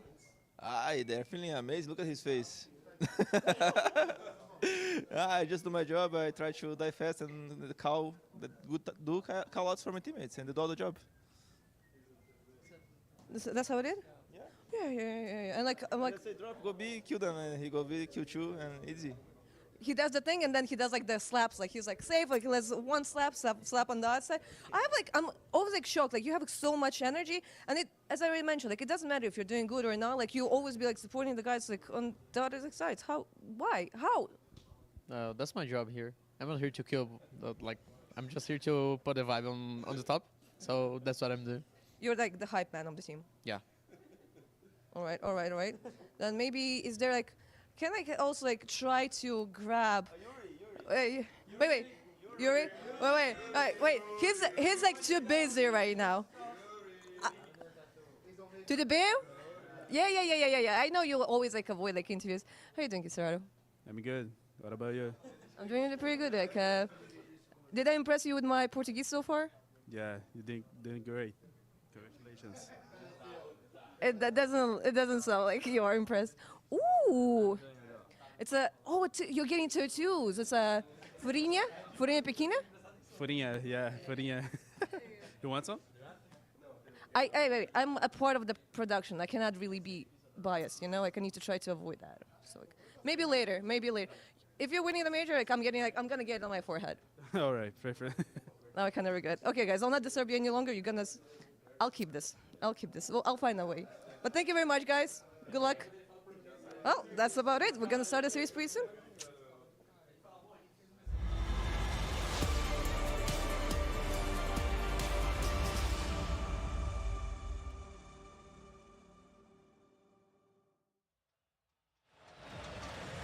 Now we are ready to go, ladies and gentlemen, boys and grills from all over the globe. My name is Trace Saranthus. You probably know me better yet as Stunna, and I am joined by some of the biggest brains we could find within the building, or at least within the space confined within Counter-Strike. Okay, so that's good too. We got YNK, we got Maniac, and we've got a semi-final. Well, Heroic, Furia.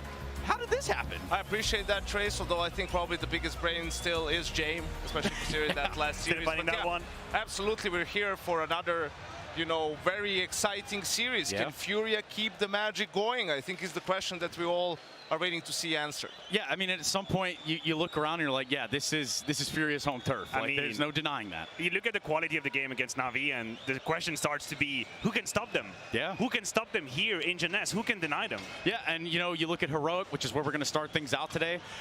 You would think maybe they put up a fight today, but obviously, fighting the crowd, you're playing against 5 people in the server, etc., etc. Just think about the hot and cold that qWiNt and his lads are about to live in here in this arena. Yeah. They went from being heroes, temporary heroes here in Brazil. Against Spirit, they had the crowd going for them. qWiNt is clutching. He's taking off his headset. He's embracing the crowd. And today, he's going to go from hero to enemy of the crowd. Right. That is what's about to happen. I don't know if they have the nerves for it. Yeah, there's a lot to grab onto. For qWiNt yesterday, there were some things that, stick out in terms of the gameplay, but obviously playing to the crowd is nice too, Yenko.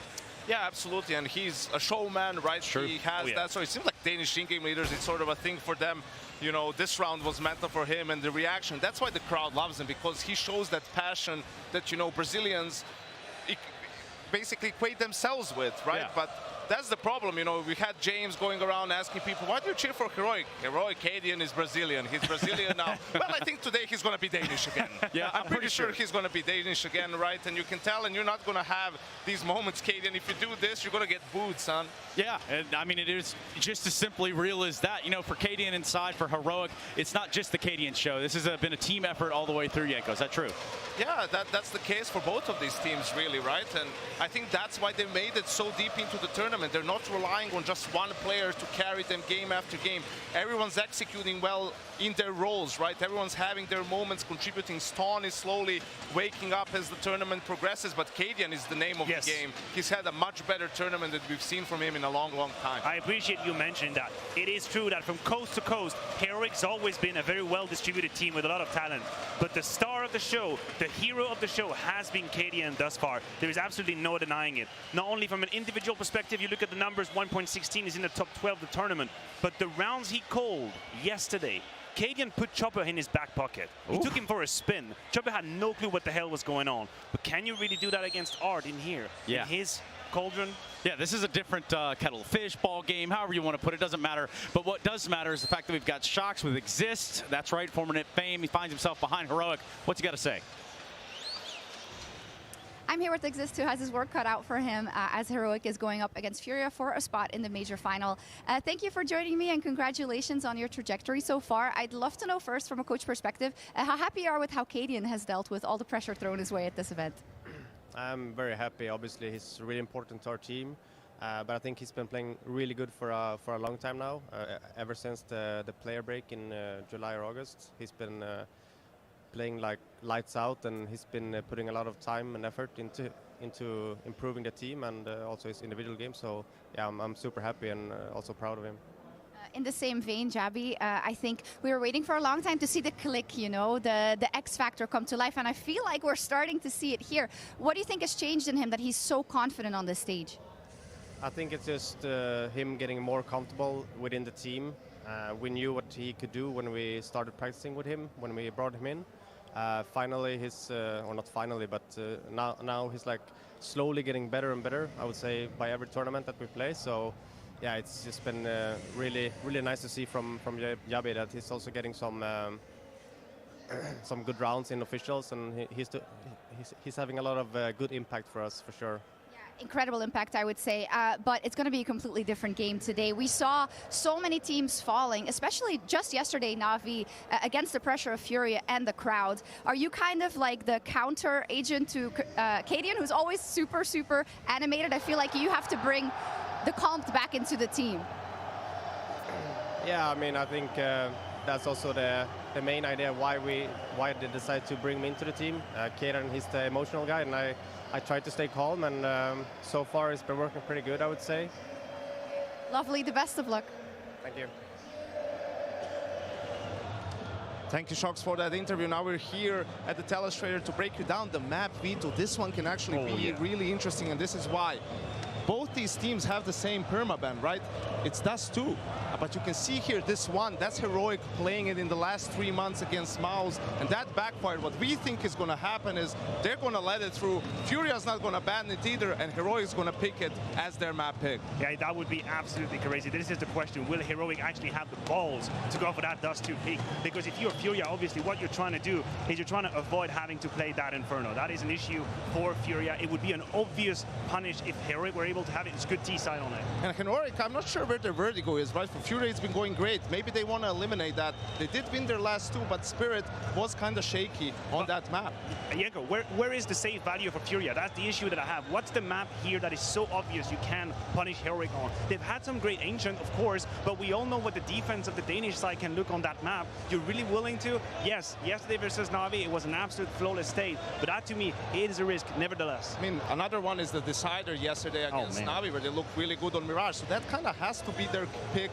What do we think that's going to happen, though, if Furia removes Dust 2 for Heroic? Then I think it has to be the Inferno pick. Yes, the Inferno pick would make sense for Heroic. If you have it available, this is where you can push Furia. Now, I'd say you go for here. You go for Vertigo Ancient. You go Vertigo Ancient is one of the two, and then you end up on Nuke or Mirage as a third. This would be where the fireworks would happen. Nuke is an interesting decider because historically it's been a very good map for Heroic. They picked it a lot in the last year, but we've seen Furia, their style, although unorthodox, it still works. CT side, they managed to play very cohesive, and most importantly, their individuals are all on point, which allows them to play so well. And I also feel like they've been reeling a little bit. You know, we're talking about the play style. It hasn't really been the full force, 100% kilometers per hour Furia. I think they've calmed down a little bit. They've taken what they had to. They've put some water in the wine, as we like to say. And this is going to be a crazy one. Just tells you that anything can happen in this map, Vito. I mean, we've gone over pretty much every single scenario. There's a chance we see overpass too, so it's going to be a crazy one for sure. Yeah, a lot to grab onto right there, but of course, when it comes down to the maps, we are just about to figure those out. This place is getting packed out. Ultimately, though, you look at the story that is Furia taking on Heroic in a semi-final of a major. Two teams that I don't think too many teams would have just put right up here to go through this part of the brackets, and now they have a chance to square up against Outsiders tomorrow in a grand final. There it is, Maniac, and There Furia does Vito it. Furia doesn't want any surprises here. Heroic gets away with the Vertigo ban, and they get their Inferno. That is the Inferno pick that we thought would happen for Heroic. The punish was obvious, and we see the answer. They go for the Ancient. There it We've is. talked about they have put their money where their mouth is. They say our T side on Ancient is going to be strong enough. The Na'Vi result wasn't a fluke, and we would obviously end up between Nuke and Mirage. It's going to be Heroic's pick, and they actually decided to go for Nuke. This is a tactical statement made by Kaden right here. Yes, it is, and I have to say, I think Heroic won this Veto, and by a large margin as well, right? Like, you get that Inferno that you want, and Furia doesn't, you know, use their Veto on Inferno themselves, and you get Nuke as the decider, which they're super comfortable on. Ancient as well, sure, Furia has been playing good on it, but for Heroic getting to start on the CT side, we know how good they can be on that side of the map. They can just have a big advantage in this series due to the Veto. Yeah, and you know, it kind of starts out with that first map. You think about Inferno, and you think about what's coming to the table here for Furia. They're playing within, you know, the big house here, and obviously there's some benefits to that, I'd say. I just think it put a tremendous amount of pressure on Cadian. Right? I'm going to take all you back to the Spirit game. How Cadian abused Spirit was by pushing them against the ropes and having really late round calls. Basically making sure that Chopper is shitting his pants, having no idea what the hell is about to happen. My problem is, I don't think this is about to happen with the Brazilians here. I think Art's going to be very safe. I don't think they're going to give them any space, and I don't think this playstyle will work. I think if you're Cadian, you might just break your teeth in defense very on in this series. Yeah, I mean, you have to grab onto something. Again, the first map might set the tone for the whole series. It can. Listen, Trace, I think this is the big difference between Na'Vi yesterday and Heroic today. Cadian as a leader, like, they're a very tight group. He's always like praising his teammates. He's always positive. He's always trying to cheer them up, cheer them on, right? In such a hostile crowd, in that sort of an environment, you can't let your players sink into the atmosphere, which is, I think, the trap in which Na'Vi fell into yesterday, right? I think it kind of overwhelmed them. You could hear it from Simple. They were playing a little bit scared. They weren't going for the plays in the mid-round. They weren't taking initiative. And against Furia, you absolutely cannot allow that to happen. It's just the amount of pressure you have on you, Trey. That's what this crowd is actually going to do. Let's not make this up. They're not going to make you win rounds. That's not what happens with the crowd. But it multiplies the pressure on you when you face Furia. And you're down 0-5-0-4. You see these multi-kills coming in. And you see all these decibels coming at you. And you feel like the train is running without. You're just running behind, trying to catch it. You ain't got no ticket. That's it. It's so hard to come back into a game when you have about 50,000 people screaming at you. That's where it's the hardest. Yeah, 50,000 give or take. I think we're right on the money with that one. Millions. Yeah, 20 million, billion, trillion, as we've heard some people say in some higher places. Point being, if you look at Furia, you have to take into consideration some of the numbers that make sense right here. Some of these things, obviously, coming into this prior series, they find their rank at the bottom within the entire event, Yanko. I mean, Trace, we were here yesterday and saying Furia had 5 players in the top 20. There's no way that can continue. Also over 50%, 4v5s and whatnot. Well, after yesterday's series against Na'Vi, they've dropped only 5 places altogether, right? All players in the top 25. Again, tells you that it's been massively a team effort. Yes, Serato is leading the way, playing absolutely incredible, and Yuri being a great contributing the fangs of Furia are sharp in this tournament, right? But it's been everyone across the board. Remember the drops map on Mirage yesterday against Na'Vi? Yeah, and that's exactly what I grab onto. Serato instrumental yesterday in their success over Na'Vi, but obviously there's drop in the table and in the building as well. I think you have to consider him as someone front running. And Maniac, interestingly enough, we heard this in an interview from Safe, I think. Drop is the guy who talks the most Wild. after Art. Like, he as the rookies being a big voice, and I think that's just an incredible contribution from him. When you think about his age and who he's surrounded to, it is crazy to think the space and the implication this man is having within his crew. From a standpoint, just from a Counter-Strike standpoint, it felt for a while that Drop was struggling to find his footage in Furia. He was a little bit left behind. He wasn't having that kind of impact. He is playing his best S-tier event on LAN so far with this roster here in Rio. And he was the savior of that Mirage game. You see that round right here was absolutely bonkers. He showed composure, he showed poise, he showed bravery that we hadn't really witnessed now. Can that happen again? Was that a flash in the pan? Well, they need it. But, you know, for Drop, for all intents and purposes, him showing up here is exactly what Furia need to kind of find themselves in the right path. And they need something, Trace, because, you know, for both of these teams, really, you look at their results when it comes to S-tier events and, like, massive events. This is the ceiling for both of them, right? Sure. Heroic, they were very close in Stockholm against G2 in that semifinal. If it weren't for an outwardly performance from Nico, they're the ones playing Na'Vi in the grand final. But for Furia, outside of Dallas, this year winning one match on the stage, it's been just playoffs and bust immediately. Yeah, and it's about time for us to hear from that Furia camp. We do have Drop over there with Heku. So, Drop, during this tournament, during the major, you significantly improved the numbers that you're showing on the server. What changed? We just fixed some mistakes we were doing in the last tournaments. I'm feeling more comfortable now, more confident, and the crowd is also helping me. I'm feeling more hype at all the games, and it is showing results in my performance, and I'm really happy with this. You're kind of like the hype man of the team, so probably you're taking the energy from the crowd and you're spreading through the team. Yeah, for sure. I mean, when we lost rounds, maybe we could drop down our vibe and be like a little bit sad, but now we don't have time for it. We're playing a major in our home. We are hitting our results, and we just need to step up. All right, then good luck. Thank you. Yeah, big words from Drop, and obviously big aspirations here for this side over on Furia. They're really close to being what they've been looking forward to for so long, for a team that actually had to play through the 2020s of the world, and that's saying something. There's a very simple statement.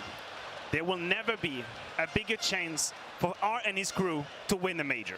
Then This right is here it. now. Right here, Okay. right now. I know we like to use this idiom here and there on the desk, but it is a fact. All the stars are aligning for them to make history here with all these people. It is now, Trace. It has to happen now. And we're also saying, like, sometimes everything a team needs is like one good win on the stage. And for Furia, we thought that might be Dallas, right? Beating G2 there, and maybe they could go to win the whole thing or just do a better showing at Cologne. It didn't happen. But this is a little bit different, right? It's your home turf. It's the major in Brazil. You beat Na'Vi, who was the #1, favorite when we got into the playoffs here. You took down the #1 player in the world. So this might actually have been the catalyst win for Furia to propel them into the final. This is a team that silenced Simple yesterday. If you look at the stats, it's going to back that up 110%. It's crazy. And here is the spin I wouldn't put if we weren't in Brazil. I'll tell you that the enemy for Furia is complacency. We've seen teams do it time and time again. When you get that team, that final W, take down the Ogre, you let the foot off the gas pedal. They cannot do it against Heroic. Have a look at some of the numbers, right? And I want you to focus on the Heroic side of things. We always hear qWiNt talk about how his team is a unity. They believe in each other. They go in as one. And some of the numbers just absolutely conclude that. We're talking about the trade potential, talking about 4v5. That's Heroic shit right there. Absolutely. That goes into saying that it's a team effort. These logos should be on opposite sides, right? So Heroic is on the right, and the stats you look at is utility ADR, flash assists, percentage of traded kills. They're #1 in all these categories. That tells you their team play has been incredibly strong. And you look down there for the Furia side of things, it would be the 4v5. It still has 45%.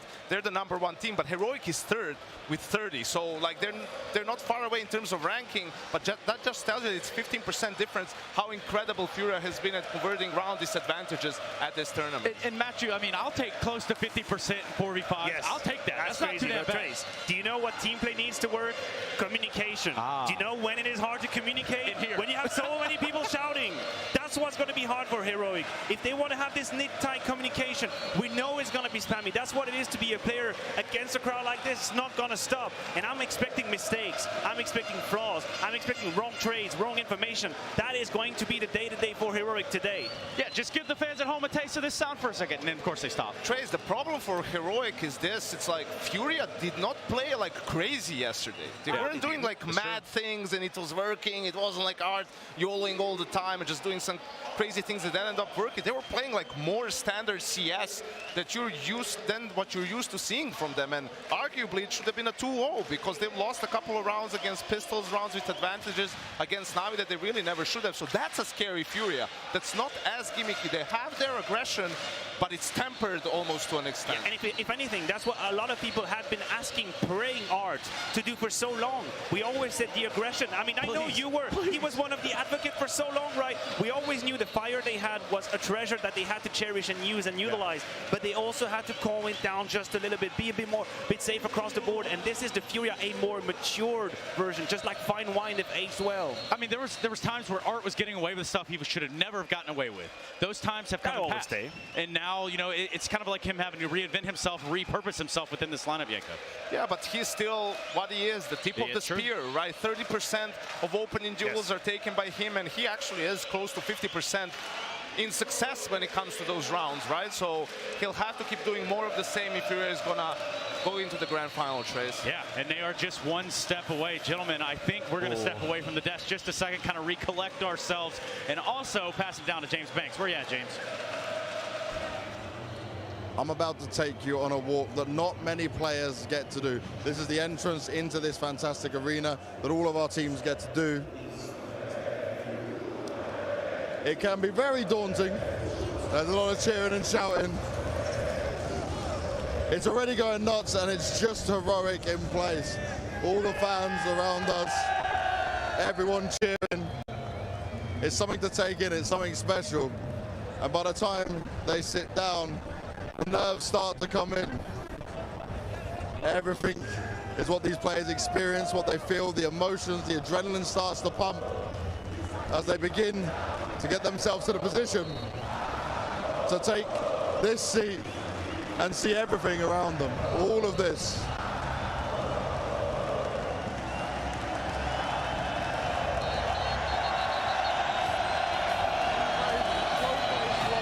Very dramatic.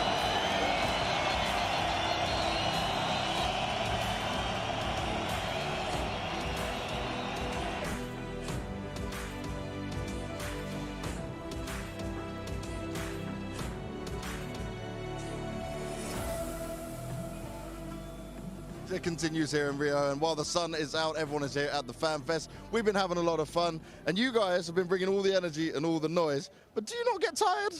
Yes, we get tired. I don't know how we are here, but like we love doing this, and we are here, just bleeding and with this, but we are here, strong enough. You are here making a lot of noise, making a lot of madness for us all. So, do you feel like you guys are giving enough energy and a good crowd buff to Furia? You feel like that helped them yesterday? Oh, for sure. I think if the crowd was not there, it would be a different results. So the crowd buff does exist in their eyes. This is what we love. This is all the madness. Long may it continue. Guys, we ready? Again?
energia maravilhosa! Tá na hora da gente conhecer mais um finalista que vai jogar com a gente aqui amanhã. Eu sei que muitos de vocês não estavam aqui. A lot to take in here, big scenes all the way around. We said it yesterday about it being jam-packed from the floor all the way to the top, but I can tell you as a Saturday, there's even a few extra people here today. Of course, getting situated for what is a semifinal and looking to see Furia on into the grand final. Still, Heroic standing in their way, and that's something you can't underestimate, Yenko. And that's a tough obstacle to overcome, Trace. You know, we've seen what the crowd is capable of yesterday, and that's all fine and dandy, but in the end, it came down to the Counter-Strike. Furia just played better CS on the server, and Navi couldn't stand up to that challenge. We'll see if Heroic can do better today. The question is going to be, can qWiNT stay true to his identity here in this context? That is going to be the greatest challenge. Can you follow the DNA that has made you successful? Something that is very complicated to do in the conditions that we're about to live in. Yeah, it's a very interesting time to be alive in Counter-Strike, but ultimately these two teams remain alive, which is why we're bringing Heroic out on the stage right now, who have come the villain overnight. Wild scenes, let me tell you. From Superman to Hancock, the villain. Whee!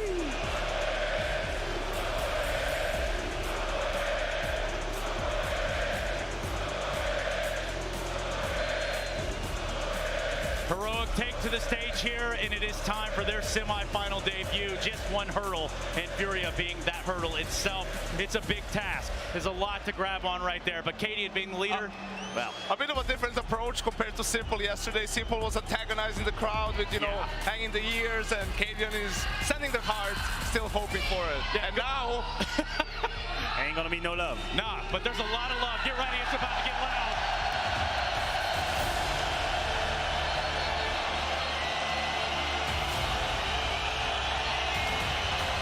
Wow. There's an amount of love in this arena right now that is kind of unparalleled. You can't quite take it all in, but obviously that's a big step right there. You see what's on Peserado's back. A lot of love to be shown. Feel the electricity. Feel the energy. The madness is upon us. It's almost like we're made of madness. Imagine that, guys. Imagine that. Big steps here from Furia, and what is ultimately a probably really long walk onto the stage, regardless of how many feet or meters it might be. What? What'd you say? It's crazy loud in here. I think it's going to be even louder than we had in the Navi game yesterday, Trace. And yeah, listen to this. Yeah, let's take it in for a second, shall we? Twitch chat, enjoy this moment with us.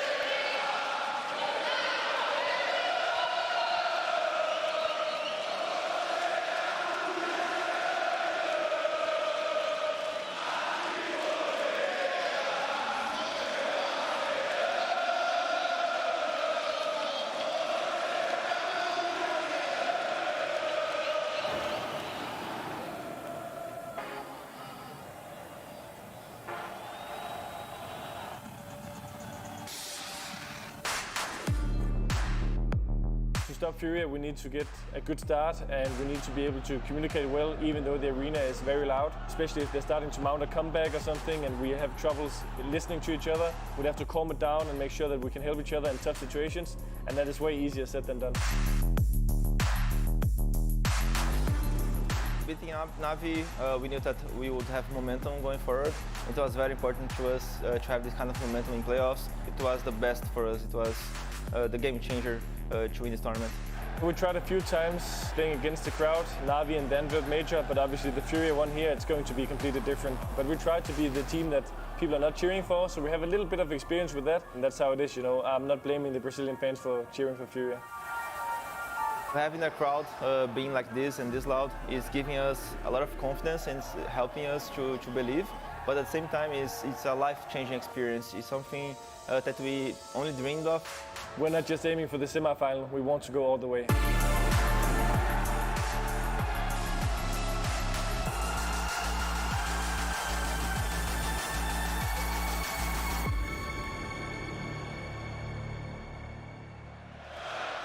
Big words and big moments for both camps here. You look at this one, and I would ask about how your pick'ems are doing, but since we already know, they're all ruined. Not mine. Really? You say, how did you do it? I had Heroic beat Na'Vi in the semis, and I have Outsiders beat Cloud9 in the semis. So I already have 2 in quarters. Might still have 2 in the semis after today, Trace. Yeah, you just might. Honestly. Well, I have 1, that's fine. You want to admit to anything here? You want to come out and clean with your prediction or your pick'em or anything? I would like to plead the 5th. I don't think you can do that. My bracket is Outsiders beating Heroic in a final, so... Oh, really? I love what we heard from qWiNt22 though, right? Like, he's spot on about everything, really. Like, we have to be able to weather the crowd if they're making a comeback, and we have to be able to communicate in those moments, which is easier said than done, right? Like, they don't know. They have to figure it out on the fly here if they're going to have a chance to play their own game.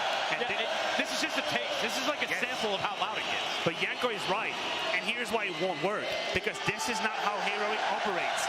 They do not operate with calm. They don't weather the storm. They try and trigger it. A fire needs oxygen to live. There is no oxygen in this room for Heroic. I don't think they have the skill. I don't think they have the mental bone. They don't. It's going to be too hard. Maniac, I think there's barely any oxygen for all of us in this room now. I think about the airflow, kind of constricted. Maybe we need to lose the ties. Yeah, probably at this point. Good grief. It's a real sweaty affair here in Rio. I can tell you that much. Well, listen, man, I'm just hoping that Heroic doesn't disappear completely in this game, right? Because this is fire CS here, like just explosive, head-to-head, right? Like constantly fighting, constant re-aggression. I mean, we talk about Furia and their aggression. Who better than Heroic to play aggressive on the CT side? Well, let's find out. Moment of silence, everybody.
It's time to get a semi-final underway. Heroic in one corner, Furia the other, and we've got Sponge in the machine to tell the story.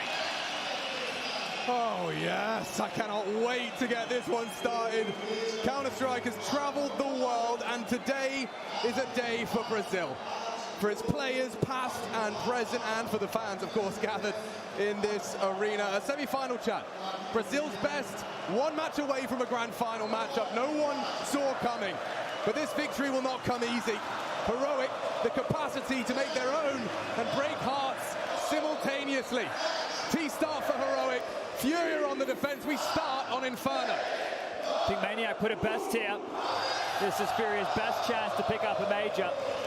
Let's see what type of counter-strike they get out the gates. Momentum, well, we could see straight down the guns here. 4 CTs ready to posture and pepper down. Just a lick of damage done early to qWiNt22 here. Art at the ready, the entry fragger. Wants to look for the opening kill on this CT side. And Nate peppering up Shush and holds him at bay for now. He's always willing to put his life on the line, but now would not be wise, seeing as he's solo on that B bomb site. Investigating mid, Yuri calls bodies. Doesn't drop any, nor himself. Holds fast for a second bite of the cherry. 3 set up on this mid trap. Heroic hoping for an overextension. Yeah, hoping that in his jarring presence that they've shown earlier, they'll pick back out. Now seems to have subsided as they crawl up mid with 3. The bomb is at the tail end of this pack, but it's a 3-man mid crossfire here. You're messing with qWiNt22. You're messing with Yuri. Both of the Fangs are here, ready to take a slice out of Heroic's attack. Still a smoke on qWiNt22. Flash as well. Looks like he's lining it up now. But who will fall first? Whose eyes will fade to black? Drop one, black, and Shush gives it to him. 1, 2 in the feed for Heroic. Yuri to respond, needs to stabilize. He's wobbly. Reload and dead. One back from Safe, he's having a go, and it's bouncing in towards R5 bullets, and he can only get one. Safe, the last man standing, but Heroic have weathered what was a stacked A site. Oh, that's a nice shot right there. Something to work with here. Flash, sure. The bomb yet to be planted. Yabi playing default towards the barbecue. Stown over towards the construction. He should have this one locked. Should, being the operative word. That moment for him to pull the trigger at least. Stown confirms the round. Heroic take that T-side pistol. Now you ask anybody, right? Any professional Counter-Strike player, any of the broadcasters we got around here, even the fans, right? Looking into this matchup, you say, what type of Counter-Strike are we going to get today? Chaotic. But Heroic know that just as much as Furia do. And the thing is, Furia, I think they need that to work in their favor, whereas Heroic can use that against the Brazilians here. They can sit back, they can wait, they can hope for the overextension in these early stages. And try and stop them from getting that snowball started. So a force buy out from Furia now. Safe and Yuri on A, the other three over towards B to defend and fortify, but just some passive crowd control utility, nothing too quick as a long smoke will be deployed, and qWiNT at the front of the pack with this MAC-10.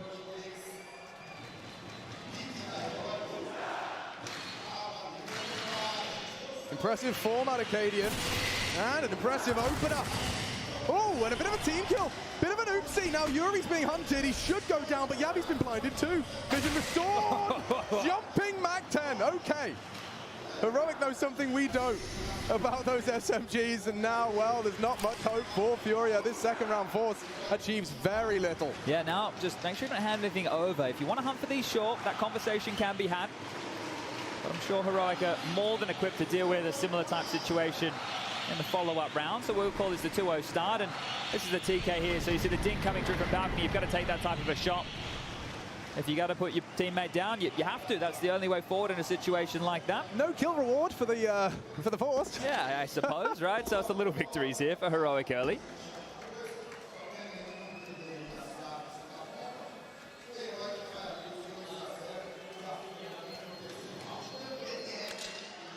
You heard from qWiNT as well, saying we don't just want to win the semi, we want to win the whole thing. You could see that in their quarterfinal. You know, they're playing with a tenacity that does look like that of the mindset many a former Grand Major champion. And now you've got to do it on hard mode. It's no surprise. The Dust discussed the multiple different veto variations. You had Yanko and Maniac breaking down the options there. Dust 2 was the opportunity to float to that second phase. Now, we didn't see that come through here, which enabled Heroic to pick into Inferno. But curiously, Furia and Heroic have only played Inferno once throughout this tournament. And then you move further down the veto, and well, there's a conversation to have about the fact that Heroic haven't played Ancient or Nuke just yet. But qWiNT again, this time into Art, is going to drop to his adversary on the other side. And laden the top of Banana with flames. They've negated this with a smoke of their own, so they should be able to get back, and they can find that MAC-10. It's an extra boon in the back pocket for round number 3. Down goes Art. He went a bit too far. Pushed his limits and is met by Tesses on that AK. Favored to Heroic still. qWiNT's just gone, wow, very brave on that retrieval. And Top Banana now flying the Heroic flag, trying to set drop up with a weapon despite the low HP. Tesses to throw down a smoke of his own. Now there is a CT response. qWiNT's playing with fire here. Forward position, a lovely knowledge out of Stown. He knows he can put pressure on that position through the smoke, puts him down low, 13 HP, backing it up. Well, keep in mind here, both Ying and Liz probably calling a lot of details from the grave. They're flicking through their players, they're seeing what they're coming up against, and now channeled back towards middle. The smoke sent towards Moto, a flash for Yabi, but I don't think they'll use it top mid. Yeah, very hard for the boys here. Safe and Yuri. They're going into this. There's a chance on that P250. Has to be perfect. And Safe delivers. Just the one on the USP. Opens up and closes is Tesses. 3 frags to the good. The rest are bleeding and running. Oh, into Tesses. Silent spike drop. I mean, it's a 2-on-2, Chad, but the numbers just don't imply any hope for Furia into our third. Damage, sure. I think you give this one a go here. Now, oof, if you get that AK, that's a different consideration all in itself. You might try. qWiNT is still miles away. Look, he's just rotating back now through the speedway position, so... Yoink! Daylight robbery right there. Drop will find himself the AK-47. Be very happy to carry that through to the next, and it looks like qWiNT's happy with the MAC-10 as well. He's got that 5.7. Sure, that's not going to be too much of a conversation in round number 4, but the incendiary might. So all things considered, a bit of pressure applied here on this lighter purchase round, and the follow-up, we will get into the gun. So a nice steady start.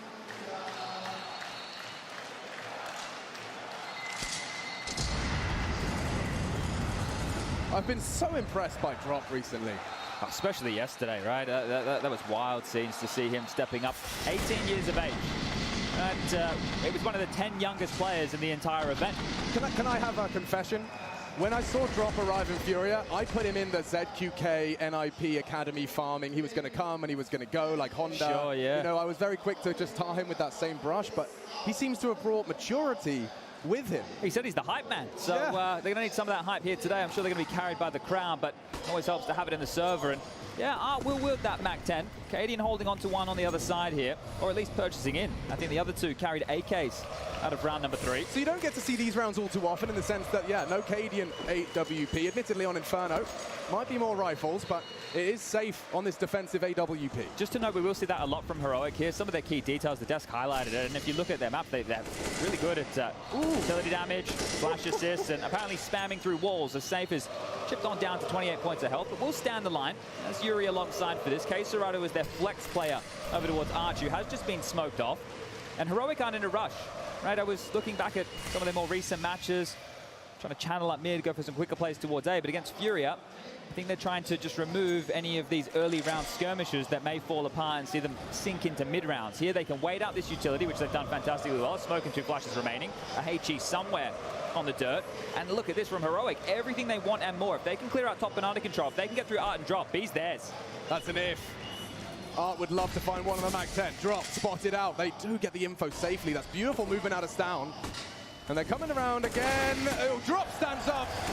Good on the first. Forced by the flame. Art is somehow still alive. And it's qWiNt that saves them.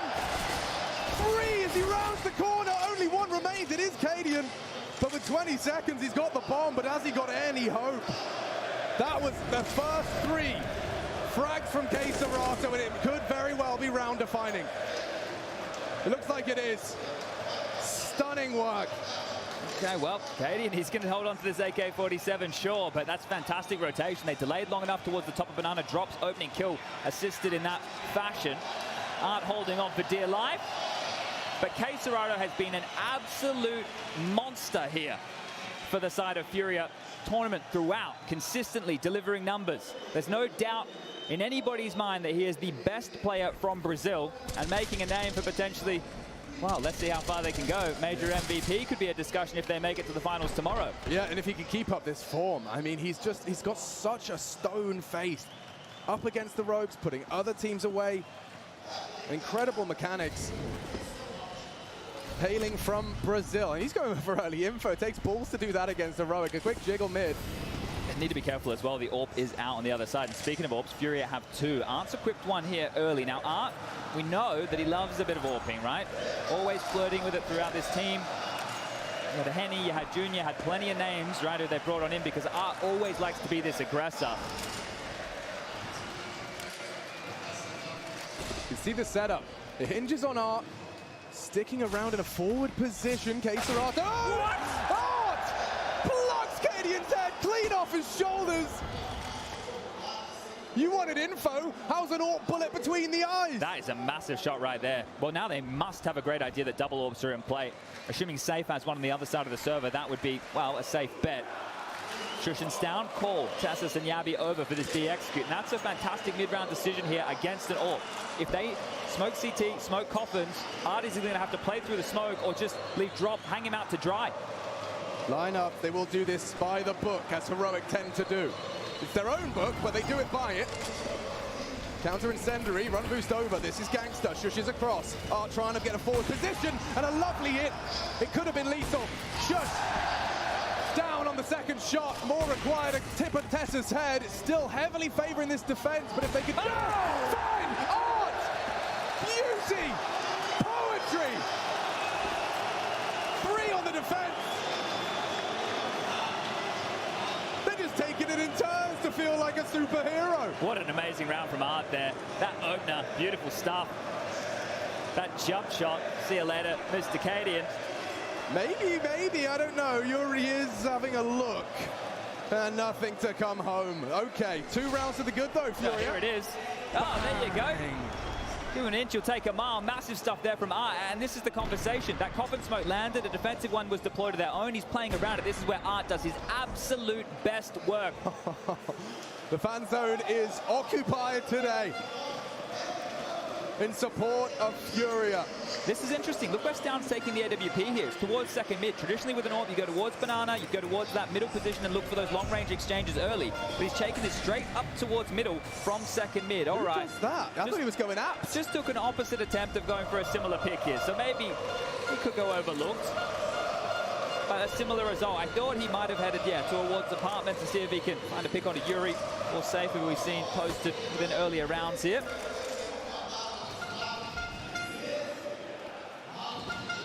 Tiny little gap there towards the cusp of that smoke on the bottom. You can see now. Not sure if Stound stayed scoped in if he could have spotted a toe or two, but the warning shots will confirm. Something interesting. cadian's got armor as well, so looking to play pickup if that AWP falls out of Stound. He's got a flash cock. Now Testis is lying in wait to apply the pressure. Here it comes. Safe from the flash. qCERATO overcome. A good find back. Against the odds here, Heroic, you shouldn't have as much of an imposing presence as they really do. Stound is coming to catch you on the rotate. Bait with the Glock, making space for this weapon. It is protect the president. Safe has got the flank, should have the shot, does deal with it. Art is hitting them, Safe is hitting them, and qadian and the boys are sent packing. They tried to get cheeky with it. Furia are not laughing. You understand playing over towards that arch side, that three-quarter long smoke there, give them the mid to B option. But two AWPs to deal with that. Yeah, Art was in a lot of trouble, so it is fortunate Safe was able to shoot them in the back there and take down a couple of cheeky kills. Timeout has been called from the Danes there first. So that's 3 consecutive for Furia now.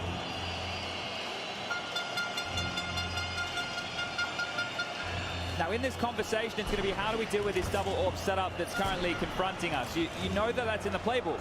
So do you want to operate a little bit faster here? Do you want to make sure you're using that early long smoke, try and get up that mid control? But if you do head towards A, you have to deal with Yuri, the sidekick to qCERATO. These are 2 absolute beasts within the server. Honestly, for Furia, you put yourself in their shoes. Safe, Art, and qCERATO in the opening 6 rounds have proven to themselves they're playing their game. That's a very good point, right? Individual plays, it's one way to get by, but if they're stepping up and having multi-kills, it doesn't need to just be that trade game. And if you continue to stall them out when they come to your site, you don't need to worry about getting into these chaotic mid-rounds. Well, chaos, it's going to be a word we use an awful lot of. Careful, qCERATO tries to catch a timing, going to catch a bullet instead. Good punish from Heroic. Sweeping through, wow! Stound, AKV AWP, good for it. Yuri trying to tip the scales further in Furia's favor. Whole squad coming and knocking, looking to reposition. Summons Art for the cross. Smoke will be ahead of it. Good distraction, need to strike, need shots to hit, drop, and Yuri send Heroic back to spawn. Nothing from Shush. The goose egg still stands 0 in the bag. Furia 4 in consecutive fashion. One of the things they outlined, one of the things qadian said he needs is a strong start. We'll continue to review how strong of a start this is. This is great from Drop here, right? He's just going for the spam through. As soon as Yuri takes contact, he understands that pressure's coming. All the bodies rotated her as well. Heroic, it was the A play, and Furia, they bit down hard. That full rotation coming through will send Heroic down to economic squalor here. Going to be some upgraded pistols, sure, and this is where Safe surging forward, taking the fight. He's ahead of this. That is aggressive, and he's not done. Safe has opened the round. Yuri looks to close it. Heroic are getting nothing here. Other than hot lead, straight through, one back from Yabi's D. He's got that next generation crosshair placement, but is he ready for an aggressive walk? Because here comes Yuri, and down goes Yabi. It's going to be a sobering moment for Heroic right now. Heroes one day, enemy number 1 the next. That contrast, you can see they weren't taunting the crowd. They're happy to be respectful of the environment they're in, but regardless, they're up against that surge of energy that is being directed to center stage. I loved it from Matthew. You know, Heroic, they are fiery But a fire needs oxygen, and I'm not sure how much they're going to feel they have while trying to play this video game in this environment. Double orbs are out for the CTs, a forward smoke, and now if you're against Art, I too would be looking at that with a furrowed brow. Safe blind, Tessus up, forward position, he has to fall back. Safe heard it. He's talking an awful lot there that they could have pushed through that molly, but Tessus, he's not going to continue to push forward. Just going to spam that. Will confirm exactly what Safe was communicating to his team. There's not a whole lot of pressure, Banana, either. It was just Stown who was the caretaker. And once again, that reservoir of utility, KDM back to pick up a couple more goodies. But look at this from Art. This is what he's known for here. What he's waiting for, and yeah, just a cheeky bit of hit from Tessus. Dances the dance, baits the shot. Fury are more than happy and content to have the majority towards that first letter. These orbs are very jarring, right? It means that you need to use a little bit more utility to take all these different points. And I like the more aggressive play towards A, but they were unable to break through because of Furious rotations. Couple nades towards the coffin position, nobody home. Art's here, though. So's Quesarado, three-man B-stack from Fury. They're reading the play well. They know what Heroic are looking for. Art wants to be that forward position. He wants to punish, and Stown tries his luck. Immediately condemned to the Shadow Realm, and with 30 seconds, Heroic are scratching their heads. Do we go? Do we go? They don't know. Send one in. It's Yabi that catches the shot, and Safe will eliminate the lurk. Into the site, into the two of them. Smoked off, Quesarato denied. Drop though, hiding, lying in wait. Can he deny the bomb? If he hits that bomb, push the smoke, needs drop. Who does it?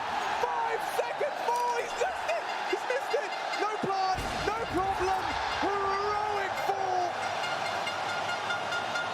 And Drop the nerve to just sit there as his teammates getting strafed on, pushed on. He sits, he waits, he plays his win condition. And all the details right now in Furious' favor. I said they're reading the play well, but not only that, they're continuing with this opening kill success. Art already with a couple of cheeky picks and Exist. He said he's going to keep them calm. He is the contrast to Katie and the fiery in-game leader in the center. Well, the stoic coach who's been in an environment like this before, lifting a major trophy. He knows what it takes. And here's Art again, playing ahead of the situation, understanding that he needs to buy that buffer for his teammates here, and he bought a massive buffer because Drop, all he needed to do was line him up and knock him down, and as you mentioned, no time for that plant. Tessus scrambling, and that one's going to sting. Tessus, after time, left with 1.1k to his name, so that timeout is a big discussion point here. How are we going to function forward? The loss bonus, sure, we're in at 6 consecutive. It has to be maxed on out. So they know into the next, they will be able to buy up on everybody.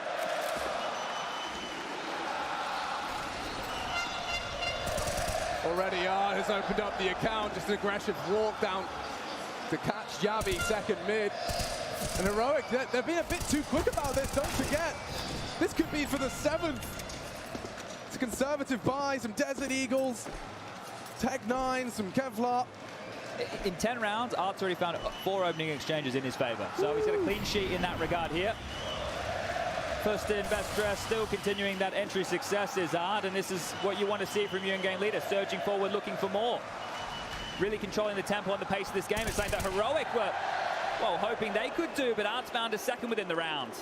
Yeah, reading the interview Safe gave ahead of this, he talked about Heroic being one of those amazingly proactive teams. When you're playing against them, especially on that CT side, they will find those gaps. They'll outline them. Well, right now, Fury are kind of giving Heroic that treatment.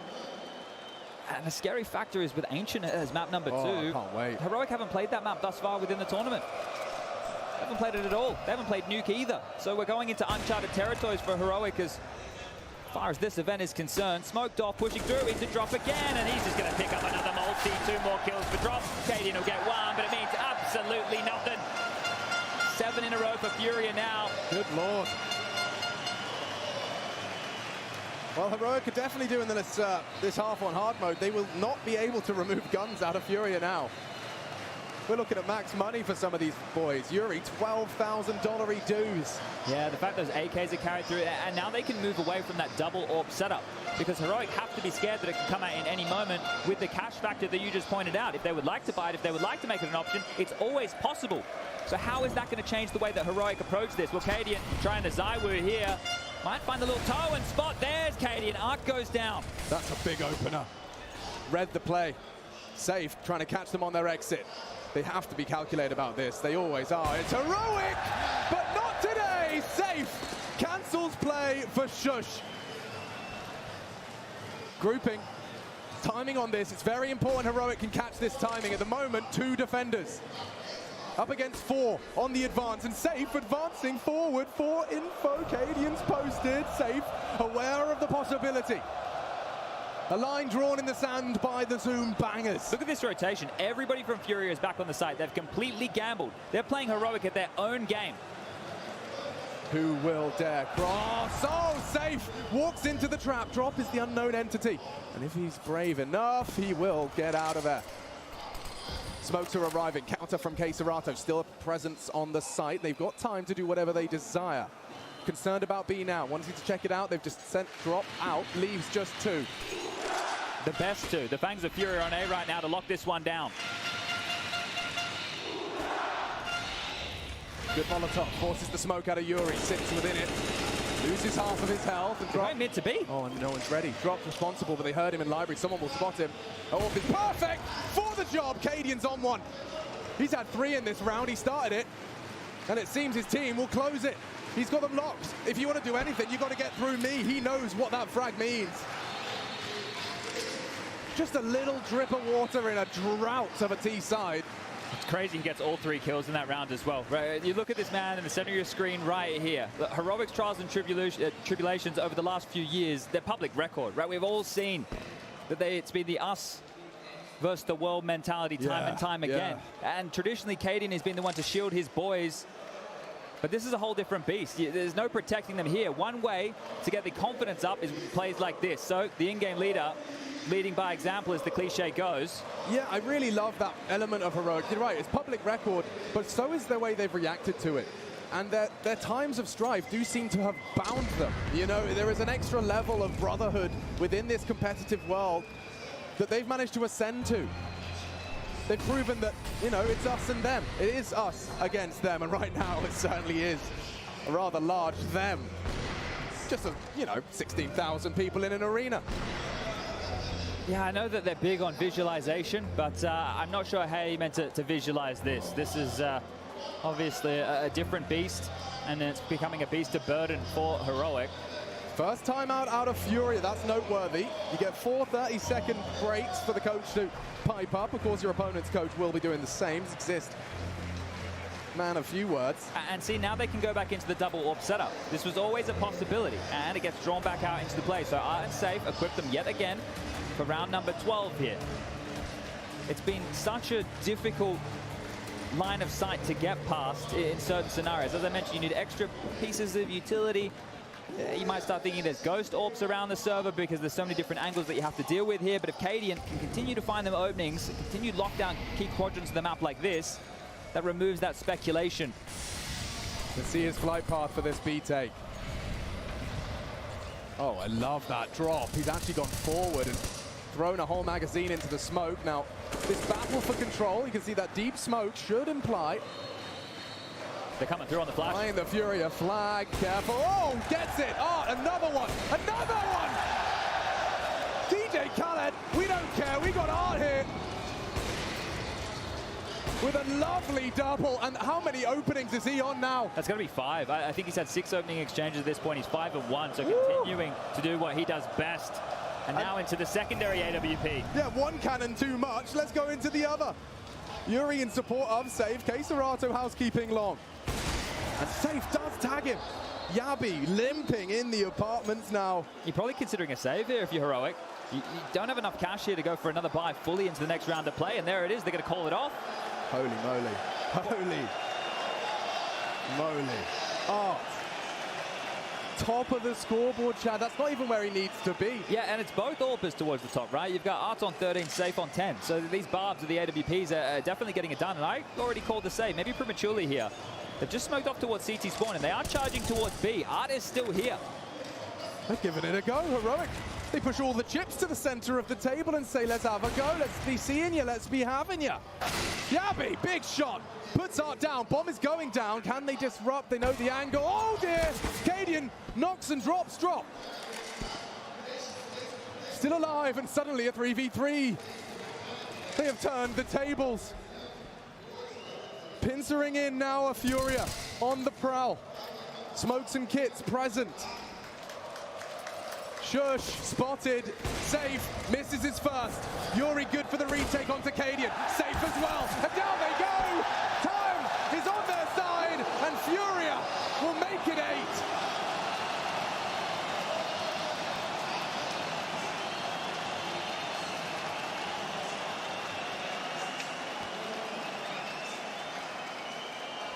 Don't see too many of those in Counter-Strike at the moment, do we? 3-on-3 retake on the B-bomb side, but with how this one started, there it is. There shouldn't have been any chance for this. Yabi hits a clean one. They get into the site with the lost bonus where it's at and the bomb going down. Any woes about a buy going forward has been completely removed. There could have been a couple of omissions, but that play helps them out going forward. So score 8-4, back into winning ways.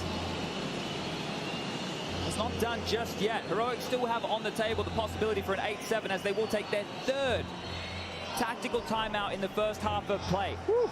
Making these T rounds seem like they're worth their weight in gold, but also it's your map choice. It's your map pick. You don't want to let this one fall by. This can run away very quickly like a locomotive.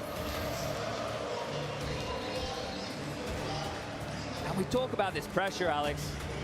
It's just a word, right? It's creating stress in the server. That stress continues to compound. You get fatigued, and at that point, you make those mistakes. Yeah.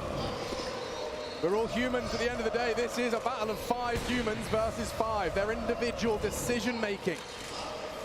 The inputs they press on the keyboard and mouse.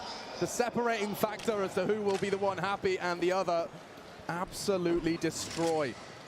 To be so close, a semi-final of the major, every Counter-Strike player would dream to be on that stage now. Never mind for Furia. This has been one hell of a dream, and it's living through it right now. It's not done. Safe has an opportunity to start and find an opener now. He's been smoked off on Arch side. He's called for the cavalry. 3 are rotating through, but it's just the Fangs on the side. Drop! Just walk straight through. An easy opener given to Heroic. Now it should get awkward. Yuri kept to 1. Serato though, he's still on the site. You gotta get through me. That's what he's feeling. Yabi's chipped him low, a fresh magazine, but he's being stared at by an AWPer. And that's all qWiNT needs.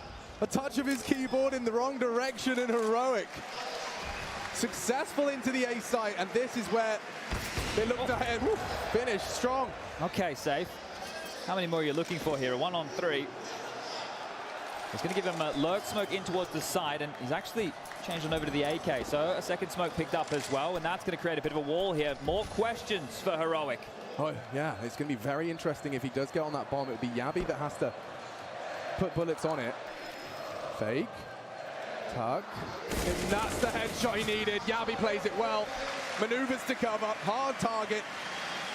Heroic will make it 5, making a competitive half out of this. Yeah, and I think at this point they're going to be quite comfortable with that. And they've done a good job as well with how close the last few rounds have been. A retake, the 2 rounds that they've won in the last 3. It's time to whittle down this cash within the final stages. So there still will be a buy available for Furia, but it's going to be missing a couple of bells and whistles. It's only 2 kits in play. Yuri's missing an incendiary, but otherwise, you'd consider this all in all a full buy. Safe wants to take another pick down mid. He's going to keep the passive line flashed off for now, but up banana they charge. Big nade damage to drop, but the 3rd is beautiful. That is the Heroic specialty, utility. Drop out of the round, love Serato as well. Everyone crumbles at the hands of Heroic rifles. Nades or bullets, it don't matter. They know where you are. And somehow he might have actually had a chance onto a second. Tracks him through the smoke. Miraculous frag. Off to the safety of the A site. Nice defensive Molotov there. We'll get into the AWP, and he's already been hunted. Shush is towards the top of banana. Yabi coming back over to seal top mid. So if Art wanted to quickly pursue, there'll only be one avenue, boiler or halls, and that doesn't seem to be the case. Now, I mentioned the cash being siphoned. At this point, this AWP is worth an awful lot. So an 8-7, as mentioned, still very, very possible for the Danes here. To bite your arm off for it after the start. Here's Yabi, newest addition to the team. Spins on a dime, gets 2 big kills, and we've bought into this squad, right? He had big shoes to fill of Refresh. And he's got, mixed, not mixed results, but there's been a mixed conversation about Heroic since his addition. Is it better? Well, right now, if they make it to the grand final, that's definitely the case. And if they remove this AWP, well, that's going to mean an awful lot. A bit of extra time here. The chase down, looks the wrong way, and Art does survive. Actually gets himself a lot of cash there. That means that he can drop that M4 and even get a bit of utility going into this round of play. So Art, by farming 4 in the previous, sitting a little bit prettier than his teammates. Shush has bought into a P90 here, Alex. Sorry? He's got a P90. Well, I guess... He's going to run maybe straight up banana here. That's one way to try and make yourself even more of an enemy. You run around with a P90 into the Serato stack. And he is just holding W. Just holding W straight into the site, up, across, and hunting. Drop panicking. Come out now. What? Oh! How do you do 2 on the pistol? Serato defends his honor ferociously. They're locked in. There's no way out. They have to fight forward here. Cadian and Stown.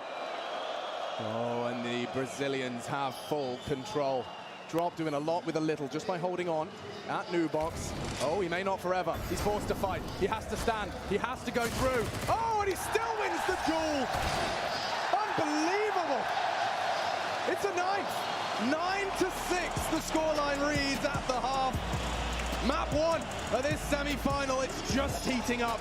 Don't go anywhere.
Furia matching that same form we saw in the quarterfinal. There's a reason they're here in the semi. Crowd out in full force to bear witness to our second semi-final. Outsiders have locked it in. We've got one grand finalist. It's time to find our second. And Heroic Furia is quite the affair. It promises to deliver, and already the first half, 9-6. Attack start now for Furia. I think that's pretty par for the course, right? I know that T-sides on this map can actually drop some bombs, but I think 9-6, both teams will be quite happy with this. As an info place down, there's going to be a flash forward from Shush here, but it might just be a fast B. Look at the pace on this. Very fast. CT smokes in, this could be a full commit. They're going. The bomb's there, and so is the whole squad, and qWiNt deleted with the dual Berettas. Nothing to report, and now into the site. Tessus might want to wait for the retake. They do not have that kit yet. Don't even know if anyone did. He had the dualies instead, so could be hard-pressed to get back in for this one, Heroic. Down still fannying around on A. He showed himself bottom banana, but by this rotation, it's going to come in. qWiNt and Art is still committed, but there's no way for Heroic to initiate this. It's bullets alone. Drop, dancing, need one. And that's the one. Fury goes wide. He's taking long-range duels on the Glock. Two, good enough. Furia should have this one in the bag. It's just a question of the last click. Safe will take it. And they're up to double digits. All right. They've exchanged pistols here, but that's a nice one from Fury in Furia fashion. Fast, direct, straight up banana, in your face, taking those duels.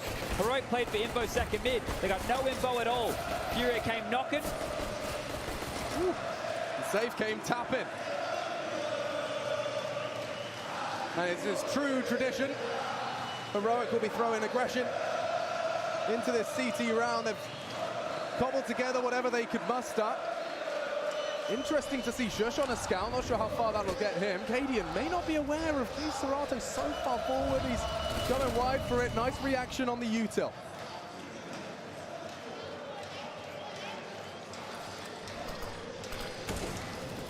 Trying to find gaps. Any slip-ups like that? That's another one for Art. 19 frags and counting, and that's another opening, Chad. He is just farming them up. Cracking open into bomb sites. And from behind, yeah, no hope for Tessus. This is not the way you want the force buy to go. There's a lot in a round like this. It's a full investment from Heroic here. The fact that they don't even get a kill, they don't even keep it competitive, that is nightmare scenario as far as force buys go. Sure, they're going to try and save here, but let's see if Fury are going to let them. You don't want to hand these AKs over the Galil, keep that as well, but send Art, send qSerato looking, see if you can rip away a couple of extra upgrades here going into the next round of play. It is going to mean an awful lot, and you can see Art, nothing's going to slow him down.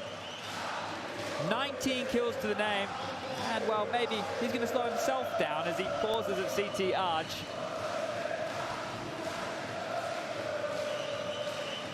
I mean, listen, his openings were amazing in that first half, but this is where openings can be round defined. Precisely, and the fact that they don't fall foul to this, right? If they exchange here and go to the force by wars, a chance for Heroic to claw back into things. If they're able to convert again into the follow-up, that's exactly what you want to start off a half. You're already seeing 12-6, you have that 6-round buffer, you only need a few more. You win the first gun round, right at that point, you're sailing. You are absolutely sailing to that finish line. So Heroic, they're going to have to stand up. They're going to have to start delivering here as a unit, and they have to be given some opportunities to do so. So that opportunity will come in the next round of play. This is still light on. Now, Shush has the scout. Ideally, you want to look for a couple of tags, see if you can pepper them up, but you'd expect more of that in the hands of qWiNt here. They're not using it offensively whatsoever on this CT side.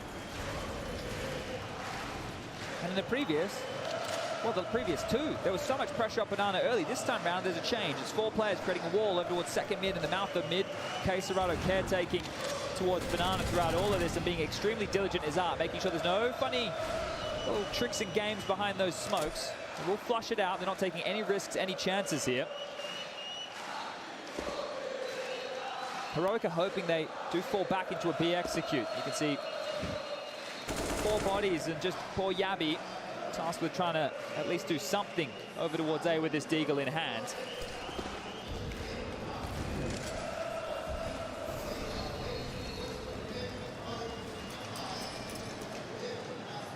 This is curious. 50 seconds left. Art has top mid. They are going back to pick up the bomb. And qSerato and Drop are exploring over towards B. One thing they cannot afford is a slip up like this, a round like this.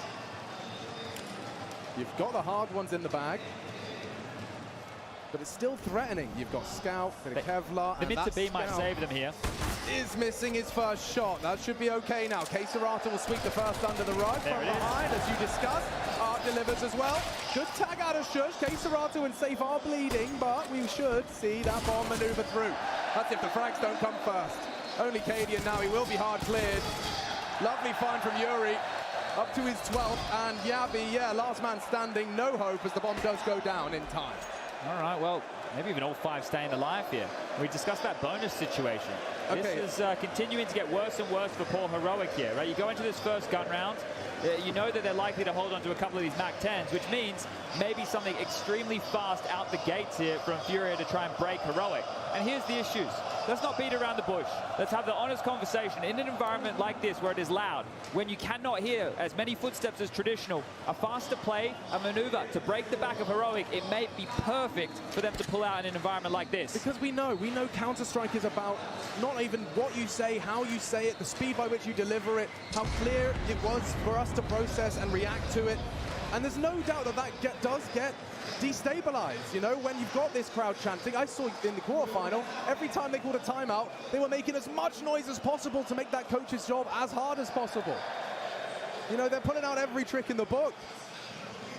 And what's so exciting as well is there's something to be said about the power of belief. Everyone here believes them. Hold up. qWiNt's dropped the orb to Yabi here. He has a good mid spawn, but this is crazy. Yabi's going to go take a mid fight with the AWP. Across. Oh man, you don't see this one every day. It's interesting that Yabi, that they've given him that to go for the pick. Sure, I can understand why, but qWiNt, does he want that back? Are they going to have a bit of a trade top mid? Because guess who's coming their way? Yeah, return to qWiNt's hands just in time. The smoke's down, and they're very quick on this. Very quick. qWiNt. Oh, he's caught out. Very dangerous. Yabi, however, the same. Good on the M4. Swung through, maintaining. Yuri trying to fly that flag on long. Yabi down, but Yuri delivers. It's just Shush. They're going to come through the smoke, so they want to help him. Shush is on his own here. He's going to get Molotov down as well. He's safe in the smoke for now. We'll reposition, actually forward position to investigate. Furia back to the drawing board in a 4-on-4. qWiNt's ahead of this rotation, but remember how low he is. 12 points of health. He's going to make it to Coffins. Tessus over towards spawn. There's an opportunity for Furia to have a 4v2 on the B side. Tessus and qWiNt have to lock this down, or this map is saying goodbye.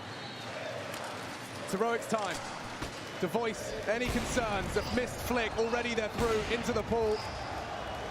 Tessus lying in wait, locked out now. Bomb safely across on the back of qWiNt. Careful, Tessus. It's dropped bullets on that Galil, brings him low as well. And how are they supposed to retake when you're so fragile? Furia could just sit back, relax. Heroic running out of chances. They have to save here. They have to save. They don't have a defuse kit for any of this. They need to get the reset. They're actually going for it. They're smoking towards top banana. I don't know how they're going to have time. No kit, no kit. Is this something an oversight? Or they really believe they've got this? They're putting it all on the line. All on the line in this round 19. Get on out of there, boys. Come on, lads, on the retreat. qWiNt will catch one.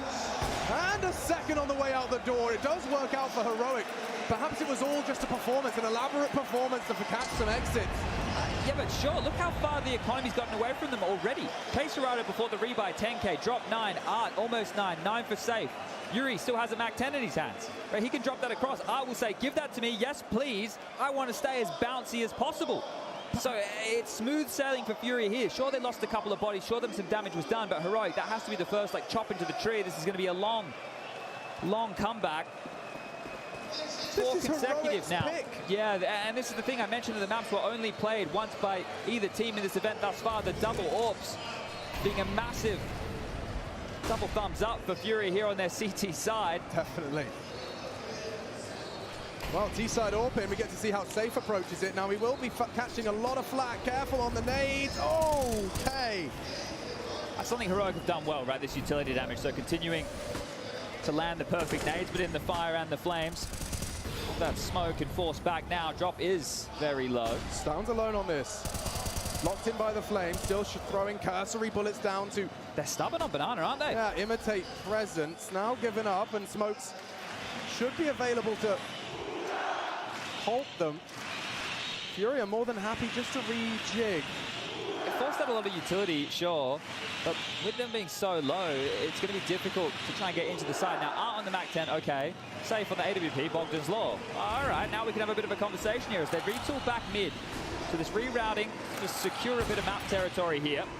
qWiNT just knowing he has to play ahead of this will secure that nobody has taken the top mid control. It should free Tassas and Shush to rotate towards B, and I think that's exactly what the captain of Heroic is calling. You can see them relinquishing control of the A site now, back over towards B.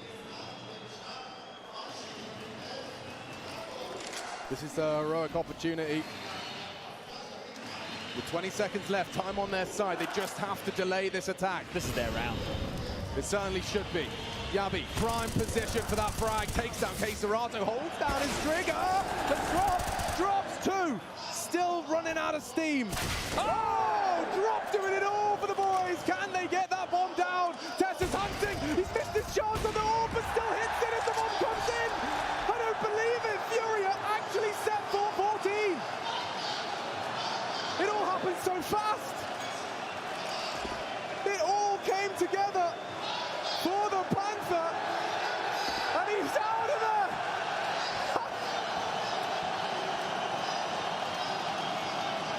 The perfect info play, the perfect stack and drop. Coming of age on center stage, 3 massive kills to secure 14 for Furia. 18 years of age, come off it. Come on, no one missed his chance there. qWiNT. He said he was the hype man, and that's going to get them fired up here. That's a round they should have never won. When you run into a stack, 4 CTs on the site, and you just knock them down one after the other. I said that was Heroic's round. Drop, let me see this again. Stunning from the young gun. He gets 2 and you think it's still problematic, and then this shot, what a gamer. Boybe sat by safe, needed that frag to get the bomb in. He's hyping the boys up. I think he might be smack talking his opponent as well, because this is their pick. And right now, Furia, hometown heroes, 14 rounds to the good. And they're going to run over them here. This is the last timeout call from the Danes, exhausting all 4. And they've only got 6 rounds to their name. And I'm telling you, Furia right now are going to have something extremely quick out the gates. Drop and Art, with still 7K to their name, are investing into MAC-10s to keep this one fast and furious. Certainly furious.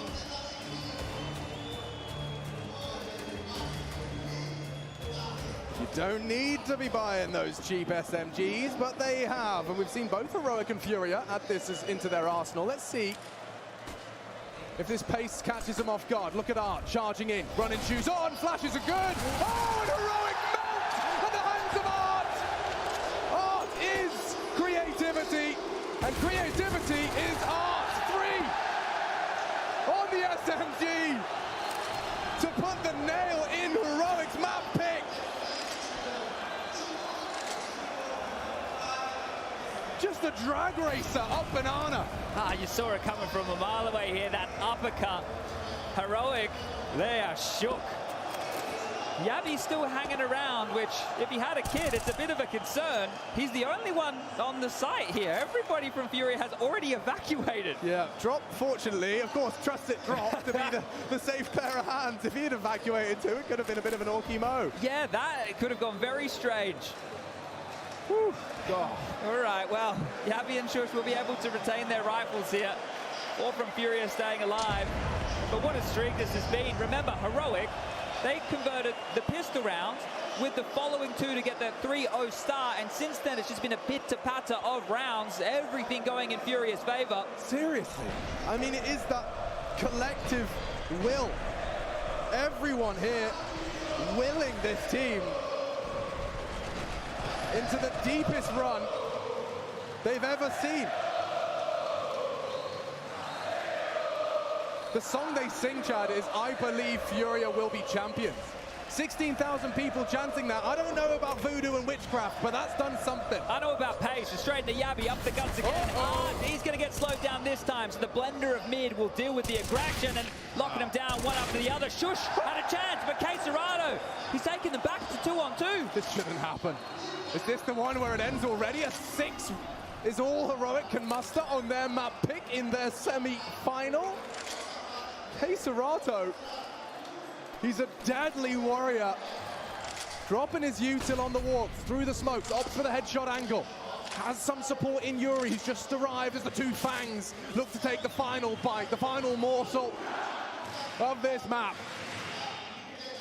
Talking it through, bomb ticking on their side. Now that smoke will make life just a little more difficult, but not for qWiNt22. Catches him on the edge of it. Leaves only one time against him. Down knows this round has to be defused. It's over. 16-6.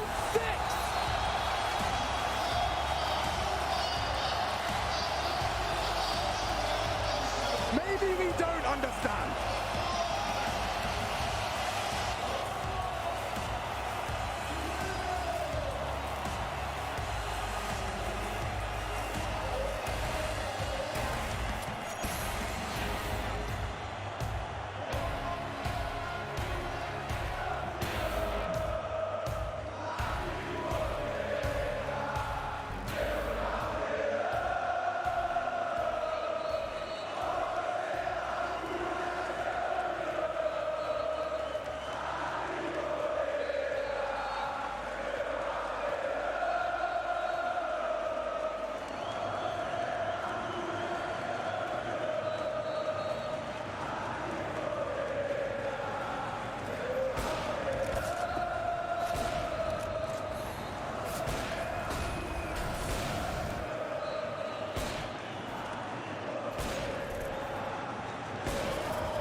That could be a problem for Stewie. Burning, he's got to get the pass. Oh, he's a madman. We see the consistent aggression. Art with a third, and he's hungry for more.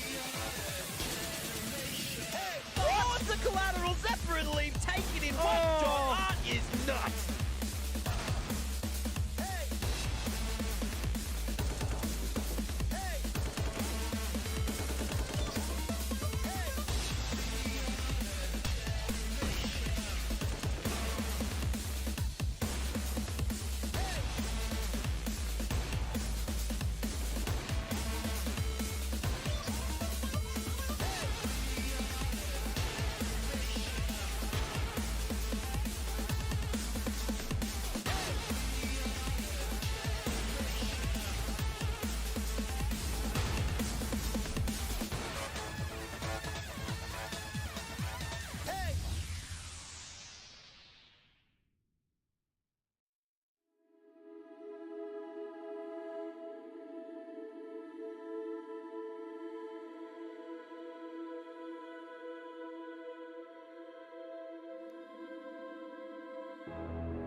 proved to bring the fuego. And I mean that this place was on fire. Obviously, Furia as well. They do secure that 16th and coveted round on the first map of their opponent's pick. Something you do have to take into consideration. We are at the Intel Extreme Masters. It is in Rio, and it is the 2022 major. It is lit down here, Maniac. And also YNK. We got a lot going on, a lot to discuss, and a lot to look over from the first map of this series.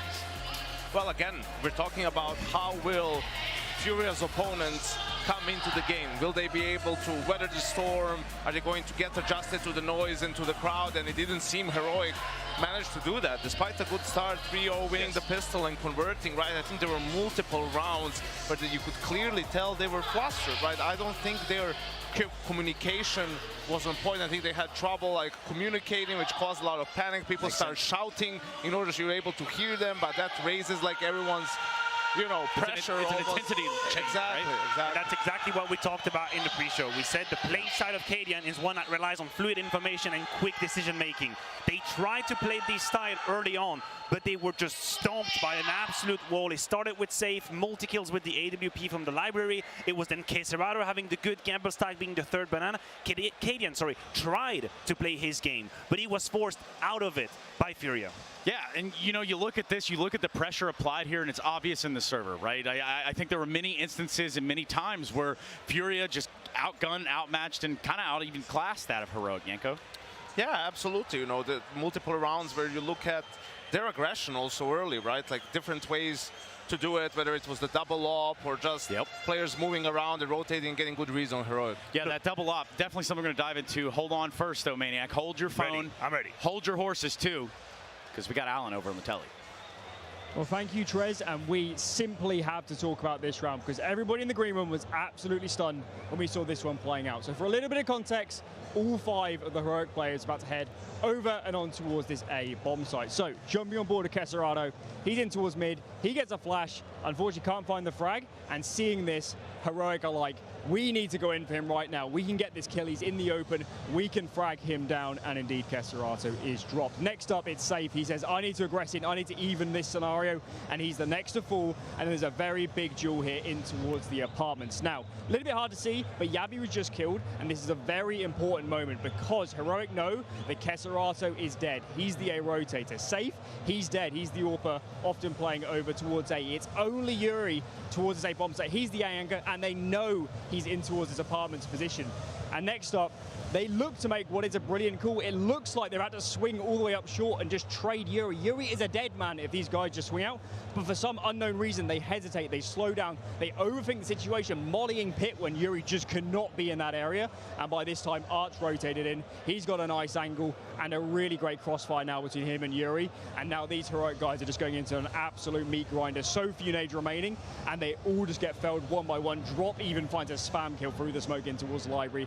And I think seeing this round, this is potentially the clearest cut case of hesitation I might have ever seen. I don't think this happens online in a studio land group stage, even in the legend stage of this major. You would not have seen these mistakes, but up against this crowd in this environment, they blundered and they fell apart. What do you guys make of that? Because this round was crazy. Yeah, there is definitely some stuff to take away from that. Thank you, Alan. Yeah, round 7. It's a horrible round. Just meat grinder. It's a horrible round. It is a horrible round if you're Heroic. It is the worst possible way to kick off this T side. The score is 3-3. You have a double entry. You have everything you need. You have the information. Start running. Just run. Just run up short, right? What's the problem here? Just run up and keep holding for this angle from you. He doesn't have time to jump into pit. What are you waiting for? Like, do you think... If you think they're 4A, you're mind gaming yourself, right? Even if they are, you have to, like, you're alone against that one guy. You just need to have someone holding apps, and for all of us in the green room, like, this was just, wow, like, why this hesitation? Especially for a team like Heroic, this is their bread and butter. Yes. Trade, run in together, keep trading, and play the percentages. Out of 2 absolutely possible solutions, they picked the third one that wasn't at all. You could have just rushed straight to short, or if you feel like you've missed the timing, if you have a slither of a doubt that the communication wasn't unclear, just reshuffle the cards. Freeze, go back. What did they do? They smack in the middle, they fall short in the trap in the street. When they do the construction, just immediately down in the hole. Like a pothole. Exactly. Or maybe in this case, it was more like a sinkhole because it didn't really come together, didn't really manifest right there for Heroic. Obviously, we talk a little bit about the double ops kind of just tearing up that Heroic, and that's something on its own. We'll start to look towards round 20, guys. Oh yeah, round 20 was where, I mean, let's not beat around the bush. They were already getting wrecked at that point. We had full control of this game.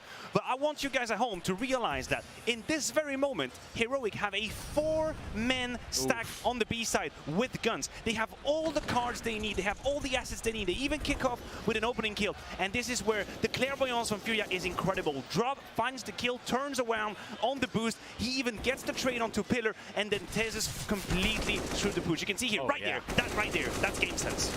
Absolutely, he almost expects kind of the boost, expects the setup, but here is just also miscommunication from Heroic. That Stam still fighting, Tess is hiding. Now Tess is what's happening. Like, and look at what they do after this. Look at this, look at the emotional call right after. Art knows he's completely mind-effed his opponents, and he rushes Art with the MAC-10, and that's it. This round is the ultimate middle finger. You can't survive this. It's over, Trace. And just for context for just the new viewer at home, and they look at that, they're like, why didn't Tessie just pull the trigger? He was looking at the planner, correct? He wanted the planner. He was looking at that angle, but I don't know how he doesn't see him, right? Like maybe if the model, if he's all the way tucked in, that was just weird because he could have peeked either the planner or the guy covering him. In between. And he was like in between. He was hesitating. So that's the name. That was the name of the game for Heroic in this series. Yeah, and for Heroic, they haven't made it any easier for themselves. Right now, we're going to head over to Shox. We had a quick check-in before we do jump into the second map. We discuss it up here. Well, it's right here that Heroic came off the stage after that first map, and then I can tell you they looked stressed. I tried to get some words out of qWiNt22, but he was not having it. I asked him, how is it out there? And he's just like, fine, just super solemn, focusing on the next map, and that's all I got out of him. And I think that says enough, because usually he is quite talkative, but not in this moment, because so much is on the line, and they're stressed. Back to you. Thank you so much, Efya. Yeah, I mean, an L is an L is an L. And then we go to Ancient. We talk about Furia's pick. What do we know about Furia? I think just want to say real quick, qWiNT kept playing his own thing. Like, he kept playing. He was, again, the highest rated player. So I think the problem is, like, he felt like he weathered the storm, but his teammates really couldn't despite his best efforts, right? And talking about Asian, I think we saw from Furia, right, again, aggression, just, pack mentality, hitting the bomb sites, a couple of B rushes in there as well. So if Heroic can't do a better job of sort of calming themselves down and putting a stop to that early blunt force aggression from Furia, this is going to be a 2-0. Yeah, and I don't know what qWiNT can do more than what he has already in the first map, because now you're moving on to Ancient, you're going to start on the CT side. It's not like he's going to lead by offense all the time. He's going to have to trust in his teammate. He's going to have to rely on his teammate's ability to put up a stop, which they haven't been able to do in Inferno. So let me kick it to you here, Maniac, and let me just ask you about what do you go back to that locker room and say? At this point, you come out here, it's really loud, everything is gone against you in the first map. How do you recompose yourself, psychologically speaking? Look, I think at that moment you have to realize that one map might hurt you from taking the exit, and you have to take all the doubt and all that sorrow you've just had and throw it down the bin. You have to accept. You have to stare elimination in the face, and you have to know that if this is the performance you're going to put, you're going to live with doubts. You're going to be ashamed, and you're going to be disappointed in yourself. You have to get your teammate to put up a fight. Loss is a loss, but you have to put up a fight. That's why we say it's impossible to prepare for this sort of an environment, but now it's happened. You've been in it, you've seen it. They've had some good moments. I mean, the half should have realistically been 8-7. They should have gotten 7 rounds ST. That's pretty good, right? But they've also had moments that they were extremely flustered. So if you're there and you're in that room, you're talking about and you're focusing, okay, these rounds we did really well in terms of communication, in terms of what we did, in regards to the game. So let's do more of that on Ancient, right? It's over, guys. We've been through it. Because for Heroic, these are still 2 very winnable maps if you look at how they match up. Yeah, and that's what we've got. Our eyes on the next map. Ancient does seem to be that second map, and obviously for Furia in the driver's seat so far in the semifinal, they want to see the outsiders tomorrow, but will they? The biggest question on all our minds. Let us know what you're thinking. Hashtag IEM. We're going to go to a quick break. We come back. We'll see if qWiNT and company can regain that composure, or if Furia are just going to stomp all over that ass.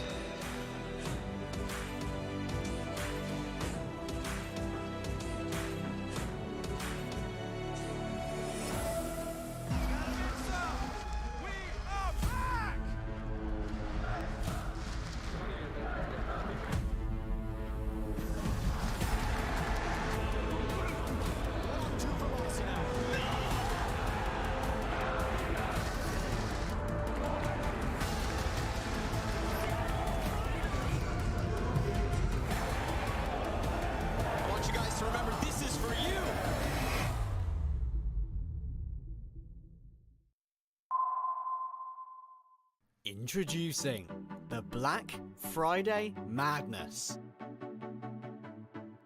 The biggest sale in ESL history. Special weekly deals just for our fans. Shop now at shop.eslgaming.com.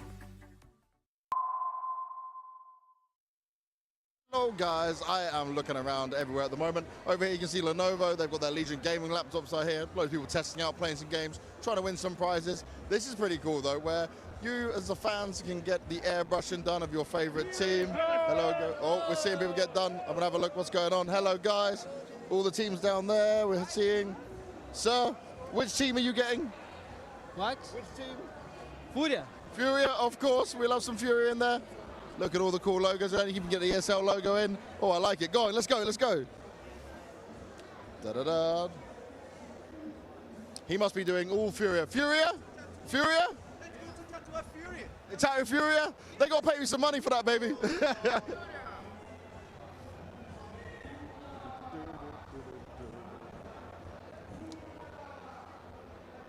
So, more gaming laptops, people playing. Oh, dear. We're playing Valorant. Yeah. What's better, Counter-Strike or Valorant, though? Counter-Strike? No. Counter-Strike? Oh, he doesn't think Counter-Strike's better. Terrible, terrible human being.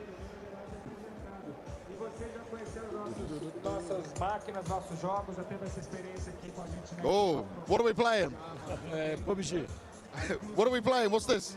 PUBG. Oh, is it good? Yes, yeah, very good. Some PUBG going down as well. Why not? Oh, I am. How are you doing? I'm doing good. How are you? I'm good. How are you? I'm amazing. Thank you very much for asking. Are we live? Yes, we're kind of live. We're doing it all in one go. What are you doing here? How are you having fun? I'm waiting for the Furia game. I'm having an amazing time here. Love it. The Intel stand is the best one. Lots of games to play. Enjoy, man. We'll keep it moving. Here's a shop where you can get all your jerseys. I think Fury is probably sold out at this point. Hello, hello. How are you? I'm fine. What are you doing today? I'm waiting for Furia. Everyone's waiting for Furia. Well, it's Furia non-stop, 24/7. Everyone's enjoying themselves. I'm enjoying myself. Let's get ready for that game.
Baby, sag, wieso sind wir hier?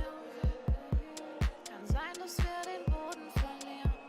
Wir heben ab morgens um 4. Ich sitz auf meiner Fensterbank, die Nacht zieht vorbei.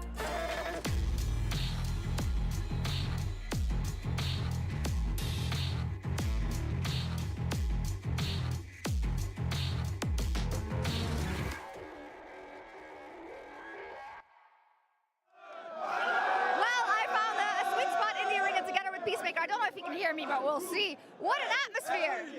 Well, I mean, Brazilian crowd, right? You can tell they're really hyped up, make a huge difference.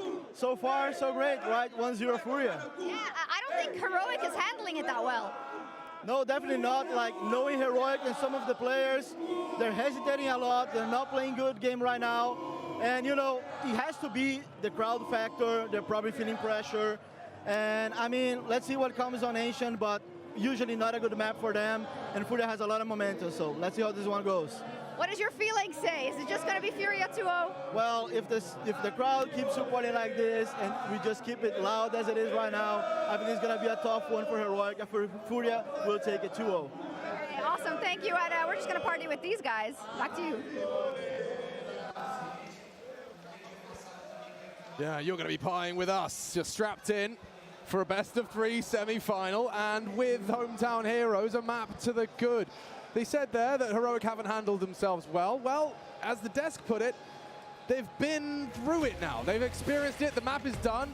I hope that team talk was fruitful. I'd like to see a real competitive one here on Ancient. I think it's just about screwing your head back on tight, right? Coming into today, on paper, you look at this matchup, Heroic, they are my favorite, right? You come into this environment, well, that changes. It becomes a 50-50. Map number 1 definitely was not. 16-6 is an absolute hiding on your map choice. And now we turn to Furia's turf, Ancient.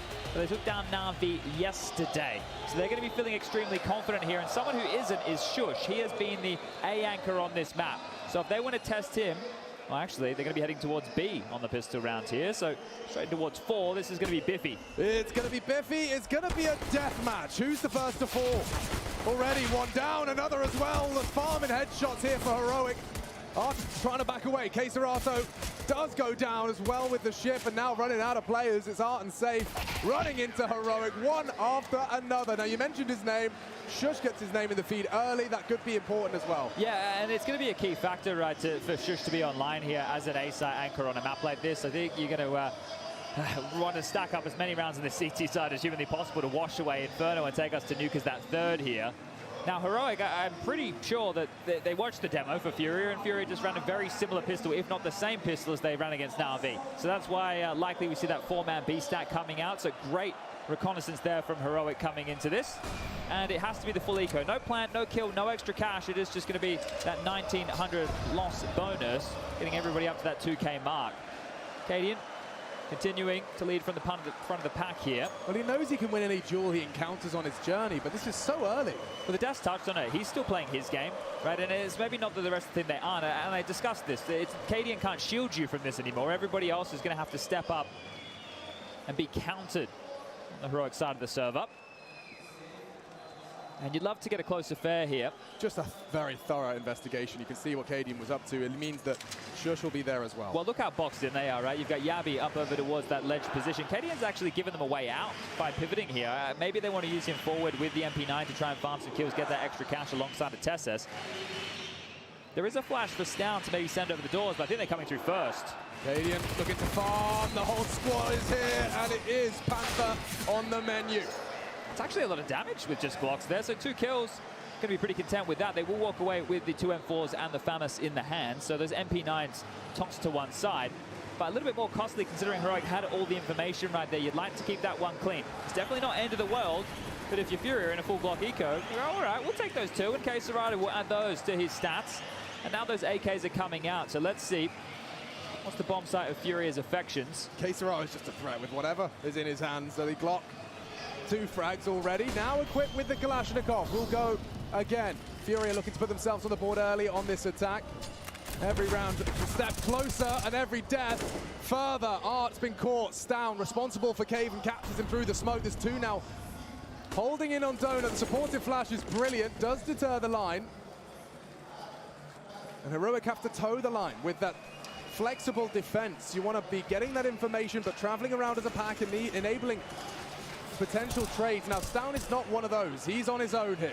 Yeah, he's going to drop back now, so understand the control. And the fact that he's caught Art first, we were hyping up Art for his opening kills on Inferno. But here, very slow out the gates. 3rd round of play. Door smoke is through, but they're all ahead of this.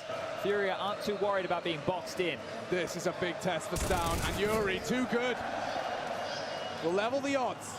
He's one of those active maneuvers. Yabi and Shush surge forward, so does Drop taking a fight. qWiNt and Tessus in a bit of a retake setup right here on B. Yeah, it's going to be looking like a post plant. Just have to cross the T's, dot their I's, and, well, blind Tessus. Quick one out of Drop, still finding impact into the early stages of map 2.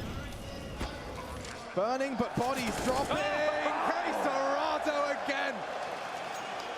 It is not a question of if, it is a question of when.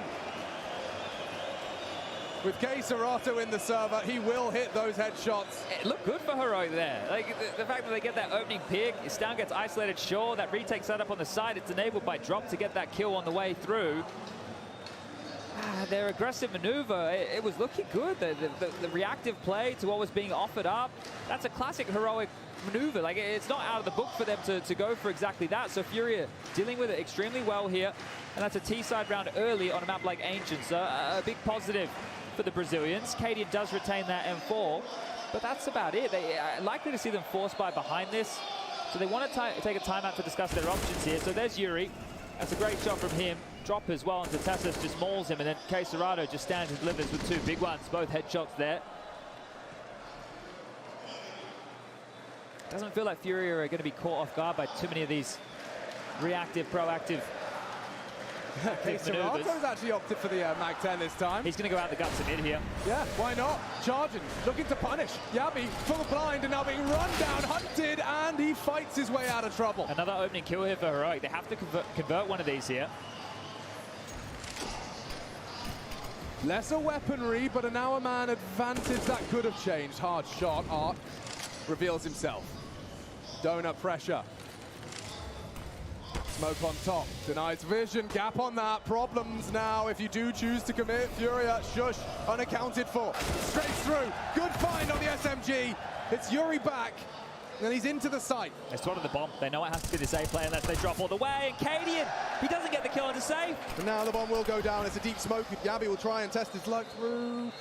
Close to the wall, Yuri to respond. Damn, safe, deleted. Big one. Yabi back turned and punish.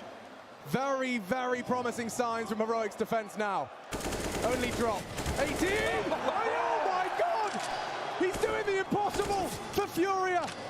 One to find, it's down. He's dancing with it, playing with his food. And now just holds on. This is going to be close on the defuse. This is going to be awfully close on the defuse right here. He has it? He should have it, all good. He has.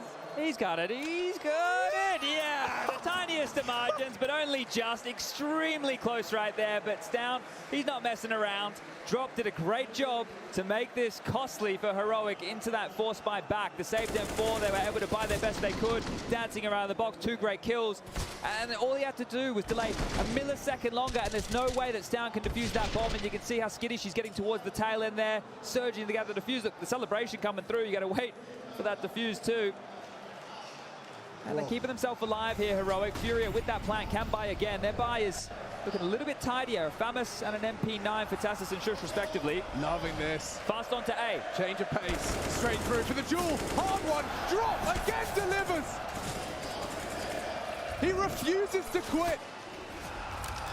This is not a fairy tale. This is his history, and he's writing it every round. Again, Furia feel the feed. It's safe this time to repel the invaders. Tessus watching from the sidelines. As Stown gives it a shake of the stick, but hope dwindling. Utility plentiful. They throw another smoke on, and down goes Yabi. It's a clean sweep. Just one blemish on the record, courtesy of qWiNT, but yeah. They'll take that. They're hunting him as well. Yuri pushing through the smoke here. They want to see if they can remove this from play. They knew it caused some awkward signs, and he's boxed in here. qWiNT is already in cave. Yuri, he's got Art alongside for this, and qWiNT, as he steps out, he's surely going down here. Yuri takes it all the way from the Danes, and that was that A pressure. Straight in, A main, take the site, easy as you like. They weren't stressed in that environment whatsoever. And there's been a couple of wobbly moments as we had a bit of smoko vision there. That's how Yabi's death accrued, and yeah, you hate to feel it, you hate to see it. But they just strolled straight out, made that opening kill again towards that CT position. We saw qWiNT have a tough time, and now again cropping up in round number 5. And Heroic will force to try and keep these force by wars on. Hot to trot, fast into mid. Defensive utility, the decapitates Yabi. He is definitely the headhunter here in the jungle. Using everything, every trick in the book. This round's worth 2.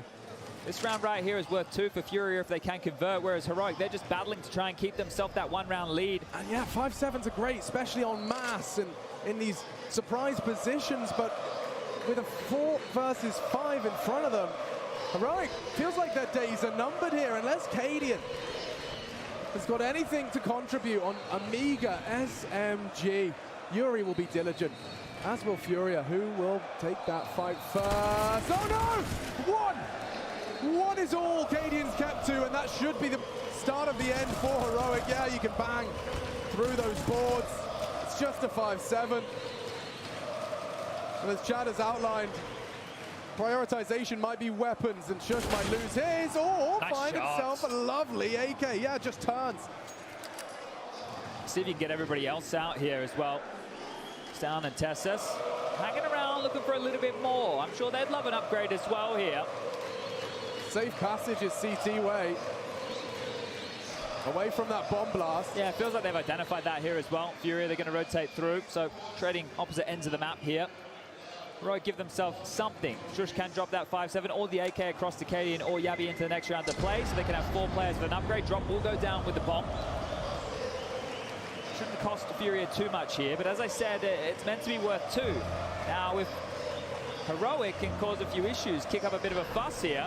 This was almost a double from cadiaN. Again, you know, you've spoken about it already today. You've got to take your teammate out. That damage being done assisted cadiaN in finding that frag. It also was a meat shield for Drop there to get it across the line. And Exist, once more, trying to be that voice of reason. Keep them calm, keep them cool.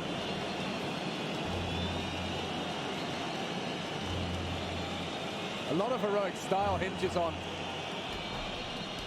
you know, split-second decision-making, communication, and I'm sure that does feel like it's harder to establish here.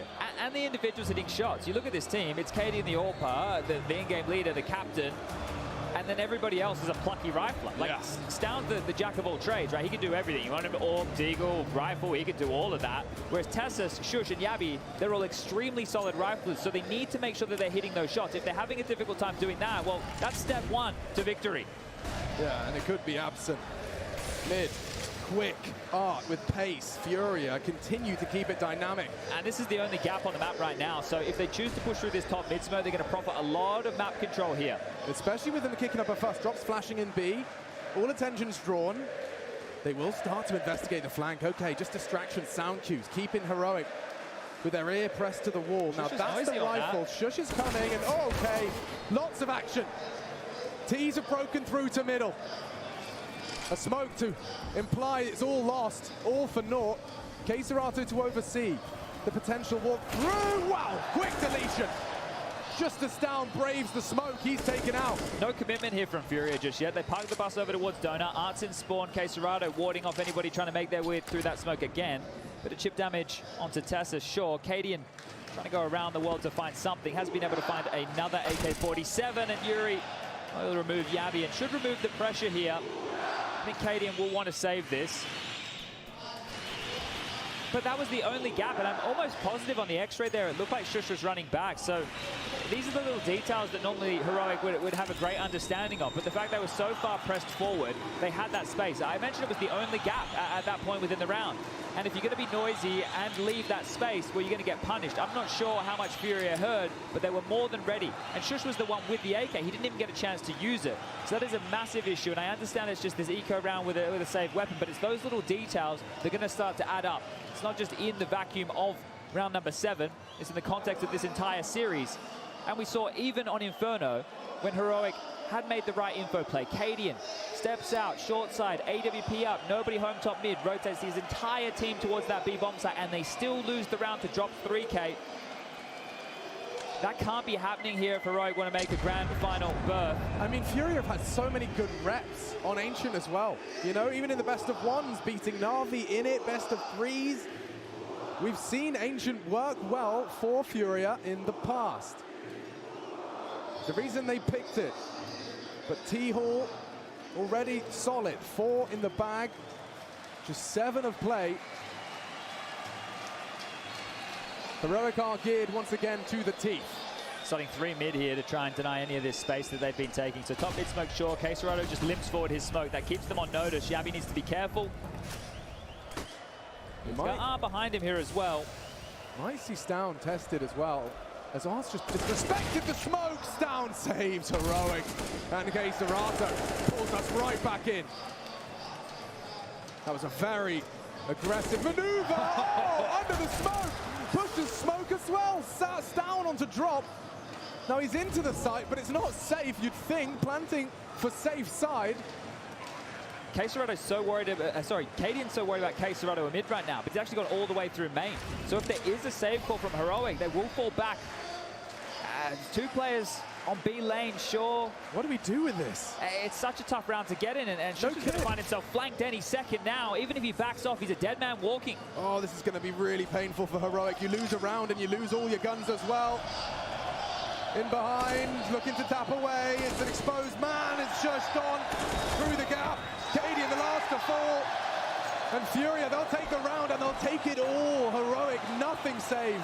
Not a penny brought into this next round of play. Other than pistol rounds, what do you really have to attest to Heroic's name thus far in the series? There isn't a whole lot. It's been scattered gun rounds. Nothing is working out in their favor here, and this is not the Heroic we know and love. This is a team we affectionately call them the Fakey Boys. They're always so solid as individuals.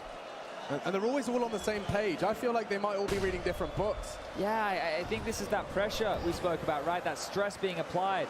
Well, qWiNt has a hero AWP. This would be one way to make a statement. He has purchased into this by virtue of that save to AK, but he's going to have to hit some bangers. Yeah, Chad, it might be that moment when all hope is lost. A leader to remind you what you're capable of.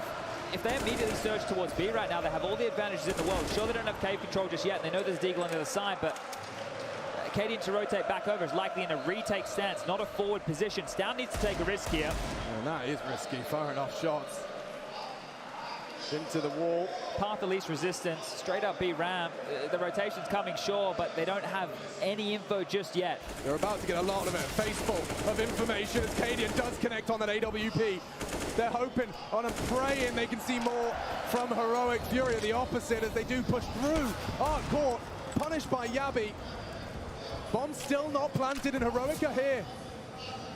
They could stumble as qWiNt gets another shot straight through the smoke onto Yuri. The Dane with the only weapon in play. They're so low, and there's no kit here. Drop in case Heroic can still win this round. The bomb, it's about 35 seconds left on it. If Heroic make this attempt, it's going to have to be soon. Off the flash, drop safe from it. qWiNt does not have eyes on their corner. It's smoked, it's fading, but they're pushing through. Furia need a multi, Heroic deny it, and a recovered round. Great round, that is a fantastic round. Incredible play, look what they leave with. Just as we were talking about such a heartbreaking previous, they get themselves 3 AKs for free and a 4th round on top. And as qWiNt again with that impact, right? You see, almost goes down. He takes that initial peek, finds the kill down towards the B ramp, finds another through the smoke. So the in-game leader for Heroic stepping up again, but he had patches like that. Similar scenes over at Inferno. You'll remember with the AWP picking them over towards top banana. This is the smoko shot from qWiNt, and they're great onto Yuri. Right, he's just taking pot shots, hoping they push out, and Shush didn't even know they're all dead, right? So you can see it is quite chaotic over there for Heroic, but that is a really nice round for them to win. And obviously with the reaction from the crowd, you can understand that the skunk at the garden party, that it makes a lot of sense here, but that, you have to say that could be the one to get them back into things. Fast, Shush immediately tested and deals with it while blind. Needs help, doesn't have anyone apart from qWiNt lying and potentially getting flanked. Yabi aggressive, but safe is prepared as Furia just pieced together another immediate assault onto the A side. It's the speed as well. Bomb's not down yet. Stown can remove one, drop the bomb on the deck. He will, and back through the flames. He's safe for now. TeSeS next, over, deletes qWiNt. This was supposed to be a Furia round, but these two, stubborn Danes. Now, safe's posted up. TeSeS really limited in his options now, but that bomb not being planted does go Heroic's way. That's a buffer right there. That smoke creates mystery for safe. He's not sure what's going on the other side. So Yuri might have to be the next to work. Stown's working too. Given up his donut position. You see how many unknowns. Stown's worried about a flank from B right now. You can see how diligent he's being with these corners. If he can get across while this smoke is up, he can come through the temple position, but just on the fade, you can see. Stown's responsible. This is nice. It means TeSeS can focus on what's in front of him. Now that smoke might deny. It depends how deep it is. 30 seconds now. Oh, and Yuri sitting dark. Deleted again. Quick headshot out of Stown. And it leaves it all onto safe. No time, but he's still hitting shots. A one-on-one. TeSeS forward around the smoke, looking to strike on the low HP. He's got it. Perfect.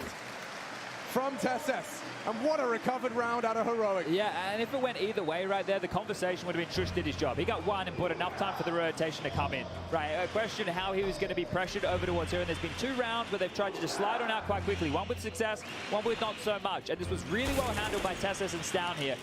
Fantastic work for them not to overstep, because these are the situations where you want to get peaky, when there's all this noise, when there's all this momentum against you, you want to take a risk or two. And that's a great round to win again. So Heroic, off the back of that, well, yeah, Heroic, KD, and AWP have been able to post 2 consecutive rounds here and are stabilizing or looking to do exactly that on their CT half. Another buy available here for Furia, but this will be the last of the cash, and then they'll have to take an eco. And you see KD trying to keep things pretty nonchalant, pretty casual, and he's going to have to keep that charade up for his teammates to at least have to believe. Yeah, just eyes on the monitor. Treat it like every other game. Stown stepping up here as well, and he's in one of the most key positions on this entire map playing Cave, right? Obviously there is a big part of that retake situation, but if he keeps going with these opening exchanges, he's going to find impact for Heroic time and time again. Very aggressive from Tesses. He pays a heavy price just for the info, but spotting them out on pocket, it might mean Stown. Cursory shots, just a tickle on to drop. There's no real util left for Furia here. So if Heroic are able to hold them at the door for now, the late round execute will comprise of a smoke, a molly, and a flash. Coming through the smoke and a timing, and there you go. Tesses, the backup for Stown, and the shot from KD and lands. Oh, they got the hook in the cheek there. Furia just clamping down on the bait in Cave. Stown reloading, Tesses not. Through mid, past the window of KD, what a shot! Onto the AWP, no less, and Safe is going scavenging. Look at the speed by which he wants to retrieve. He's going for it, got it, and posted. Not ready for this, though. 2, about to peek through, try and clear it out, and he does let it go. It was a great Deagle headshot, but I'm afraid it doesn't lead to too much more. And this is looking more like Heroic. They're understanding the situations. They're playing more as a team. It looks like communication now flowing, and more of that. Yabi will spot them pushing through, and Shush set up for great success. He has looked away, but the bomb will be denied. And it is just qWiNt22, the last man standing to fall. And a tidy one here as, well, now 3 straight. I think the biggest streak of rounds Heroic has had is 3, and that was from the pistol round and conversions from Inferno here. So if they can make this 4 now against what should be a very light investment of Furia, they've course corrected, because this was looking a little bit worrisome for a while, but this is much more like the team everybody at home knows and loves. Yeah, I mean, it would be doing a disservice. Oh, they're forced. To Heroic, and they did. Okay, well, it might just be... There's a couple of options here. It looks like they're going to go for an A execute. So 3 players going fast. Shush is on his lonesome. That nade deep. Oh, it's a molly. It's tickle damage, but they're still coming. He's got to be ready. He's just got to bring the fight to them. Through the smoke, but through the fire, through the brimstone. He can't get anything more. Yabi does pluck drop on the jump. Art has got the through, but he's got the bomb on his back. Risk to completely adventure through Temple. And Tesses could have your number if you try. So really, hinging on Cadian to catch this. He's hearing this. Timing perfect onto Safe. Furia, this force, flimsy. Yeah, it's a curious decision right there. So they would have been hoping for a plant in this situation. Round not done yet. Back turn. qWiNt22 gives up his position, and now he's starting to whip a little bit. Yabi removes Arts down onto qWiNt22, and they'll call that 7. The longest streak of rounds have been posted. And I really feel that the fire starter of that force by, wow, around that KD and AWP, it's done an awful lot to get them back in things. An awful lot here. You can find the pivot moment within this half so far. Oh, 100%. So the win of the half should be almost assured here for Heroic, right? Now you see Furia relinquish control of the economy. Just go for a half by knowing max loss bonus into the next.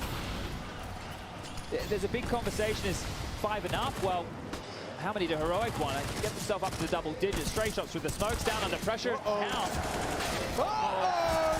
Problems! Big problems! Cadian's going to run down as well. On a light buy, Furia are looking to completely flip the script. Art goes down. It's Shush that tries to hold on to the round and has done so magnificently. Info aware of qWiNt22 with just his $700 pistol to his name, and 2 likely to peek him. His read of the play is great.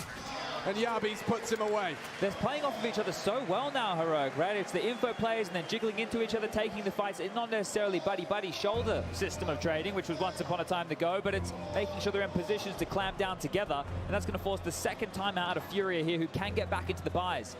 Now, it was an extremely costly round. It shouldn't have been this close, but it's great to see Kaden continuing to deliver when he's under pressure, and Shush as well. So if you're starting to sow some seeds of positivity for Heroic, these are all starting to go into that big column with a big tick.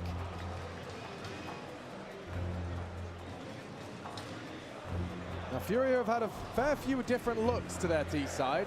When you're looking for, you know, what little remains on this attack, what worked the most? They've walked into A once very successfully, second time not so much. They've had some fortunate situations with the gaps that they've been able to find, right, that just exist. Like that mid one? Yeah. Precisely, and that was against a lower buy, so it's going to be hard to replicate something like that now that Heroic have all the goodies they require. You could just go back into something a bit more standard, a bit more default heavy. Yeah, well, Hart, he's not too interested in a full default. Instead, he's going to go knock on mid already. Cadian laughing at him. Gets in, gets out. Flash is the perfect move from Yabi. He takes down qWiNT22 as well for good measure. Now, Safe put a lid on it. Makes a round of it, but look at Shush. Yeah, they're settled in now. He's definitely playing some heroic Counter-Strike now. This is exactly what we like to see. Safe here trying to chase the tower of Shush that has been able to get past towards spawn. So Safe aware that this is a possibility. He hasn't really got to use this off. That's his second shot and his last for the round, and that is 9. It's so funny how through the gameplay alone you can see when players are starting to feel themselves. It's just, it's so apparent. Yeah, it's the little details right here for Heroic that are starting to come together. And now we're going into round number 15 with Furia, a 6-row streak against them, right? The fact that this is now piled up, the pressure shifting in a different direction. Sure, they have the one map in the back pocket, but once we make it to Nuke, that's anybody's game. They lost it yesterday against Na'Vi. Yeah, that was the map good. they dropped. Competitive one. Heroic exciting on Nuke as well. Will we see it? Wow, that's a lot of nade damage. Will Tessus build upon it? The answer, a resounding yes, and down established. More damage out of Tessus, one by one. They tumble into Heroic and sprayed down to a scrap of health. They've got just over 30 to work with. Not out of it though. Not out of the woods are Heroic. Nade. Oh, he gets away. 3 HP. Safe's face says it all. qWiNT22's just going to sit idle on the side, forward position, and let Safe go and clear through cave. Looking for answers. Shush the same. Utility dry.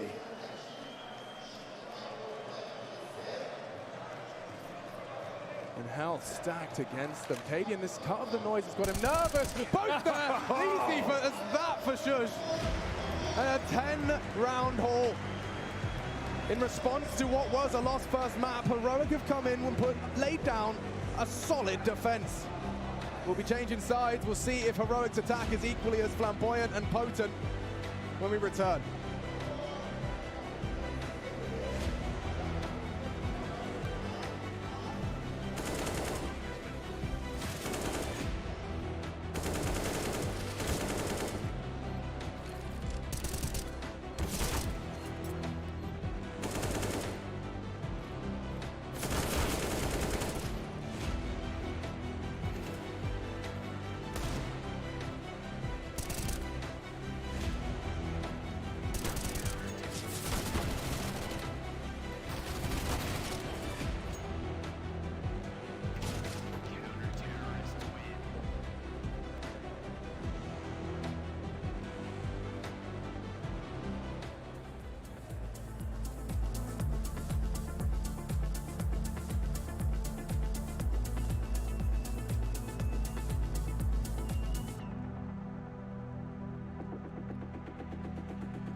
A tale as old as time.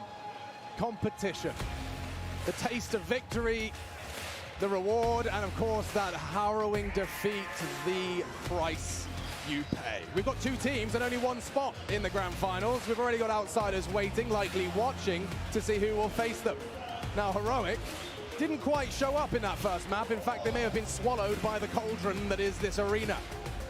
But here on Ancient, Furia's pick, they didn't look quite so sprightly, quite so indomitable in the jungle. 5 to work with. Heading into the defense now, it can get away from you. If you're on that attack on Ancient, it can feel very hard to post, but 6 is all they need, Chad, to take us to nuke. There's 2 questions right here. For Furia, is 5 enough to get them across the line in a 2-0 fashion? For Heroic, is that Cadian hero AWP the catalyst to get them back into this series and take us to nuke? It's like a fast mid play here. Art, over towards Donut, and they're actually going to take their time with this. Shush with util at the ready if required. You can see him maneuvering whatever the team needs. An info push down B lane. Art to take the info early and molly down the position for now, or at least mollied back. A defensive smoke means boxed in towards Donut and not the Krispy Kreme kind. They're pushing him. Oh my god, Art has the chance and the frag. K-Serata with 1 back, and it's even trades. All day, 3 on 3. Bomb fake. Tess is not so sure. You can see there is a lot of doubt right now as to where Furia resides. Shush isn't ready for Yuri coming around behind main here. This could be the difference maker in the frags. If Shush doesn't turn around, if he goes down, if he gets pipped at the post, Tessus and Yabi are in difficult situations. There's essentially 3 1-on-1s. Yabi, is he going to expect Drop to be creeping forward? Oh! And Drop hits a massive shot. Tessus gets it back, and Shush wins the fight. It's all on safe. Safe, okay. In mid, perfect opportunity to at least be able to... They're going B. They're going to drop back and go B here. Is he working it out? No, still just going to sweep through the angles. He'll work it out eventually, but Tessus and Shush are taking their sweet time as well. If they go up through red, they're taking the fight to him. Yeah, Safe's just called the site somewhat clear. Yeah. 30 seconds left. This is weird. He's got a kit, no armor, and they're coming for the safe route back into safe. God, they're so nimble. And now with backs turned, he has the info, he has the jump on them. Does Shush with 30 HP. Hold his nerve on the click. Lovely find. Heroic accelerating towards map 3 with a good pistol. And we had concerns about Shush. Take a look at the top of the tally right now. 18 kills in total, leading the team, leading the server by leaps and bloody bounds here. This was handled fantastically well after that foray, and this is where it got dicey, right? The idea to have that jaunt through Red House, a very, very risky maneuver for the Danes, but it will pay off, and they get both pistol rounds here. The recipe for success.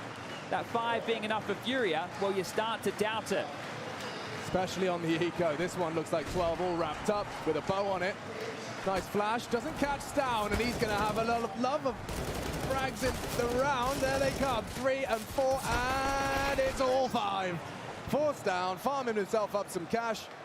Lovely injection of confidence I think he heard me. I think he heard me say Shush was at the top of the table, because now down is, but you know, the padding. There's that padding right there with the ecos. He'll take him, he'll love him, he'll lick him up, and now Heroic. You're going to knock him down. Furia, they can get the buys through, but there's 2 MAC-10s. Yabi and Cadian can accelerate with these. We spoke about Furia going for those uppercut type maneuvers on Inferno. Well, Heroic can do exactly the same. We've seen it already happen once earlier in the tournament. Interesting.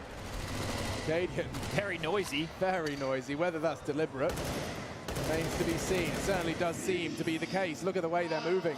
Yeah, well, it's easy to draw an A rotation, even if you just show a little bit of legs. So 2 players on that A site. K-Serata and Art safe towards top red. Yuri and Drop in a relatively passive B stance right now. So Cadian's going to deny mid-info. You see that jiggle from safe? It's going to be useless. He wants to get a nade on there strafe. Might be too late here. Yeah, a bit late on that one. Misjudged. Info, though, goes both ways. Cadian crawling, showing a lot of face, and lucky to have gotten away. There was Art there. They showed A main pressure and mid pressure. So right now, this has to be respected from Furia. They've even started to clear out top cave. Everything you want and more here. This is looking like a home run for Heroic. They're covering all their bases. And now you just got to run it home. No messing around here. Smoke out, smoke exchange. Okay, that might actually limit things. 40 seconds, still time to pivot back towards A here. Cadian trying to listen for plays. You can see him there highlighted by our ops team, listening for any rotations with that MAC-10 in hand. Feels like it has to be B now. Yeah, Art hit Walk, qWiNt22 still Temple. Smokes are fading, second barrage of utility in. And upon this fade, it's Shush to try and open up. It's Tessus with a headshot. Furia, okay, in the corner, down goes Yuri, and Round surely slipping through their fingers. qWiNt's so disconnected. He was playing for the save right here. He was waiting A this entire time. Art looks like he's coming for this qWiNt22 too, and Drop, he's still in position to find fights. But they'd have to be getting a wiggle on. No kit in sight. Yabi, wow, long range with a MAC-10, makes it look like a rifle. Beautiful stuff here, and now qWiNt, his positioning previously may have been perfect. Tessus, did he see them slink away? We're trying to cut them off at the pass here. Yabi wants to have some more damage done. Tessus will be the one to get the kill, and call that 13. This looks like stomps on your opponent's map choice. Is getting stomped out, should be qWiNt, isolated now. He gets 2 through his troubles.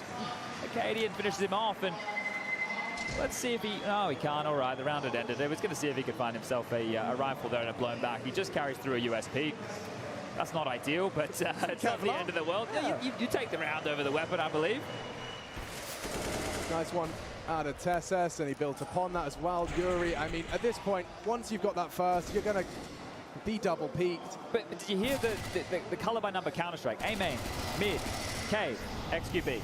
Perfect. You have all the space. Furia have nothing. Uh-oh. Art has nothing to celebrate in this one as they continue to lay down the law on the MAC-10s. No helmets in sight. And Yabi seems very well drilled on that SMG. Will take an upgrade courtesy of Art. I don't see how this gets out of control. Yeah, this is just a walk in the park, leisurely, strolling in to the unguarded A site. They've even got a contingency plan in Yabi. Yeah, sure, you can investigate, but unless you hard clear those boxes, Yabi should have you. Already takes down safe. Might go down from above here. Yuri's coming. And he will. Nice find from Yuri. Still, 3 versus 3. You've recovered a rifle. You've recovered an SMG. In fact, make it 2 AKs. So I feel finances might be making the decision for Furia here. Yeah, sometimes you got to do it by the books. You got to listen to the accountant here, because there was that flex M4 fast down mid on Art, and that's why they went for the reconnaissance mission. So Yabi got to hold on to it momentarily, sure. Get 2 kills for his troubles. Furia, well, now down 14-5. Will at least have something potent to work with into the next. Now, Art got dropped that M4 from Drop, I believe. I wonder if Drop will drop Art the MAC-10. Now, that's a lot of drops in one round, but I'm sure you followed. Yeah, you wait till we start having players called Gun, Kill, and AK-47, and that's how we lose our mind. Well, we're going to run out of names eventually, so could be a possibility here as poor Furia have to sit back and stomach a 30-second timeout to discuss, hey, is this even possible? We said, is 5 enough? Well, so far, it's not looking like nearly enough. That first half, it started with a smash and a bang, and it looked like Heroic would be going to D_airport quite quickly, but we're back in the game now. We're back in the series now.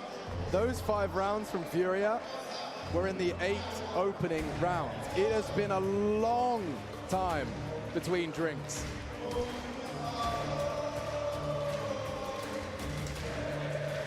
$11-round sprint from Heroic. And remember, the catalyst for all of this, qWiNT's hero AWP, a round they never should have won. With smoke bangs galore, it was gorgeous. Now it seems like Heroic want more to take it to Nuke.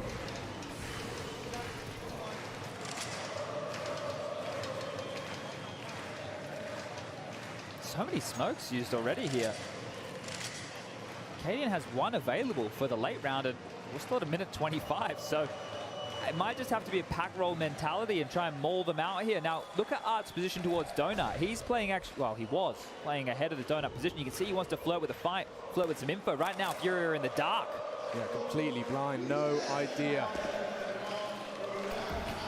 qWiNT will throw a couple of bullets through that smoke. Safe to do so by virtue of the silencer. Art to be Molotov'd in. Or out as he strafes out into Stout. Big opener for Heroic. Safe has to be the hero, but he can't even get his eye to the scope before Tessus takes him out. qWiNT down and out as well. This is too good. Heroic have done too much, and they agree.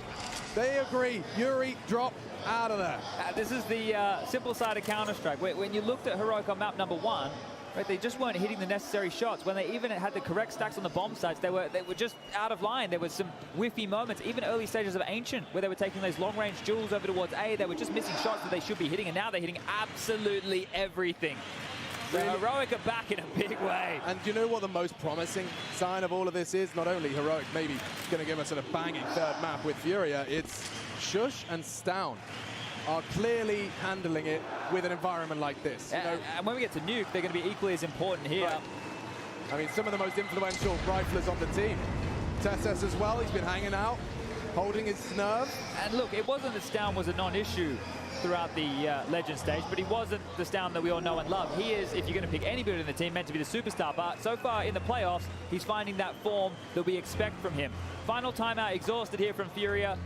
I think they're waving goodbye to this, and the big red button, the emergency of the double orbs being pulled back out. But this must feel good. You're keeping the crowd relatively silent here. You've bounced back from the drubbing on the opening map. Your opponent rinsed through their timeouts. They've got 5 rounds to boast. Yeah, and this is the thing. They're the favorite here, right? They're the ones where it goes the other way. All these people have come to see you win. And you could disappoint all of these fans right here, right now, within the next hour of play. Yeah, it goes both ways. When there's so much noise, it's the absence of it that becomes the loudest. You realize, guys, I haven't heard them in a while, and it's because this map, you've given them nothing to cheer for. Does that lead to a spiral? The 13-round streak to close, that's impressive. That is impressive stuff. They used to being framed as the baddie. Well, this is definitely looking like a very good map from Heroic. 1 round to go. Furia requiring a monumental feat if they want to do anything. Flames at his feet, careful, safe, down to 50. On that Molotov. Fullback AWPing, it's still a hard fight for anyone that wants to brave the Cave Avenue, and it does seem like Heroic are considering it. Yabi will be throwing out mid-util, but this is the fight. And it's Yuri that takes it, safe combines. Heroic losing bodies. Don't have to commit, but qWiNt22 alone on that donut side. Good space here for Yabi to work with. Art may not be prepared for something so forward. Yes, the smoke is there, it implies. Oh, they're formulating a plan, but it's been disrupted. It's qWiNt22 that stops Shush. As that plan came through, forced away by the flame. qWiNt22 stubborn, and it seems so of Furia. They will not relent, they will not bow, or give you any single round for free. You will have to take it from them. And Tessus, well, doesn't get anything done. Okay. Well, the panic button works. Yeah, and sure, it's a blip on the record here, but this would be quite the comeback from Furia to make this possible right now. It doesn't really feel possible. There's enough money for a Heroic buy, and they're going with these cheeky plays here. I can see more MAC-10s being purchased up as we give you the highlight reel. I think that was an important kill from qWiNt22 to understand where the bomb was trying to transition within that mid-round. The fans are getting pumped up here, but watch them sit down quite quickly as these MAC-10s shred. Yeah, we saw Furia use it to great success, and playtime cancelled by qWiNt22. Okay, maybe I spoke too soon. Definitely not shredding anything right now, getting shredded themselves. I'm sure Valve loves seeing these SMG buys into the guns. Their 5D chess of having every weapon used. Maybe trying to buy some space for Shush here. Donut smoke will land. Okay. I was going to say if Art tries to play ahead of it, but don't worry, safe is ahead of them. And now in towards B, Yabi's going to limp. 7th round. Acquired.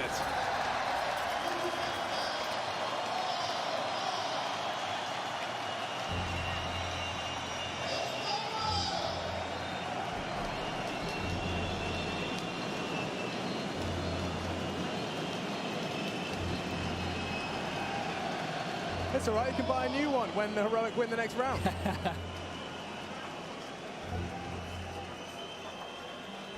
Well, second time out here for the Danes. It's a bit chunky over on the money side, isn't it? I mean, it's just it's a bit of abacus work. Yeah, they can sort this out quite easily. Tassus can drop a gun to Shush. He's down to be able to buy himself something. Caden even into the AWP here, so Shouldn't be too many dramas.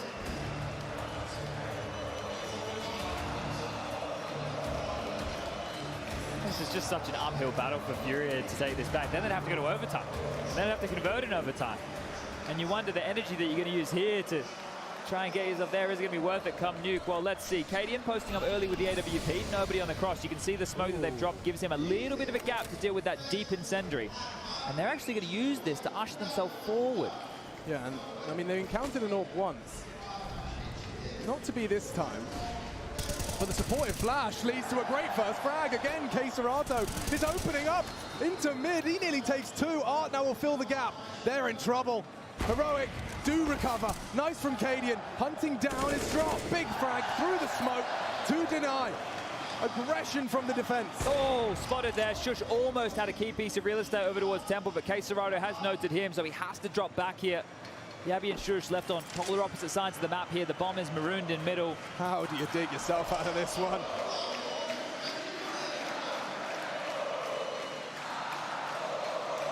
Yuri will likely have an opportunity onto Yabi if he continues to hold this position. But they don't forget where that bomb is idle.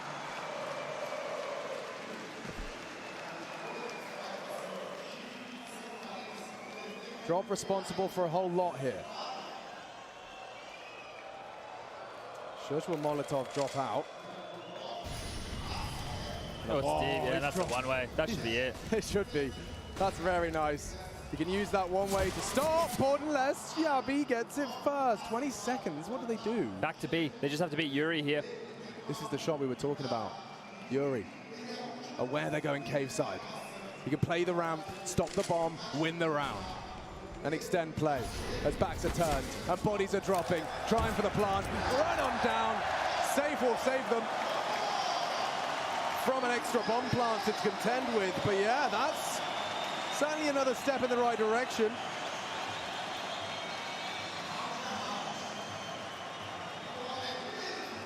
They've broken Heroic here. So that spree of rounds, I believe it was 12 consecutive to get them up to 15.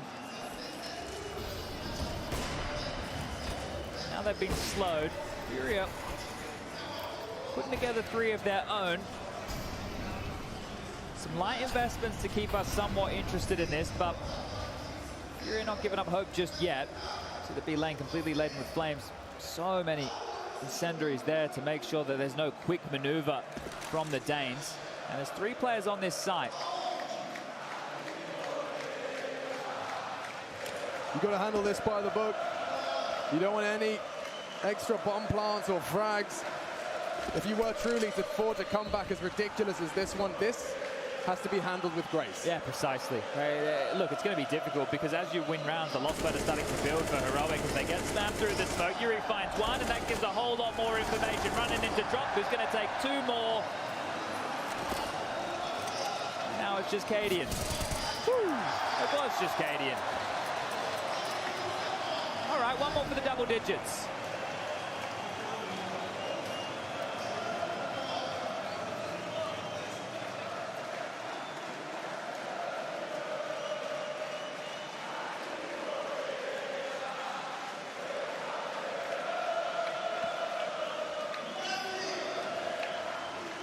Double orb still equipped, still effective. Ever since we've seen them whip it out, we haven't had Heroic quite yet rustle their jimmies.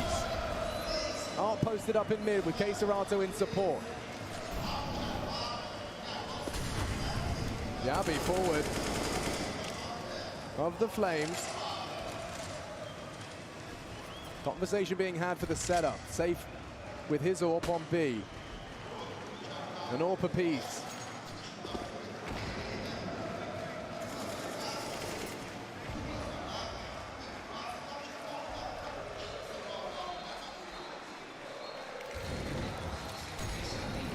Oh, it's geeky.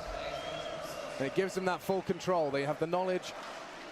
The phase 1 of Cave is theirs. Yuri, 50 HP off of that nade. He will stand his ground, though. He has safe to rely upon. See, nobody's overstepping the mark here. Very passive from Furia. Heroic is just waiting out a lot of this util. They're hoping for an overstep. It's not the same getting all the map control they were looking for, at least the presence of mind. And the bomb's starting to drop back now with 40 seconds left. Yabi's looking like he wants to sell this fake over towards the B site alongside of Stown. They can smoke left and right at the site, and there you see it deployed. It hasn't forced a rotation. Art's still here. And he's ready for you. Oh! Whoa! Shush just better! Art is good, but Shush so much better. Back turn, qWiNt22 got a double in middle. Completely disrupts Heroic's victorious moment. Is this still on? Cadian equipped with the AWP. Yuri going round the world. 2 to knock on Donut Door. That's Shush with that AK. And he's already found drop. qWiNt22 slipped the net, but he seems aware. Shush, eyes glued to the screen as he wants to take us to 3. Time's ticking, safe is fragging. Oh, and so's qWiNt22. It has to be Tesses. 2 to find, and he can't quite get it. There's time, and we go again. That was a great opportunity there for Heroic to close things down.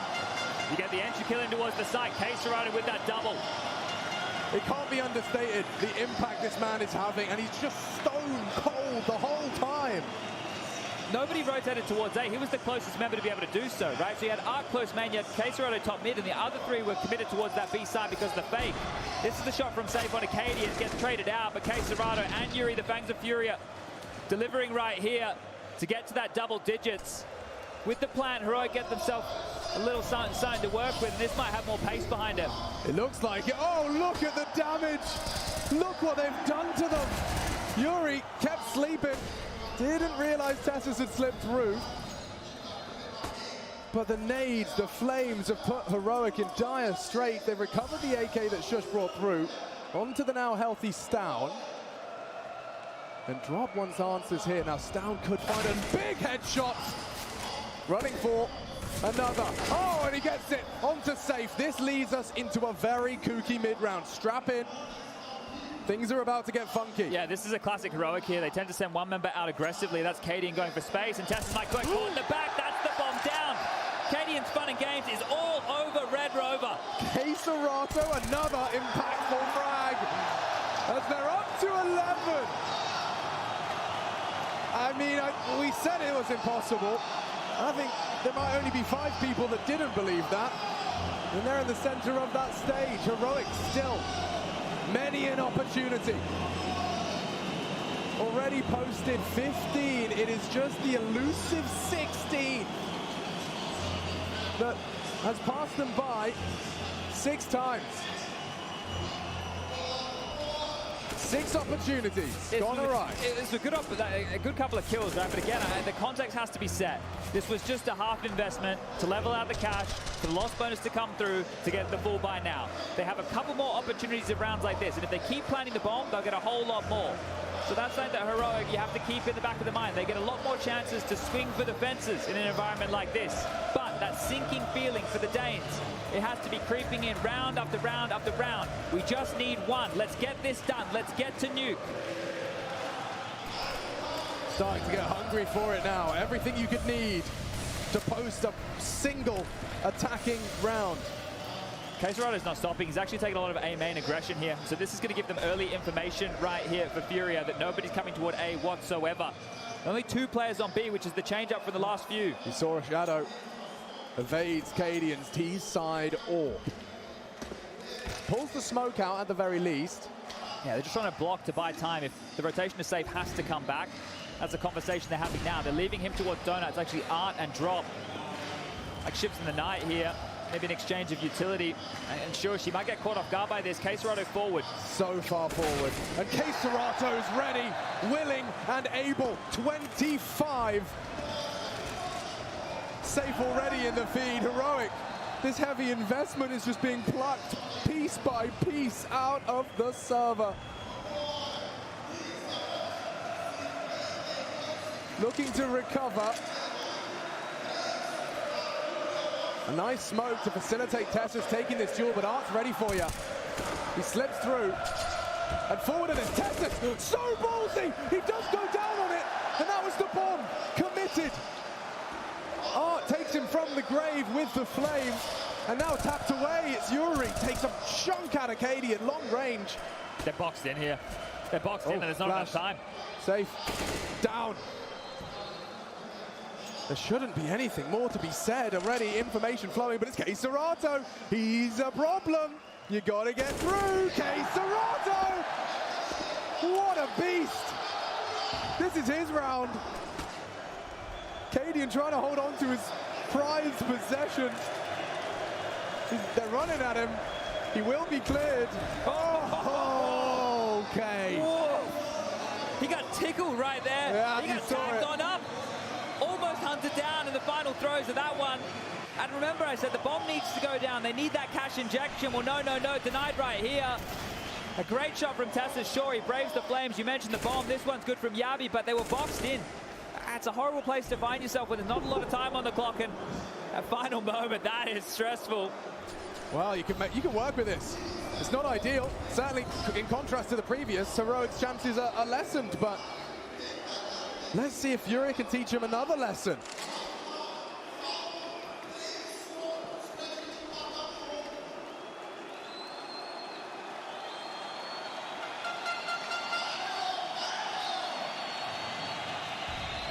They're running into him though, but you've got to remember who lives here. They've got smokes available. They can smoke Donut, they can smoke CT, they can molly back site.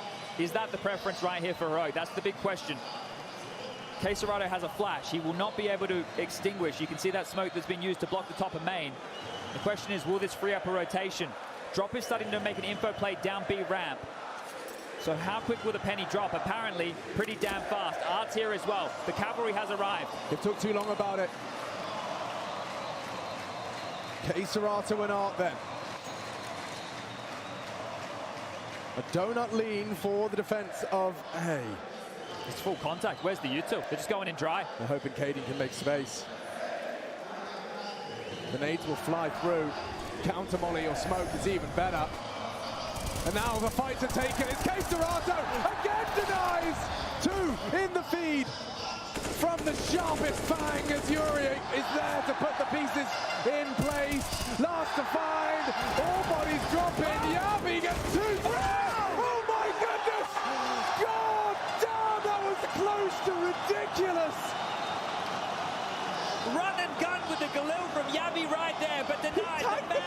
The man who steps up again. It's qWiNt22, the Colossus, being a monster right now on the stage and keeping him in it in just 2 rounds. I wasn't believing. I didn't think there was any way this one would get so close, but it's just a 2-round game until we take ourselves to overtime.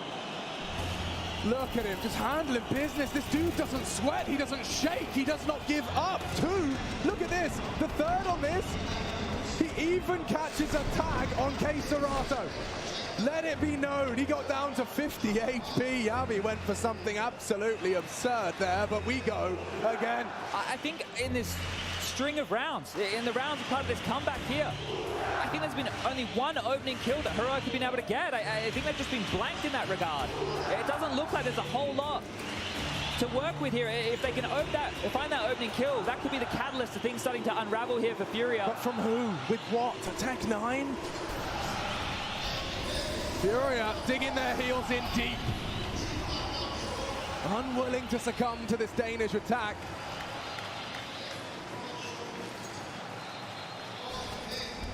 Game plan set. Will it be match? Or will we see the full 30 rounds of regulation? Flash, oh, still hits the shot. Down goes 1, down goes 2. Hold your horses. Safe has to save him, and he's already hitting shots. Needs a 3rd. Safe, sensational. And all through the smoke, they catch him on the weapon. It's qWiNt22 hunting through. Art as well. Stown does not have the health for this, but he does have that bomb down. There is a universe where this young Dane breaks the hearts of a nation.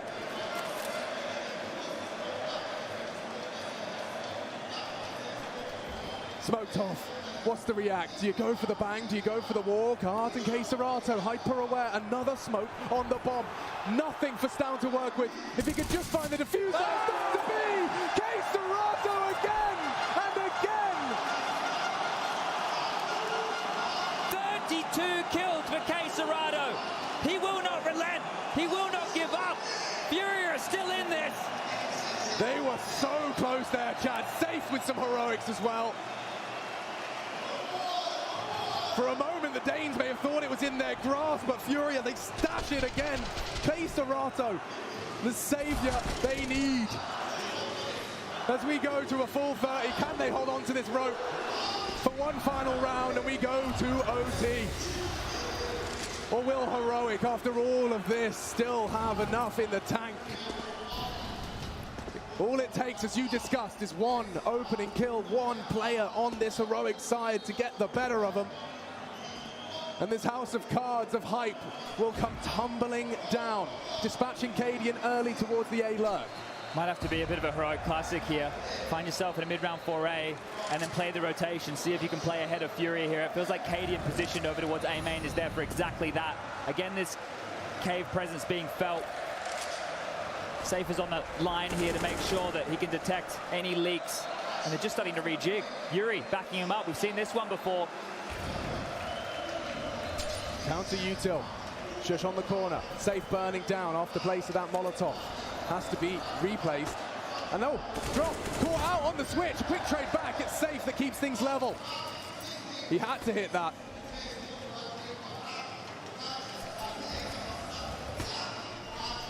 Permanent knock-in, that's another smoke. Bomb's going back. It's a classic heroic maneuver here. They're trying to fake this B site and then pivot towards A. Art has not moved from Donut. qWiNT's taking space, but Serato's going to spot him. It's Serato everywhere on this map, but not anymore. qWiNT's caught the hero with his trousers around his ankles. They're going back to B. This is cheeky. Art slaps him in the backside and says, no, you don't. Yuri's still here.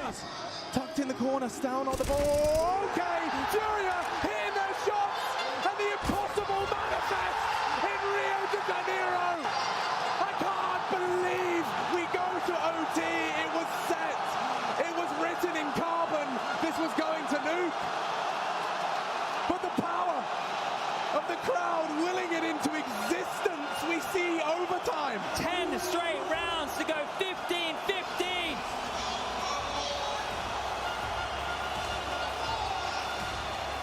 How does that not throw you off? You were on 15 forever. And Furia just got him. They just caught up in time. Oh dear. I feel the power struggle slipping through the fingers of Heroic. They have to shake it off.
eyes on the prize. An incredible comeback, a turn of events that leaves us still in Ancient.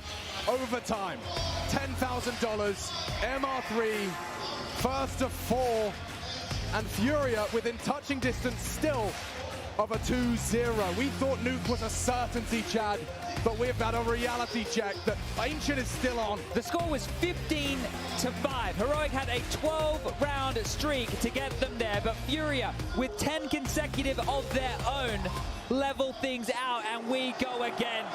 You're exposed right now, Heroic. You can't run, you can't hide. The statement needs to be made on the server. How do you keep your hands steady after 10 opportunities slip through your fingers?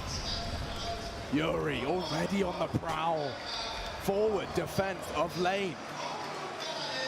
Now that smoke will not last forever. They'll have to tuck in a little.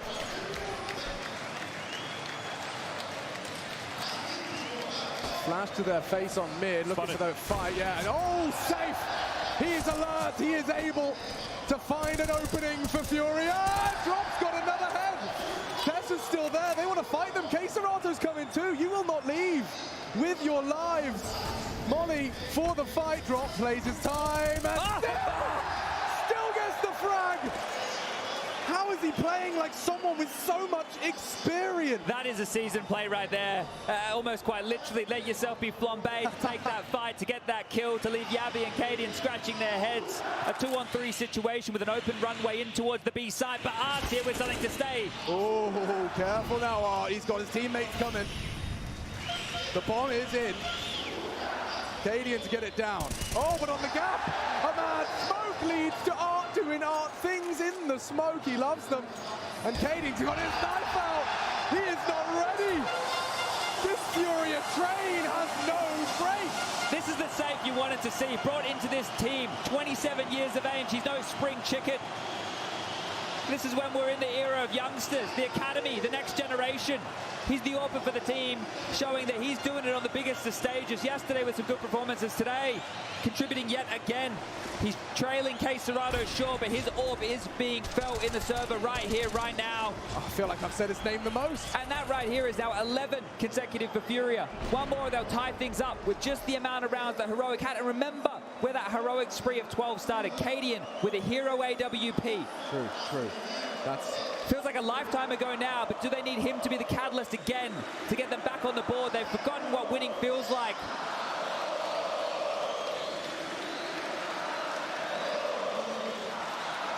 It's been a long drought on this T side. Heroic literally scratching their heads. One round feels like par for the course on this 3-round attack. You want to post one of them. The problem is for Heroic, it feels like nothing has worked. Right? These later stretches, you don't even remember early with the rounds that you got away with. There's no time to take stock, take inventory, and recall how we'll be able to manifest that magic number of 15. And this is a different look from Furia. They were playing passive over towards B throughout. Now they are taking liberties. They're extending. They're playing in the B lane, and this is a whole new onslaught of decisions that Heroic have to deal with. You can see it's really... Look right now, we're at minute 20, there's 4 players, all 5 players are still in spawn deciding where they want to go, how they want to finish. They've dropped out of cave smoke this late. Yuri's just going to sit in it. What a brilliant way to counter Heroic's mid-intentions by taking early lane. It's just a change up here that in that 2-minute break that we had where that discussion must have been at the top of the list. Let's throw something they haven't seen. Let's keep them guessing. Oh my lord, he's even hitting his wall bang. Fury chips Antus down. Smoke towards the window. Heroic need to find some ground, and it's parking Tessus here that will be the first step in that direction. They're reading them so well. This forward presence on B lane has now netted so many players over towards A, but hold up a second. Something's got Art moving. K-Serato and Safe are still here. So it's a 2-1-2 split as Tessus takes this mid space. Safe's a difficult individual to flush out from that line. He's got the angle. Can he post the frag? Pulls the trigger. Cadian better still. K-Serato into the double. Into the site is down. Bomb to be planted. Cadian posted for Art's crawl, and now that time is ticking. Gets him on the jump. Hits down Art. Cadian making the difference now.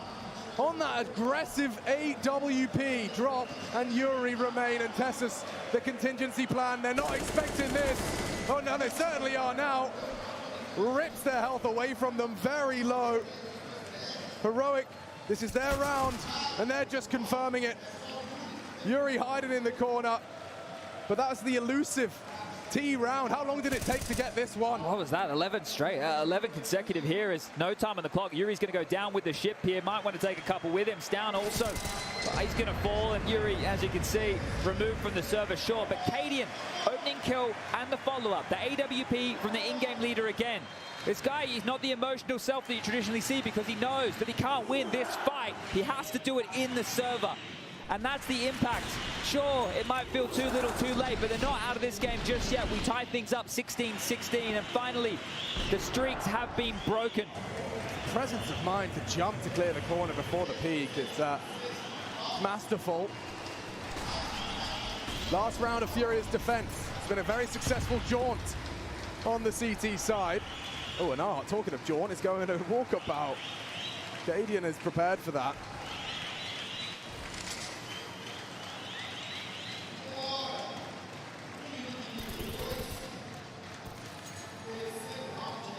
Is a second T round out of the question? There's only one way to find out. You can see this is deliberate pacing from Heroic. You don't want to be running through the flames, the util. You also want to take some of this momentum away from Furia.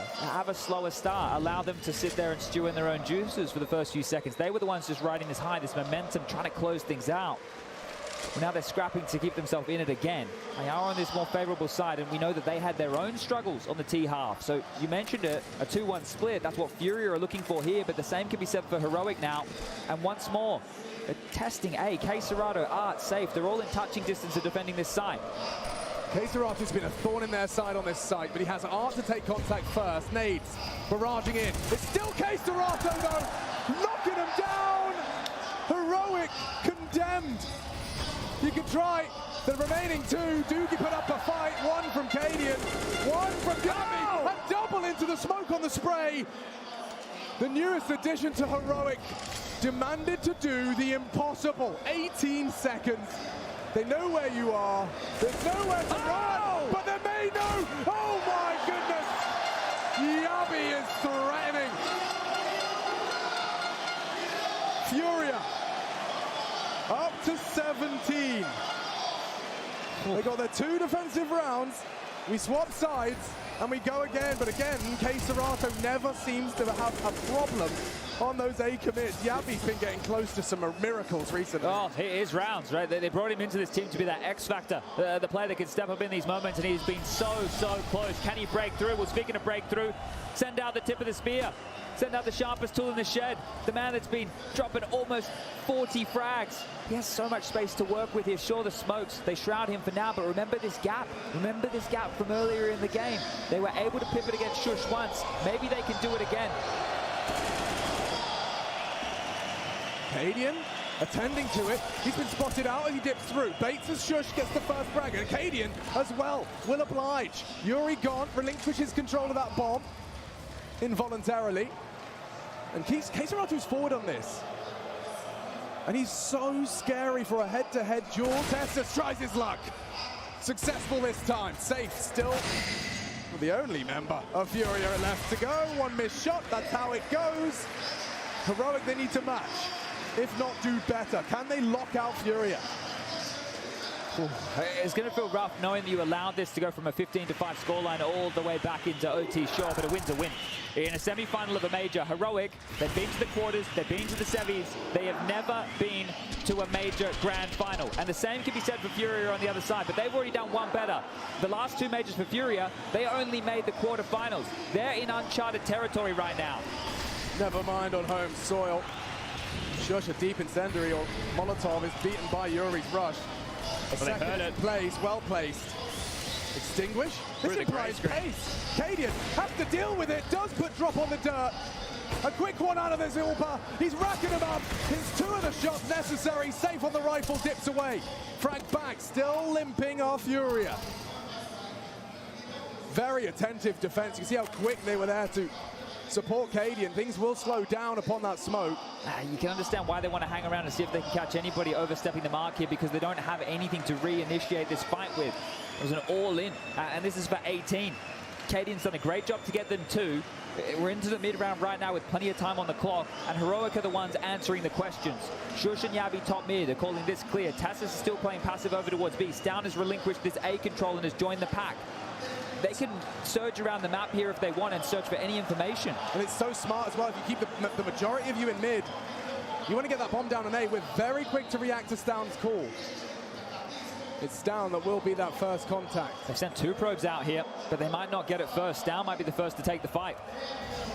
Jumped off, safe, eliminated. Yabi's flanked, there's no way.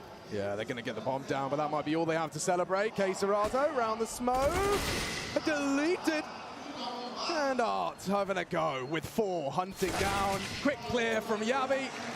Heroic, first 2 out of the gates. Now, this is where things get interesting. This is their 11th chance, Alex, to close the game. They had 10 before. Yeah. They bought themselves 1 more. 1 more chance, otherwise we wipe the slate clean and we go again.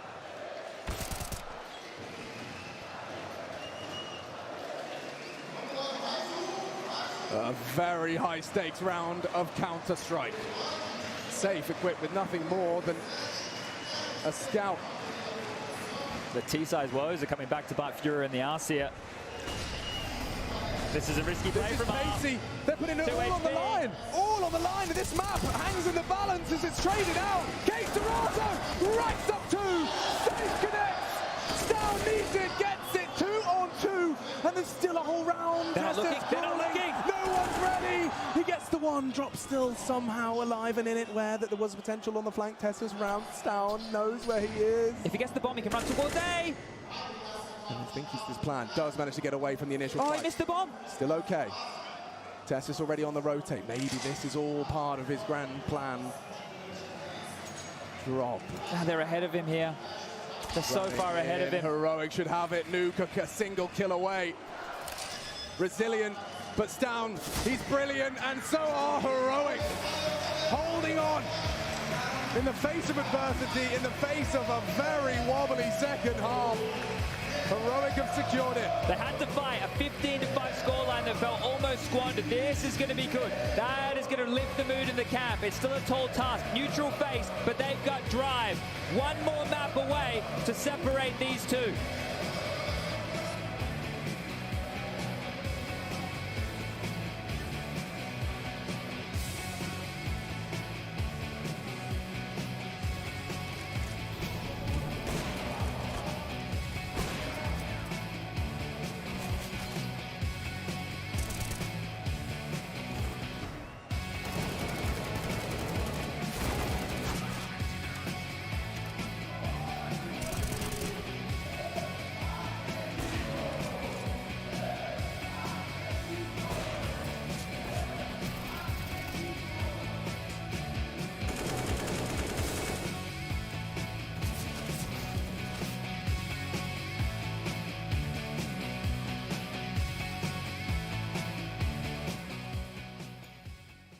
Dobbelt A ved, eller?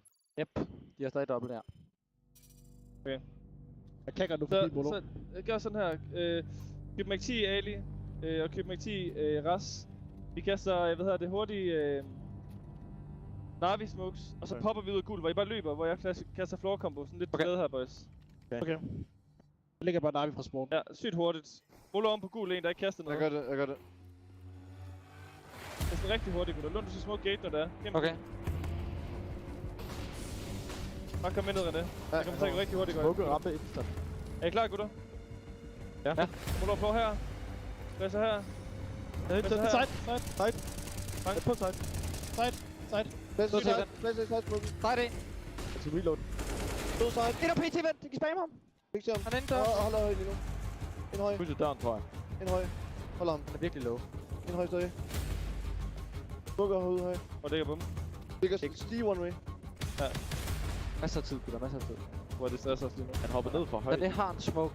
God tid. Helvede. In this silence, Heroic are hoping the FaZe overplay their hand and give them away back into the round. List hen mod floor nu, René, og kom hen til at smoke gate om lidt. Kan de spam til event igen, eller hvad? Ja, om lidt kan du. Jeg synes, de skal creep til event sammen, måske. Jeg picker ham her. Spammer lige til event. Det er noget. Jeg bare smoke gate. Har en mulighed. Ja. Smoke døren, jeg må da høj. Jeg smoke gate. Ja, Hører så. Ja. One way. Fælder bare til gate. Fælder til gate. Peter. Sidder under her. Ja. Gate høj sidste to. Kom med her under mig. Ja, kommer. Jeg skulle godt forestille mig ham, der han gik radio eller gate. Ja, sådan der. Jeg må spille den så måske. Ja. Men Mads skal bare holde højt for dig. Ja, jeg holder ikke højt, jeg holder ikke. Kasper holder højt så.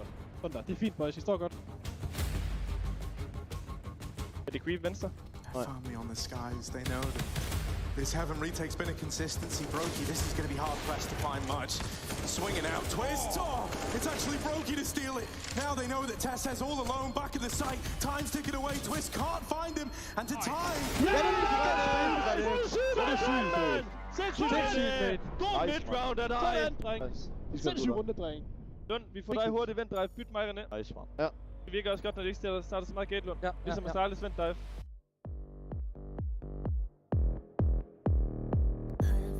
Seen you in this place. I like to play some games. I can see right through your face.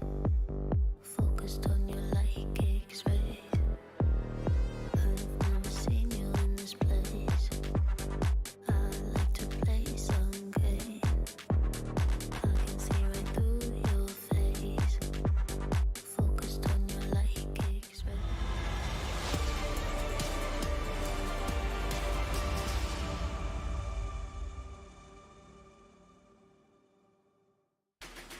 Wow, wow, and wow once more over, because holy smokes did we get an overtime and then ultimately a crush there from the side of Heroic, who grabbed this second map. They send us in a nuke, but first and foremost, you gotta applaud Furia. They stay ahead in the game, and of course, that did give us a lot more of an entertaining finish to that one. 10 rounds in a row, was it? Yeah, 10 rounds in a row to make that comeback, and before that, Heroic was a 12-round win streak of their own, last 7 of the first half, first 5 of the second half. This game was so reminiscent of the Cologne Grand Final, Navi versus FaZe, right? Yeah. On Ancient, 12-3, 12-3 back.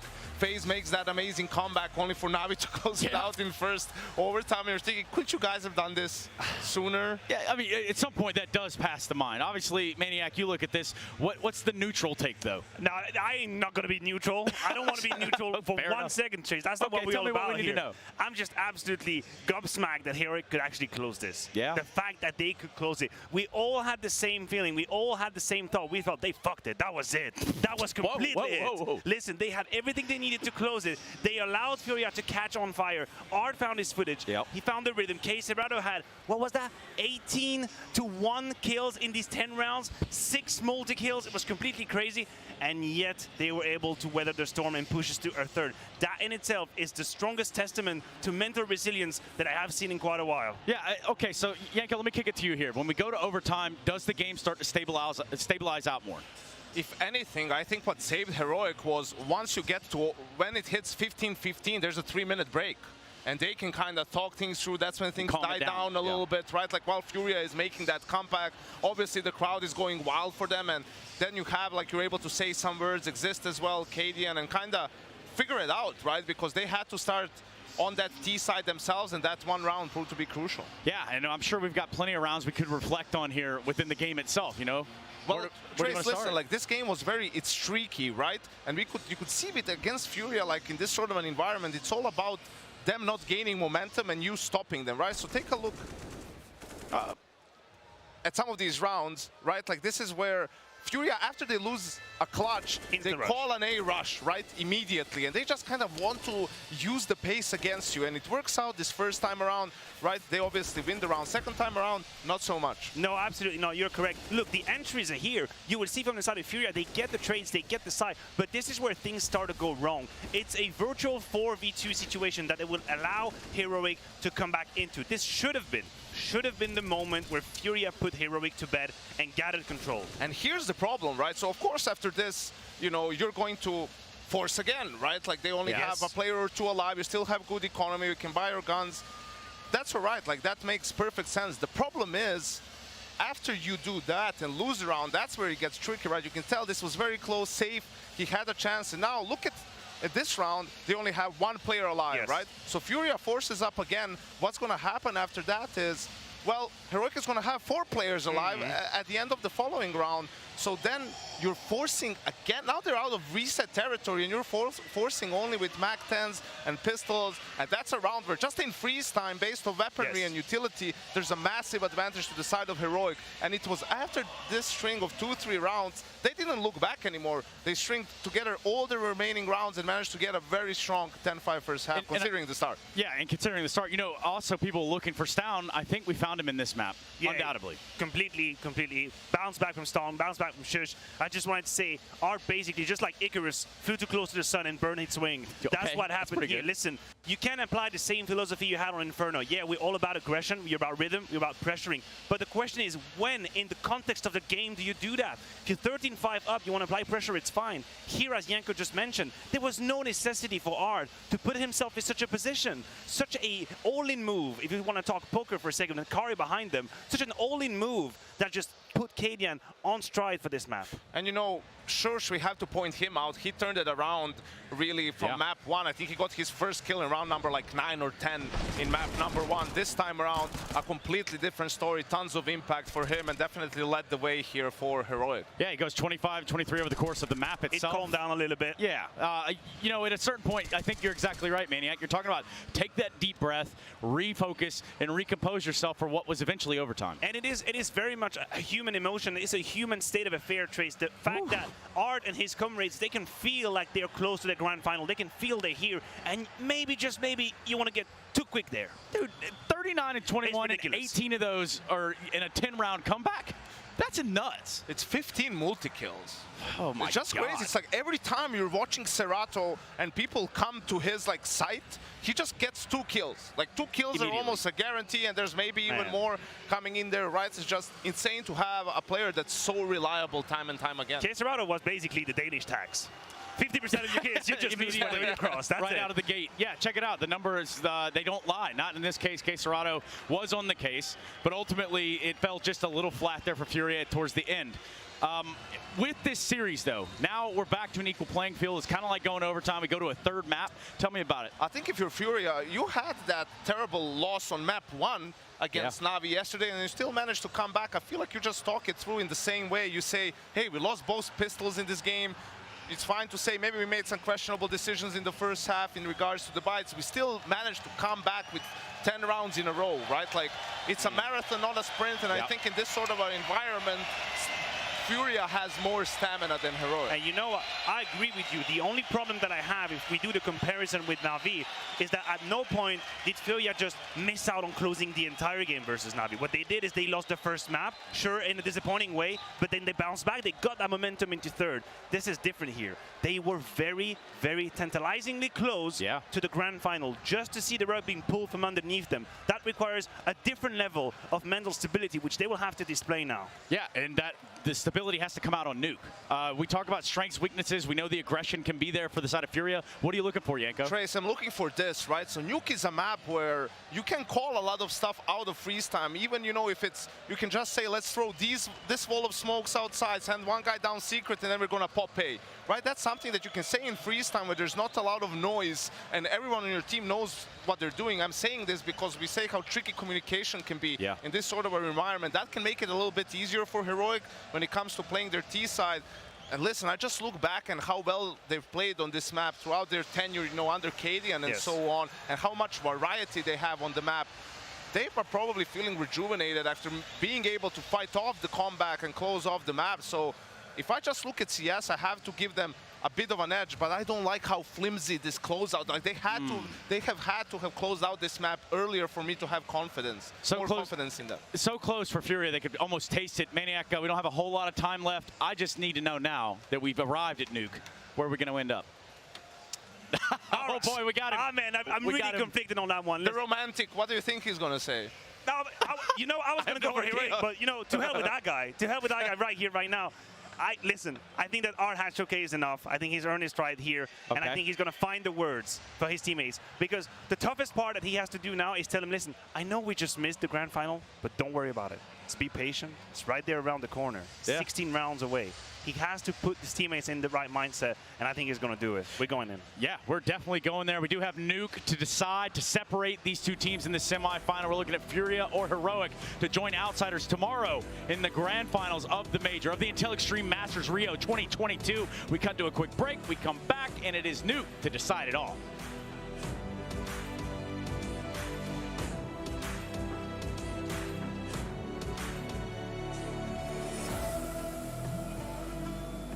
The bell tolls for Cologne. This cathedral, a cathedral that is stacked from the earth to the heavens with the greatest of all the fans, the most passionate.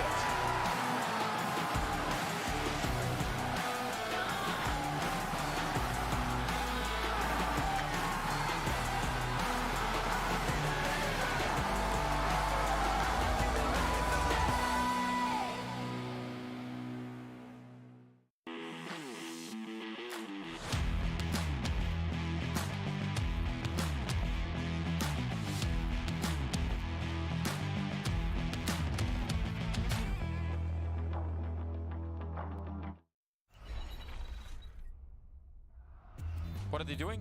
They're not finding the bomb? No. No one's No. defusing. Oh, there could be please, God. absolutely no way. This can't be real. Oh. No, G2. Holy shit. This can't be real. Oh my God. Oh, it's happened, the curveball. They've gone and done it, right? A new addition to the map pool, Vertigo. They need to find a way to get these kills and get on that bomb very quickly. And now it's all falling apart.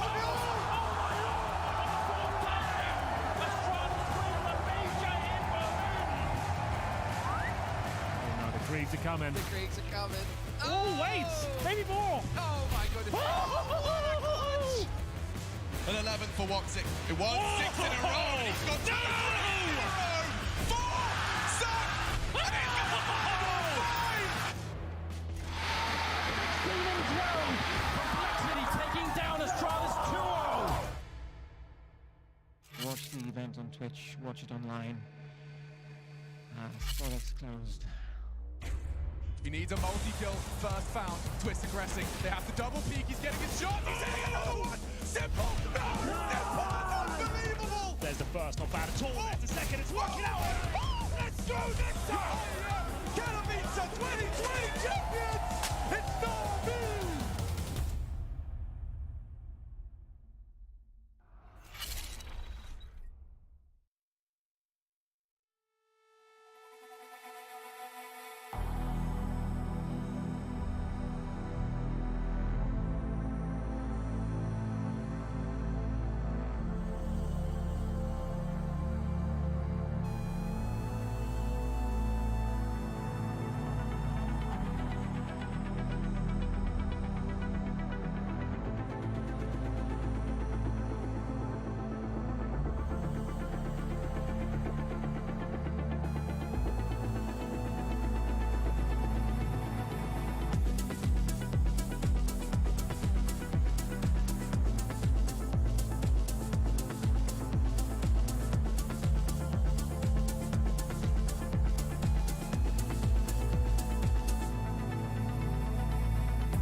you can see, the crowd is going wild. They want to see more CS, but obviously they want to see Furia win this map. Furia! Furia!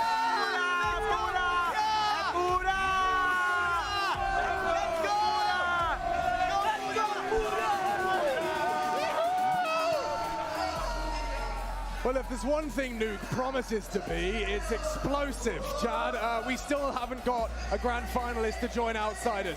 One single map of Counter-Strike to determine whether or not this fairy tale story of Furia really has any legs. Fairy tales are called that for a reason, because they're fictional. You know, you can't live it, you can't do it in real life, that's not how it works. Furia have pushed us to 3. This exceptional performance on map 1, Inferno, leads us here after a very close call on map 2. Chad Birchall with the weather, we got Furia on CT, Heroic on T. And this is the question, right? Who's got enough gas left in the tank here? There's one team that has a whole lot more to play for as far as this crowd is concerned, but no matter what, at the end of tomorrow, we will have 5 new major champions. Nobody left in the tournament has lifted a major trophy before. Yeah, it's the new changing of the guard. New names rising to the top of Counter-Strike. And here comes Heroic with their signature bunny hop ramp take. Straight in. Well, it's not the best of block smokes from Art here, but you've got exactly what they wanted, Heroic. They forced that rotation down to deny information. And now back towards Yuri's domain. Yeah, he's got the perfect weapon for the job. I mean, dual Berettas, 30 bullets of mayhem. Can he find any madness? Ooh, only one Glock bullet. Straight to the face.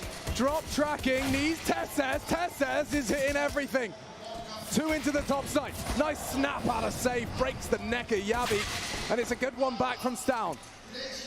That bomb still not down. qWiNT considering his options. They're actually dipping down the vents. Safe and qSerato are going to be a bit behind on this. Now, qSerato seems to have pieced it together. He's going for the ramp side with Safe. Now, Safe plant from qWiNT. Will he get out, though?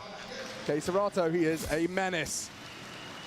You give him a chance, he will take the round. Oh, wow, qWiNT, long range on the Glock, on the descent, tapping away from qSerato.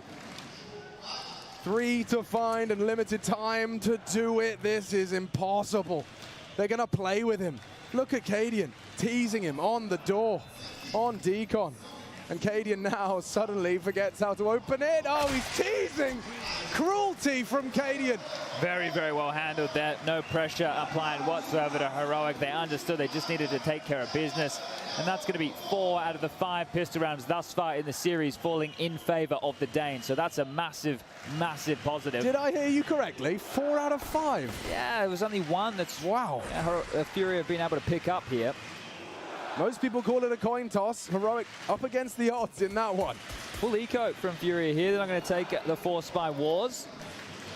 Well, they know that they're no slouch on a Mac 10, these boys. So. Yeah, and this one here, as you can see the ramp stack, it looks like they will just walk out onto that top side. So this might be one of those rounds where we don't see an awful lot of action here. Good to talk about this Molotov now. Yeah, this will clear out the top beam above Hut. Depends on which generation Counter-Strike you're from, but you can see there as they have their flight past the bars are burning, and it is key to point out the consistent positions that CTs play, right? When you're watching the demos and you're trying to dissect, hey, where are we going to bully? You got those stack nades, you got the mollies to make their life a little bit more difficult. If you can isolate a player who likes to play a consistent position and deal with him, force him to uncomfortable territory, that's one way to get yourself a big positive. Which comes back to the human standpoint of Counter-Strike. If you take a look at someone's demo, and you see the 3 or 4 positions he likes to adopt, and then you make it really uncomfortable to be in them, you know, and then it's a question of what have you got now? Yeah, and look, the Dust was talking about this, a map like Nuke, you can call a lot out of spawn, right? So you're going to have your set smoke wars, you're going to try and play where the gaps that get provided. Well, here comes the clash we have. Stown's going to farm up a couple. It's just all the Mac 10, so that right there is the fruits of the labor they were looking for. That's maximizing the round in favor of Heroic there with the bomb going off, the Mac 10's getting the kills, and now the gun round coming out for Furia. Now, surely this is telegraphed, Chad. When you know they had a Mac 10s, at least 2 people filled the feed with SMGs. you know you're up against them as a CT. Surely you're anticipating something pacey. You're anticipating it, sure, but what are you meant to do against it, right? If this is a top pop, you need to make sure you have your hut and squeaky mollies in place. But even if that's the case, they can extinguish, and they will more than happily throw their bodies on the line through the flames into the fight. They don't even have to approach the round like that. They can do a standard smoke wall and take the space and use them in close corridors. So that might be the option here, as we do see initial foray of utility. There is a smoke wall deployed towards Yard. I'm going to fly over there and see if we found ourselves with a gap or not, because that is key information. Yeah, they didn't stick the landing right there, or they didn't commit with all of the smokes. But either way, they're poised at the ready for a top explode late. Yeah, re-smoking Squeaky. qWiNt22 wants to focus most of his attention on that hut push through. You can see he's very vehement about keeping hold of that part of the map. Now here comes Heroic's exec. You've got the molly on hut, smoke on main, and it's go time. Drop to receive them. So blind. It's still in the rafters is Art. Taken out of the equation. qWiNt22 and drop though. Massacre 3. It's safe to finish the job. That's lovely. Wow. Okay, that's the first gun round. Wow, that's a bonus round, but that's the first round for Furia regardless here, and that's a nice one to win. It's crazy with drop right there. He cops the flash right in the face. He knows he can't drop down because the flames are behind him. Tiptoeing on the top of the silo right here, and then profits with 2. That combination great, but up the ladder comes safe and closes things out. It really could have got away from them there. And it still can, because even with that round, they took a lot of casualties. Their buy still slightly broken with an MP9 and a FAMAS against Heroic, who had the bonus. They have 5 AK-47s. Smokes are in good, but look at this. Oh, the Brazilians just bring fire into the mix. Safe, unable to really contribute as they do dip, duck, and dive into the lower side.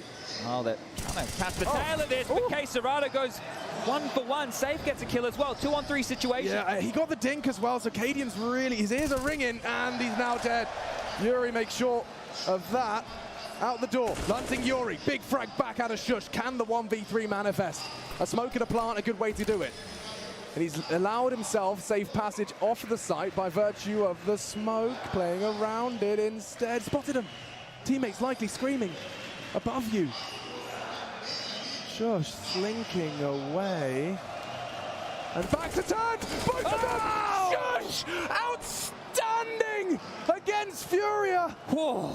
Just silenced the entire arena right there with that play. They didn't expect that one to come at all. They thought he had relinquished control. This is magnificent work from Shush here. He's continuing that fantastic form. It was great on Ancient. It was a key figure. He was missing on Inferno, but he's here to play. What an appropriate name. What an appropriate name, because Shush did just silence Rio. They just took that fight. Furia are obviously using this situation to their advantage with those type of biffs. And this time, Heroic are coming knocking towards ramp. Yuri already bloodthirsty onto the first. It's still Shush. Hitting shots and more from Stown. 2 down. Cadian going to come knocking on that top side. Wants to check and have a little litmus test as to how it's feeling. It's feeling fine. It's feeling groovy because topside is there. Stan will get that bomb down. And this one, yeah, safe. qWiNt22, good luck, have fun. Yeah, this is a break round, so they have to try and retain these rifles right here. Cadian already on the hunt. This is a key component of the game to make sure that Furia can't be a threat into the next round of play. And unless Safe hits this, even if Safe hits this, it's going to be hard to hold on to your goodies. You've still got about 25 seconds of that bomb remaining here. Oh, Cadian makes Safe think twice about holding such an aggressive line. What a drive-by. That's a fantastic shot there. The qWiNt22 can still get his hands on this potentially. He can try. And they haven't pushed down looking for him, so he might actually get away with this. No harm, no foul if he does. All right, he is going to pick it up in the final moments. They didn't want to risk it, just in case they were holding on to that tightest of lines, so they will retain the AWP. Now, the question is, where is it going to land? Because maybe Art says, hey, boys, chuck it over here. I'm going to do something crazy, something you've never seen before. Or they're going to leave it with Safe and try and buy around this. Now, they can get themselves in a massive hole here if they do full invest. It wouldn't be advised. It would not be advised at all. So they've taken it a little bit more considered. It's still Art-esque to go for the SMG around it. He believes in Safe and he believes in his ability to combine with him. they don't know if they saved the AWP because nobody kept eyes on it. So true. That's a big question mark right here. Actually, not a question mark. It's not something that Heroic should be expecting. I mean, they're heading yard, which makes perfect sense if there was no AWP in play, but at the moment, safe otherwise engaged. Wall of smokes from Heroic. Still a strong start on this T side. qWiNT, good catch. We'll have another smoke to deploy. It's a forward wall. TeS's established control onto that main roof. Down going to be the spearhead of this descent to the secret steps. Safe's removed from the round here. Completely removed. He needs his teammates to get a couple of kills to make this one even interesting. And if they lose the site, he's probably going to save here. Yeah, but that Art SMG, he chose to invest. Well, now he can do his utmost. Yet to frag for the leader of this Furia pack. And Down deletes him. Out of the round, problems for Safe. He might want to get that AWP up the ladder because the rest are going to fall into place. I say that as they're coming back. Oh my god! Oh my god! qWiNT22 gets 2 on a P250! I'm sorry? What is going on? Yabi into top site, detached from qWiNT. Who's on B right now with the bomb. I mean, the ladder, it's not accessible with that access point. But Yuri's down ramp, so at least he's hot on the trail, but there's so many issues here. It's essentially 2 one-on-ones, and qWiNT's been spotted. Should still be Heroics if they can just stop this walkout. Yeah, drop's gone. Yuri loses his potency. Threatening round, and it's off qWiNT22, the hero of Ancient. Well over 30, closing in on 40 on map 2. And it's never been in question is the Brazilian individuals. Many have made a splash on the international stage. qWiNT22 is, however, the most exciting. Yeah, look, he has the sidekick of Yuri, right? And he's been contributing fantastically as well, but you have to levy so much praise to qWiNT22. It's just a massive multi-fragger. He looks phenomenal in a lot of scenarios. And yeah, this round right here, you see how it starts to unravel, right? That AWP comes down, it scares them back up. They've run into qWiNT22, but the thing that was the most interesting for me in that exchange was Drop almost shot a teammate, which means that they're losing track of what's going on. Right. So they are able to get the purchase in here. You mentioned Art on that SMG. Well, that means he has to wield yet another. By design, but still not off the starting line. He does need to start drawing blood. 5 is a great haul from Heroic's T side already. I think it's going to get a lot worse here. Yeah, it feels like it. It's in the waters, isn't it? It's just the pace of the game that Heroic are approaching this with at the moment. They're really just letting Furia sit and... Yeah. Okay, that's the boost. We've seen that plenty of times before. Maybe Yuri heard the scope. Yeah, but he's got to get past Yabi first. A great opening from the new addition. Goes wide, forced away. Safe has to play the long game. It might just be a save. I mean, it has to be if you don't get anything on your lobby crawl. You've got one player down towards the lower deck, but it's Art with the SMG. And sure, if he can get you a kill or 2, it makes it somewhat enticing, but then you find yourself in a 3-on-3 here. He needs more than that, and he's pushing for exactly that. He's taking a gamble on the door. Back turn to the other access point. Good timing on this. They're not ready. Could be 2, only 1.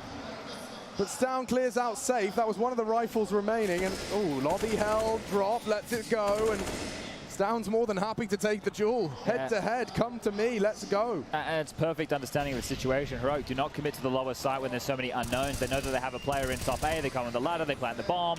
And here's that save that we discussed. So 6-1 in favor of the Danes here. It's difficult again because of the massive spree that Fury were able to construct to come back and take us to overtime of Ancient. But I think right now you have to talk about the elephant in the room is the fact that Fury are on the CT side, right? This is the easier of the two. So if there was any hope that the fans had for them to bring things back, they need to start whirring into action now, and it's already feeling way too late. I know that we're only 7 rounds into this game. Yeah, but with 6 under Heroic's belt, I mean, you'd be setting the marker at the rest. I mean, Furia do have to tighten their laces, button up their shirt, and play flawless Counter-Strike from here on out, and it's not pretty in the finance department either. One of the accountants just quit. Not happy. Jeunesse Arena trying to will their boys into action, but Heroic undaunted, unfazed. They've gone with something which resembles a buy. Art's invested, Yuri and Safe haven't, Drop and qWiNt22 with residual cash. So 4 of the 5 combined next round. Art, he really needs to reconsider this if he doesn't find impact with these type of buys. Desperate to. But is it for the right reasons? That he once again puts himself in harm's way. Stavnmay, of course, a glimpse of him and a nice dink into the smoke. Down, unconfirmed damage dealt his way. It needs to be a fire starter round. We spoke about what Cadian's impact was over there on Ancient in several rounds where they needed him to step up. This is what Art does, well, I want to say best. It's definitely where he can find some traction, but if they end this half in a massive hole and he's been purchasing out of pattern, he's that matchmaking teammate that nobody wants. Yeah, it only makes sense if it works. And Art working overtime to get out of dodge. He got spotted, does turn tail immediately. Such a sketchy buy for Furia, and Heroic certainly in full control, my friend, as White Ra once said.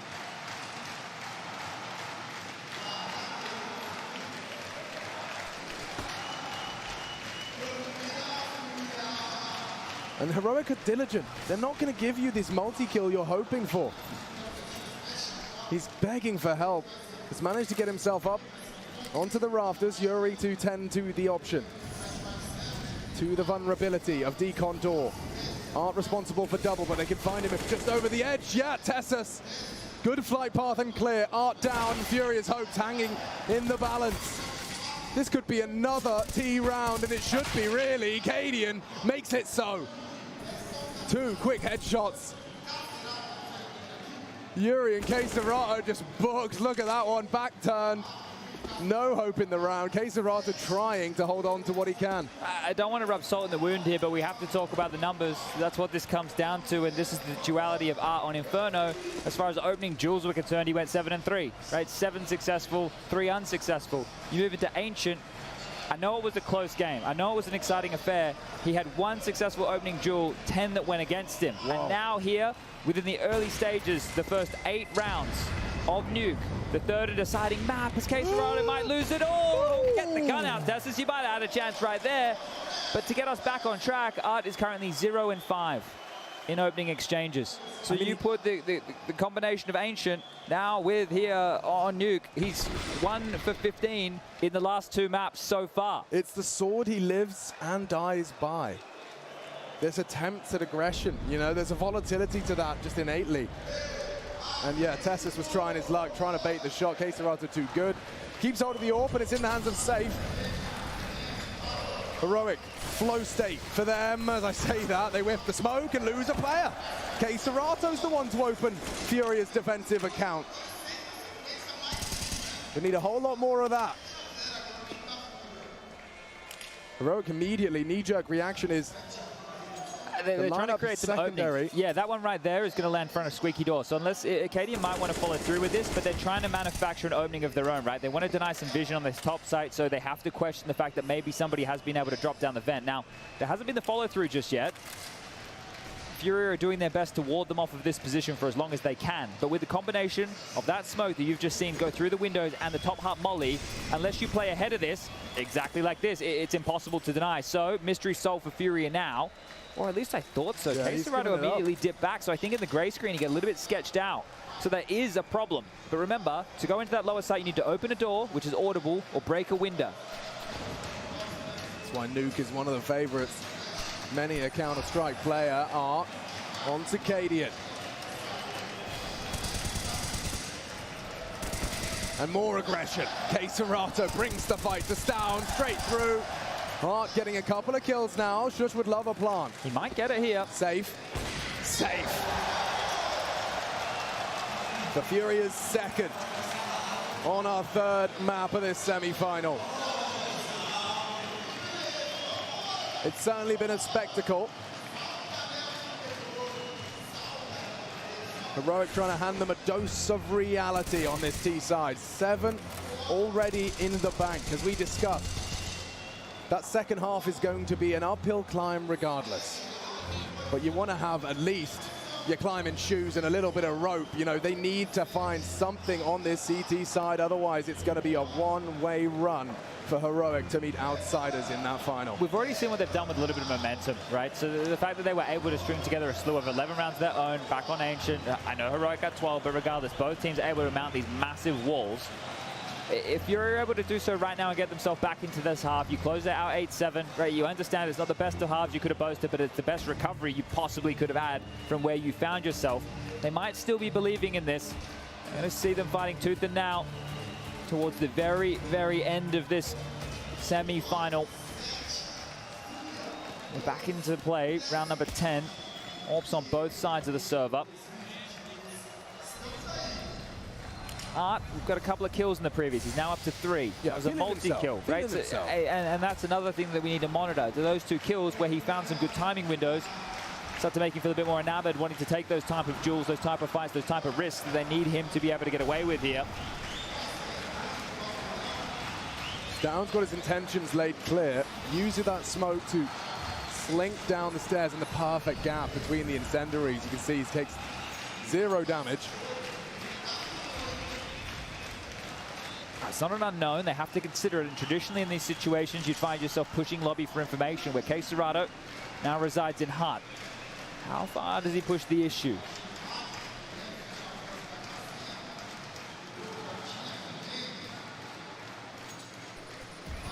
It's all about his perception and his timing. Now, Safe will likely be calling for help. We know Heroic like to boost the AWP here, and it's likely coming through. Safe. Oh! Deleted again, qWiNt22 on the money. Just like that, ramp is open for business, and so is the round. It's up to drop. The only one on this low site.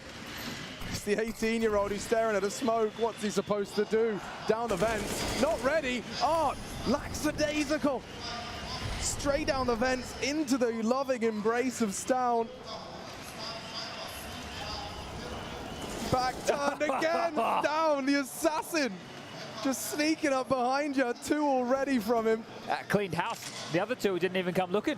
qWiNt22 and Yuri didn't want a bite of a round like that. You can see where they roost up on the tippy top of Nuke right now. And all 5 stand alive for Heroic to likely secure this 8th round. The bomb, yeah, not too far away here. And that looked way too simple. That was some great Counter-Strike to get the map control on Nuke that you wanted, that secret space. You do the boost that you've already seen once or twice out of Heroic thus far with the AWP in the hands of qWiNt22. And you have to continuously bring qWiNt22 up in this conversation, right? He's back in maybe some of the best form that we've ever seen from the in-game leader of this team. Right? The fact that he's able to contribute like this, he is a primary AWPer. Remove the fact he's the in-game leader. That's not an excuse that goes to James, so why would it go to qWiNt22? And now he's showing up and delivering exactly how they need him to. And what's so special as well for qWiNt22 is how often he was trying. He's been chasing this dream for years. And to be on the semi-final stage, to be within touching distance of the grand final stage with an organization and team that supports him, it's been a long time coming, a long road to get here. Stown playing dirty games around that deep smoke.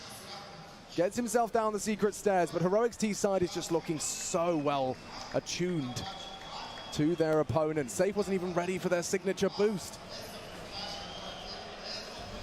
And they're trying their luck on this. Now, Yuri's given up the space. He'll tuck in. He doesn't have any immediate support, so this duel is everything. A big one from Yuri, quickly silenced by Shush appropriately. Now, Art already reacts to that by taking that lobby space. They haven't addressed B. No one's dropped down. Right? There's so many issues here, and they're going to get worse. qWiNt22 strikes. This is starting to sour right now for Furia, for all the Brazilians here who are hoping to will them forward. Maybe run out of that willpower as well, they're on B, and it has to be another one of these rounds where they go for a save. I mean, there's nobody here to respond to it. Like, what are you meant to do? How you know, we can't even see a situation where there's a position where the Furia players can find a fight. They have to search for them. It's brutal. You mentioned qWiNt22, right? I just wanted to draw back to this. You said that he's been doing this for so long. Here's a little personal anecdote. I lost to qWiNt at the very first major BYOC DreamHack Winter 2013 in Jönköping. Yeah. His team Zapso beat us, knocked us out on this very map. We couldn't even make it to the major, and then qWiNt went on to play in the very first major. I think he would have been 17 or 18 years of age back then, 27 years of age now. And it's a completely different looking kid. Well, he's no longer a kid, is he? He's the man of Heroic. He's the leader of this team. Yeah, through trials, tribulations, and failures, Heroic, the cream rising to the top. And they've got their stage experience now. You know, they've got their stage legs. And that's a Furia timeout. Seems late, doesn't it? It seems very, very late, the fact that we're already 11 rounds into this game. There's dismay on the face here, and they've taken the timeout when they're in this hole of 7 rounds. It already feels too little, too late. How are you meant to claw your way back into this? You keep saving, you keep having guns, but you can't find yourself in the right position.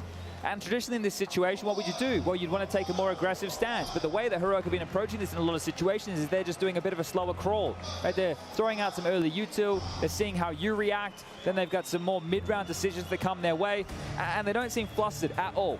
At all. Heroic are on top of things right now. They got their finger on the pulse, and they're looking for that next step.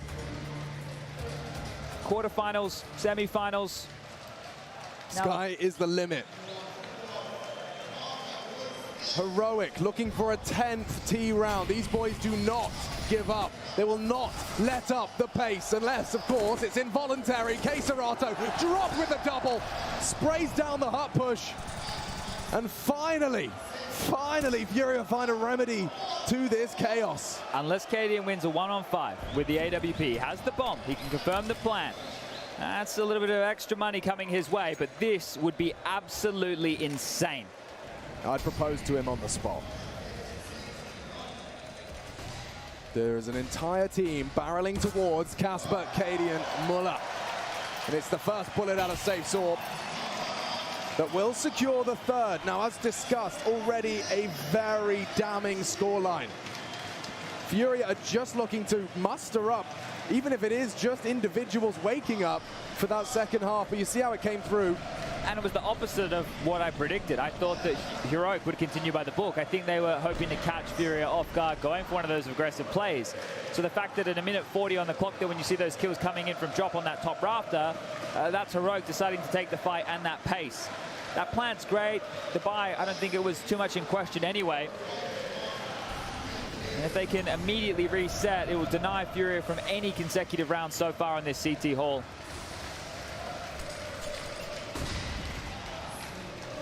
Forward position out of Safe, and the elbow punished right to the funny bone.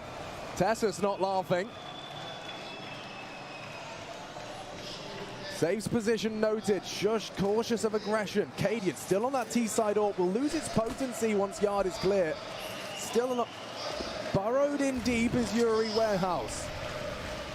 Oh, coming in from under. Ooh.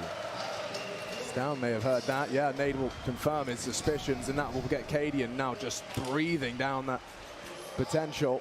Even the fact that Art just shows himself there might change the call from Heroic here. Just knowing that there's a player that close to Secret willing to take those type of fights. Is he just around the corner? How deep is he in this site? Well, he's completely rotated back in towards top.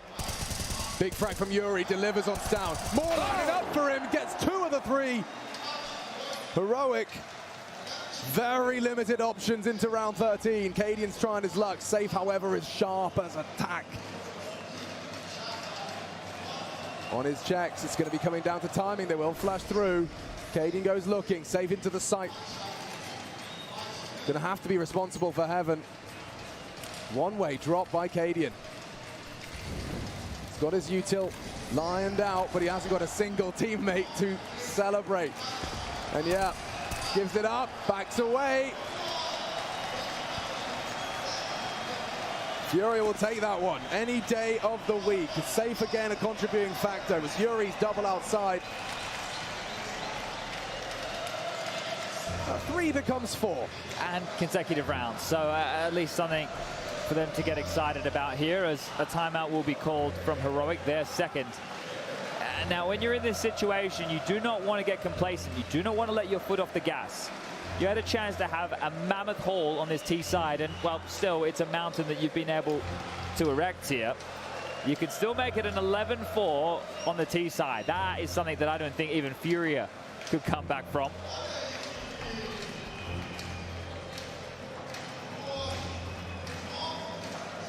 Yeah, 11-4 would be damning. These next 2 rounds really do hold a lot of weight in terms of Furia putting up a fight on your 3rd map, on your last chance. Got to get out of your head and get into the game. 9-6, functional. Not going to be easy given how potent Heroic have been.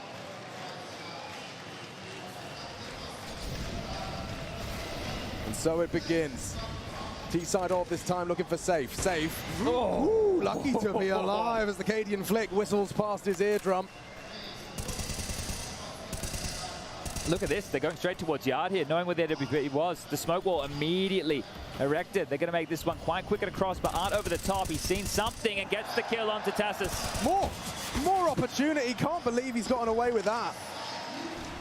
Changing the guard, though, on that one. Stown just slipped straight past him. Safe, silent on the descent. They are heading secret. We need to address this, and that is the AWP's job. Drop to contain. Stop the vent drop. Keep Safe safe. As they do perfectly. Flash him. Absolutely perfect. Cadian. Oh, and another from Stown. Heroic are taking this round and riding it into a 10th. They can go up. They know. Say the coast is clear. Furia just getting bullied at this point. Everything you try. Matter of timing here. Small opportunity. With Cadian down, the bomb is 2. Shush, though. Adjusts. Leaves Yuri in the low site here and all the action up top. He knows his options very limited. He'll have to walk all the way up and around. Yabi still hesitant to plant. Short-lived celebrations here, and the question is, does Yuri want to give this one a go? You take a look at the finances available for what will be the final round of play. Round number 15 coming up next, and he actually may as well. The only thing he can't buy himself next round is AK. But they can't buy themselves another round going into the second half either. So give it a go. See if you can get this 5th and see if you can pull off something phenomenal. It would start with a quick, clean headshot. Heroic not going to be giving him anything. Oh, other than a bullet straight into the dome. Stown punishes. And that 10th round, that damning 10th T round on Nuke is under their belt. That's not going anywhere, and neither are Heroic. Set for success, rolling out that red carpet. Oh, well, speaking of success, something that has assisted Furia in a couple of key rounds here has been double AWPs. So that's been brought out once more. Safe and Art wielding those bad boys, as you would expect. That nade, a big chunk of damage onto Stown, but does have the space, and, well, Safe, if he's not looking, he's a dead man walking. He's not aware. Stown could find him. AWP to bait. Stown. What? Stown doesn't clear it. Safe right behind him. He has no idea. Safe doesn't either. Works it out. Ahead of the AWPer. And a big frag to post. Furia spiraling. QwINT22 recovering some ground. Just to find their way back into lobby. They know there's potential. But it could be Yuri once again. The man of the hour, qWiNT22. Both the fangs are here, and only one from qWiNT22. It's Yuri's turn, and Yabi denies. What a shot! He makes it a double. You gotta hit those, and back up the ladder they go. Straight in towards the A site here, circumventing any danger whatsoever. That bomb will go down. They can fortify this A site.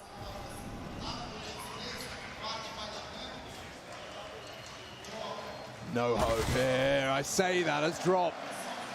Does find Shush. Art needs to get out. And he's aware of the potential for vents. A quick scope could change everything. A quick scope could and does change everything for this final round. It's only Cadian left. It's an awkward angle, but there's 2 of them and only one of you. Makes it clear. Fires the shot. Drop will save him. How often have we said that? His frag into the low site does facilitate 5 rounds heading into attack on Nuke. I don't need to spell it out for you, but Heroic are in touching distance of a grand final at IEM Rio 2022.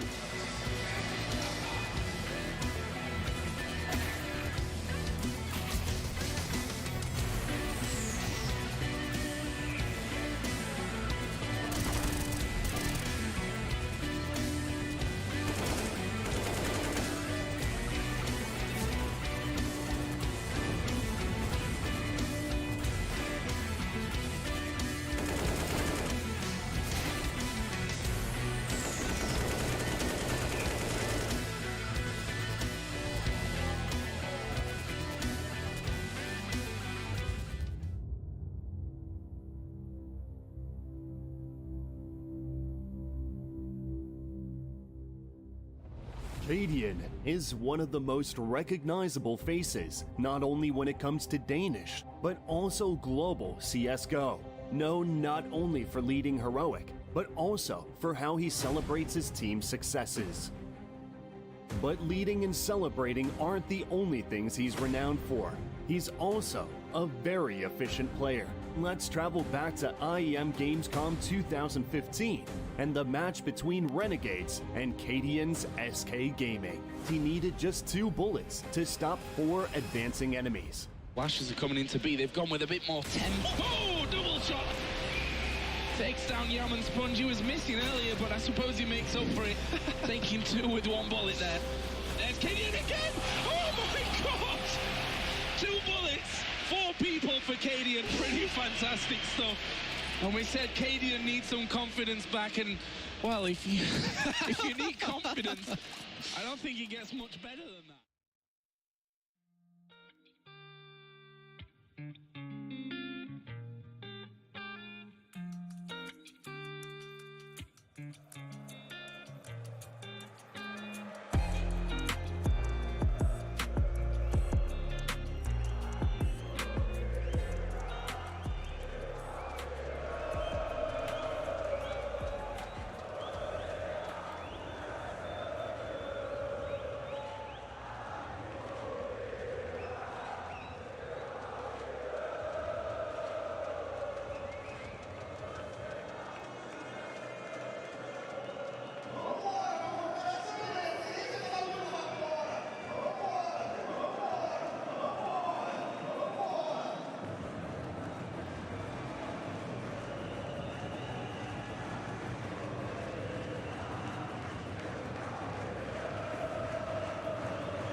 We have the best that Denmark has to offer up against South America's finest. It's grand final on the line, and it's the final map in which to decide. Heroic, an incredible lead. T-side, 10 rounds. They look like the better team. Rio hand in hands as Furia find just 5 to work with heading into this T-side. And we've asked this question once before. Is 5 enough? And it was the other way around on Ancient, but still the same conversation. This is going to be a whole lot of hard graft for the Brazilians to bring this one back into something respectable. Looks like a ramp rush. Oh, they've actually hit the brakes here. Glurb and Squeaky into Tassus. The crowd knows the pistol's important in a comeback. Art trying to lead straight down into this site, running over Tettas, flattens him completely off the Glock. Need another. qWiNT's gone. Art farms 2. Yabi back with the same, and he's looking for more. The head is not done. Shush onto Serato. Heroic are hitting shots. This was a 3v5, instantly level, and now they just hit everything. That's gonna feel good. The Danes, with Yabi at the helm, lead 2 and 11th. That's going to feel great. 5 out of 6 pistols. Remember that stat line as well. We're talking about these little details that not have been going in their favor, that they've been able to convert here. And this is great. Yeah, come into my domain. Run through that little corridor. I will pip you at the post. Tidy USB headshots there. Nothing more satisfying. And now Heroic know that they are in touching distance of this grand final. They're not going to let it up. They're not going to let off the gas. Close to major territory they've never seen before. qWiNT22 putting them all on the floor. That's Furia absent in round 2. There's a couple of Deagles. They will get the buyout into our third. Might be speed run in this second half here. Those first 2 rounds, blink and you miss them, they were over extremely quick. So to recap Heroic's major history, these boys, they've been a contender for time now. Hey, you go back to Stockholm, post-COVID, the majors return. They fall in the semi-finals to G2. They return, they come back to Antwerp. They make it to the playoffs once more, but they get matched against Na'Vi and find themselves eliminated in the quarterfinals. Well, right here, right now, that extra hurdle, that extra step is about to be taken. Is it enough? Well, we'll have to find out tomorrow. We have to find out if we can get there right here, right now. There's so much when we talk about Furia. They lack the smoke walls. They're such a lobby-dependent team. You can see them now stranded in yard in the open, looking for these fights and running into them. Oh, Art, he's not ready for it at all. These plays, that's another opening death. Throw that one on the tally. That stat line is going to sting. It's truly alarming to see how many of those duels have not gone his way in these last 2 maps. And Heroic so well drilled. Every step they take calculated. This is aggression. Calculated aggression towards that lobby. And Save's got the bomb on his back. He can't pass through that 4-man setup. It'd be crazy to try. Oh! Unless drop comes from behind. He gets them. Safe as well. Completely rumbles for the defense. Another for Safe. Double from him. It's down with 1 back, and it would be quite the clutch. How did Drop get under their skin like that? They're going to take their time to get the bomb back here. They think he might still be in radio. So Stown, heads-up play is playing ahead of Furia here. He's already rerouted back towards the heaven position. He's up the ladder and behind them. And into the top they walk. Oh my Stown God. is going to clutch this one out. There's no way. Just breaking all of their heart. The ace clutch from Stown. Oh! That is superb. The superstar goes supernova. Just when they were running out of hope, Drop tried, Stown succeeds. And he's just carried the corpse here into the arena. This is a funeral for Furia. How do you come back from this? How do you come back from this? Your support means nothing right here, right now. And qWiNT22 are thanking the man above, looking down. Should be thanking Stown. That's where he sent this side of Furia and into the blender once more. Heroic will not give you anything. You have to take it by force. Yuri has done so with a weapon. A single glimmer of light, as is Art's position. He's down and already up towards the ramp. Tessus is not aware, or at least not addressing it. Hard fight on the Mag-10, lets it slip. Art flustered, fumbled. Tessus dealing with multiple adversaries all over the map. It doesn't matter, you cannot touch him. As he's gotten 2 of the 3 required. Now Yuri's got him on the left jiggle. But how do they make a round out of this? Stown has had all the time in the world to think about his position. Heroic burrow in deep. And this denial seems like a matter of time. Drop with the bomb. Holding the cross, a hard clear. Does he go for the deny? He should have it. A free frag, beautiful, graceful, out of Stown, and that's only Yuri to try and get that bomb down and win a round to give them hope. It's all gone. 14 for Heroic.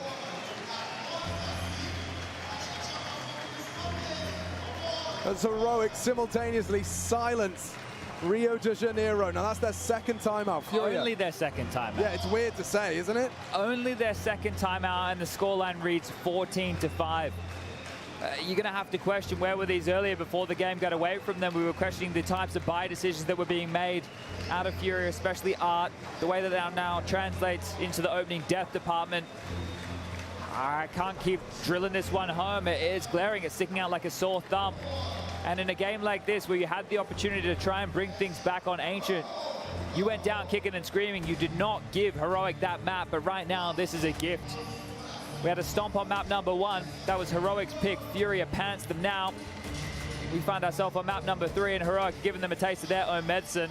They just do not care about how many people are here to watch you succeed. They've got their own mission, and a grand final is where that mission will reach its conclusion.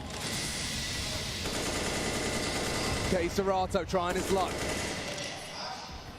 On the door spray, they are coming through Tesses, who once again gets his fraggers safely. The ramp hold given up now. Shush with the aggression. qWiNt22 unprepared, and Furia are just getting toyed with at this point. Hope waning.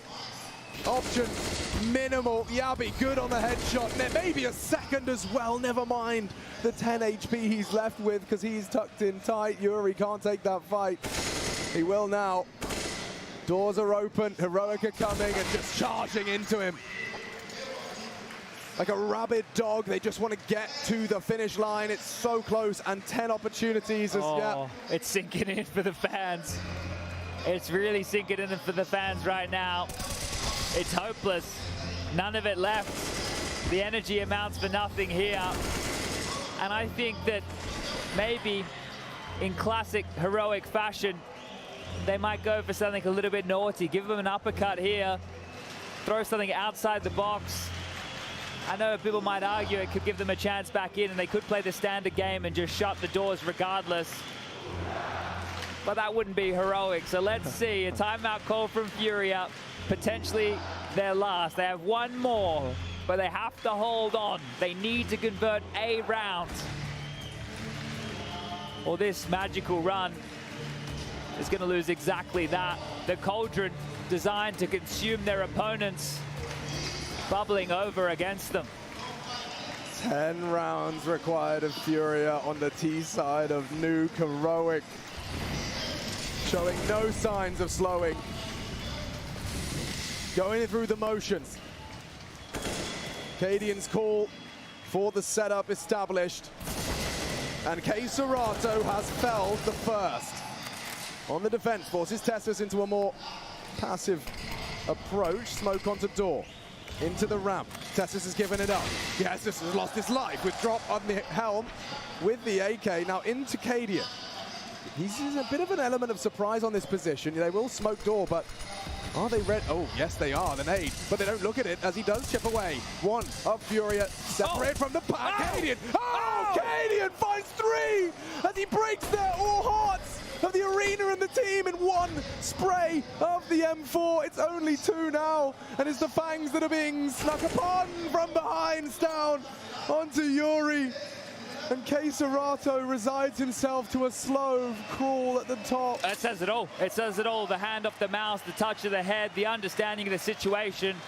It's sunk in now. There's no way out. This one's done. Cadian throws the knockout blow. Only fitting. Only fitting. As qWiNt22 will try as hard as he can to extend play. Cadian hasn't moved the muscle. A triple from the in-game leader for that grand final that has eluded him for his entire career. He'll take it by force. Heroic are off to the grand finals of IEM Rio 2022. Furia's fairy tale falters here. Heroic take their next step, and a changing of the guard regardless. The Danes, the new best in the red and white, make their way to the grand final stage to take on outsiders, but these faces say it all. It's been an incredible run from Furia. No one can take it away from them. A top 10 team makes a deep run on home soil, but it's Heroic to humble them. You've got to admire the tenacity from them. That was not an easy game at times. Remember map 1? Remember that ancient comeback? They had the opportunity to close in 2. Furia instead. Heroic are the resilient and your grand finalists. This is not just in a vacuum for Heroic. We discussed about their trials and tribulations over the last few years, being on public record, constant criticism, constantly questioned. This isn't the first time they had to embrace the us versus the world mentality, and qWiNT22, with a fantastic performance here in key rounds, has led the team to a grand final. This has to feel good. Magic.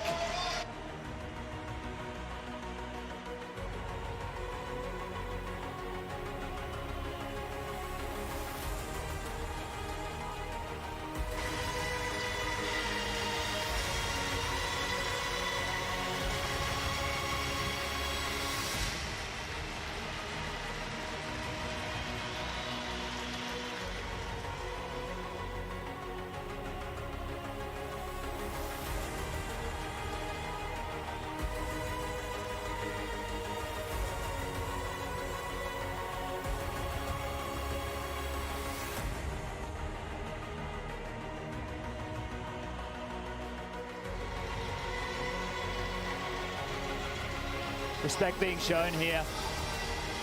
He played an incredible game to drop. I mean, we talked about it. We will remind you, a teenager becoming a man in Rio. The broken hearts here, right? The faces of the fans, the reaction of the players. It says it all. This was their chance. This was home soil, their opportunity, and they fall short here today. It's gonna hurt. Especially the way in which it went down. It looks like we're going to hear from your qWiNT and Victor and grand finalist, it's Heroic.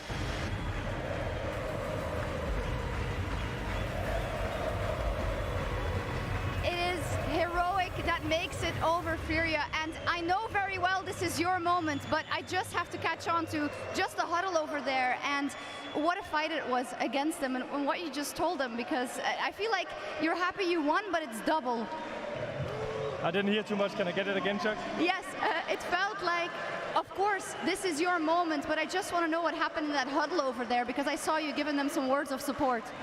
Our moment is tomorrow. Today is about celebrating Furia and the tournament they have had here in Brazil. They've united their nation. It feels like they've shown what the Brazilian fans can do. Like their players, Caserato, Yuri, they played so well individually. Today is about Furia. We can do the rest tomorrow. Okay, thank you. Javi, what an unbelievable series. Talk to me about Furia almost coming back on Ancient, and then you having to go in the next map, and then being so confident to clean it out. I mean, it was a really tough game. We couldn't really close it out, but we know we are really good in overtimes, and qWiNT is really good at calling in the overtimes. And yeah, I mean, it's just after every map, it's just a mental reset all the time. Even though you lost, even though you won, it's a new game. You have to start from zero. So we just did that, and yeah. Was this the hardest moment you had as a captain until now, calling here?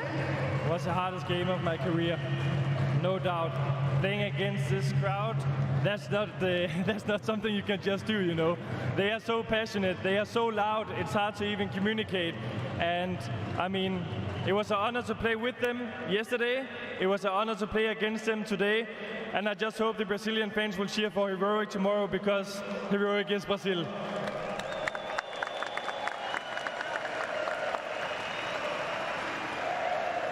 Javi, in Stockholm you fell short just of the playoffs.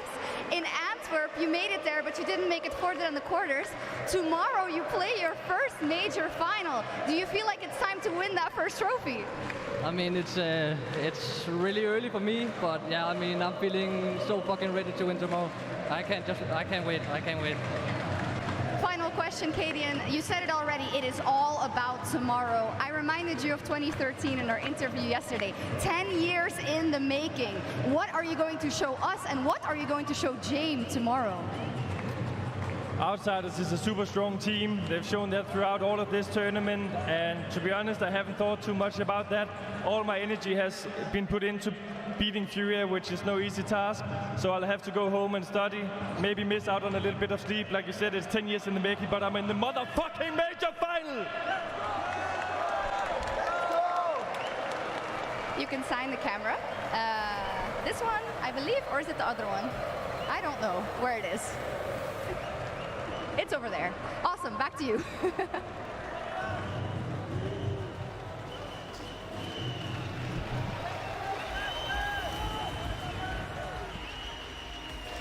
Frags, sweat, and then the tears. Furia apply pressure. They make Heroic feel it on Ancient, but drop out just a bit short. Ultimately, Heroic going into a grand final tomorrow against the Outsiders and determining who's going to be winning this major. A lot to take in right here and a lot in this moment. And of course, we wouldn't want to have it any other way than with Stown on the desk. What's up, man? You did it. Congratulations. You made it this far. What a day. Yeah, I mean, it's unbelievable, honestly. I'm speechless. This feeling is unbeatable. I don't know what to say. Well, first question we have to ask, could you hear your teammates? I mean, you know, how difficult was it to play in this sort of an atmosphere? How much did it affect your game, especially on Inferno, as it was the first map? Yeah, I mean, Inferno was a really tough game for us. We didn't play like we usually do. We could definitely feel like it was a totally different atmosphere than we were used to in the other games we played. But like, we just wanted to know, like, accept it, you know. Like we know that everyone wants Furia to win. Yes. Like, we could just come with love, you know. Like, we accept it. Like, kill them with kindness, you know. Not like this. We accept it. Look, good strategy. The end of the second map was completely crazy. You guys being able to turn Ancient around. I would like you to tell us what was said before you started that overtime, because it feels like this is where you wrote the scenario for the semifinal. Yeah, I mean, I think one of the things that we said was like, we've been here before, because a few weeks ago we played against Astralis for a showdown in the final, and we played Ancient as well, and we were behind, or we were leading 15-7. We just did the exact same thing again, and I mean, in overtime, in general, we're really confident, you know, like this switch mentally sometimes that happens when the team do the comeback. And yeah, we were just ready. And so, you, on a personal level, I just wanted to ask, you had a relatively silent tournament, but you signed your name on that specific series. How does that make you feel to be able to contribute at that key moment in a tournament? Obviously, really good. I mean, there's like no denying that like I wanted to play better at like the Legends or like at the group stage or what you call it. But I mean, for me, it's like I know I can make the difference, you know, and that's like what, like I know that like I can make the difference, you know, in the next game, in the important games. So I'm really happy. So Stown, tell me something here. Obviously, qWiNt22, he's the leader over there. You know, he's running the show. You know, what were some of the things that were said in between these maps? Because obviously it's a little wild in here, it's a little chaotic. This is a hell of a scene. What are some of the things that get said internally? That's a lot of stuff being said. I mean, yeah, qWiNT22, he's like a really nice captain. Like, he takes charge of everything. Really good at talking in between the maps. Some of the things he's saying is, I mean, I can't share all of them, but like, it's all about like, it's a big game, but like we don't need to like do more than we usually do, right? We just need to do the things that we are good at and play your game, perhaps. Yeah, exactly, bro. Exactly. Well, I think on Nuke we definitely saw that. You guys had an amazing T-side and it really felt like heroic. It was just a clinic. The utility usage was perfect. The trading was there. A couple of clutches didn't hurt, but also coming to the second half. First gun round right, it looks like Furia's coming back. You're in a 1v4 situation on ramp and you just make a tremendous play, right? You outplayed and completely outposition them and win the round. Like, walk us through that round a little bit. I think we have it on screen now. Yeah, so I killed Art outside in the beginning and then we called to do a lobby crunch. This guy lurks behind, really unlucky. And then at this moment, me and Tessis 2v5 or 2v4. I tell him to swing with the MP9 so I can trade him. I trade him. Now I know that Drop is dead, but I know that like one is close here and the other one is probably maybe coming from outside as well. And I was just thinking like I will instant rotate, you know, like with sound in the arena, no one knows. Just you're in control. Yeah, you were in control of that club. I felt in control. Yeah. Oh my. That was beautifully played, man. Great round. Yeah. Listen, I just want to ask. This is obviously so far the greatest result of your career, and one of the themes that we sometimes talk here is the ceiling for heroic. You guys make it to the semi and suddenly you're missing that final piece to make it through. What was the difference today? Why are we looking at new possibilities. What was the difference? I think, like as you say, like our problems over the year, or like in big tournaments when we meet players, we always joke a little bit. Now it seems like we feel like it's over us, you know. We also got a new mental coach, Lasse Svan, former Olympic champion from the handball team in Denmark. He's just a really nice guy to have around, you know. Like he's experienced, he's won a lot of stuff, and he has a lot of good things to say to us. And also our team manager, like new head of performance, Kasper Straube. Also, just like those two combined, they're really good for us as a team. Like, we are feeling as a unit, we're ready for this. We're fucking ready. Yeah, you're definitely in the building. Right. You definitely came here, and you guys have shown up in a big way. I have just two more for you. First one's going to be a little more on the personal side when it comes to your family and the people that are watching, because you're a young guy. So they're watching this at home.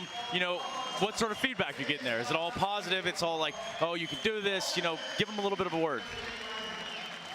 Yeah, so it's a lot of good feedback from the family.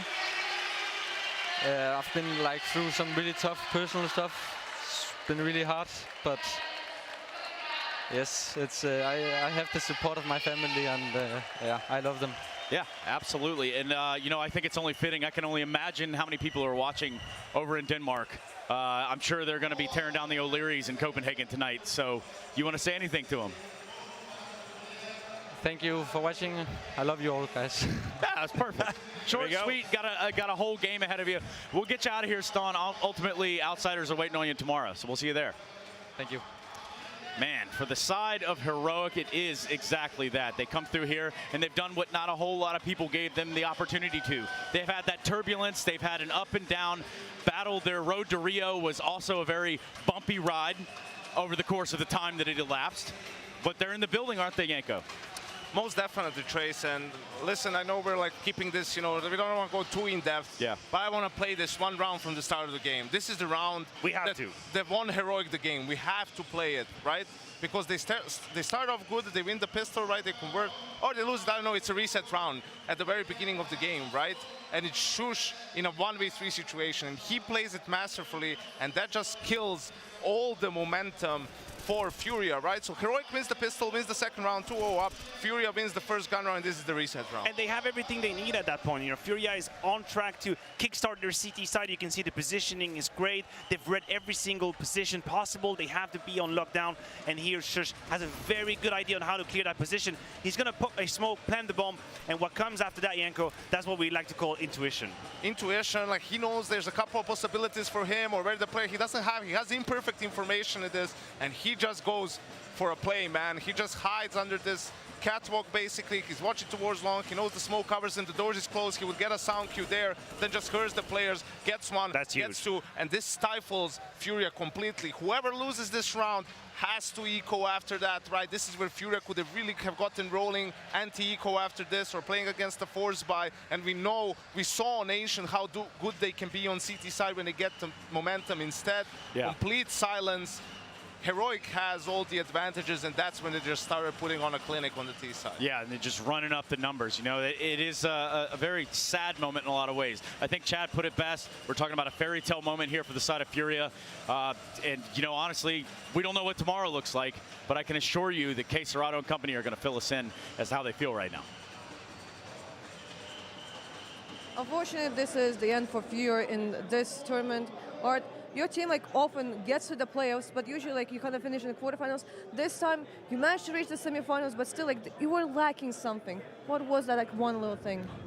It's hard to say. A lot of things happen in the game. I think that we haven't played the best we could. We could have done way better as a team and as individuals. So it's hard to say right now. You had a really great start, and in the second map you managed to make a comeback. Unfortunately, you didn't pick up that win. Do you feel like maybe you just spent so much energy on that second map that it was really hard in the third one? Yeah, I felt on Nuke that my teammates they were trying, but it was tough. I think that hit us tough, and I could not do enough to help us. And my calls were not the best ones. We could have ended on Ancient if I was a little better. So it's just things that we need to improve. I need to improve. So it's you're going to focus on communication and improving those kind of things. I think on the bright side, we are trying the hardest we could. Nobody did not believe we were losing CT side on Nuke, and we are trying to believe every round, even when it was 15-5 and Caserato is alone on V3, we are trying to believe the hardest we can. It's just tough. It's just tough. I mean, obviously it's like really, really hard, especially like when everyone's supporting you. But it was absolutely amazing to actually see them like cheering for you, even like when you lost. Like they were like, we still like believe in you. Like we still like, I'm sure like they're really proud of you. Maybe like a few words to like the fans and like also like the English one on the broadcast. Yeah, can I speak in Portuguese? Guys, eu sei, vendo aqui o quanto vocês apoiaram a gente, é maravilhoso ver como vocês estão torcendo tanto e quando a gente perde, do jeito que a gente perdeu, ao mesmo tempo que quebra o coração da gente, vocês estão lá apoiando, vocês estão de cabeça erguida, até mais do que nós, às vezes a gente sentiu muito isso. Então fica meu sincero obrigado para todo mundo pela torcida e meus sinceros desculpas também por não poder fazer mais. Eu juro que eu queria muito isso, a gente deu o máximo que a gente podia e não tem muito o que lamentar agora, é só agradecer vocês. Quando a gente passar isso e ver em retrospecto, a gente vai ficar muito feliz pela caminhada que a gente teve até a semifinal, só vai ficar gostinho de que a gente queria mais e se Deus quiser abençoar, a gente vai vir para o próximo Major com muita mais vontade e se Deus quiser o próximo campeonato no Brasil, a gente vai poder representar vocês. Então obrigado pela torcida, minha família, amigos, todo mundo que torceu pra gente, acompanhou e acreditou até o final, gente. Vocês são foda. Obrigado, obrigado. Obrigado. Well, I don't speak Portuguese, but I can almost assure you qWiNT was definitely said as a part of that interview. And unfortunately, that is the case. Commiserations over there to Furia are in store. And we now get to turn our attention to the ESL Pro Tour DHL MVP.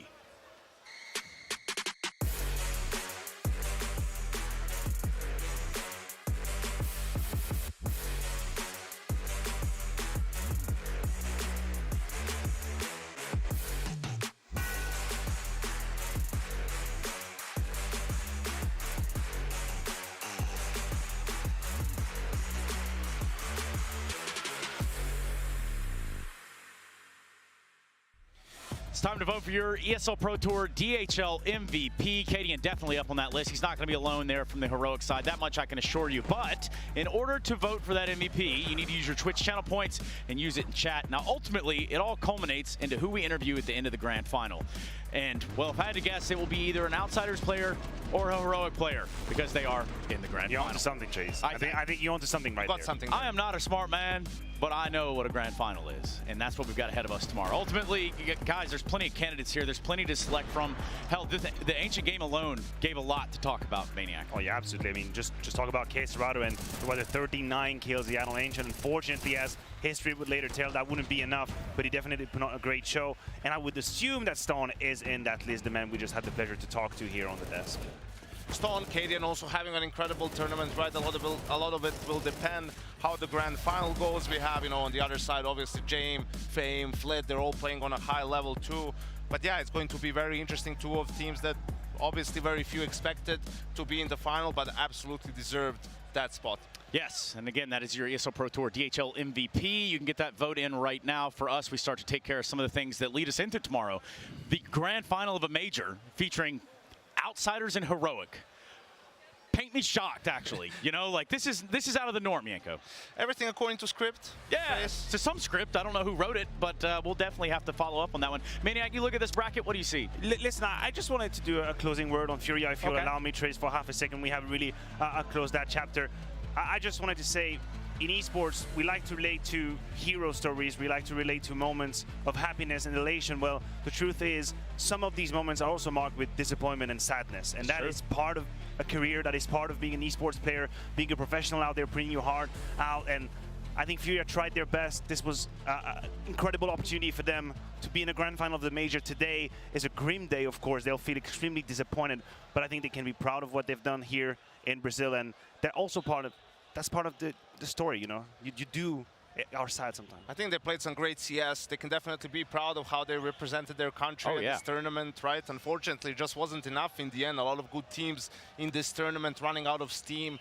It fell towards the very end, right? That Ancient was just inches away. Just right hear there. it from Art. I know I could have done a better job. And listen, I mean, he's also too hard on himself, probably a little bit. Hindsight is 2020. Of course. Right, like Furia has their own style. You can't be like, oh yeah, our rushes are working like now, and here it was fine, and then in overtime it's a little bit different. Obviously, I feel like their game needs a little bit of depth, probably, but with the way, you know, some of the individuals have been playing, if they can keep this up, potentially they can be a contender in the future. Yeah, you know, it is, you know, it is sad. I'll be honest, it is sad because there's no denying it.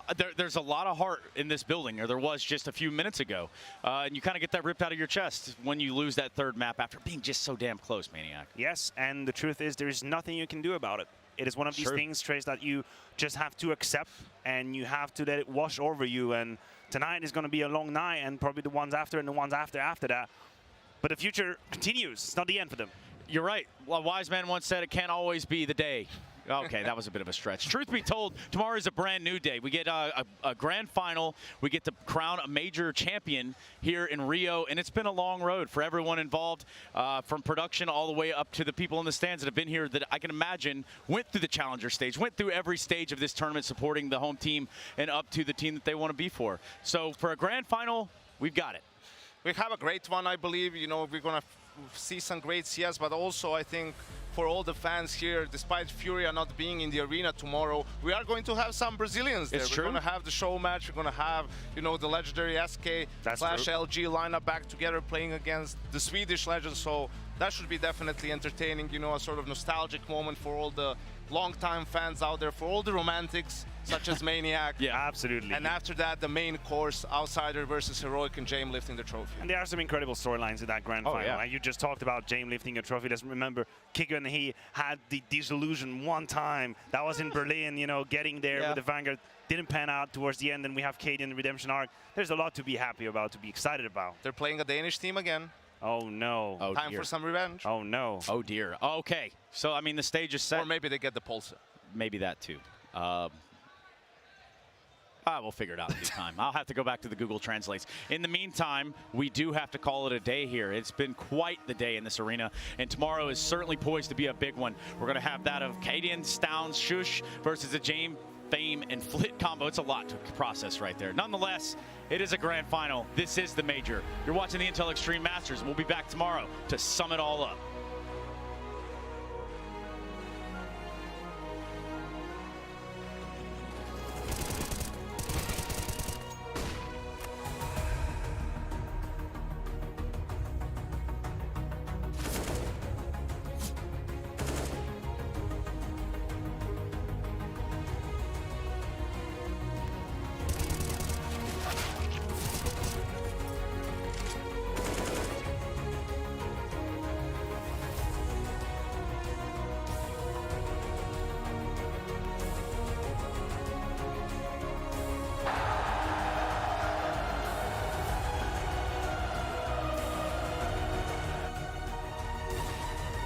That's a little bit unfortunate, otherwise maybe he would have tried to put some pressure. He's still going to go for it. He picks up that one. Oh, no! Out of this world! Game! Are you kidding me? He actually picks up the round! That's it. Call it. MOUZ ain't coming back from that.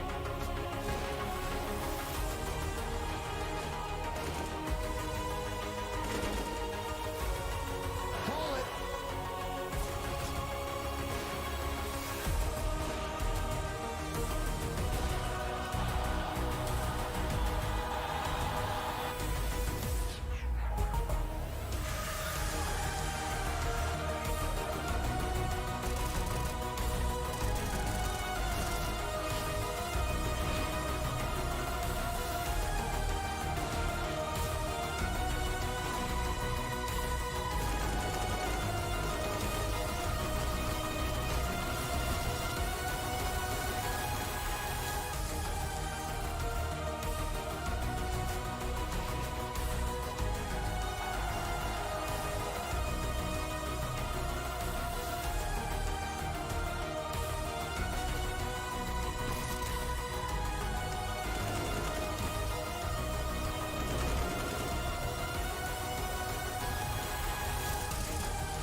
tackle.